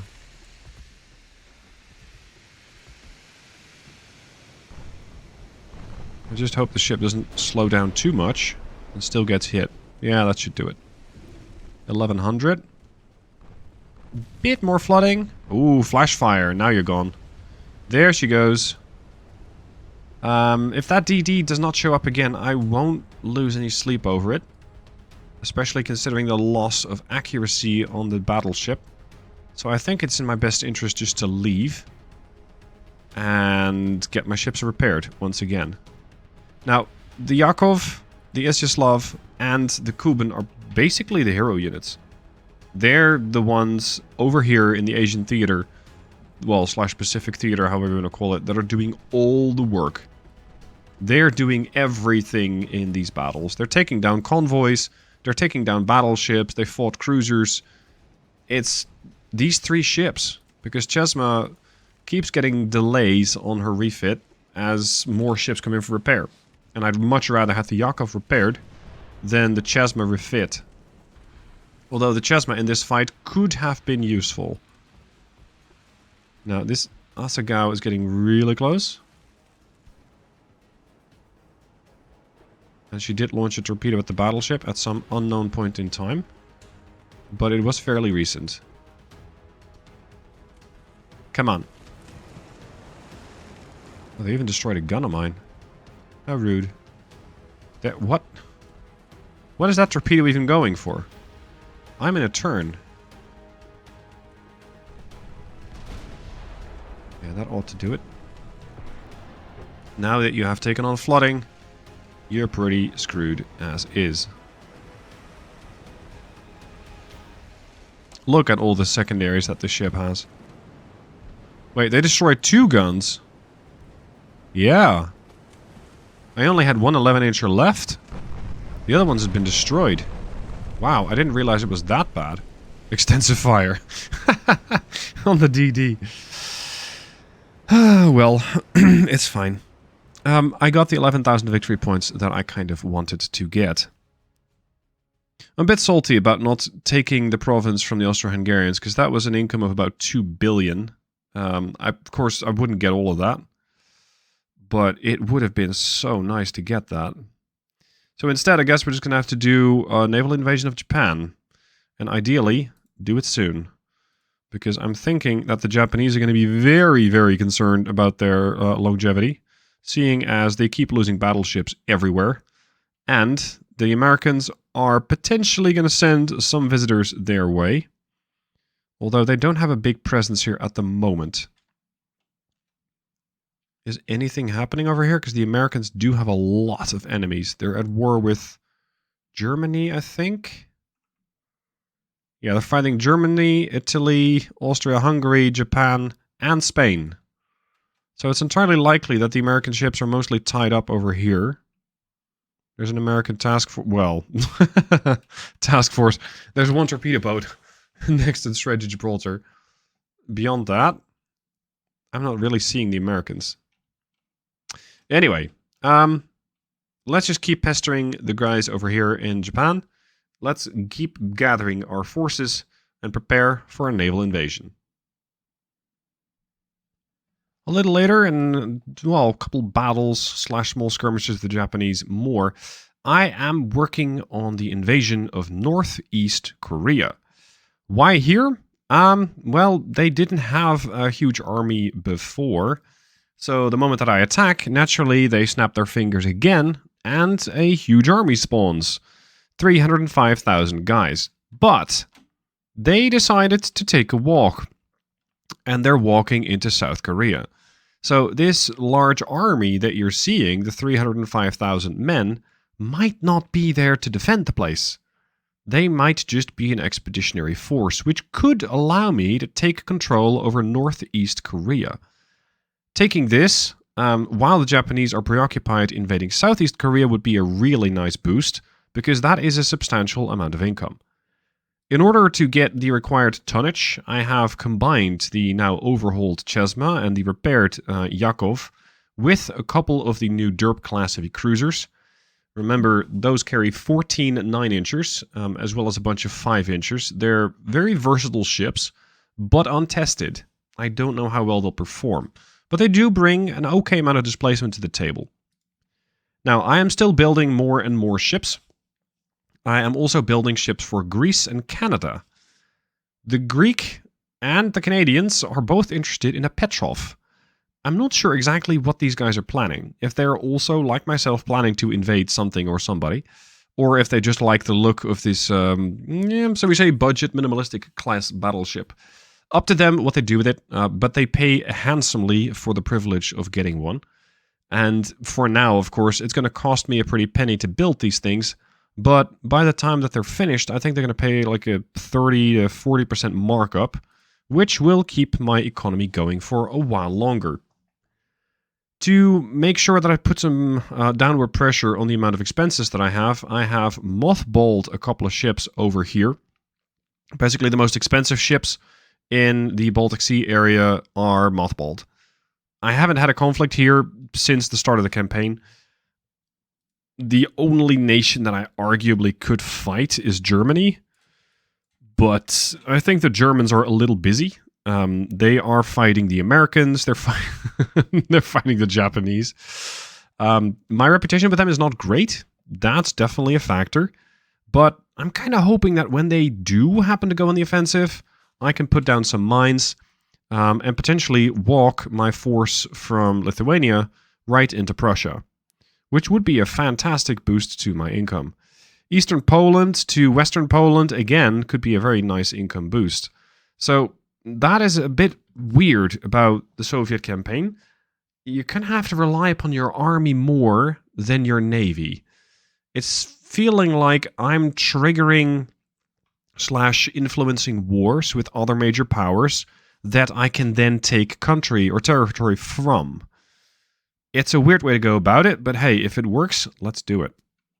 Now, at the moment, this naval invasion over here doesn't particularly look spectacular. I mean, we got more tonnage than required, but the chance to succeed is 11%. I hope that's just because this is the first month, but it's entirely possible that because the Japanese also have this army here that's trying to push its way into South Korea, the game does consider that like an extra amount of army that is suddenly defending Northeast Korea, which, of course, would be pretty bad news for me. Because then, I definitely will not be able to put enough men ashore, insofar as I'm even doing that, to try and keep these guys away from my territory. Apparently, we're also attacking a port over here, the port of Gensan, which is North Korea.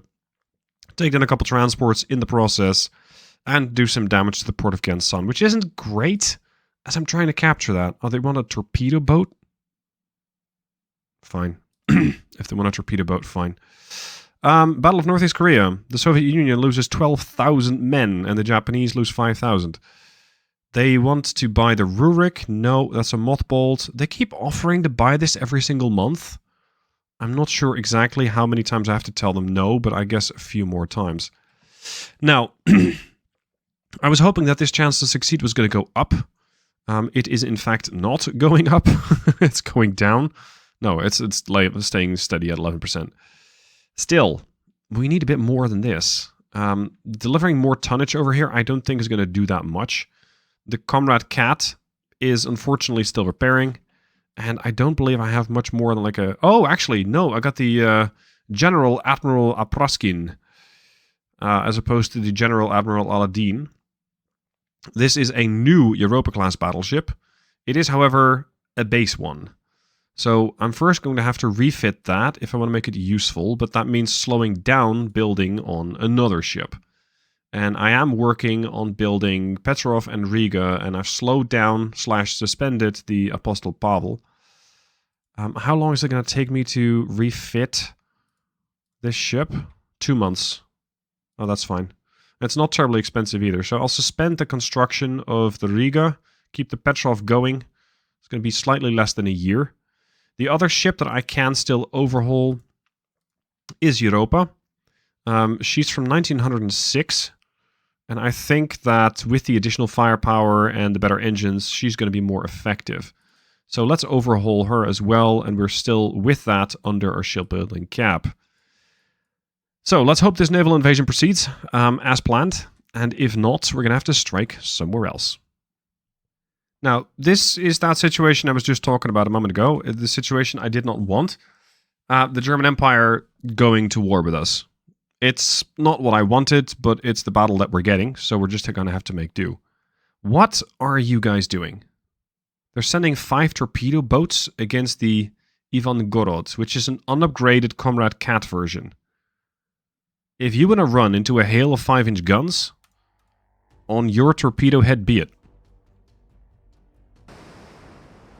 Unfortunately, Ivangorod finds herself in a storm, which means that the torpedo boats are very, very difficult to see, and potentially will be torpedoing me from every angle that they can possibly do so without getting detected.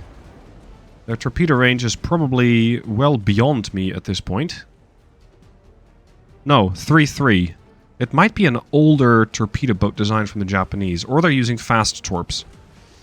Either way, this is going to be a challenging fight. The 5-inchers are going to have to work very hard. The crew training is regular, so I don't get a ton of accuracy bonuses. The 9-incher looks pretty good. I'm going to keep turning away from the enemy, though. I don't like the threat level here relative to the payoff. And that's exactly why. Ah, Jesus. Oh, they both hit? Oh, come on. I thought I was going to squeeze right through there. That's unfortunate. I might lose this cruiser now. Because now I'm a sitting duck. The Komahashi is also coming in, and she still has torps. I'm flooding. I wouldn't be surprised if my accuracy is not going to be the problem. It's going to be, can I still fire the guns? Jesus, look at that accuracy. Or lack thereof. What the hell?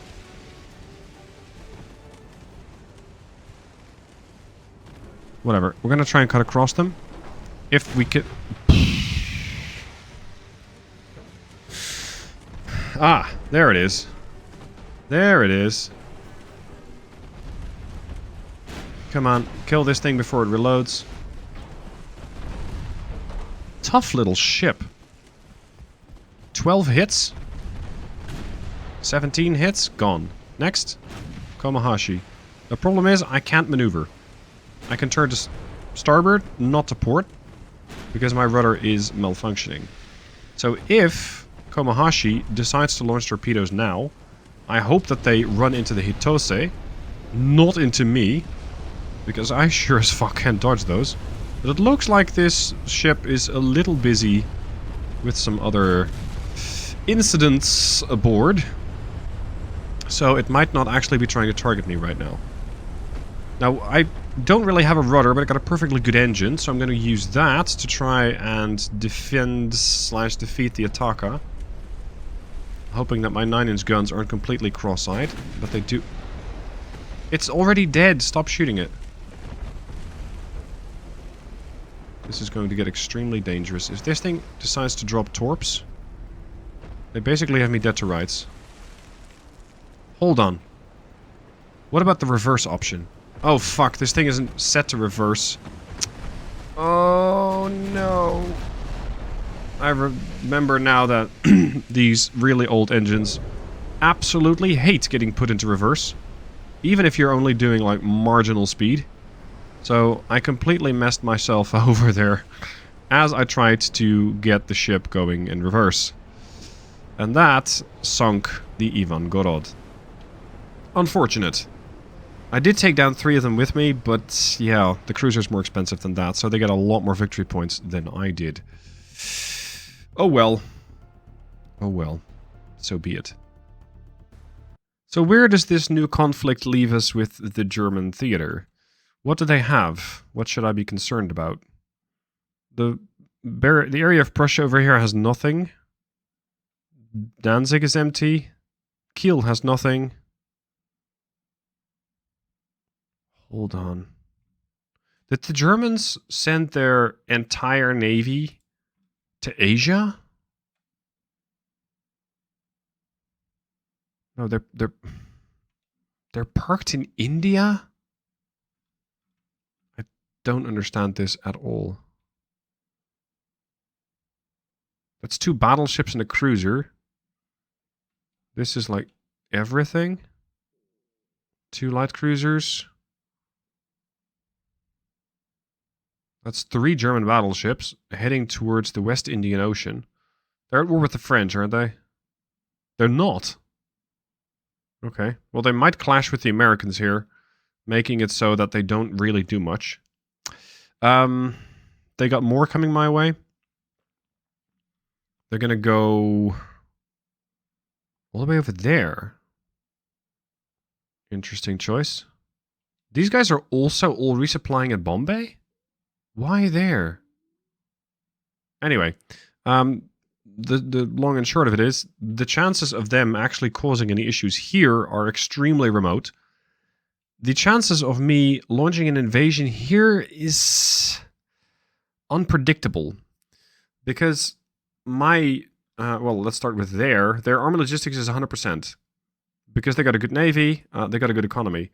I have neither. I have an army logistics of 28%. So my army's really fighting at very little strength, if you will. Their army budget's 41 million. Mine is not. It's about a third.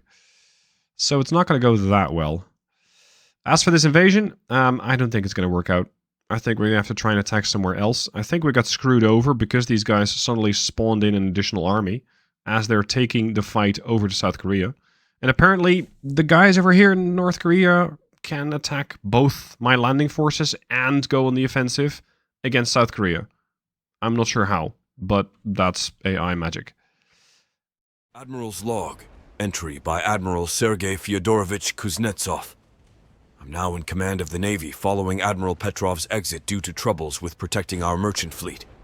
It's a serious issue we've got to get right. My approach is straightforward, but carefully thought out.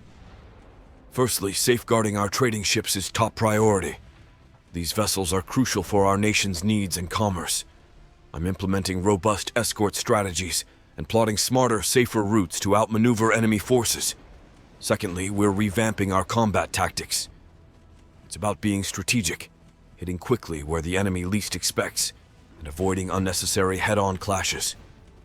Holding on to key strategic points is vital, rather than stretching ourselves thin across too many fronts. Finally, readiness is key.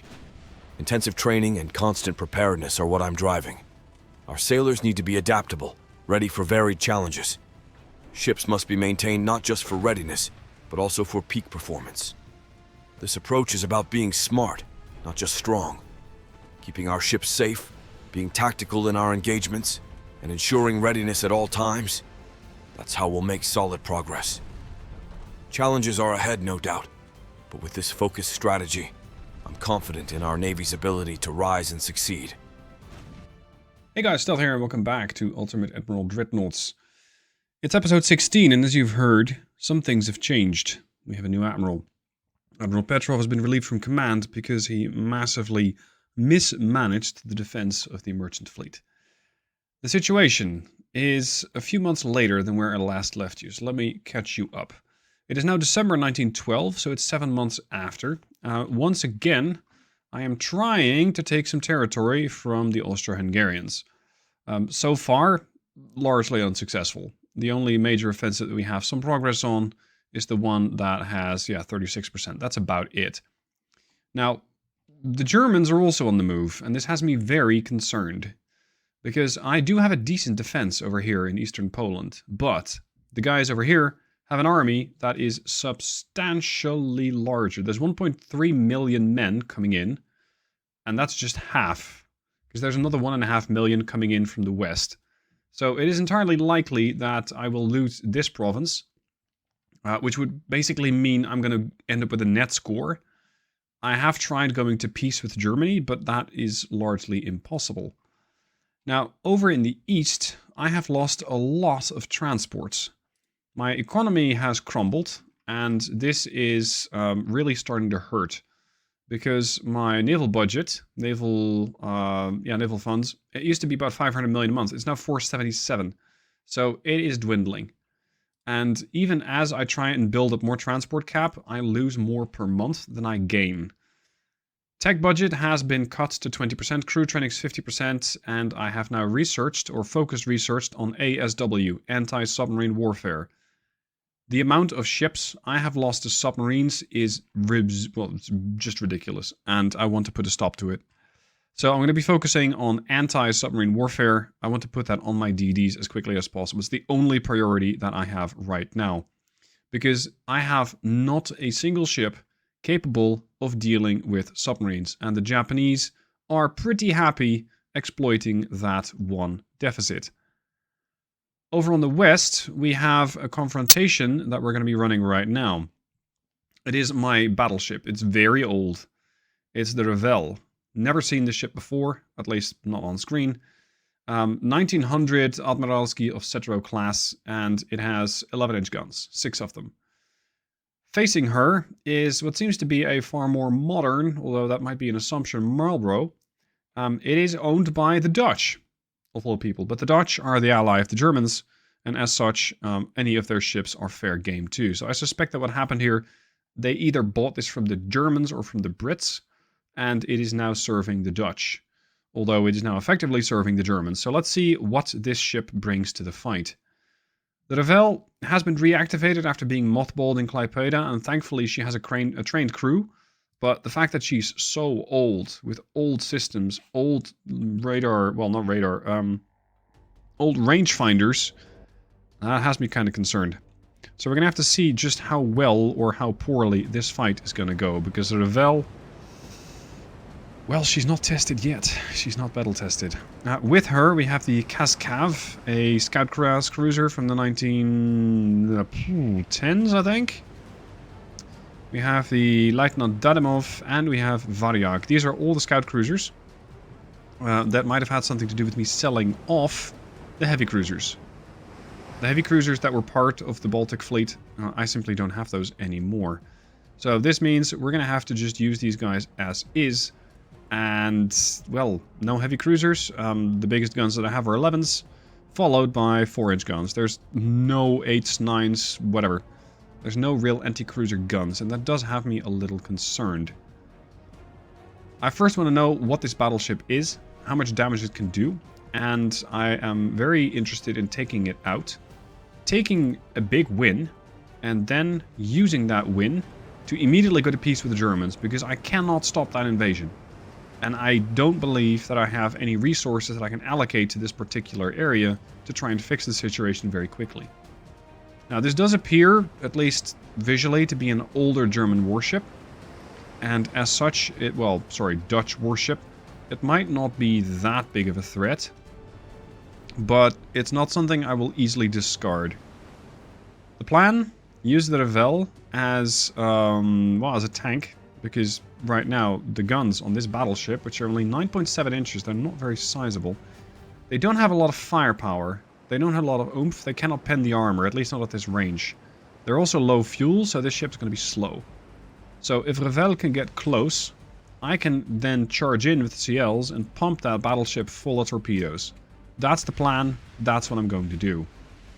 Of course, it's not so simple as to just sail up to the guy and greet them with a hail of torpedoes, because they also have this.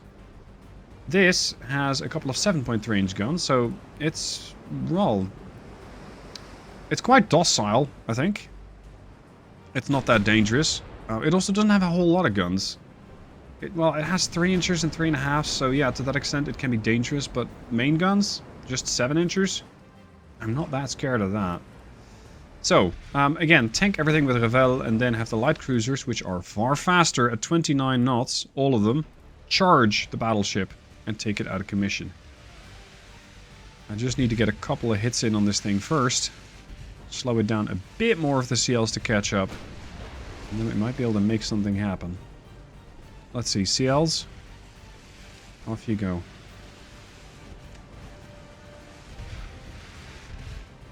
Now, the armies, they have army logistics. Army logistics, from what I've been able to tell, is influenced by what sort of firepower your navy has, what sort of firepower their navy has. And that's both influenced by the type of ships that you have, the number of ships that you have, as well as the tech level that you have. Or haven't, in my case, because according to the game, I am very far behind. The Admiral that I have right now, his doctrine is not very much on development of new weaponry. He's going to be training crews, he's going to be using some smaller boats, so we're not going to be investing too much into battleships or battle cruisers. We're going to be using potentially some submarines, if I can get away with it. And beyond that, I want to be focusing more on destroyers. Destroyers, light cruisers, and some submarines. We're going to have to try and cripple the merchant fleets of, well, basically everybody else. Make their life very, very, very difficult. And we're going to do that by hitting them with small ships. Raids, try and be everywhere at once. If we take out their navy, we will also be able to disrupt their ability to project power with their army, because their logistics rating will go down. Or at least, ow, that is the plan. This is not very healthy for my ship. Please listen to my orders. Don't flood. That's bad for your health. What is your status? Spacious quarters, standard bulkheads. Oh, you're a disaster waiting to flood. Oh, speaking of, inbound torpedo. This thing also comes with torps, bow launched, stern launched. Alright, hard starboard. Bring the launchers to bear on this target. Oh, you are in trouble, my friend. Can we please pen this? Or pretend to? Oh, you're not even hitting it. Alright, dude. Dadimov. Let's see if the lieutenant still has it where it counts, which is in her torpedo armament. 419. Ow, Jesus. Inch torpedoes should be able to make at least a couple of sizable holes in this particular target. It's just that she won't fucking launch. Not something I can explain either, because I'm not in some sort of desperate turn. I'm not really asking the ship to turn the torpedo launchers too fast. The target ship is awful slow. Like, I don't know what other launch conditions this ship is looking for. Because this is about as good as it's going to get. And I don't have any destroyed torpedo launchers either. They're looking at the target. Don't worry about the Kaz-Kav being in the way. Or the Kaz-Kaz. At this rate, this first engagement, ow, it's not going to go too well. See, this is what those guns are extremely dangerous at. Shoot the fucking torpedoes! 35% chance to pen.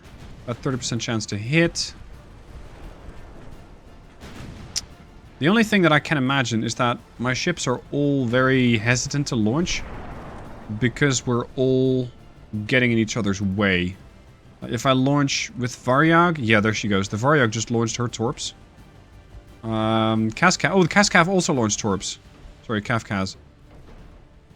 Now that ought to do it, because we're going to be penning torpedoes, bow and stern. Yeah, that could be it for that battleship. I think they might have had like a friendly in the way and decided that that was not okay. And as such, decided... Ooh, ammo detonation. Decided that that was a really bad play, so they wouldn't launch. Now, I'm very much at risk of losing at least a light cruiser. Potentially more. But they will lose a battleship at this rate.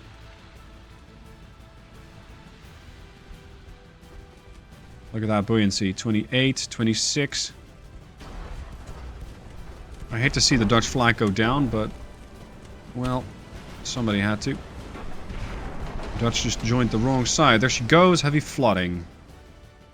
GG, there goes your battleship. Alright. If I can get this particular light cruiser out, that'd be fantastic. I need to keep her alive. You're going to engage the Veneta. It's that heavy cruiser with... bulkheads? Many bulks. Okay. How about you, my friend? Many...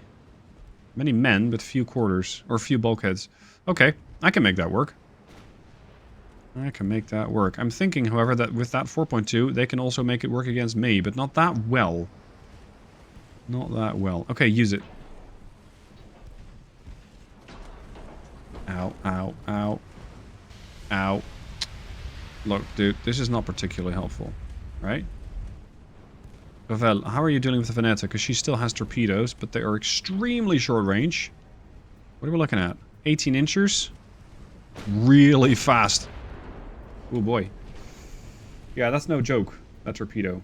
Or well, the torpedo launcher. I mean, if you get close, they will mess you up. If you stay at range beyond the 2 kilometers, they really aren't going to be that much of an issue. It's just the getting close part, that's the worst concern. Could you stop blowing holes in my light cruiser with your DD? That'd be fantastic. Stop with the nonsense range finding. You have found the range. I just need you to actually use it. Alright. My objective here is going to be to sink the heavy cruiser and then let the DD escape. Because right now I am ahead by a very large margin. I've sunk a battleship. I have lost no ships. If I can make this work, then by all means. We're approaching that 2 kilometer range. I know I'm skirting around that range. It's just that at this range, I will be very accurate with those 11 inches and I can pretty quickly end this ship. Or at least you'd think so. They have launchers probably bow, starboard, port, stern. So it's going to be difficult for them to get a torpedo off. But it's something I'm keeping a very close eye on. Let's keep the HE loaded. Can we pen this with HE? Because then we can finish it. Nope, that was not a pen. Definitely cost them some crew, but it was not a pen. Here's the smoked-up destroyer.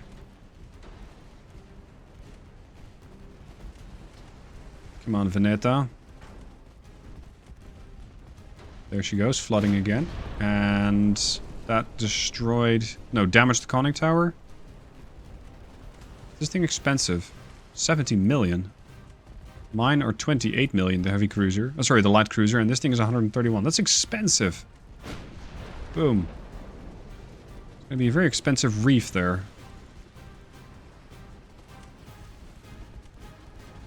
Now, what you guys have been commenting, and what I also quite like about this campaign, is that it is absolutely not the stomp that it normally is. It is far more challenging.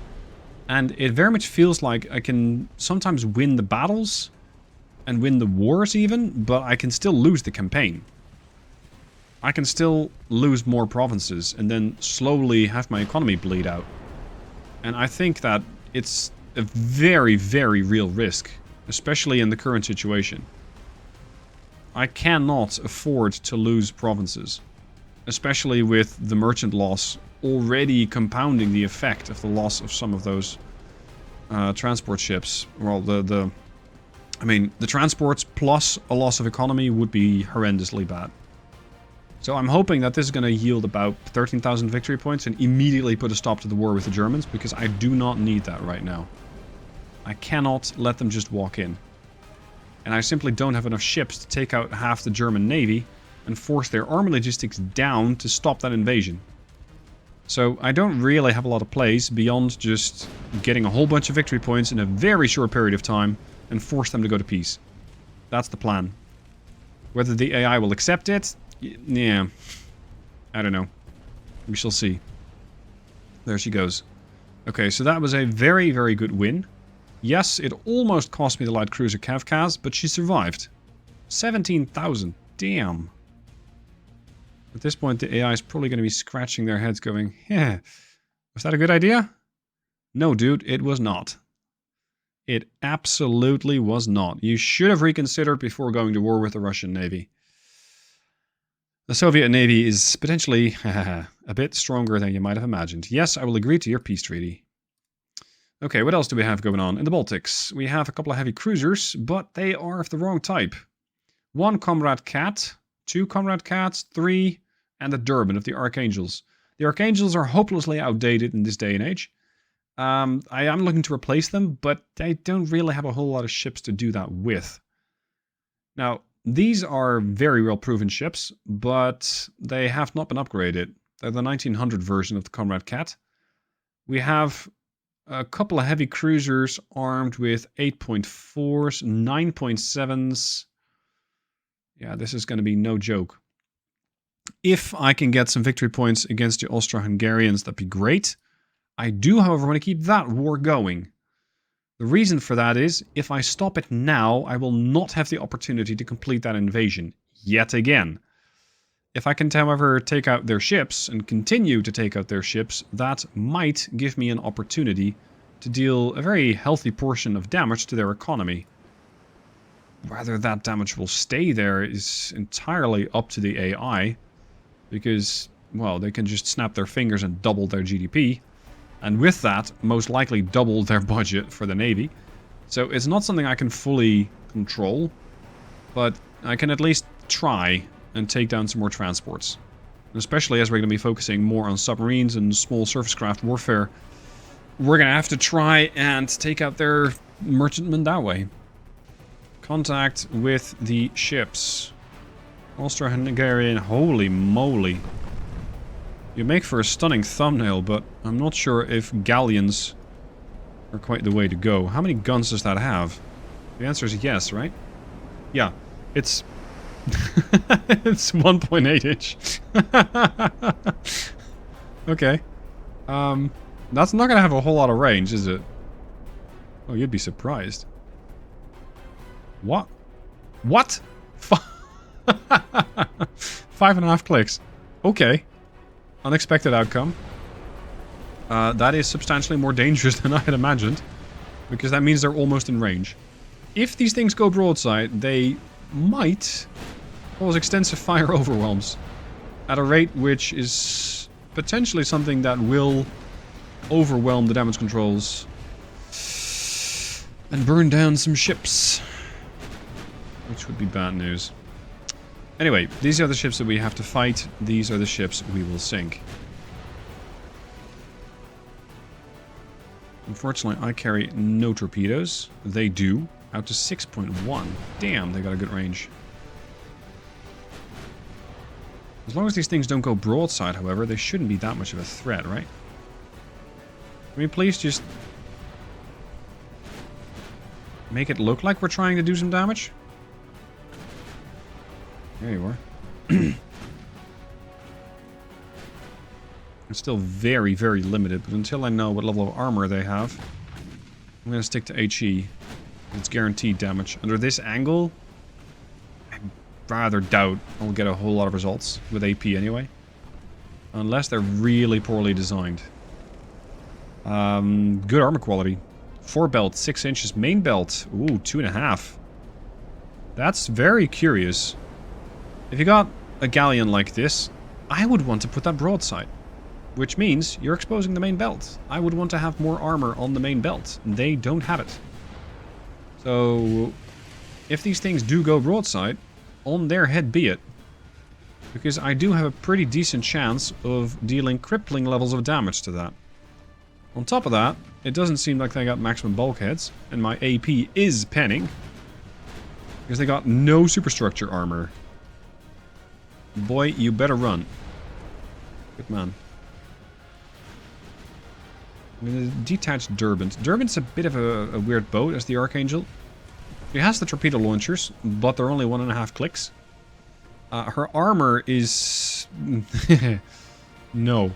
Never mind that. You continue on with the rest of the boys. Because your life is going to get very dangerous if I push you into a... Holy moly. If I push you into a fleet that has 1.8 inch barrage is waiting to happen.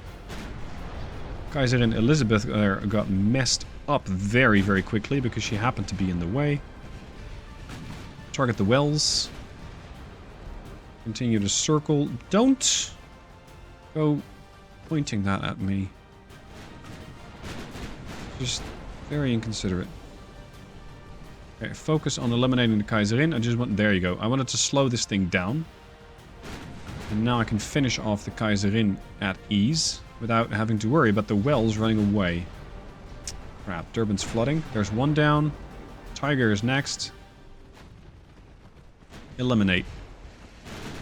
Now, these heavy cruisers are potentially responsible for dealing quite a lot of damage to my merchant navy, because I keep losing ships in the Black Sea, which is something I simply do not understand, because Europa is standing guard, and Europa is, I don't know, she's not getting refit, but she's not protecting the merchant navy either.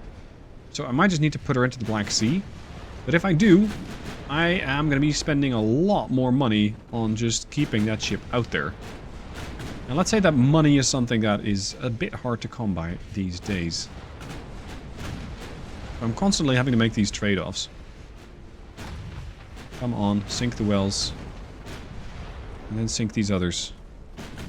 Can't have these things running around. Also, I can't have you getting this close to my ships with your pointy sticks. I don't want your torpedoes anywhere near me. Get off. There we go. So what are you then? Because you're something else. No, you're another galleon. Okay. And another galleon. So they just have, what, like 5 CAs all of the same type? That's great, but they'll all die the same way. Just need a few AP pens, and either your superstructure is gonna fall off, or you're gonna flood very quickly. There you go, flooding. The 1.8s are giving an angle warning here. They simply don't have the angle to fire. Nice flooding. Veldkirch going down. Badly flooding. Fuck off. I should have seen that coming. My bad. Gleb, you've done all you can here. The rest of the boys will take up the slack. And we are going to eliminate the survivors. Again, I'm not seeking victory points here. It's nice that I get the victory points, but the protection of my merchant navy is far more important than anything else right about now. You sneaky, sneaky boy. Veldkirch is also almost reloading her torpedo. There you go. Fuck him up.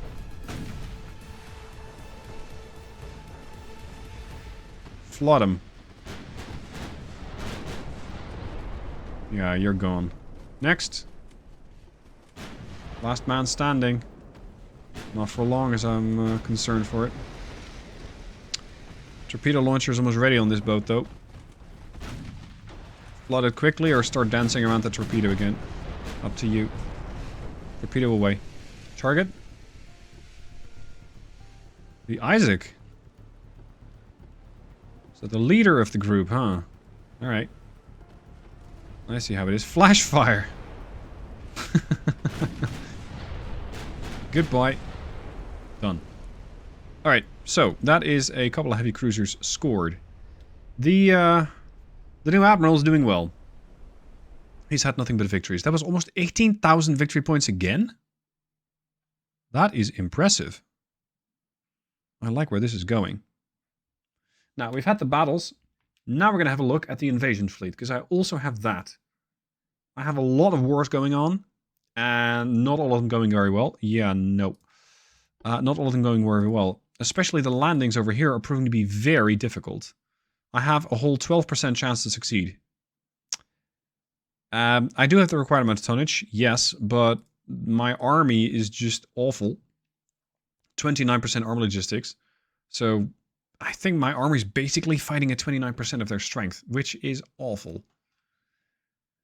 Now, the new admiral, his task is to defend the interests of the fleet here. So what I'm going to do is field as many ships as possible. I'm going to try and keep as many areas here safe. I'm going to also put pressure, if I can, on their merchant navy. So we have one battleship here that is not strictly required. We're going to send that over there. This is a Europa class, by the way. Europa refit. So she's ready.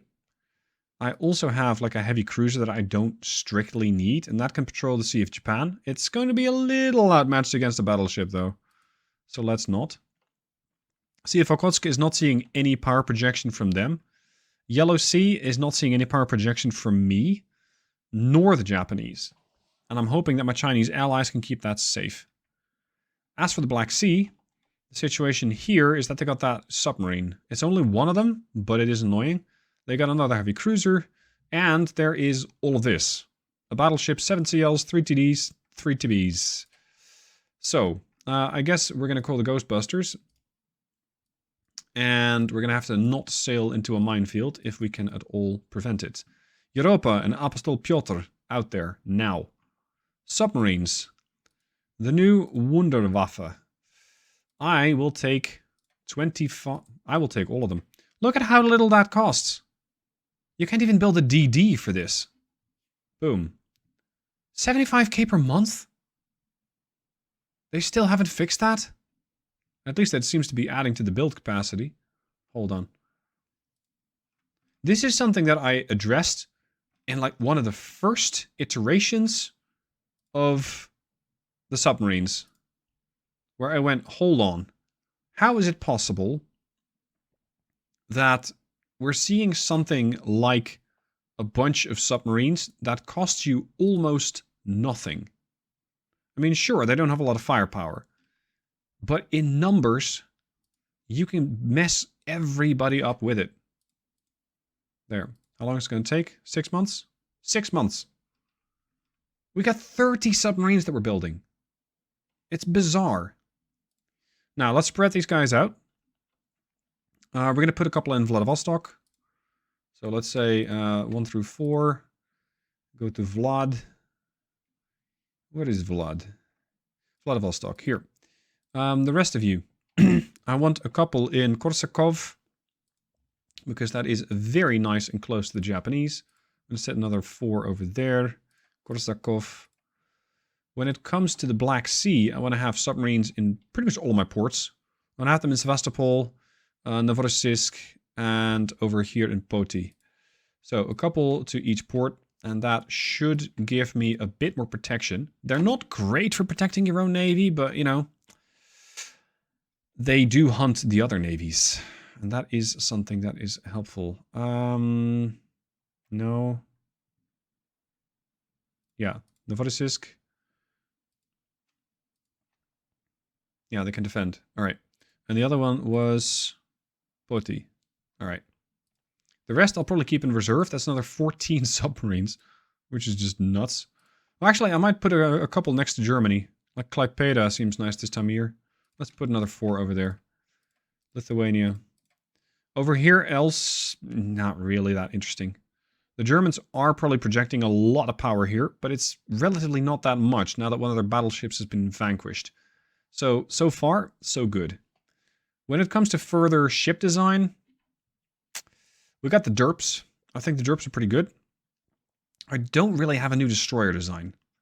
The biggest destroyer that I have right now is the Vladivostok at 1,050 tons. And I don't believe we've really progressed since that. I still cannot build anything bigger. So what I can do is build more DDs.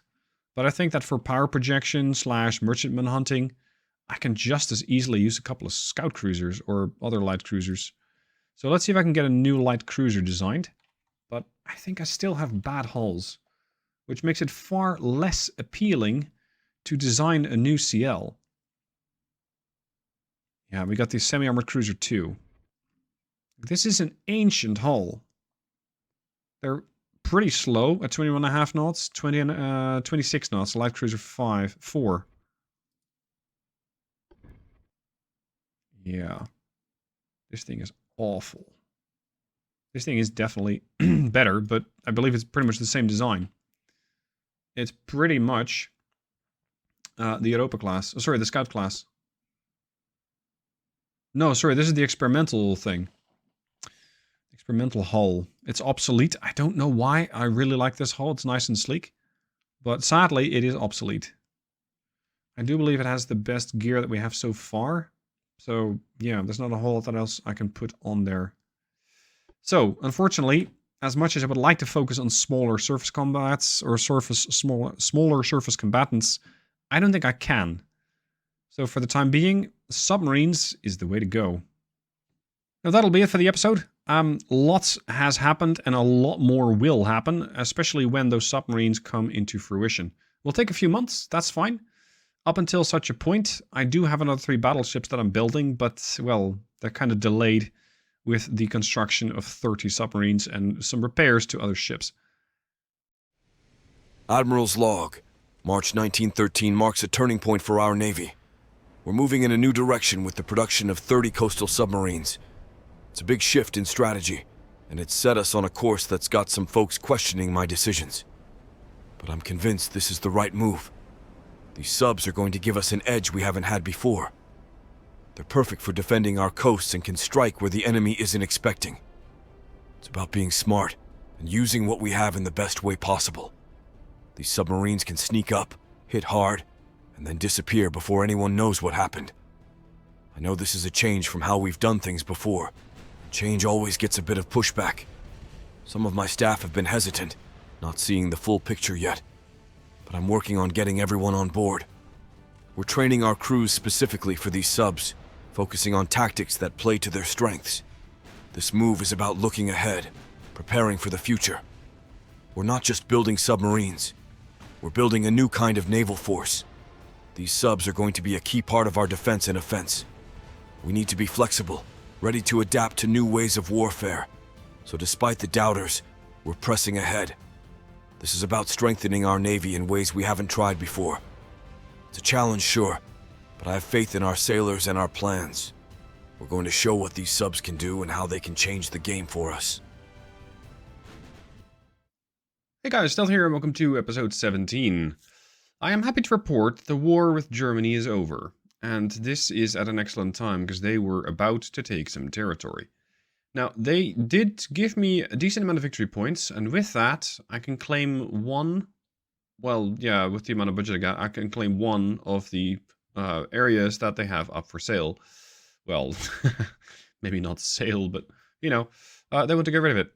So I'm going to take the Northern Marianas off of them. It doesn't mean I don't get a whole lot of money, which is a bit of a concern because I'm going to be broke in 5 months. But hey, we also have Austro-Hungary, who I have been pestering a bit, and I am potentially going to be able to get a victory from them, although I first have to complete that particular invasion.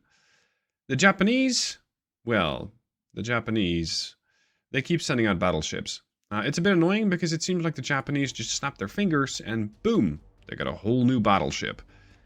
They also snap their fingers and they double their economy. I need to learn how to snap my fingers and double my economy, make my ships magically appear out of thin air as opposed to waiting about 15 to 20 months, if only. Now, the Yakov and Chesma have been engaged in conflict before. They did a pretty sizable battle, and this means that the ships aren't exactly in full fighting condition. Fortunately, they are getting support from the heavy cruiser the Derp and the Africa. These guys are packing those big 9-inchers. They're kind of HE spammers, designed to deal with the big Japanese dreadnoughts, but, well, these are not that. These are not the new Japanese superweapons. They do have sizable guns, yes, but they're not the big threat that I thought they would be. Nevertheless, these 13-inchers will hit. Fortunately, they don't have a whole lot of secondary, so that might make it possible for light cruiser Kuban to get in there and pester them with a couple of torpedoes. That is not something that my heavy cruisers can do. So my heavy cruisers are going to do what they do best, which is just lob a lot of high explosive at the enemy. At this range, like 12 clicks, I very much doubt I'll be able to hit them, and if I hit them, I can't pen that deck with armor, piercing shells, so we're going to go with high explosivo. We're picking 2 different targets now? Yeah. We're engaging both the battleships at the same time. That's interesting. I'm very concerned about the longevity of the Chesma, so I might have to pull her out of the conflict early, depending on how well the fight's going to go for her, because it is a ship that I need to keep alive, seeing as it is only one of my 2 battleships. Destroyer Istislav is going to fall back. Kuban is full health, barring 1%, so she's ready for a fight. We're going to have to try and eliminate one of these ships quickly. focus all our efforts on that, and then make our way to the second target. If I cannot quickly eliminate one, I can maul it, so damage it so that it gets damage and stability, can't accurately shoot, potentially listing over, and at that point, the ship is basically no longer a threat. Oh boy, these guns are gonna cut, yeah, look at that, they're gonna cut clean through the bow, the stern, the deck, the superstructure. Very, very sizable threat. There we go, flooding on one of the Japanese battleships. Excellent work. Couple of partial pans. This thing is flooding quickly, though. Did you forget to bring your bulkheads this morning? Because that's what's going on. Because the ship's not really going to flood this quickly unless you got standard bulkheads. I only hit it a few times. I didn't cause that much flooding. Oh, there's another shot flooding.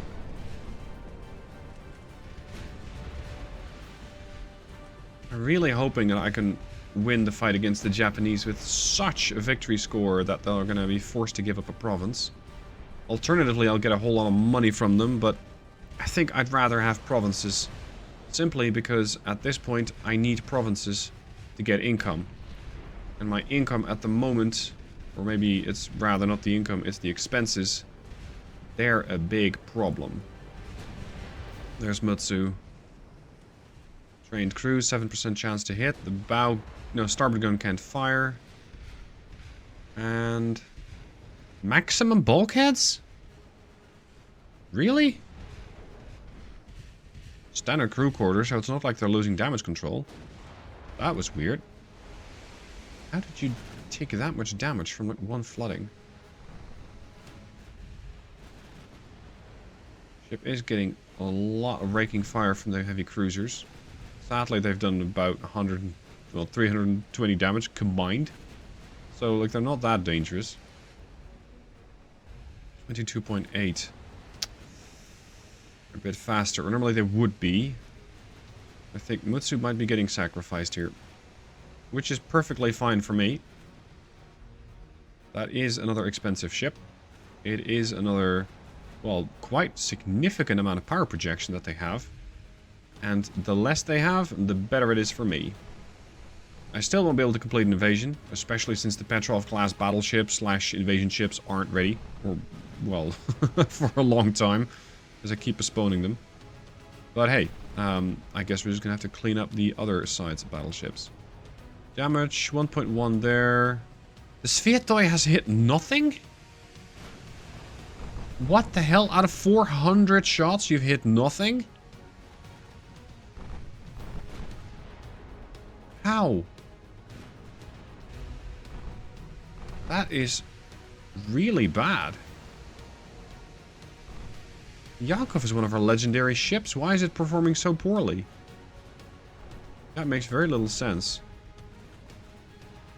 Not like we're getting a ton of debuffs from the weather. Weird. This is a veteran crew with pretty decent chance to hit.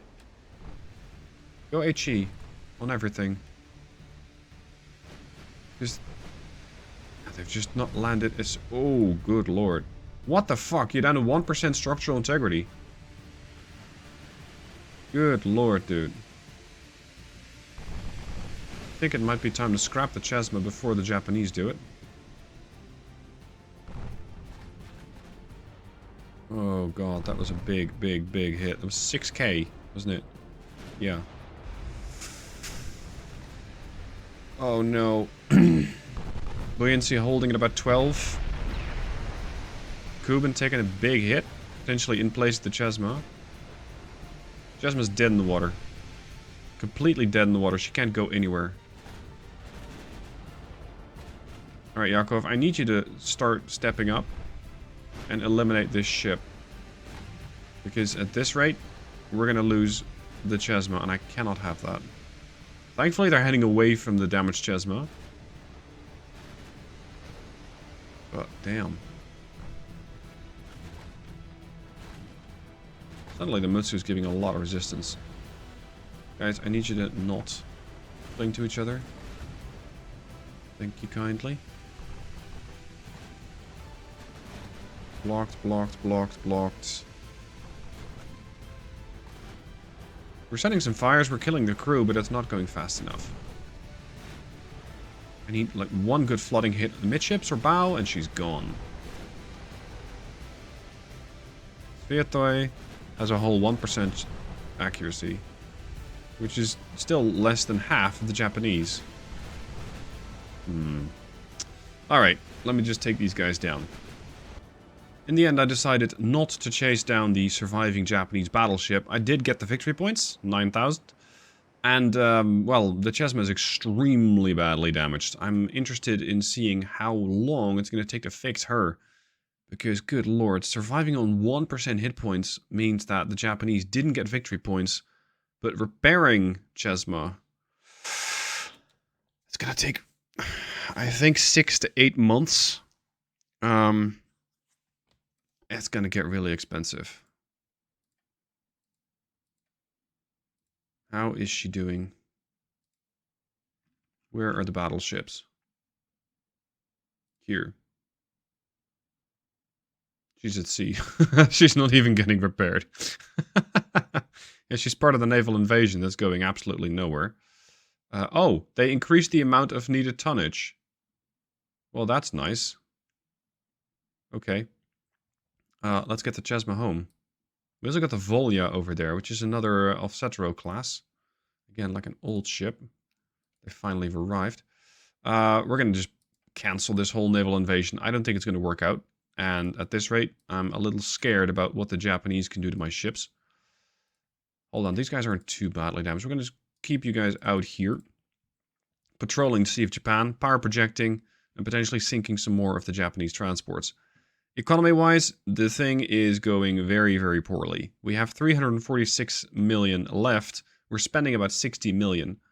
So, unless Canada decides to go shopping again, I am going to be in a little trouble. Now, this is what I got from the Germans, the North Marianas, which is, well, it's a tiny economy. It's 211 million. It's really not going to move the needle that much, but it is a forward operating base, if you will, in the Philippine Sea / towards North Oceania, where the Germans still have a couple more territories. It's just something that, at the moment, I don't really think it's going to be that interesting. Are these things, like, even valuable? Meh. This is more interesting. German New Guinea. But then again, I just made peace with the Germans, so I should not be looking at them. I should be looking at either the Italians, where I have absolutely no naval capacity, or the Austro-Hungarians. Yeah, we're making progress here, but not fast enough. How many soldiers they got left? Plenty. Okay. We're just going to have to keep pestering the Austro-Hungarians, get more victory points, and try and just consolidate the position in the Black Sea, making it very difficult for these guys to get out there. Who the fuck are you? I got Chinese cruisers? What? Why are there Chinese cruisers in my port? I didn't even know you could do that. We are going to send the heavy cruisers back out, because I do want to have power projection here and prevent any attacks on my navy. So I'm going to say protect. Protect, protect, protect. Keep the merchant shipping alive, because it's getting really bad. Alright. Survive at all costs. Seeing the Japanese threats, and especially the ones that have those 13.5-inch guns, I think it's time to overhaul some of the Europa classes, or at least some of the Europa ships. This one is the Mark III version, so it's the Tier 3 refit, if you will. She's armed with those 11-inch guns, which at the time were designed to take out cruisers, and they did so fairly effectively. The problem is, we're no longer just dealing with cruisers, and the cruisers can be perfectly handled by these 8-inch Mark IIs. So I think it's time, especially since I have some displacement left, to remove the 11-inch guns and go bigger. This should be here. We're going to go and get 13-inch guns. These are Mark III. The reload is definitely a change. We're looking at 52 seconds to 65. And, well, we might be able to change this a bit with some better crew, but it's not going to be spectacular. It's not going to be a fantastic rate of fire, so I'll just have to try and make those shots count. Let's put the turret up there. Unfortunately, I don't really have a way to increase the reload speed because my tech is very heavily outdated. When it comes to the pen on these guns, let's say 10-kilometer range, I can pen 40 inches of armor. That is substantial. And I think that's the maximum I can get. Cap ballistic 1. The HEs, they're soft capped. So if this thing were to hit a cruiser at, I don't know, 7.5-kilometer range to 5,000 meter range, you're going to just disappear.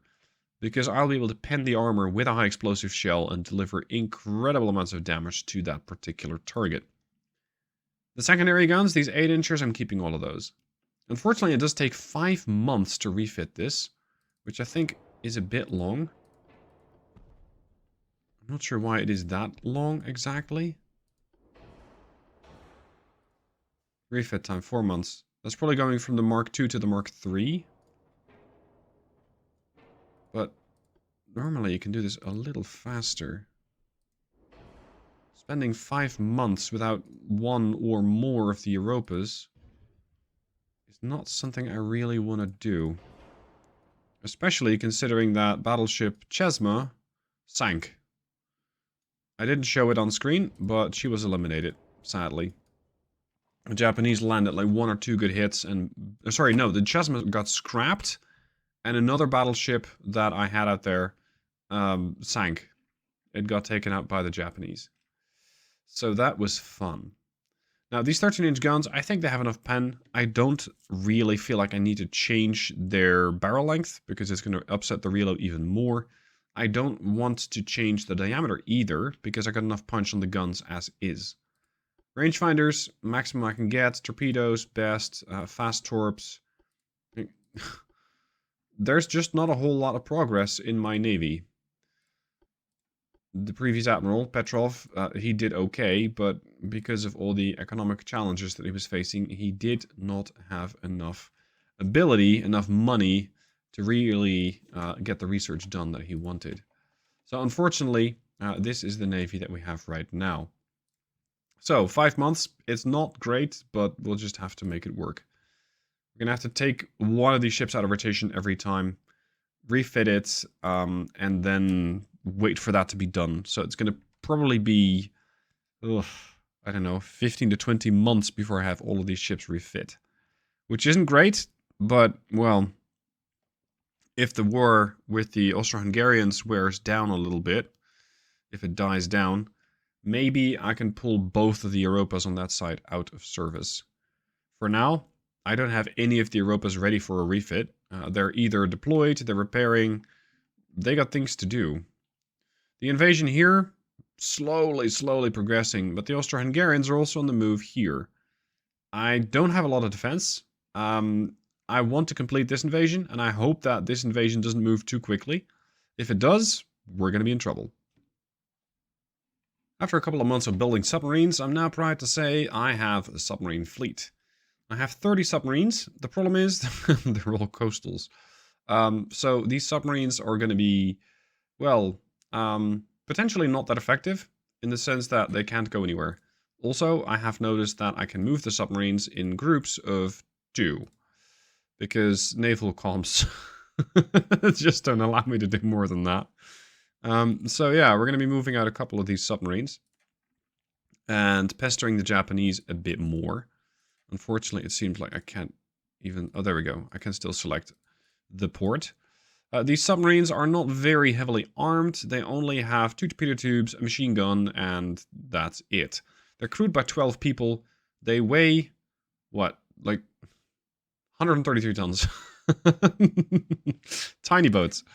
When it comes to researching how to kill them, I have made tiny bits of progress with modified sweepers, which gives me a slightly higher anti-submarine warfare rating, but that's it. So yeah, that's fun. When it comes to other research, it's just completely come to a crawl.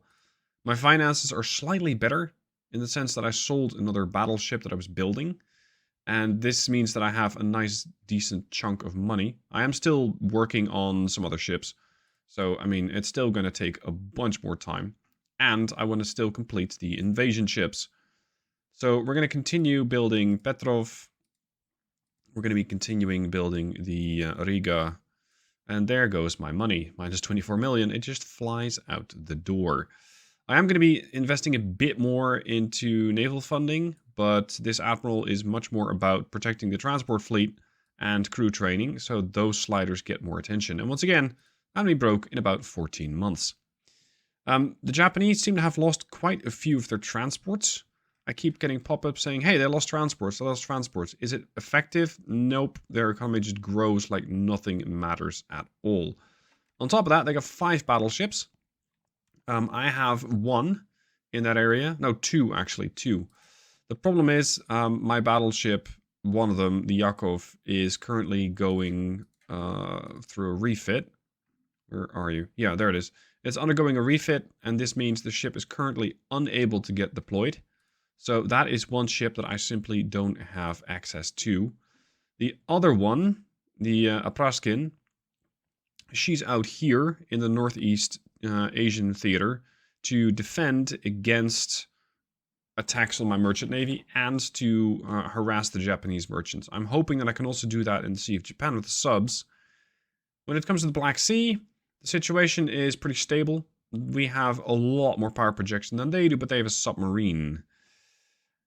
And I don't do much against submarines because I haven't researched hydrophones. I haven't researched anything of the like. What I can do is push a couple of submarines out into the... Oh, I don't know. We're going to go all the way to the Ionian Sea. Just to potentially cause issues for them. I'm not sure how well these things will do. If one of them dies, you know, so be it. They cost me 65,000 a month to build. They're really, really cheap. They cost 6,000 in maintenance, but 18k in maintenance if you are sending them out. Now, 18k in maintenance is something that is like a rounding error, considering that one heavy cruiser that is at port costs you 3 million. A battleship out there costs you 11 million a month. So submarines are dirt cheap and could be the way forward to victory.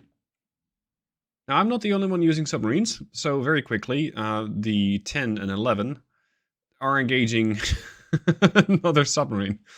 This one carries only a torpedo launcher and 12 mines. It's going to be a lot of auto-resolving, and I did light damage, giving me half. Half a victory point. Isn't that spectacular? Over here, oh, look at that. That thing has 2 bow torpedo launchers. And I sunk it, giving me 28 victory points. Hey, nice. How many more of these do they have left? 3. Oh, that's not too bad. Look at that. My submarine fleet just dwarfs everybody else. 5, 2, 3, 14 torpedo boats. No submarines at all for Italy. 2, 3, 3, 3, 32. I feel like submarines, oh, you know, they might be a little busted. And it does mean that I might be going heavy on the submarines. Because it's just a weird, wonderful way to improve my current situation at a discount. I mean, it's really cheap. Now, I'm considering going to peace with Japan. I don't think I'll be able to go to a whole lot more fights with Japan. They got 6 battleships. Like, I have 4. My navy is arguably about 5 times their size at this point. 4 times, but I doubt my capabilities a bit. So I'm going to suggest that we go to a peace treaty. And considering I got 116,000 victory points versus 51k, I should be able to get a decent amount of money and potentially some territory from Japan. Now, South Korea, that got retaken by the Japanese. You remember that invasion force that I did over there in North Korea? That the Japanese just shrugged off, basically, while they were taking South Korea? Yeah, that worked for in their favor. So, negotiations fail there. That's excellent. Yeah, this is going to cost you 1.5 billion. I got 481 million. It's not bad. Oh, I can claim their battleships? Right. If only you get the pop-up saying this is the battleship with that level of firepower. But it doesn't line up with the Admiral's ambitions. So I am not going to do it. I'm going to get 481 million. Thank you. Which means I should stop losing transports in the Sea of Japan. that is going to be over. I'm apparently now an ally of Mexico, which is going to improve my economy. I doubt it, but we'll see how it goes. I am very much interested in rebuilding the merchant fleet as quickly as I can, because my naval budget is just a very sorry sight. As for the submarines, well, I can guess I can just pull those back in. I can pull those back into Vladivostok.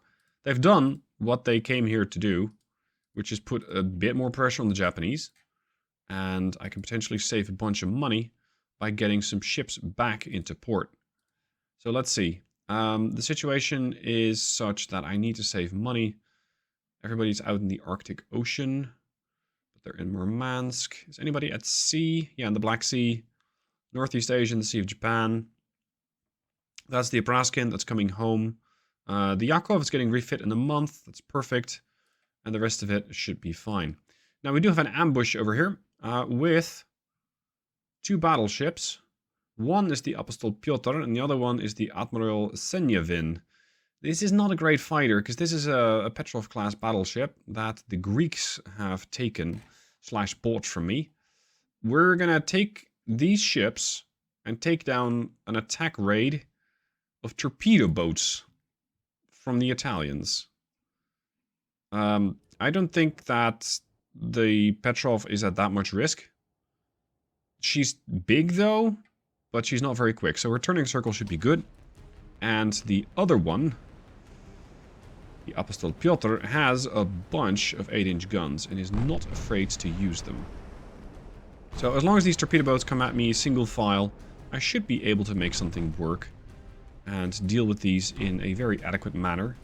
Their torpedo range, however, is probably getting better with the day. Yeah, 3 clicks out. That is possibly a little spooky. Ooh, that's good damage there.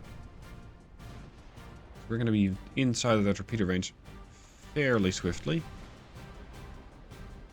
The first time, ironically, that we're seeing a Petrov out here, which isn't even mine, but a couple of other navies went, huh, that's a funky looking ship, I want one.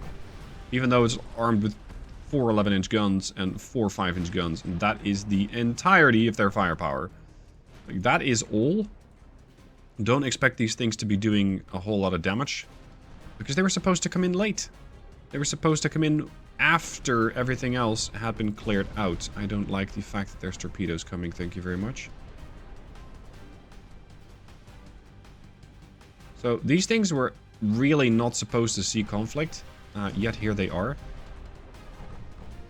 It doesn't seem like they're going to take too much damage, though. These guys are. 4-inch guns doing damage. This thing hasn't hit anything. Like what? 10,000 damage and you're not dead? There you go. Alright, so that just leaves us with the Vega. Vega also putting torpedoes in the water. Apostol Piotr not taking kindly to that. There goes the Aldebaran. Yeah, this was a a fairly quick and extremely decisive match against the Italians, where they score 2 hits but absolutely no damage. That is the type of fight I want. That is the type... Oh, sorry, these were Austro-Hungarian boats, weren't they? Either way, more victory points for me.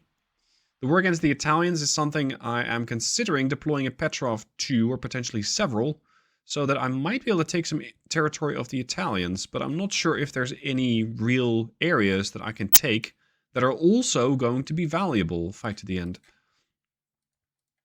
Like, it'd be great to take something like Eastern Sicily, but it's heavily defended. Western Sicily, not as much, but I wouldn't be surprised if they suddenly spawn in a whole bunch of people. Tripolitania has a very tiny army, though, so I might be able to take this. That means we're going to have the new built battleship. Well, dare I say troop transport, the Petrov. You are going to be parked in Poti. Is that right? Yeah, Poti is fine. Okay, so that's where you're going to spawn. There, in Georgia. The Riga, 3 months later, also spawns there. The other one's still suspended for 15 months. It's going to take a long time. We've basically barely started building this thing. It's just lying there waiting for future investments. What is this convoy? 1 transport and 1 DD. Okay, we're going to do a little DD skirmishing and then get rid of that DD and save my, well, my 1 boat. My 1 transport ship that is out there. It needs saving. It needs to be kept in pristine condition because I simply don't have that many left. Alright, dude, where's the enemy? Go find the enemy and introduce you, or introduce them, to the 5-inch gun up close. Here we go. Torpedoes away from the Zeletsnyakov. And incoming torpedoes as well. This is going to be funky. Oh, that torpedo just changed direction. That saved me. Perfect. Come round. Increase speed again. We're both no longer torpedo dangers, but it's going to be a gunfight now. It's going to be a question of who reloads first. The transport's fairly safe, about 6 clicks out. Is that thing packing? No, it's not. Okay. Hello. This is where the very small 1.5 inchers could be very useful. These things are, well, basically only on the ship to do damage against this particular type of target. A destroyer at extremely short range. Does this thing have any armor? Barely. So, with my high explosive damage, I should be able to kill this thing. It already lost a conning tower? Wow. That sucks for you. Come on, dude. Get him. Come round. Accuracy's all over the place. And I know that this ship is very poorly built. Roll and pitch are awful. But at the time, that's what I had. At the time, this was just the level of ship that I could make. And I'm sorry to say, but things haven't improved much. The situation is still fairly poor. This thing is about to launch another torpedo at me.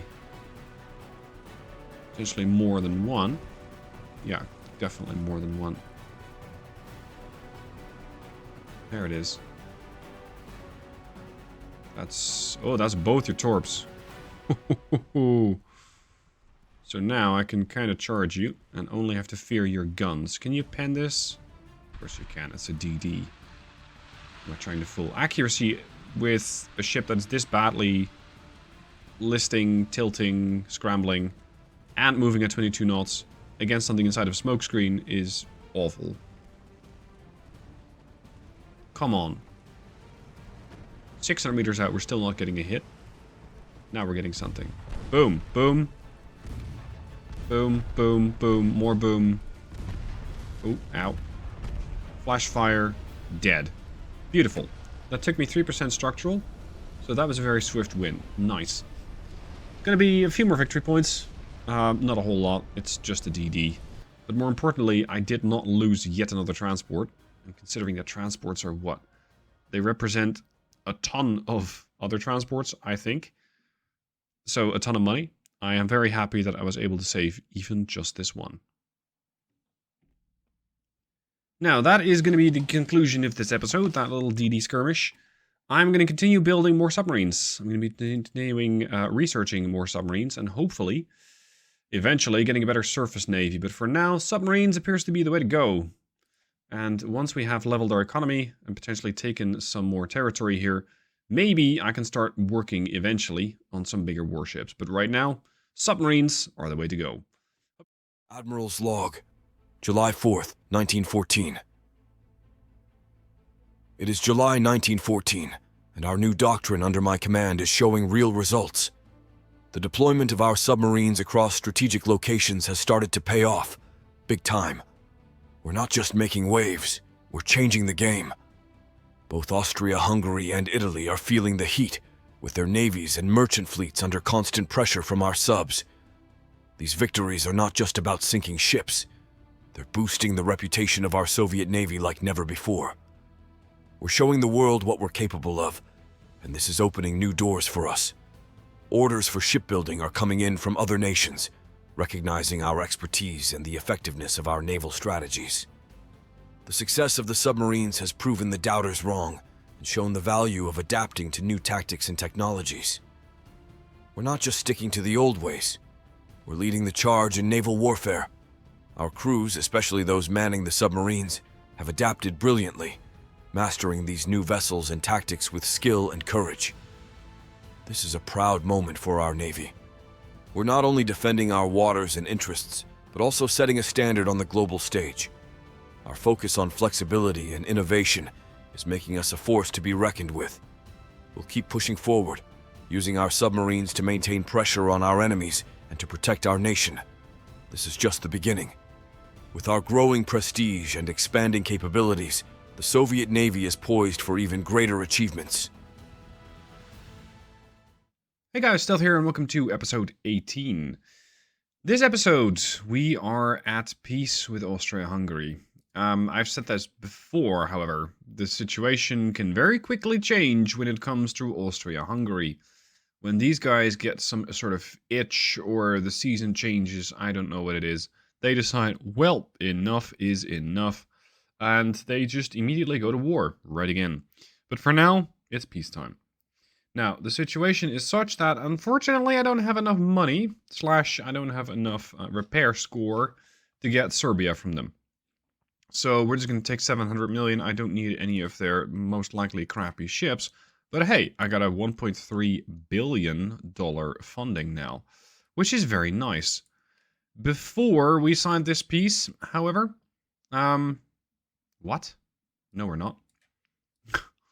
Before we signed this peace, unfortunately, I lost Eastern Poland.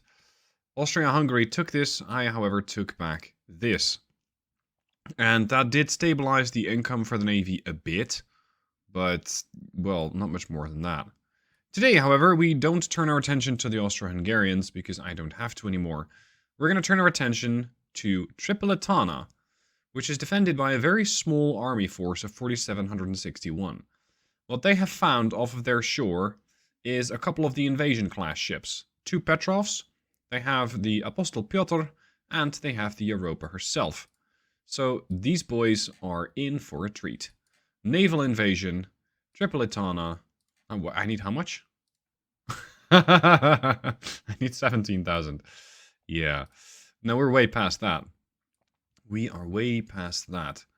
Naval budget, or rather naval funding, I should say, at the moment's kind of okay at 210. If you compare, however, my naval budget to everybody else's, it is tiny. Austria-Hungary has about about 6 times what I have, and I just keep kicking them into the dirt. I haven't seen the Spanish in a long time. Their naval budget, at least, is smaller than mine, but then again, their economy has ground completely to a halt. Italy is not doing very poorly, although they don't have a whole lot of friends. They're at war with the British, with myself, with the Americans, and with the Chinese. So, yeah, the Italians aren't doing too hot. They don't have a whole lot of ships left either. Germany, very, very nice. 20 million, 7.5 million for China. Sorry, billion. 11.6 billion for the Japanese, 16 billion for the French, the Americans at 17, and of course the British at 71. No, that's not a typo. $71 billion goes to their navy, which, well, you can see they have 15 battleships. This is a very, very, very favorable friendship to have. I'm their only friend. I'm their only alliance. I don't know how long it's going to last, but long may it last, I hope. Research-wise, I am not really prioritizing anything at the moment. I just want everything to progress. And considering that I have a bit of money to burn, I might just go and burn some. Because with, what was it, about, I think, 30% research rate? Rangefinder is going to take 33 months, for example, and now it's going to take 7. I am, however, spending about 5 times as much. So let's say I want to do about 80%. And I would be broke in 13 months, but I am building and then promptly selling a whole bunch of ships for other nations. So all of these ships that you see here, they're the ones that are going to go to other nations. The DDs aren't particularly expensive, but for example, another Petrov is making me a very decent profit. They want another Comrade Cat. They want another Europa class. It's all good. I'll build it, and you guys can pay for it. As for the rest of the Navy over in the other side, the Asian theater. Oh, this is the German side. This is the Baltics. I've mothballed the Ravel. I have mothballed the Yakov because I don't need her at the moment, and that saves me a ton of money. Despite mothballing, though, the Yakov is still 3 million a month. Just sitting there, 3 million a month. There's no crew on her. There's nothing there. As for the rest of the ships in the Baltic, for example, I can just put these into in being. That would save me potentially a decent chunk of money. And, well, that seems to be the name of the game with the Soviets. Save your money, because otherwise you will find that you have nothing left. So, in being, I don't need to seek control against the Germans right now. What else do we got? We got the Black Sea, we got the Sea of Japan. All of these guys, if they aren't already in being, they're going to be in being right now. So they just exist, basically. They don't do much beyond that. So that did save me a bit of money, but not that much. I'm very focused on rebuilding transport capacity, and seeing as I, at least for the moment, don't seem to have a ton of enemies which are hunting down my transports, I should be able to make some progress. I also want to make more progress on the submarines, but, well, everything needs a bit of touch and attention over here in the hull designs. So getting new hulls, getting the Navy a bit more gear would be much appreciated. Now, let's see how this naval invasion is going to pan out. I think that we have a bit more than the tonnage that we need. Seeing as we have, like, what, 120,000 tons parked off their shore in Tripoli. So I think invading this Tripolitana should be pretty quick. I'm not sure how well it's going to go if at some point we're going to go to war with the French. But so far, I haven't been at war with the French ever. And I'm not really planning on it. Because the French have, like you've seen, a very powerful budget, or a very powerful navy, thanks to a very sizable budget. They're also pretty advanced, I think, as compared to mine. But yeah, not really a party that you want to tango with. However, I do have the Brits on my side. I do have the Brits on my side. I can now build battlecruisers, which is nice. Italy just continues losing transports. And we are launching a naval invasion into Tripolitana. I have lost a bunch more soldiers there. No, you're not getting the Yakov. Look at that. 39% chance to succeed with the naval invasion. I like this. It's a bit of... How shall I say? I'm harassing the Italians at every turn. They're getting harassed by everybody else, I think. Yeah. Everybody else is funding the Italians. If at all possible, I will take territory from them. But I think I need a lot more firepower in order to do that. I'll need a lot more tonnage if I want to take Western or Eastern Sicily, for example. And beyond this, the Italians also have over here Ethiopia. But the Brits are trying to make progress from either side unsuccessfully. So you got Somaliland over here. Could be another nice target because it gives me a base in the Arabian Sea, but that works two ways. It works as a resupply post, but I will also have to protect transport ships going here. Yay. I don't have a whole lot of those anyway. A whole lot of protection ships, so getting even more ships out there is not something I really want to do. Now, seeing as I now have access to the new battlecruiser design, I want to also try and get some better guns and rangefinders and stuff. I can design one right now and just get it out there. But I'm not sure if I need to, nor if it lines up with the initiative of the Admiral, because, like I said before, the Admiral's focused much more on small ships. We need to be a bit more numerous, rather than we need to be advanced. If we can be both, fantastic. But being both is very expensive, because not only will you have to field a lot of ships, but also you have to pay for all the advanced gear on those ships. And that becomes an expensive hobby to entertain in the form of both being able to just keep those ships out there. Like, you're going to have to get a lot of ships, which means maintenance is high. And if you then put high-tech gear on them, it gets worse. Now, There's Dreadnoughts, there's more submarine attack power. The Italians keep losing transports everywhere. I'm not sure why the US wants to pony up to me, but okay. No. Look, Canada really wants the Yakov, maybe because it's a legendary ship, but they're not getting it. Wow. I think the chance to succeed is pretty awful because my naval... No, my army logi is so bad. It's 23%. So basically, my army is so shit because I don't have a lot of logistics. Yeah, my navy power and my transport capacity are pretty bad. Navy power rating 61%. I'm very, very far behind. I think everybody else is average right now or advanced. Brits very... Yeah, lovely. So I can't even do an invasion properly by the looks of it. And that's not even a very important port or a very important territory. I'm not trying to invade Sardinia, right? It's just a colony. Oh well. Let's see how it pans out, shall we? Well, pan out it did with control of Tripolitana. So I now have a bit more territory, which is nice. Is that going to really move the needle financially? No, not really. We're like, I don't know, gain 2 million a month from that, which sounds like a lot, but practically isn't. Now, is there any territory that I can take from the Italians? This is extremely well defended, being a core province.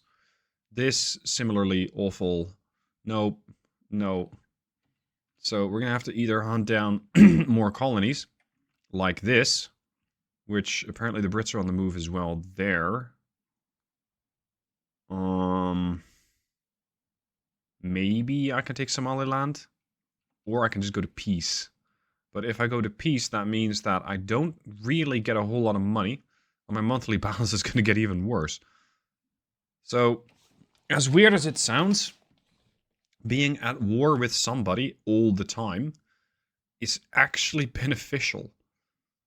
Simply because it boosts your budget. If I could take Sardinia, that's another a billion income. I don't get all of that, so it'd be a few million a month. But, yeah, I think there's not much more to take from the Italians.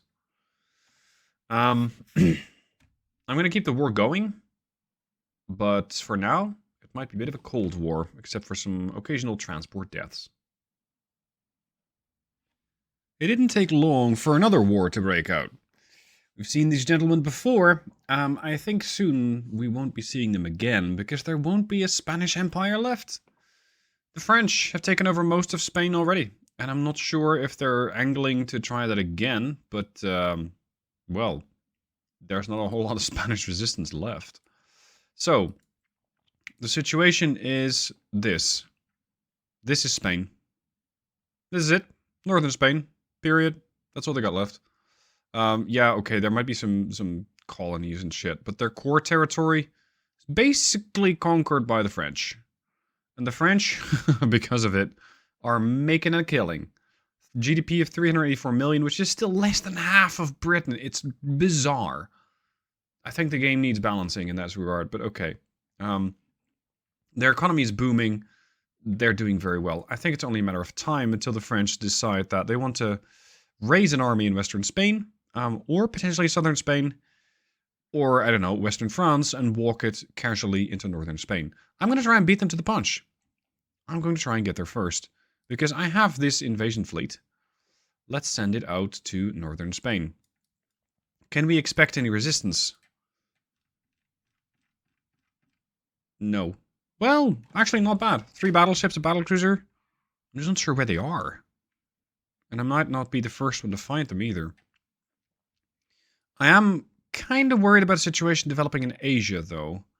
The British, my ally, are, well, picking fights left, right, and center. The French, the Germans, the Italians still, but also the Japanese. If they decide that they want to call me into this war, and they can, then I'm going to be at war with the Japanese again.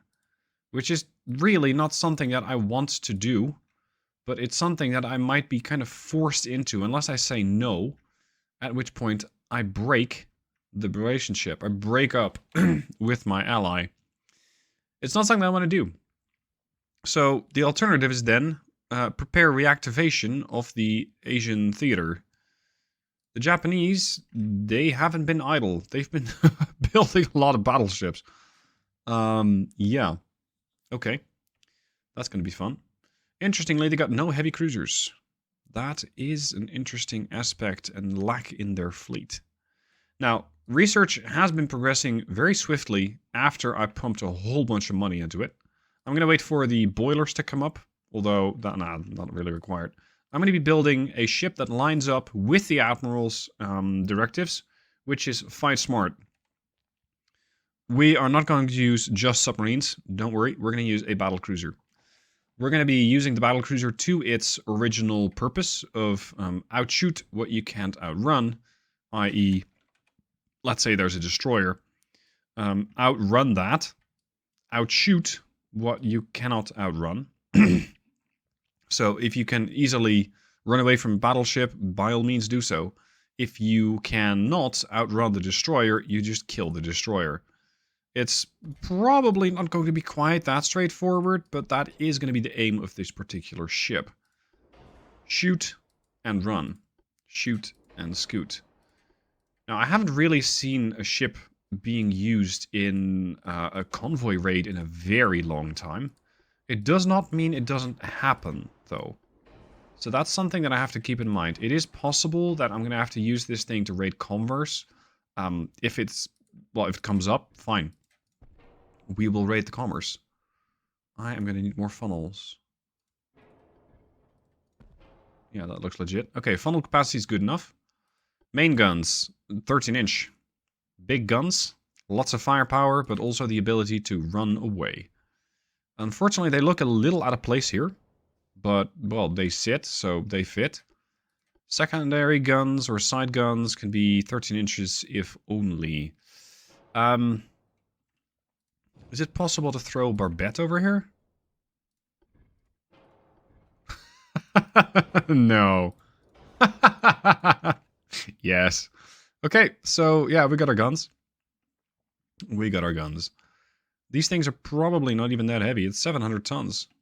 So I can make a fairly straightforward ABXY battle cruiser, I think. Yeah, it's not that bad. The ship has a tendency to pitch up and down like crazy. That is something that I would like to see adjusted. So increasing the beam. No, sorry, that doesn't do that. Pitch is the ship going like this. I believe generally putting more armor on the deck can fix that. Yes. So maximizing deck armor can reduce the pitch. Which is nice, but it puts a ton of weight on this ship. A ton of weight. Anyway, I first want to go through secondary guns, because the ship has these nice slots here for what are supposed to be side-mounted main guns, but I'm not going to use them as such. I'm going to use, ideally, a Mark III, but since I'm so far behind on research, the best Mark III that I have is a 4-inch gun. So that doesn't do a whole lot. This, against cruisers, especially a whole bunch of Japanese cruisers, can do a lot of work. So let's bring at least this. And then, like, maybe a couple of 4 inches on other spots to augment the firepower of this ship.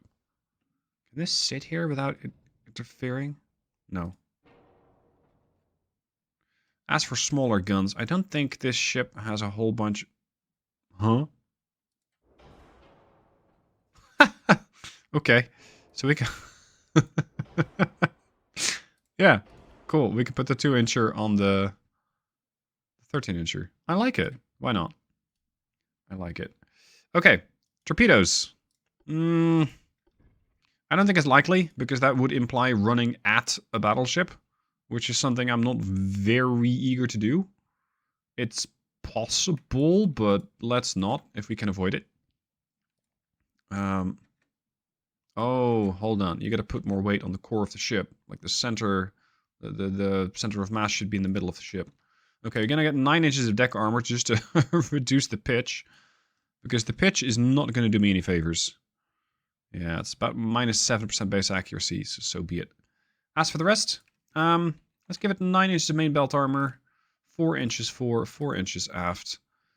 And then 2 inches deck armor is fine. Let's give it all the superstructure armor. No, not quite that much. Like 7 inches. And then when it comes to armor on the guns, I want to have these things heavily protected because I'm not interested in a flash fire. Top armor, 4 inches there. Barbettes, 19 inches. Oh, that's topped out. I'm not going to touch the gun's length nor diameter. I'm going to keep those as they are. Propellant type then.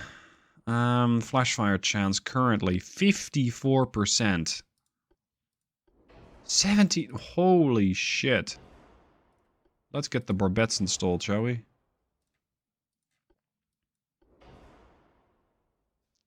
The chance of this thing exploding in your face is pretty bad. I'm not sure if there's a whole lot that I can do about that. I have to reduce weight somewhere. Go with a single bottom hull. And we're going to have to reduce some armor. Let's put 8 inches on the main deck. It's still going to make that pitch not great, but so be it. Adjust this, adjust this. Put the ship to 26 knots. It doesn't matter a whole lot. 27. We're going to have to reduce armor, I think. 3 inch, 3 inch. 2 inch superstructure. Now we're 250 over. I want that at 8. Main deck at 7. 4 weight slightly. I think there's a whole lot I can shift back without increasing the size of the citadel, so we're going to have to get the weight from somewhere else. Oh, type of shell. Semi-armor piercing is fun, but against those very heavily armored Japanese battleships, I don't think it will work. Now, something somebody pointed out recently, well, a few weeks ago by the time that you're watching this, is that you can look at a settings menu, settings, general. Over here, you got armor quality in penetration data. What this means, as far as I understand it, if you put this to 100, it's going to look at how much armor you can pen. So, in this case, my ship has 100% armor quality, which means I can, with this gun, at short distances, like 5,000 meter range, slightly over, let's say it's 7.5, I can pen this armor. Let's say the enemy is going to be already higher than that. Let's say 120% armor quality. Which means that this stat over here... Oh, sorry, my cursor isn't even showing. Armor quality, bottom left-hand side of the screen. Under generic armor, says 105%. For them, it might say 120. They got better armor quality. That means if they got like 12 inches of armor there, I cannot pen that. I simply cannot pen that with this gun. So we're going to have to go to capped. And now we're getting some pretty decent chances to pen that armor. I think I don't need more than that. Yeah. There is something to be said for getting more than that, but at the moment, this is what we'll have to use. I'm going to have to reduce... We're 80 tons over. Can I do like 26.5? No.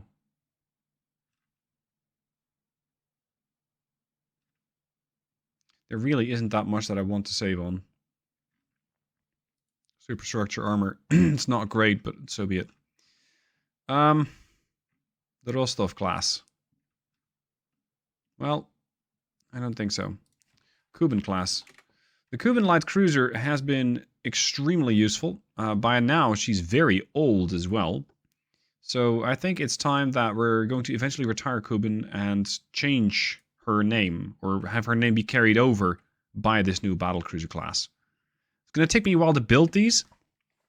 I'm thinking, ideally, I'd have these operating, let's say, together, without escorts, but that does make them susceptible to coming under fire from submarines, which, of course, is a very big risk here, and not something I exactly want to try out. But you don't really get the opportunity in this game to really specify, hey, I want to have these two ships fight this and this. It just does not work that way, unfortunately. Oh, look at that. We're pretty good. Money, of course, is going to flow out very quickly, so I'm going to have to reduce the research budget a bit in order to get those new ships out without breaking the bank.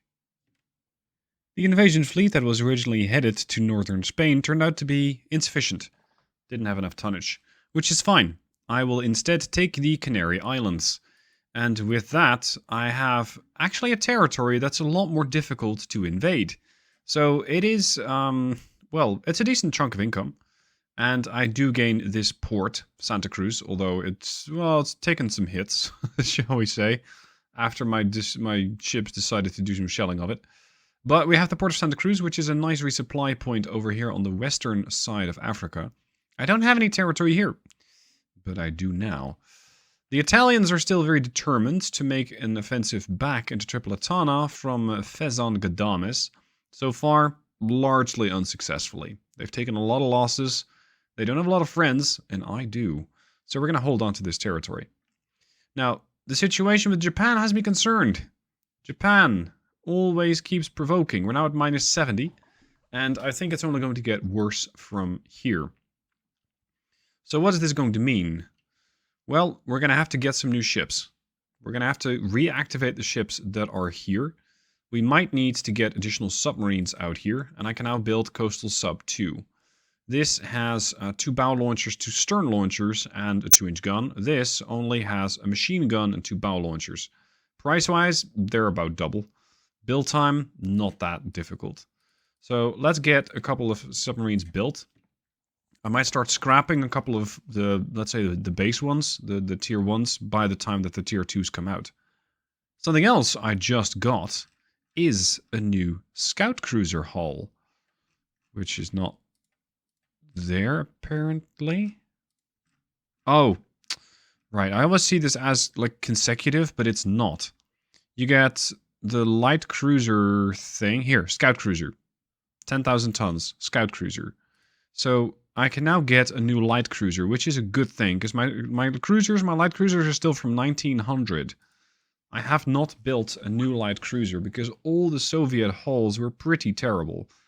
And thankfully, I now have options. Or at least I have a new option, which is a lot more than I've had for a while. So these are the cruiser hulls that we've had. The light cruiser, the semi-armored, and then it goes to armored cruiser. This is the scout cruiser. Not very big, and that might be exactly what I need. Because with these, I can project power. And if I put some sizable guns on them, I can project quite a lot of power. Unfortunately, the Mark 7s, or the 7 inches that I have, are only Mark 2. If I want to go to Mark 3, it's going to be the 4-inch gun. Which, well, that doesn't really do what I need it to do. Let's see, can I make these... Can I make them, like, really punch above their weight class, I wonder?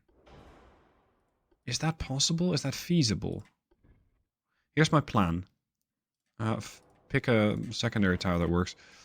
I want to have something that has 7-inch guns on a light cruiser so that I can use them to project power. And again, further raid enemy commerce. Although I have to be honest, I don't know if it actually does anything. And it's a really sad thing to say, but the situation with the British is bizarre. They keep losing ship after ship after ship. Their transport capacity should be taking hit after hit. What ends up happening, their economy just keeps growing, keeps booming. It's like they don't even notice. Which is really weird. Is this any benefit? Oh, it has comms range. Yeah, but it don't fit. Or at least not very easily with that big crane that we... It doesn't look like we're getting a plane anyway. Can I at least put a gun on it? Ugh. Fine, I don't need comms range on a tower. We're gonna go with the standard rear tower. There. Okay. Engine efficiency, not great. But then again, this is a cruiser that's gonna be doing about 30 knots if I can run it that fast. So I guess it's gonna be mostly engine with a couple of guns attached as almost an afterthought. Torpedo-wise, they don't have options. They got 1 underwater launcher, port side, starboard side, that's it. No bow and stern. Yikes. Not great. These turbines give me a 52% of top speed to achieve cruising speeds. That is 15 knots. Which means that these guys can transit quite far. And that can be useful when you're trying to use them in a merchant raiding situation. Here we go, 16 knot cruising speed. And that is, I think on the world map? Not sure. Anyway, I can put 7 inchers on this, which is bigger than some of the enemy heavy cruisers have had. Looks like we've also unlocked a couple of other barbettes, which is nice. I just need something that fits this. It does. Excellent. Okay. Pitch and roll are awful on this ship. If I change this to like halfway, the pitch and roll do change a bit, but so does the price tag. I'm trying to keep these fairly small.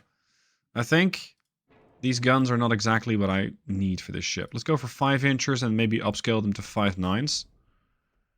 Can we put like, I don't know, rapid fire 2 inchers on the side? You can't? What's this for then? Oh, you're not supposed to put this many... You're not supposed to put this many funnels on. What are you rated for? 29 knots? Right. I guess I just don't have the engine to run this thing yet. Okay. Let's get some better engine or energy distribution on the ship. Armor distribution, weight distribution. And it's still awful. Oh, by the way, I've unlocked a hydrophone. I can now... I can now find a submarine. I still can attack it, but hey, I can find it. So progress. What's this going to do for my suicide chance? 9.5, but that's with 2 guns. That sticks at 9.5. Okay. So, secondary guns. To deal with DDs.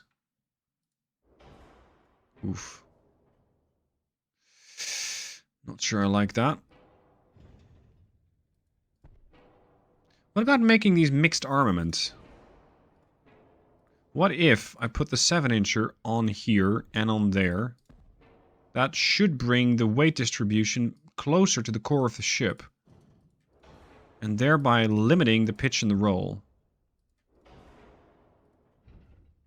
You'd think. But pitch is going worse, not better.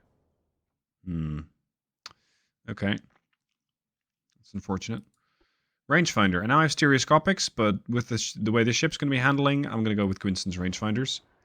I still have pen problems, potentially. Yeah, so I can pen about 3 inches of armor with that gun. That's not a lot. Go for capitalistic. Have this thing punch far harder than you might think. At 5 inches of armor pen. So this should be able to pen a superstructure. Nose fuse, in case I can't pen that. Let's say normal distribution. I'll take a radio. And the rest of it's going to go into armor. 2-inch superstructure. I will take an okay amount of deck armor to try and push that pitch down. So 2-inch there. 2-inch there. 2-inch there. Nope. Oh, these things are paper ships. Like a 1-inch belt. How do you expect me not to die with a 1-inch belt? I'm going to have to really carefully use these ships, either at range or, I don't know, as a sort of hit and run ship. Because anything else, and they have, I think, a pretty high chance of blowing up. They'll either flash fire, or they'll be struck by something that floods them out. Neither is particularly appealing. Do I want mine lane capability? 50 tons. It's 50 tons I don't have, really. Let's put this on like 8 inches. And then the barbette at 5.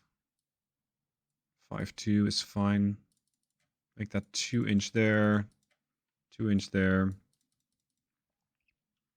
Yeah, we're getting somewhere. Engine efficiency okay. Pitch and roll are okay. They're not great. But I think that for what the ship is supposed to do, which is be a cheap raider next to potentially the Kuban class, these guys would be great escorts. These hit everything very hard with the 13-inchers. These take care of smaller threats.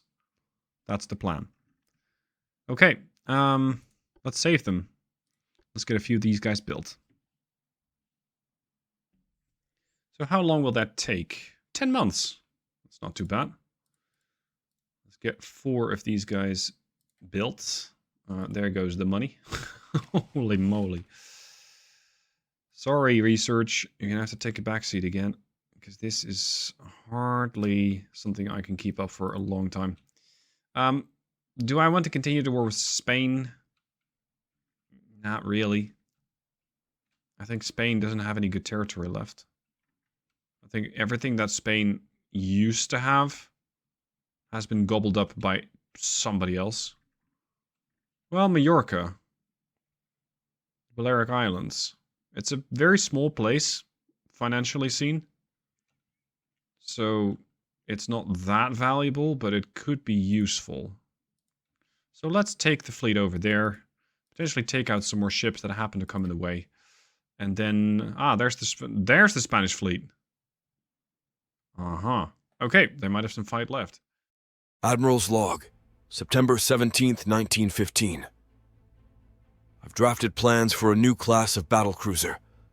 While this might seem a step away from our recent focus on submarines and smaller surface ships, it's actually in line with our broader strategy of agile hit-and-run tactics.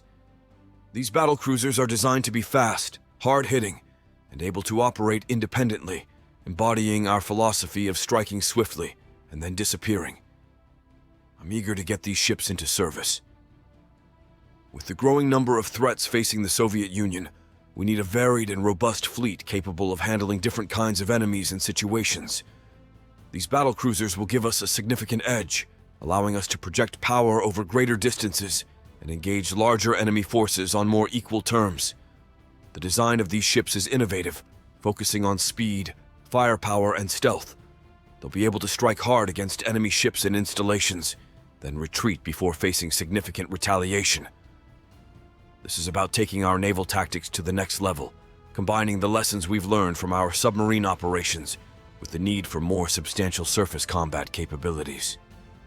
There's some pushback, as always with new ideas, but I'm convinced this is the right move for our Navy. We're not abandoning our successful submarine strategy. We're augmenting it, adding another layer to our naval capabilities. With these battlecruisers, we'll be able to respond to a wider range of threats and keep our adversaries guessing about our next move. As more nations look at the Soviet Union with hostility, we have to stay ahead in naval warfare. Our tech might be a little old, but these battlecruisers are still progress. They represent our commitment to innovation, adaptability, and strength. I'm pushing to get them into service as soon as possible. We need to be ready for whatever comes next. Hey guys, still here and welcome to 2024. If this is the first video, happy 2024. I hope that you'll have a very good year. I hope it's going to include some gaming, watching some stuff that you might like, potentially including these videos. And I hope that it's going to be just a good year for you. Today, on Dreadnoughts, in episode 19, we are going to take a couple of invasion ships to do non-invasion things. Because the, whatever's left of the Spanish Navy has concentrated around my invasion target. 2 battleships, Contento and Lanfranco. These are both Victorioso class battleships. Well, the Spanish have been a lot of things, but Victorioso is definitely not one of them. These ships, armed with 13-inch guns, 6 of them, standard bulkheads. I see them as a potential failure point. I also see that they have lost a bit of crew.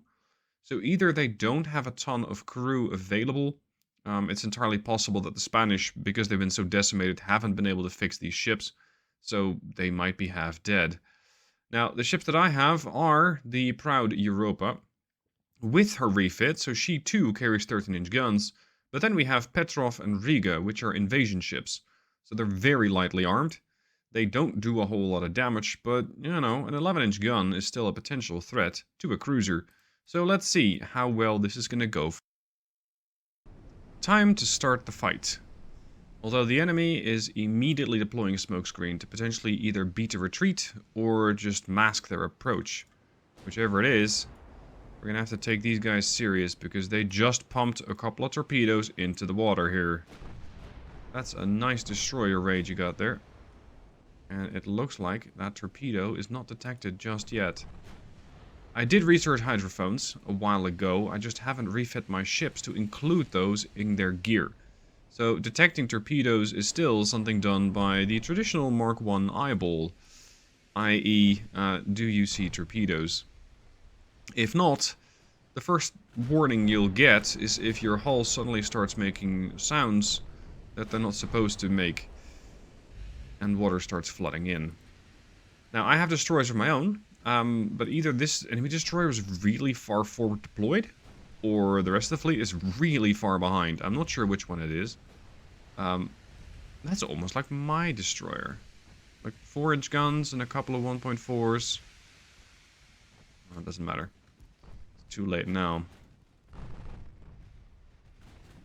Surprised that, considering she's surrounded, we're not getting better hits. There she goes.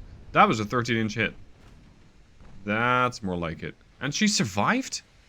This thing has taken 17,000 damage. And it's still here? How do you do that? Teach me your ways. Yeah, much as expected, the Spanish battleships have taken some damage. There's nothing left of the Spanish.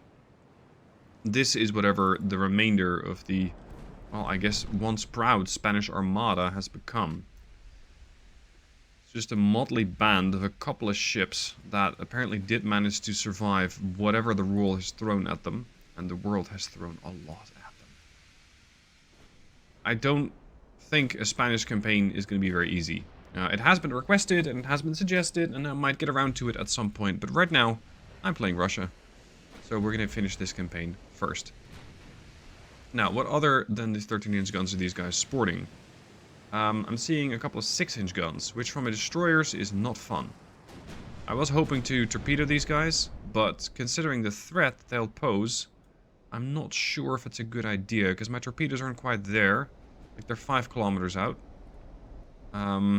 Maybe... Oh, yeah, see, we're definitely grabbing their attention by now. Okay, fine. We'll make a run. Because if I can eliminate some Spanish ships, great.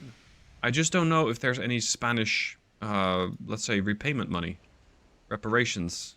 Because I can't take any more territory from them, because they, I think, only have one territory left.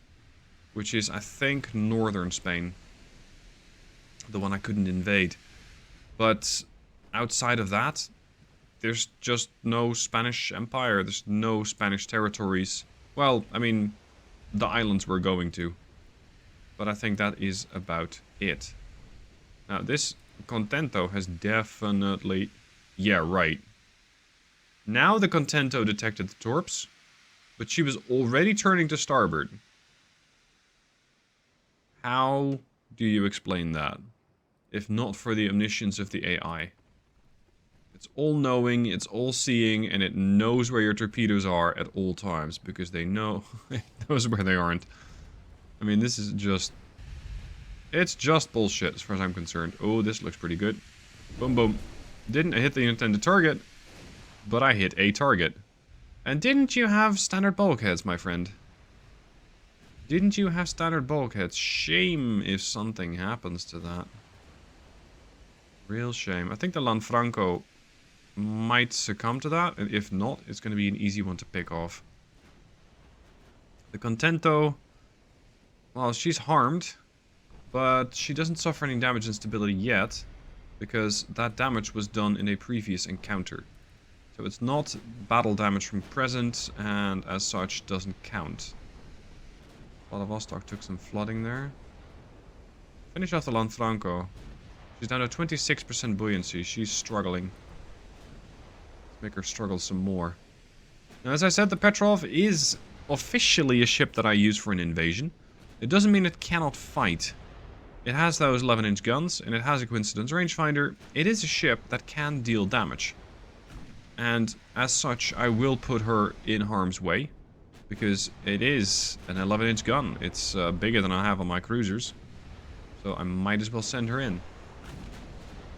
Focus on this and put every secondary gun on that. Because the Alcanada is probably looking to torpedo me, but doesn't have the range yet. Oh, she reconsidered. She reconsidered. We're also getting some collateral damage against targets that just happen to be in the area. Serious wrong place, wrong time situation. Wait, are those 8-inch guns doing a lot of damage? 1600 damage with an 8-inch. Oh, yeah, against the torpedo boat. There. That was the Petrov that hit the Contento. It looks like the Contento, too, like her sister, is now regretting not being built better. I.e. having bulkheads. Lots of them. So, I'm kind of ashamed doing this to the Spanish, but, you know, it had to get done if I want to grab this territory. And especially this territory that I'm now going for can be very nice to launch submarines from. It can be also very, very useful if you have, for example, a war with the French or the Italians, and you just mine the place. Just completely area denial in the Mediterranean. It might be very, very, very useful for that. Now let's end the battle. I don't want to chase down like 2 cruisers and... yeah, that's it. Oh my god. Complete slaughter. Complete slaughter. Something I didn't see, but apparently did happen, is that the Europa took a hit. Light damage. I don't think it was that bad. The Vladivostok took a much more serious hit. But, well, she's going to have to just pony up the damage and survive. No, Canada, it's not happening. The situation with Japan has me really concerned now, because we're now at minus 74. I think it is time to start activating my ships again on that side, and be ready to face the Japanese yet again. The Japanese are probably already suffering from the war against the British, but I really haven't been keeping track. The only thing I have been noticeably not seeing is British ships in the Sea of Japan or here in the East Asia theater. There's just no British activity. Which is somewhat surprising because the British generally have quite a lot of interest. Did they change their flag? Those are Chinese boats. Okay. Yeah, you know, the Brits are also fighting the French. So it's entirely possible that the British have their handful. Hold on, where are all the British ships and where are all the French ships? You're going towards the Mediterranean. Here is a British ship, 1 destroyer. Where's everybody else? Didn't the British have 15 battleships at some point? 12. Where are they? And why is Africa so interesting? What? I still have a ship here. No, they have a ship here. It's a Spanish warship of the Santa Cruz. Okay. Well, I guess the Brits are busy chasing the Germans here or something? Not even that, no. Okay. I find it very hard to believe that the British would be cowering in their ports. Not if you have 12 battleships, then you just go out there and take the fight to the enemy. And I don't believe the AI just cowers in their ports anyway. Maybe it used to do that once upon a time, but it's not done that for a very long time. So the British AI must be going off the rails again, looking for trouble where there just isn't any. Oh, not too bad. As for my war with the Austro-Hungarian, with the Italians, not too much has changed. I'm keeping it active, like I said, because I want to keep the budget active. Beyond that, not a whole lot of movement on the... After some of the invasion ships landed some brave Soviet Marines on the Balearic Islands, I now control them. And this is one of those areas that I mentioned is going to be pretty important, because this one is going to be very much in the way of everybody. Majorca is not a big port, but considering that a submarine is really, really small, like these things have almost no tonnage, you can park a lot of submarines there, which means you can deploy mines, you can launch attacks on merchant shipping in the Western Med, you can harass battleships, you can do a lot with submarines. I don't currently have a need for them, however.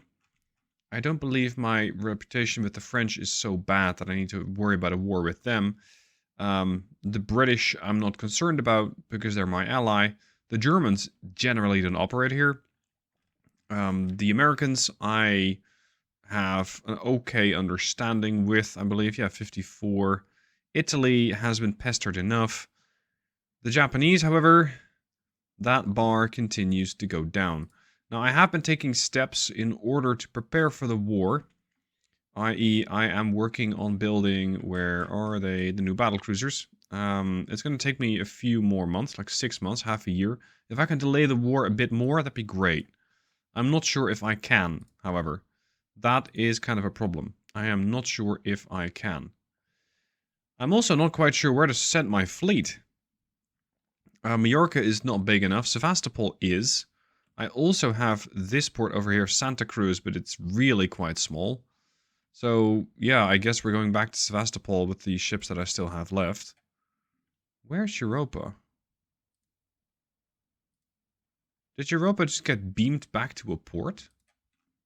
She did take some damage, but I don't believe she sank. She's in Gibraltar? Huh. Okay, so that's a feature. I'm apparently docked with, with my ship in the port of Gibraltar. And in the port of Gibraltar, I'm getting some fixes from the Brits. Yeah. There's the... Wow. Okay. So there's the Durbans and the Europa. I didn't know you could actually look into other people's ports and... Oh, you can't. Only if they're allied, perhaps.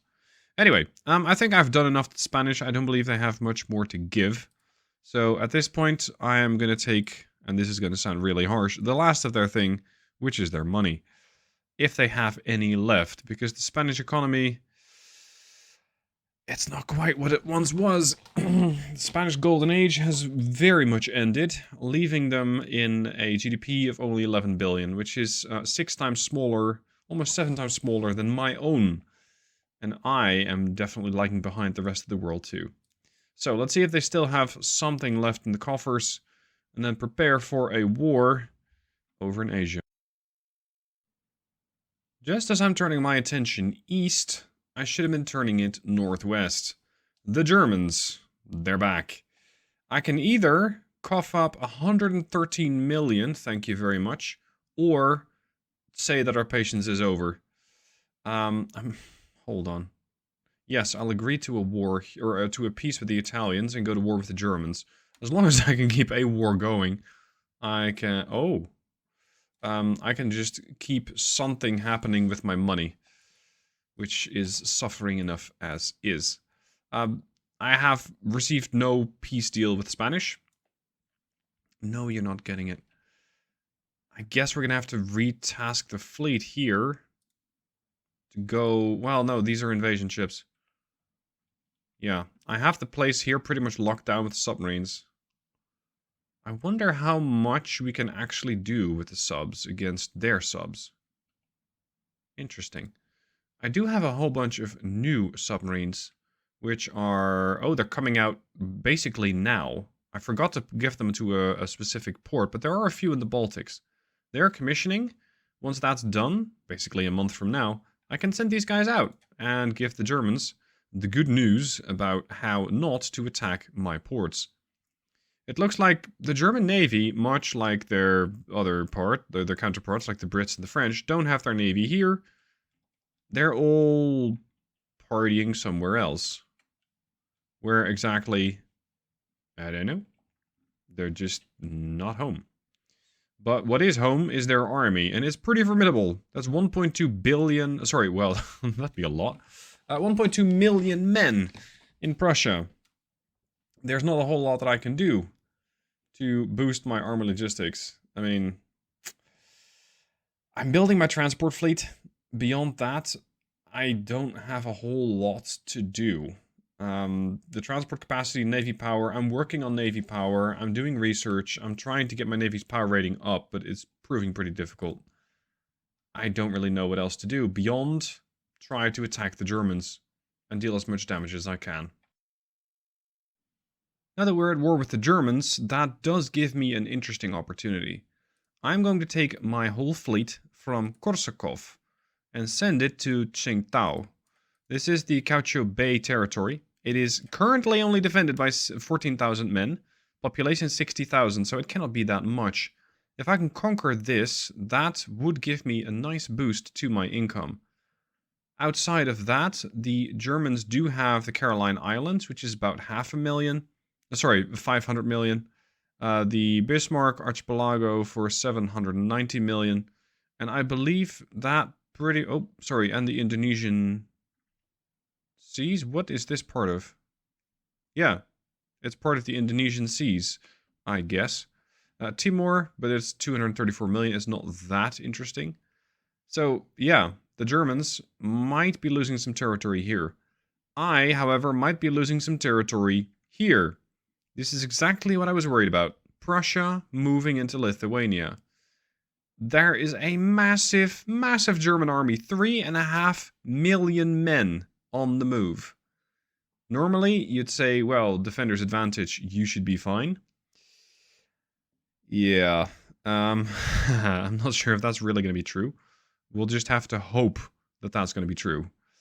But I honestly, with the state that the Soviet army is in, don't think that I'll be able to stop that. Just when I didn't need more on my plate, Austria-Hungary puts it right there. War erupted between the Soviets and Austria-Hungary.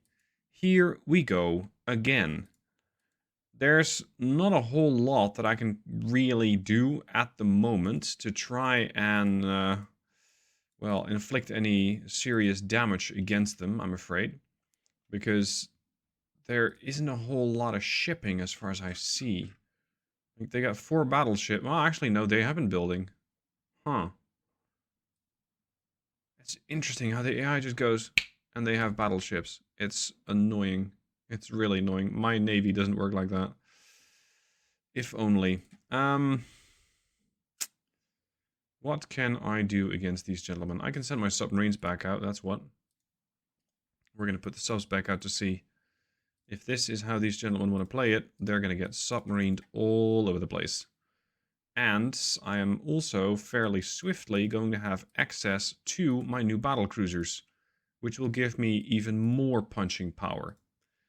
The battlecruisers are somewhat delayed because I'm trying to fit my shipyard capacity and build ships for other nations. They want battleships, battlecruisers. I'm quite the arms dealer. So I'm going to try and just spread out these ships. I think Kuban is going to have to go... Oh, Kuban's going to Riga. Yeah, okay, that's fine. That's where the new conflict is going to take place. That leaves me with... Vladimir is going to Tallinn. We're going to put Perm over here. Being in Odessa. So that's going to give me a bit more firepower in Odessa. And seeing as the Austro-Hungarians no longer have a port over here, I should be fine to push these ships back out to sea. However, the Europa was under repair in Gibraltar, and then got beamed over to here, I think, because I lost the alignment with the British. The alliance failed, or collapsed, or however you want to put it, so now the Europa is over here. And this means, all of a sudden, let's say one of my key battleships is no longer available in the region. I do, however, have a bunch of submarines, and I have the invasion fleet. Actually, no, the Apostle Petro is over here. Never mind, I got 3 battleships. We can take a swing at these guys. Is it possible to take territory, though? Like, this might seem like it doesn't have a whole lot of defenses, but I wouldn't be very surprised if they're going to just mine the shit out of this place. And then suddenly surprise me with a whole bunch of stuff. Oh, the Apostle Petro first have to get recommissioned.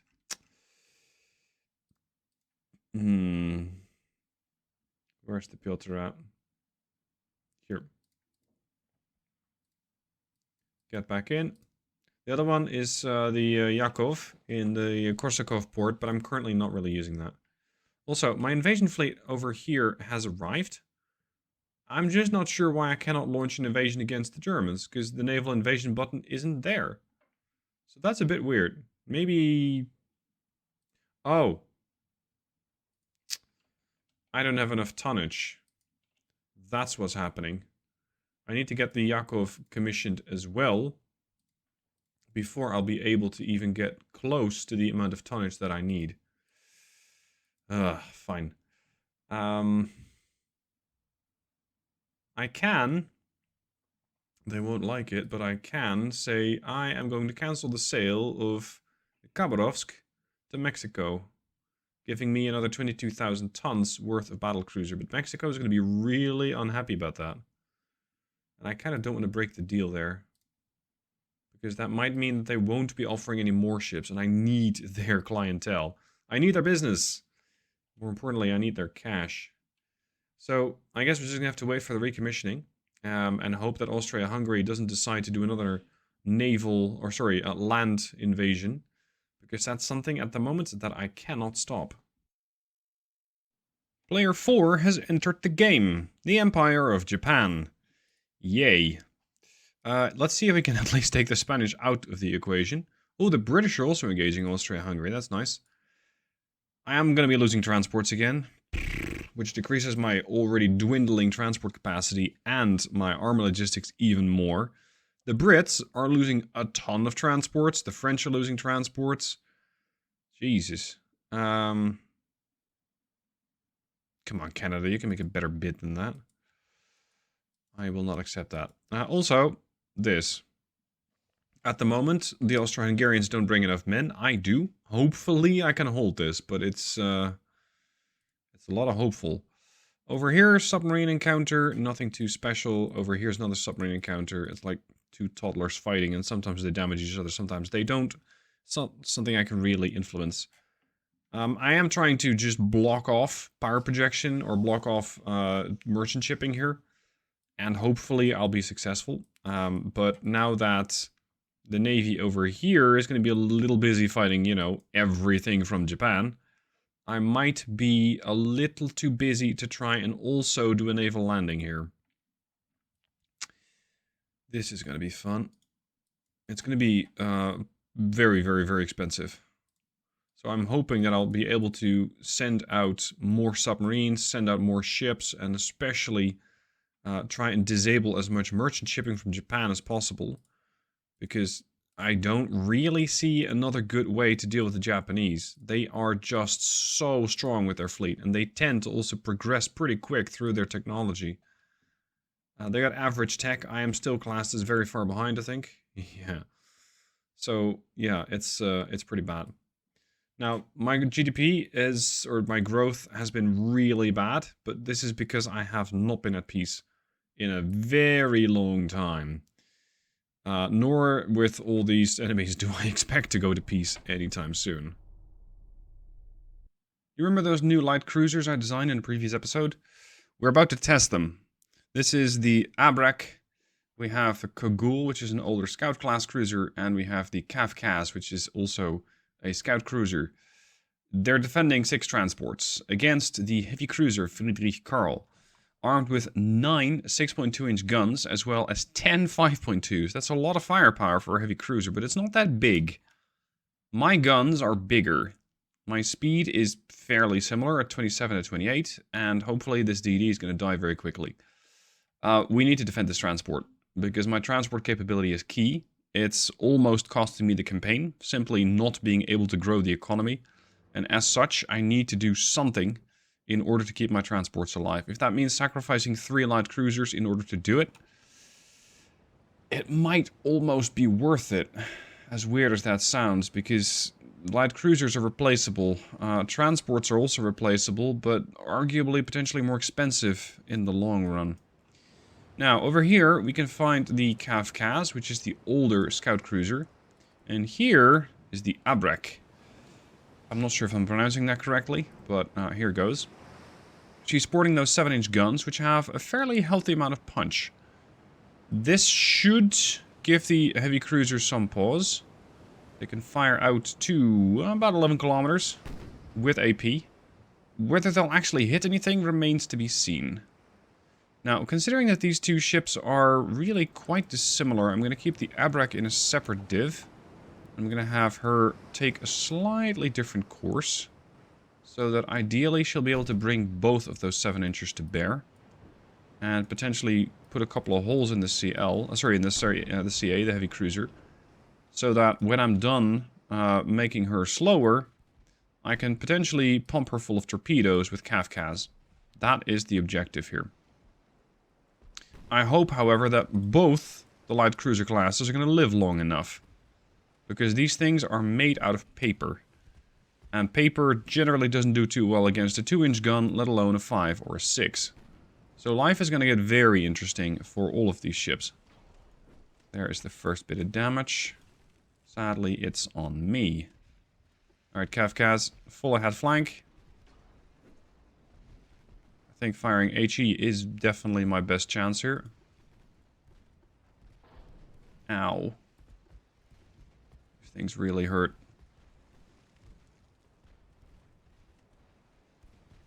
Read him in the water. Kafkas, if you could respond in kind, that would be much appreciated. Normal. Push in. You push out. It's gonna hit. However, she did drop her torps. Oh, this is gonna be like a mutual exchange of death. Ow. Well, that Friedrich Karl is going down, that's for sure. But I'm not too sure about Kafkas. Second set of torps away from Kagul. And that ought to sink them. Because they got flooding everywhere. Every single compartment is taking on water. And that is one expensive Ooh, heavy cruiser going down. Destroy the main gun, but thankfully no flash fire on Kagul. Kafkas is flooding, but hopefully can get that fixed. We're going to get the Abrak over here. This actually went a lot better than I'd expected. Because these new light cruisers are one giant experiment, and I don't really know what to expect from them. Oh, you got low fuel? Didn't you just come out of port? How do you have low fuel? Bloody hell, I got no shells left. Damn it. When my ammunition exploded, or a main gun got destroyed. Yeah. Kagul lost a main gun, and as such, does not have any kind of gun or any kind of shells left. She's firing armor-piercing against a DD. So yeah, everything's going according to plan. I'm going to be running dry with this CL very quickly. I think it's going to be down to the Abrak to catch this thing. Run at flank speed, please. Because that DD might be low fuel. Means we might be able to catch it. She's running at 20 knots. She'll be interceptable, if that's a word. 8.5 million versus my 28 million. 65 shells. Ah, there it is. Flooding. Slow down, dude. I need to start wrapping up some of these wars. Whether it's Germany, whether it's the Japanese, I don't really care which one decides to crumble first. But I need something to end. I need one of these wars to stop, because I'm spread so thin that every engagement is costing me, well, a lot of damage, and thus money to repair it, and potentially is going to cost me transports. Because my ships are busy, and if they're not busy, they're busy getting repaired. So one way or another way, the ships generally tend to be unavailable to defend the transports. Thankfully, these guys were here, but it's more of a lucky happening, lucky accident. Should I say happy little accident? Than a strategy I can actually rely on. That DD is still very maneuverable. And just about ready to pump me full of torps. Come on, Kagul, you got port sight. Extremely short range. Boom, boom, boom. 4 torpedoes struck you and you didn't die? Oh, 2 of them were duds. Yeah, and you got the DD magic super protection. Because of course you do. Alright, Abrak. Time to get in here and get some experience for your crew. It's the 7-inch Mark II and the 5-inch Mark II. We are working, I think, on the 5-inch Mark III, but I'm not sure if that's going to be available anytime soon. Look at this DD! 2 torpedoes? Eh. It's fine. At worse. Tis a flesh wound. Now, how much armor do you carry? About half an inch. Okay. So in this case, I think my 7-inch AP is a bit much. 7-inch HE should be enough to clip this thing enough to cause more flooding.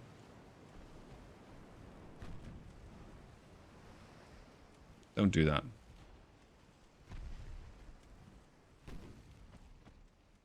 Yeah, that was definitely meant for the Abrak.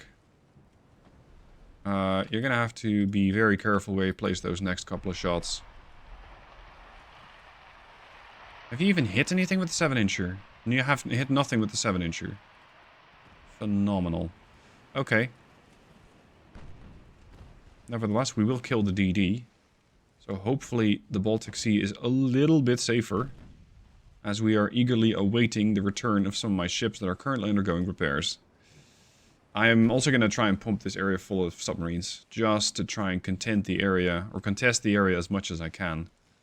Because it's going to have to be that, to try and deal with their transports. Ow. Or find some other way to put some power projection in the water here, but I'm not even sure I still have a battleship in the area. What the hell is this ship doing? The 7-incher should be able to start targeting this thing now. Pitch and roll aren't nearly that bad. You still haven't hit jack shit with the 7-inchers. Like, make an effort. It's the 4-inchers from the scout cruiser that are doing all the work, isn't it? Yeah, Kafkas is doing all the work. Not only did she sink the heavy cruiser single-handedly, but she's now also doing the same thing to the DD. Well, good thing we still have the scout cruisers. Old as they might be, refit did make them viable, and the transports are all safe.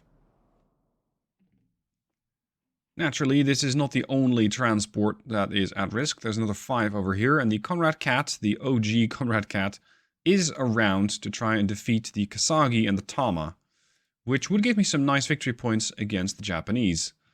I don't need tons of victory points, I just want to have a little bit of peace, and I know that's going to cost me some naval budget, so I'll have to put a whole bunch of ships and potentially the whole Russian Navy in mothballs, but I do need to do something.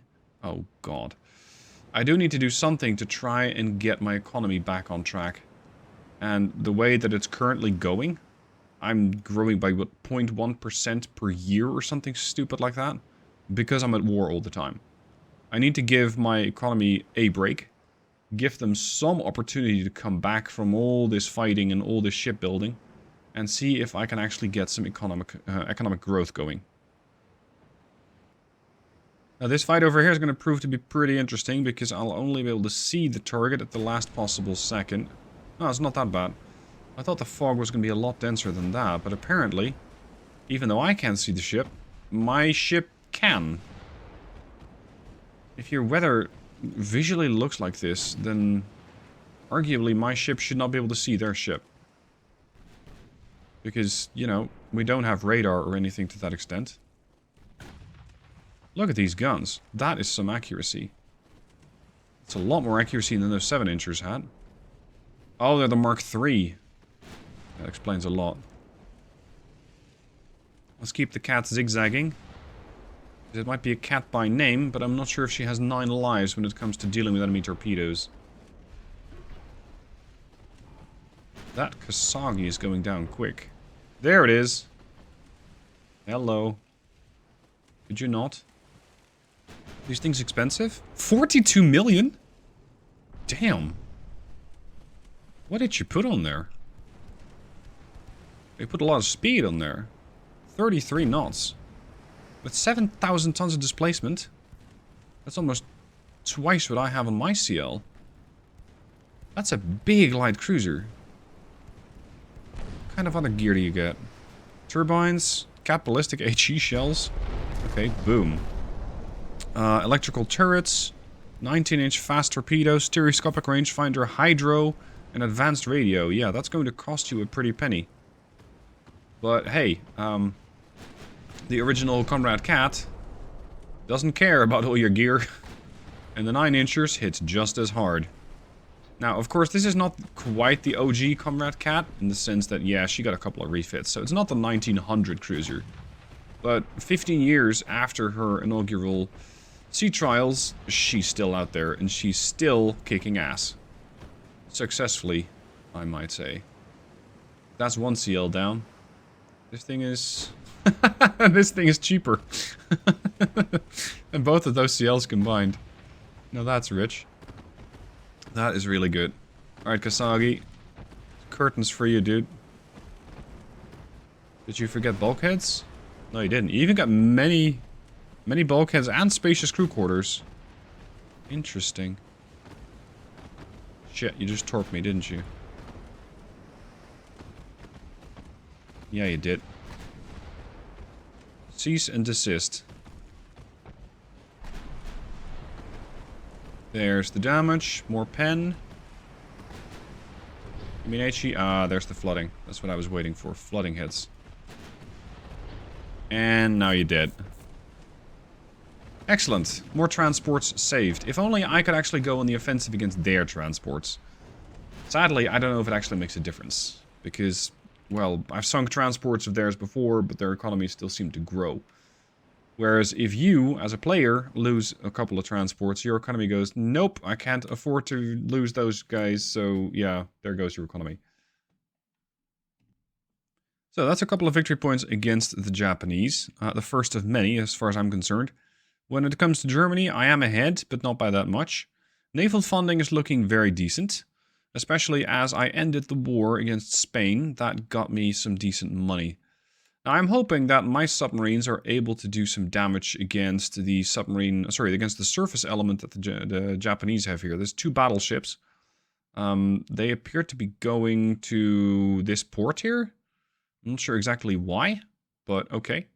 We got the Svetoy Yakov over here. Should be ready, because I don't believe that she's undergoing repairs at the moment. So if I can add her to the heavy cruisers that I have over here, that might be able to do something. As for my submarines, I got well, pretty much every one of them deployed. And I don't have any new ones getting built, so let's fix that. Let's get another, oh, I don't know, these things are cheap as chips. 15 built. And let's set them, at least a good bunch of them. You guys are going to go to Vladivostok. You guys are going to go to the Baltics. So let's say Riga. This means we're going to have a bunch of submarines operating out of here, Vladivostok, in the Sea of Japan. The rest of them going to be operating out of Riga, Latvia, and dealing damage against the Germans. Or at least that is the plan. If I'm able to intercept, for example, this battleship, that would be fantastic. Any kind of damage is good. I do not have a ship here in Klaipeda. I do have the Europa over here. She is ready, and she might be able to take the fight to the Germans. So let's send her and new battlecruiser Kuben over there in order to deal some damage. Oh, she's being commissioned. Kuben is being commissioned. Okay. How long? Is that going to take me 1 month or 2? 100%. Okay. Next month, we're going to have Vladimir, and the month after, we're going to have Perm. So we're going to have a couple of battlecruisers out there. One in Riga, one in Tallinn, one in Odessa. So every port gets a battlecruiser. And hopefully, with these 8 13-inch guns, they're going to shift the balance of power. Admiral's log, September 2nd, 1916. We're in a tough spot. Fighting Germany, Japan, and Austria-Hungary all at once is stretching us thin. Our Navy's doing everything it can, but we're feeling the pinch. There's only so much our ships and sailors can handle, and the budget's tighter than ever. Running battles on 3 fronts isn't just hard. It's near impossible to keep up without something giving way. We're pushing our shipyards to the limit, and our sailors are out there fighting non-stop. We need more ships, more gear, but the money's running out. We can't keep this up forever. One of these fights needs to end, and soon. If we don't find a way to wind down at least one war, we're going to hit a wall. It's not just about fighting harder. We need to fight smarter. I'm looking at our options. Maybe we can get a win somewhere, or maybe there's a chance for peace talks. We need to think about how to use our strength where it counts the most. The next few months are going to be key. We've got to make some smart moves and maybe get a bit lucky. But I know our folks are tough, and we'll do what it takes to get through this. We just need to focus on getting one step ahead, one battle at a time. Hey guys, Stealth here, and welcome back to Ultimate Admiral Dreadnoughts. Episode 20. As you might hear by my voice, I'm a little under the weather, and hopefully my voice is not going to give out midway through the video. Today we're doing a bit of a coastal defense around the southern Finland area. We are using the battle cruiser Kuben, New battlecruiser. This is her first operation. She's carrying 8 13-inch guns, and we're about to find out if that's enough to defend a couple transports from Graf Spee. Now, I have 13-inch guns. I have 8 of them. They, too, have 13-inch... Sorry, they have 12-inch guns, but more of them. These things are quick, 29 knots. Mine are doing 26 knots.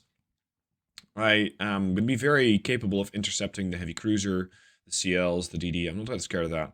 The Graf Spee, this is potentially a lethal weapon out there. Fortunately, we have Europa. It is only a 1913 version of the ship, so she's slightly older, but she too carries 13-inch guns, and more importantly, has a veteran crew. She's seen most of the conflict in the Black Sea. She has done a lot of work there. And as she was repairing in Gibraltar, the alliance with the British got cancelled, leading to the Europa getting immediately beamed over to, I think, one of the Finnish ports to complete her repairs and refits. It's a bit of a weird system, but that's why Europa is suddenly no longer in the Black Sea, but all the way out here. Now here she is, Kuben, named after, well, Kuben. Light cruiser, the very trustworthy ally, most of the time, of Europa. So, having these two ships back together, I think, is quite fitting. Unless I'm completely mistaken, but I believe that these two guys used to work together. Now, they have a bit of an odd design. I mean, it's an APXY, but they also have a 2-inch hat, if you will, sitting atop the B and the X turrets. Beyond that, they have a couple of 4-inchers and some 8-inchers. These things are designed to punch hard and then run off. Although, well, at 26.5 knots, running off is not necessarily something they'll do very, very well. Surprisingly, the German battlecruiser over here already has low fuel. Either this thing has no range, or it's been out here for a while. It seems to have a pretty low draft. That could make her very vulnerable to flooding. That would be very interesting to abuse. Unfortunately, it's not something I can directly influence. I mean, I can use HE at shorter ranges and hope that I can pin that armor. But beyond that, I don't really... Yeah, well, maybe torpedoes. Light cruiser Abrak only has 7-inch guns. And then we have the Kapitan Jurosowski. This guy, of course, carries torpedoes, but has to get real close. The Europa herself also carries torpedo launchers, but, well... I really am not appreciate getting close to a threat like that. Because 10-inchers can hurt. What is their range? 26 clicks. Damn. That's mine. 27. They got some pretty good guns out there. These guns only have a range of 25. Now, I really appreciate the Germans sending a ship out here, because the Germans are still working on an invasion. And my plan is to kick the German Navy's ass as hard as possible. And then immediately, once they sue for peace, accept it. I don't really want a prolonged war with the Germans. It's not going to be something that is going to go very well, because I don't have a whole lot of assets here. Well, I mean, at this point... Ooh. Juicy, juicy hit. At this point, yes, I have the Europa and the Kuben, and they're both ready to fight. So, maybe I can do some damage against the German economy. But whether that actually matters in the strategic scale, I still find very hard to determine. Sometimes you can see that the enemy is losing tons of transports, and then you go, hold on, but why is your economy growing then? Why are you not suffering economically from the loss of all of those transports? That's kind of the weird thing about this whole game. Now we do need to get rid of this DD, because soon they will be in torpedo range. Not as of yet. That battlecruiser is going down. Holy shit, like now. That was a short fight for Graf Spee. Trained crew. Pricey ship. 192 mil. Armor, pretty good. 105%. Overall Yeah, main belt, forebelt, yeah, armor's pretty good. Superstructure is a bit of a weak spot, but beyond that, decent design, I'd say. Unfortunately, she's going to be parked off the coast of Finland for the foreseeable future. Now, let's see if we can eliminate the whole group, because that would give me quite a lot of victory points. A battle that I did not show, which was because it was a bit of a slaughter, was against the Japanese. That battle yielded me 42,000 victory points. I didn't lose a single ship, and the Japanese lost a battle cruiser and a battleship. And immediately thought, well, maybe this wasn't our best deal. Maybe this was not our best decision. Decided to sue for peace, and I said, nope, we're going to continue this little plaything of ours. So I'm still at war with Japan. And with some of the other area, or some of the other factions in the area. So by no means are we done with our wars, but I do hope to put this one down pretty quick. Because one thing my little campaign doesn't do very well is land operations. The army logistics is so bad that the moment that I get invaded, even if I got a 3-to-1 defender advantage, I am still likely to get completely wiped off the map. It's a frustrating bit, but it's something that you just have to keep in mind. Now, Europa, that veteran crew, 8.2k damage. Kuban did the other 4. And I completely forgot about the CL. The DD still around here. But doesn't really have the range to engage. Which is fine. The DD just wants to stay close, that's perfectly fine. Is Baden also on low fuel? What's my fuel? 96%.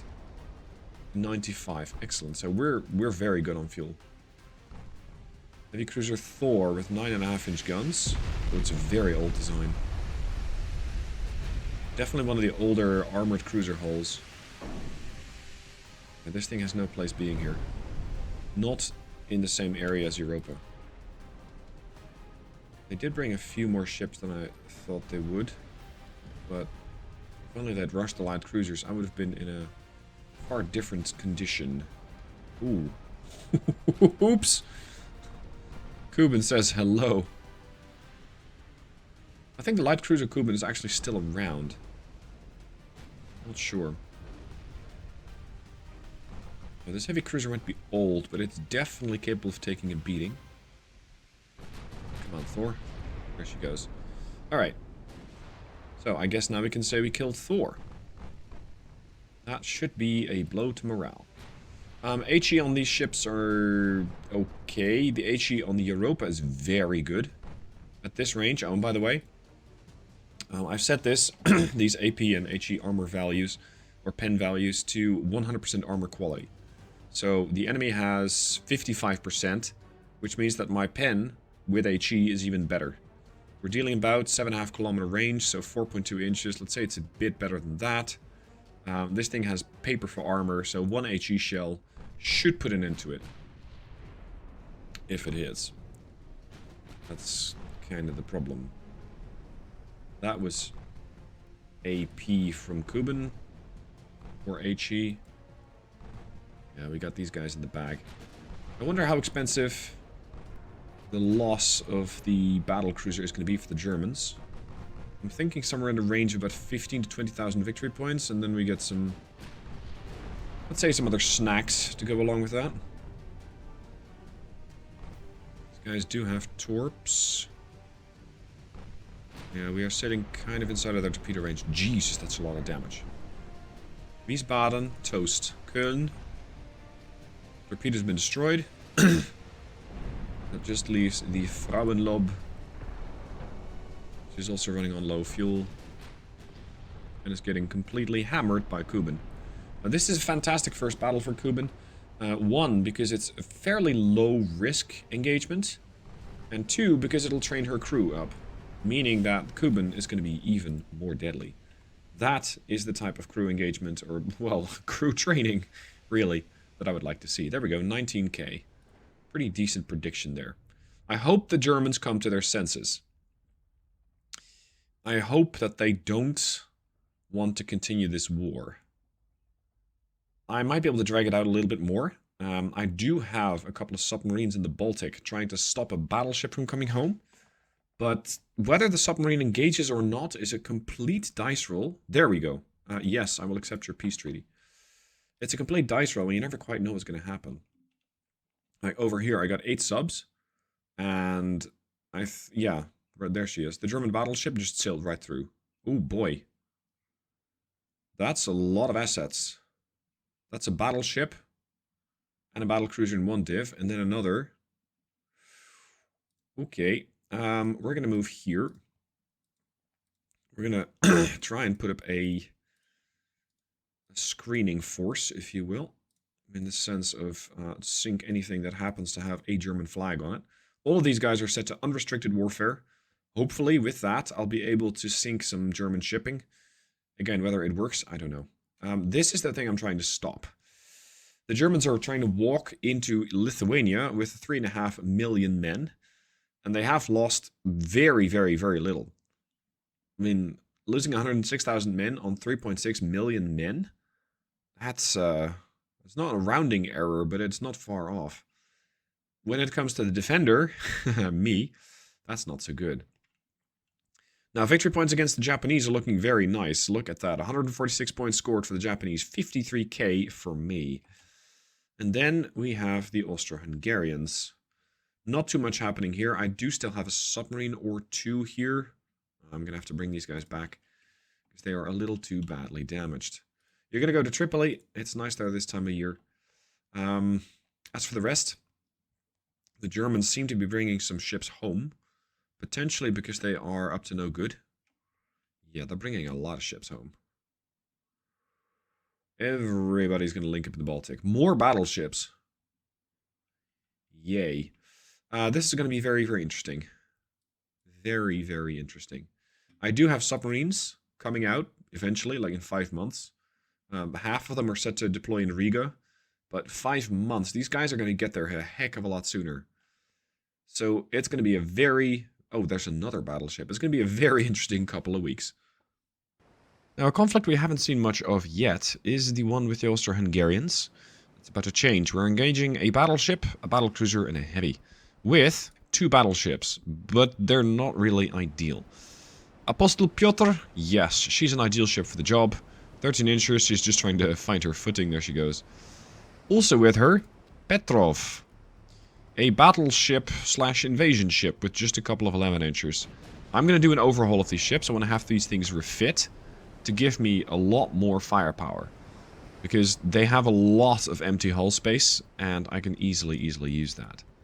Now the Apostle Petro, she's been fired, or she's been put into fights many times, and she's most of the time come out on top. I mean, she's never quite lost because she's still here. Let's see what the Austro-Hungarians are fielding. This thing has a weird setup. It has single barrel guns of an 11-inch caliber. 11.2 to be exact. And they almost strike me as being short barrels, or shorter barrels. Which could mean that the ship's not going to be having a whole lot of range. Potentially not a whole lot of accuracy with that. Yeah, 20 clicks. The Apostle is in range, but she's not really doing that hot. Why are you doing 24 knots when I'm telling you to do like half? Well, not half, but like 20 knots. I'm going to get that cruise speed bonus. 5% chance to hit at 20 clicks range is really good. Here is their battlecruiser, which accidentally got hit as she was kind of caught in the firing line. She is sporting a lot of 9-inchers. She's sporting 12 dual barrels and then another 3. Yeah, the side mounts are the 6, and then we got the 3 more dual barrels. So that's 18 9-inchers. This thing is going to be the bane of the cruisers. Fortunately, I don't have a whole lot. I just got the light cruiser Greven. So I'm going to keep the light cruiser very far away from this particular fight. And just take the fight to the battleship and the battle cruiser.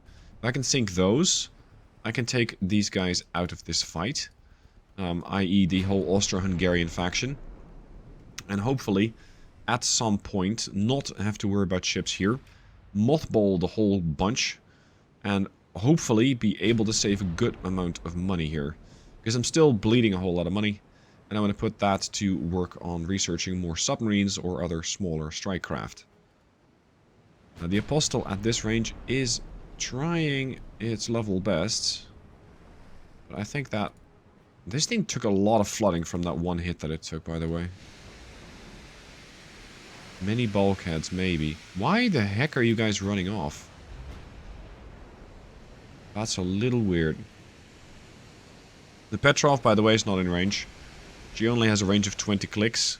Seeing as she's lagging behind slightly, also due to her 20 knot speed, she's not really going to be able to take part in the fight at all. And I think these guys are running off. So yeah, as much as I would like to do a fight here, I'm going to just retreat. I am going to hopefully give them something to think about with that one pen that I did. Although flooding doesn't really count. Flooding is damage that just doesn't get taken into account when you're looking at the eventual victory points. Because that only goes for structural damage, which was, well, nothing. So, let's see if I can disengage. As expected, this little skirmish got me a whole 5 victory points for, as you know, showing up and landing one hit. It's not exactly going to give me a ton of victory points, and it is not likely to end the war anytime soon. So, let's have a look at the Petrovs. Let's have a look at how I can utilize these hulls better. I do have a bit of a challenge on my hands, which is my shipbuilding capability. I am building a bunch of submarines, which are taking up some capability. More importantly, I'm building a couple of ships for export. And as such, my shipbuilding capability is 109 for 177, and those Petrovs are big. So, the Petrov, last seen 1911, designed originally for just a lot of tonnage. They currently cost me in maintenance 3 million a month, and I expect that to start blossoming to about 8 million to 10 million a month. But it is a pretty quick way to suddenly burst my firepower. With a ship, well, basically with a hull that I've had for a long time. I just barely used it. I just used it as tonnage when I'm trying to do a naval invasion. So, these things were designed to be cheap and fast, well, i.e. fast to build. We're going to change that. Displacement jumps from 23 to 20. Maintenance jumps to 4.7 million. Yeah. Let's put this thing to about 24 knots. Let's make sure she has an auxiliary engine, because she's now considered a combat craft. Let's give her... let's basically turn her into a full-blown battleship. Better citadel.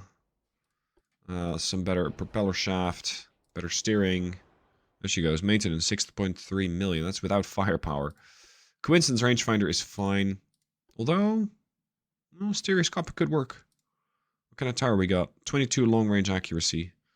This is the tower. Reinforced main tower 2. Okay, so that's the tower I have. I can remove it, but I don't really see a need to go with this one. This has 21 long range accuracy. This is 22, so this is slightly better.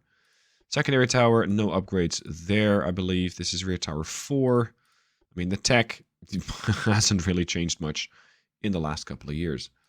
Okay, let's go with induced boilers to get the engine efficiency up. And then, firepower. We have access to the 14-inch Mark 1. So I'll definitely not be using that. I'll definitely be using the 13-inchers. Because they, so far, have proven to be extremely reliable. Solid firepower, both against smaller surface combatants as well as bigger ones. And it's exactly that versatility that I need with these ships. There you go. Maintenance, 7.8 million a month. Pitch is enormous. This has to do with their high draft. I feel... yeah. That's a bit of a problem. Let's put the draft back to low. The beam is fine. And if I can up the deck armor, that should make it a bit better. Because you're putting more weight on the core of the ship. Let's put it to 2-inch superstructure. We do have casemates. 8-inch Mark 2, 2, 2, 3.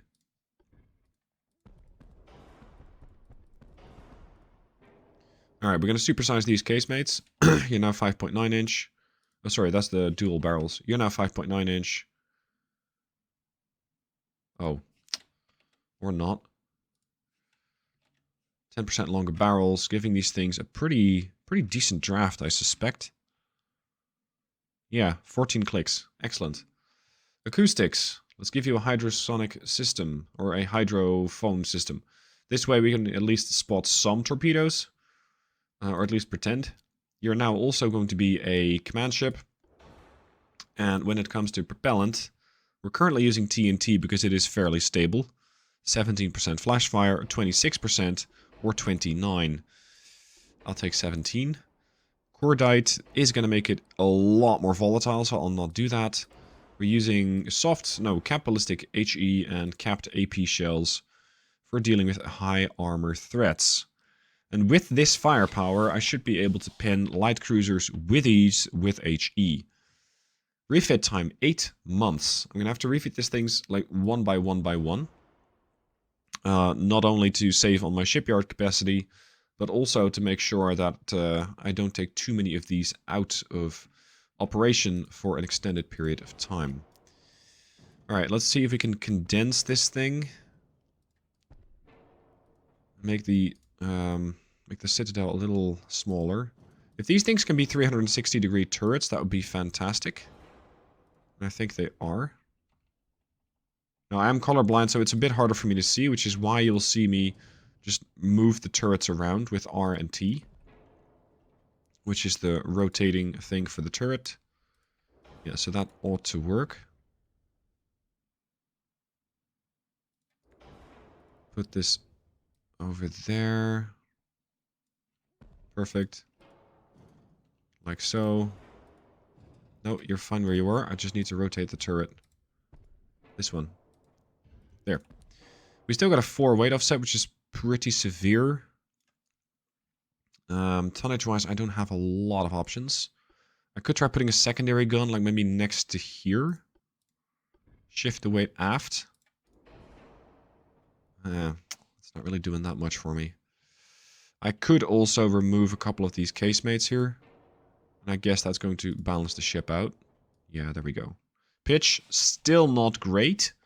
But it's something I can live with. Let's put a bit more armor on the main belt. Because that also increases your center of mass and as such reduces your pitch. Okay, we got like 12 tons left. I think this is fine as is. There. 11.3.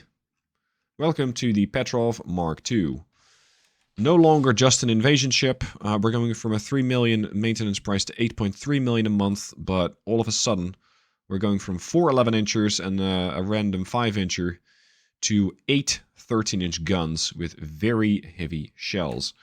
These things are going to have a ton of firepower and are basically going to supersede the Europas. Because the Europas have 6 13-inchers. These things have 8. Plus a lot of casemates. So all we need now is a couple of months to get these things refit. Thankfully, about a month later, the Germans come to their senses. Peace is once again signed.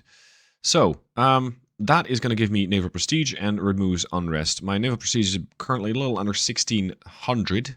Unrest is 0. As for provinces, do I want anything from these guys? Of course, I should have potentially invaded Bismarck, the Caroline Islands, German New Guinea, stuff like that. Would have been nice, unfortunately didn't, because I was a bit busy keeping the Japanese off of me. So, yeah, I'll take Madeira. Why not? A little bit of influence or a little bit of extra income is not going to hurt anybody. Yeah, right. Remind me how Spain is maneuvering against me. I'd love to see that. Now, we're going to have a 1v1. Svetoy Yakov versus the battleship Andriu. The Yakov was trying to make its way back. She had been engaged in anti-Japanese warship activity. Unfortunately, expending almost all of her ammunition in the process.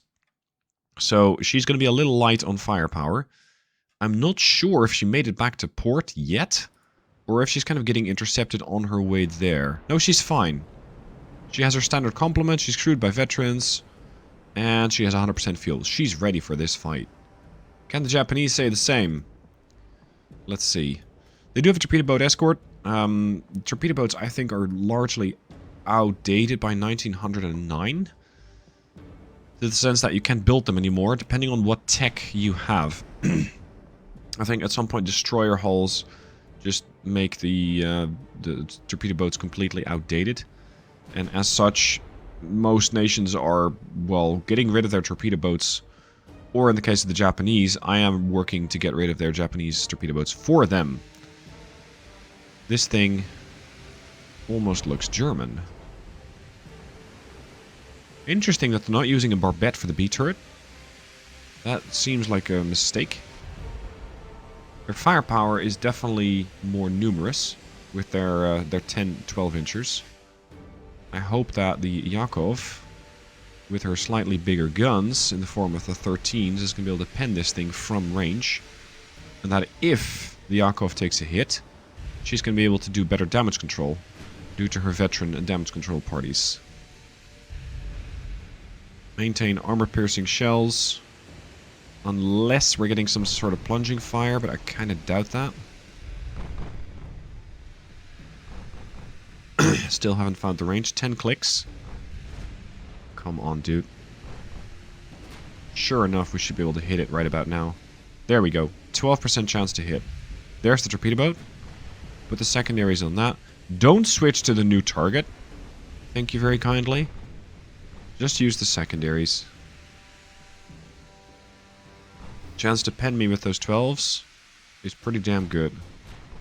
Okay, we're going to have to angle the ship a bit. Angle away from the torpedo boat, angle away from the battleship. Make yourself a bladed target, and hopefully we're going to see those pen values plummet. There you go. Pen chance going down.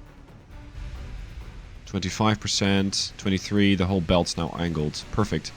They apparently cannot say the same, and are taking severe damage and flooding. Torpedo boat over here.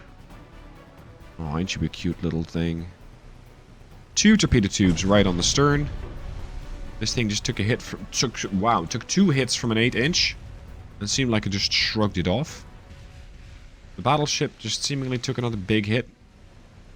The Yakov currently just fine. She's she's been through worse, I think. She's faced more foes, at least at the same time. More flooding on the Japanese battleship. The Onryu, that's a $193 million warship. Mine's 227. Slightly more expensive. Onryu has a trained crew. I don't think that's quite going to save her, especially considering she has cramped crew quarters. That's not only fewer men that can do damage control, but also men that don't have the same experience as my guys do. So I think we're going to see this thing flood. I first need to get rid of this torpedo boat. Off you go. There you go. Perfect. Next, Onryu. I don't want this thing anywhere near me. I do want to maintain an angle. Because I didn't like that 25 to 28% chance to pen. Here we go. 16% chance to pen me. And there's the flooding. Right on schedule. Their damage control party is already struggling. On top of that, their reload's going to suffer. They're now suffering a 75-second reload. They're using the Mark II. My guns only have a 45-second reload. And that is a combination of better crew and a higher tier gun. I'm surprised that these ships still use these older guns. I thought the Japanese would definitely have had access to the Mark III. So either it's an older ship, or they didn't get around to refitting it, or they really don't have the tech yet. Quite a few different explanations for this one. Boom. Engine damaged, flooding, fire. 23.6% of the crew is gone. You're going to be suffering from severe damage and stability at this point. You got 10% chance to hit me, and I have 70% chance to land my shots. And it is adding up. What's your armor value? 4-deck superstructure. Let's go for an HE burst. Because I want to see if I can HE this thing, the superstructure, to death. I might be able to get a whole bunch of damage here. Or none at all. Depending exactly on what part you hit. Because against the main belt, the forebelt, and the aft belt, this will do absolutely nothing. Well, maybe against the forebelt. These ranges, like 7 clicks. Yeah. Ow. Oh, we destroyed another main gun? No, we still destroyed the same main gun. Okay, one more chance with HE, and then I'm going to switch back to armor piercing. I want to see a high damage value, like 2k. Yeah, we're not getting it. Alright, back to armor piercing. 28% of the crew is gone. She's burning badly. The Yakov is taking some hits, but... well, 7% structural integrity loss for the destruction of a Japanese battleship is a trade I will make any day. That, however, was uncalled for. That was not part of the plan. Ooh, there's the damage. Flash fire. Flash fire, flash fire. And she rolls over to starboard as her buoyancy falls. There she goes. Didn't take the Yakov long. And she can chalk up yet another kill. Excellent work. Another 11,000 victory points versus 129. So they got almost nothing for the damage that they did to the Yakov. This is again the importance of structural integrity damage versus flooding. If you flood, you can have a ship like 80% flooded, and it just doesn't give you a whole lot of victory points. If it would have been 80% structural integrity loss, and this is hypothetical, this is not what happened to the Yakov, but that would have been a heck of a lot worse. There she goes. As for the rest, they're losing transports. France is losing transports. Britain is losing transports. The Austro-Hungarians are losing transports in the Caribbean. Really? Laos has been conquered. We have a battle going on here. Oh, this is not a fight I really want. The Comrade Cat, the Novaya Nadezhda, and the Admiral Grig against the Akagi. Not the aircraft carrier by any means. It's a battle cruiser with 11-inch guns. I'll take the fight, but I don't want this one. Alright, here we go. The ships that I have available are armed with the 9-inchers. This is the the derp class. We also have the Comrade Cat, still armed with her 9-inch guns, still very dangerous, especially as she's crewed by veterans, so pretty accurate, or at least should be. And then we have the Admiral Grig. Ideally, this would have been a torpedo cruiser. Unfortunately, it is not. It's a 7-inch gun cruiser. Does not come with a single torpedo launcher. Now, I'm seeing that the enemy battlecruiser has fuel issues. Low fuel does mean that the ship's going to be far less maneuverable, and as such, potentially way easier to hit. Let's slow the ship down. So, if I want to rush this thing, I better have torpedoes. Unfortunately, I don't have torpedoes on a single ship. Nice. So yeah, we're going to have to just HE this thing to death. That means going for either extensive fires or just complete crew loss. I think pretty much those are the options. If anybody else has any ideas, by all means let me know down below in the comments, although by that point I think it will not really impact the battle at all. Well, and of course, I mean, there are always other options. I could rush this thing and I could just ram it, but I really don't find that that's a good use of your ships, because ramming damage is pretty unpredictable. Ramming damage also, of course, causes a whole lot of damage to your own vessel. And, well, like having a very heavily armored cruiser ram a lightly armored battlecruiser still results, I think, more damage to your heavy cruiser. It's not like you can make a ramming ship with an extremely armored bow and hope for the best. Fortunately, that's not how the game works. This is not the era of triremes and those very, very pointy, I'm going to ram you bows. This is all about gunpowder. Identification complete. 0.5% of crew losses. Spacious quarters. Burning the crew down is going to be pretty difficult. Superstructure 3.5 inch, forebell 2.5, aft bell 2.5. I can pen that, but I'm going to have to get fairly close. Everybody fire armor piercing and just see what happens. Because I think if we hit, we're going to just ricochet off the ship. Yeah, partial pen. That's the the key point. If we hit. It does seem like the Akagi is not interested in taking this fight. Perhaps because she's running away. Low fuel. What's her speed? 18 knots. At least I can dictate the range of the engagement.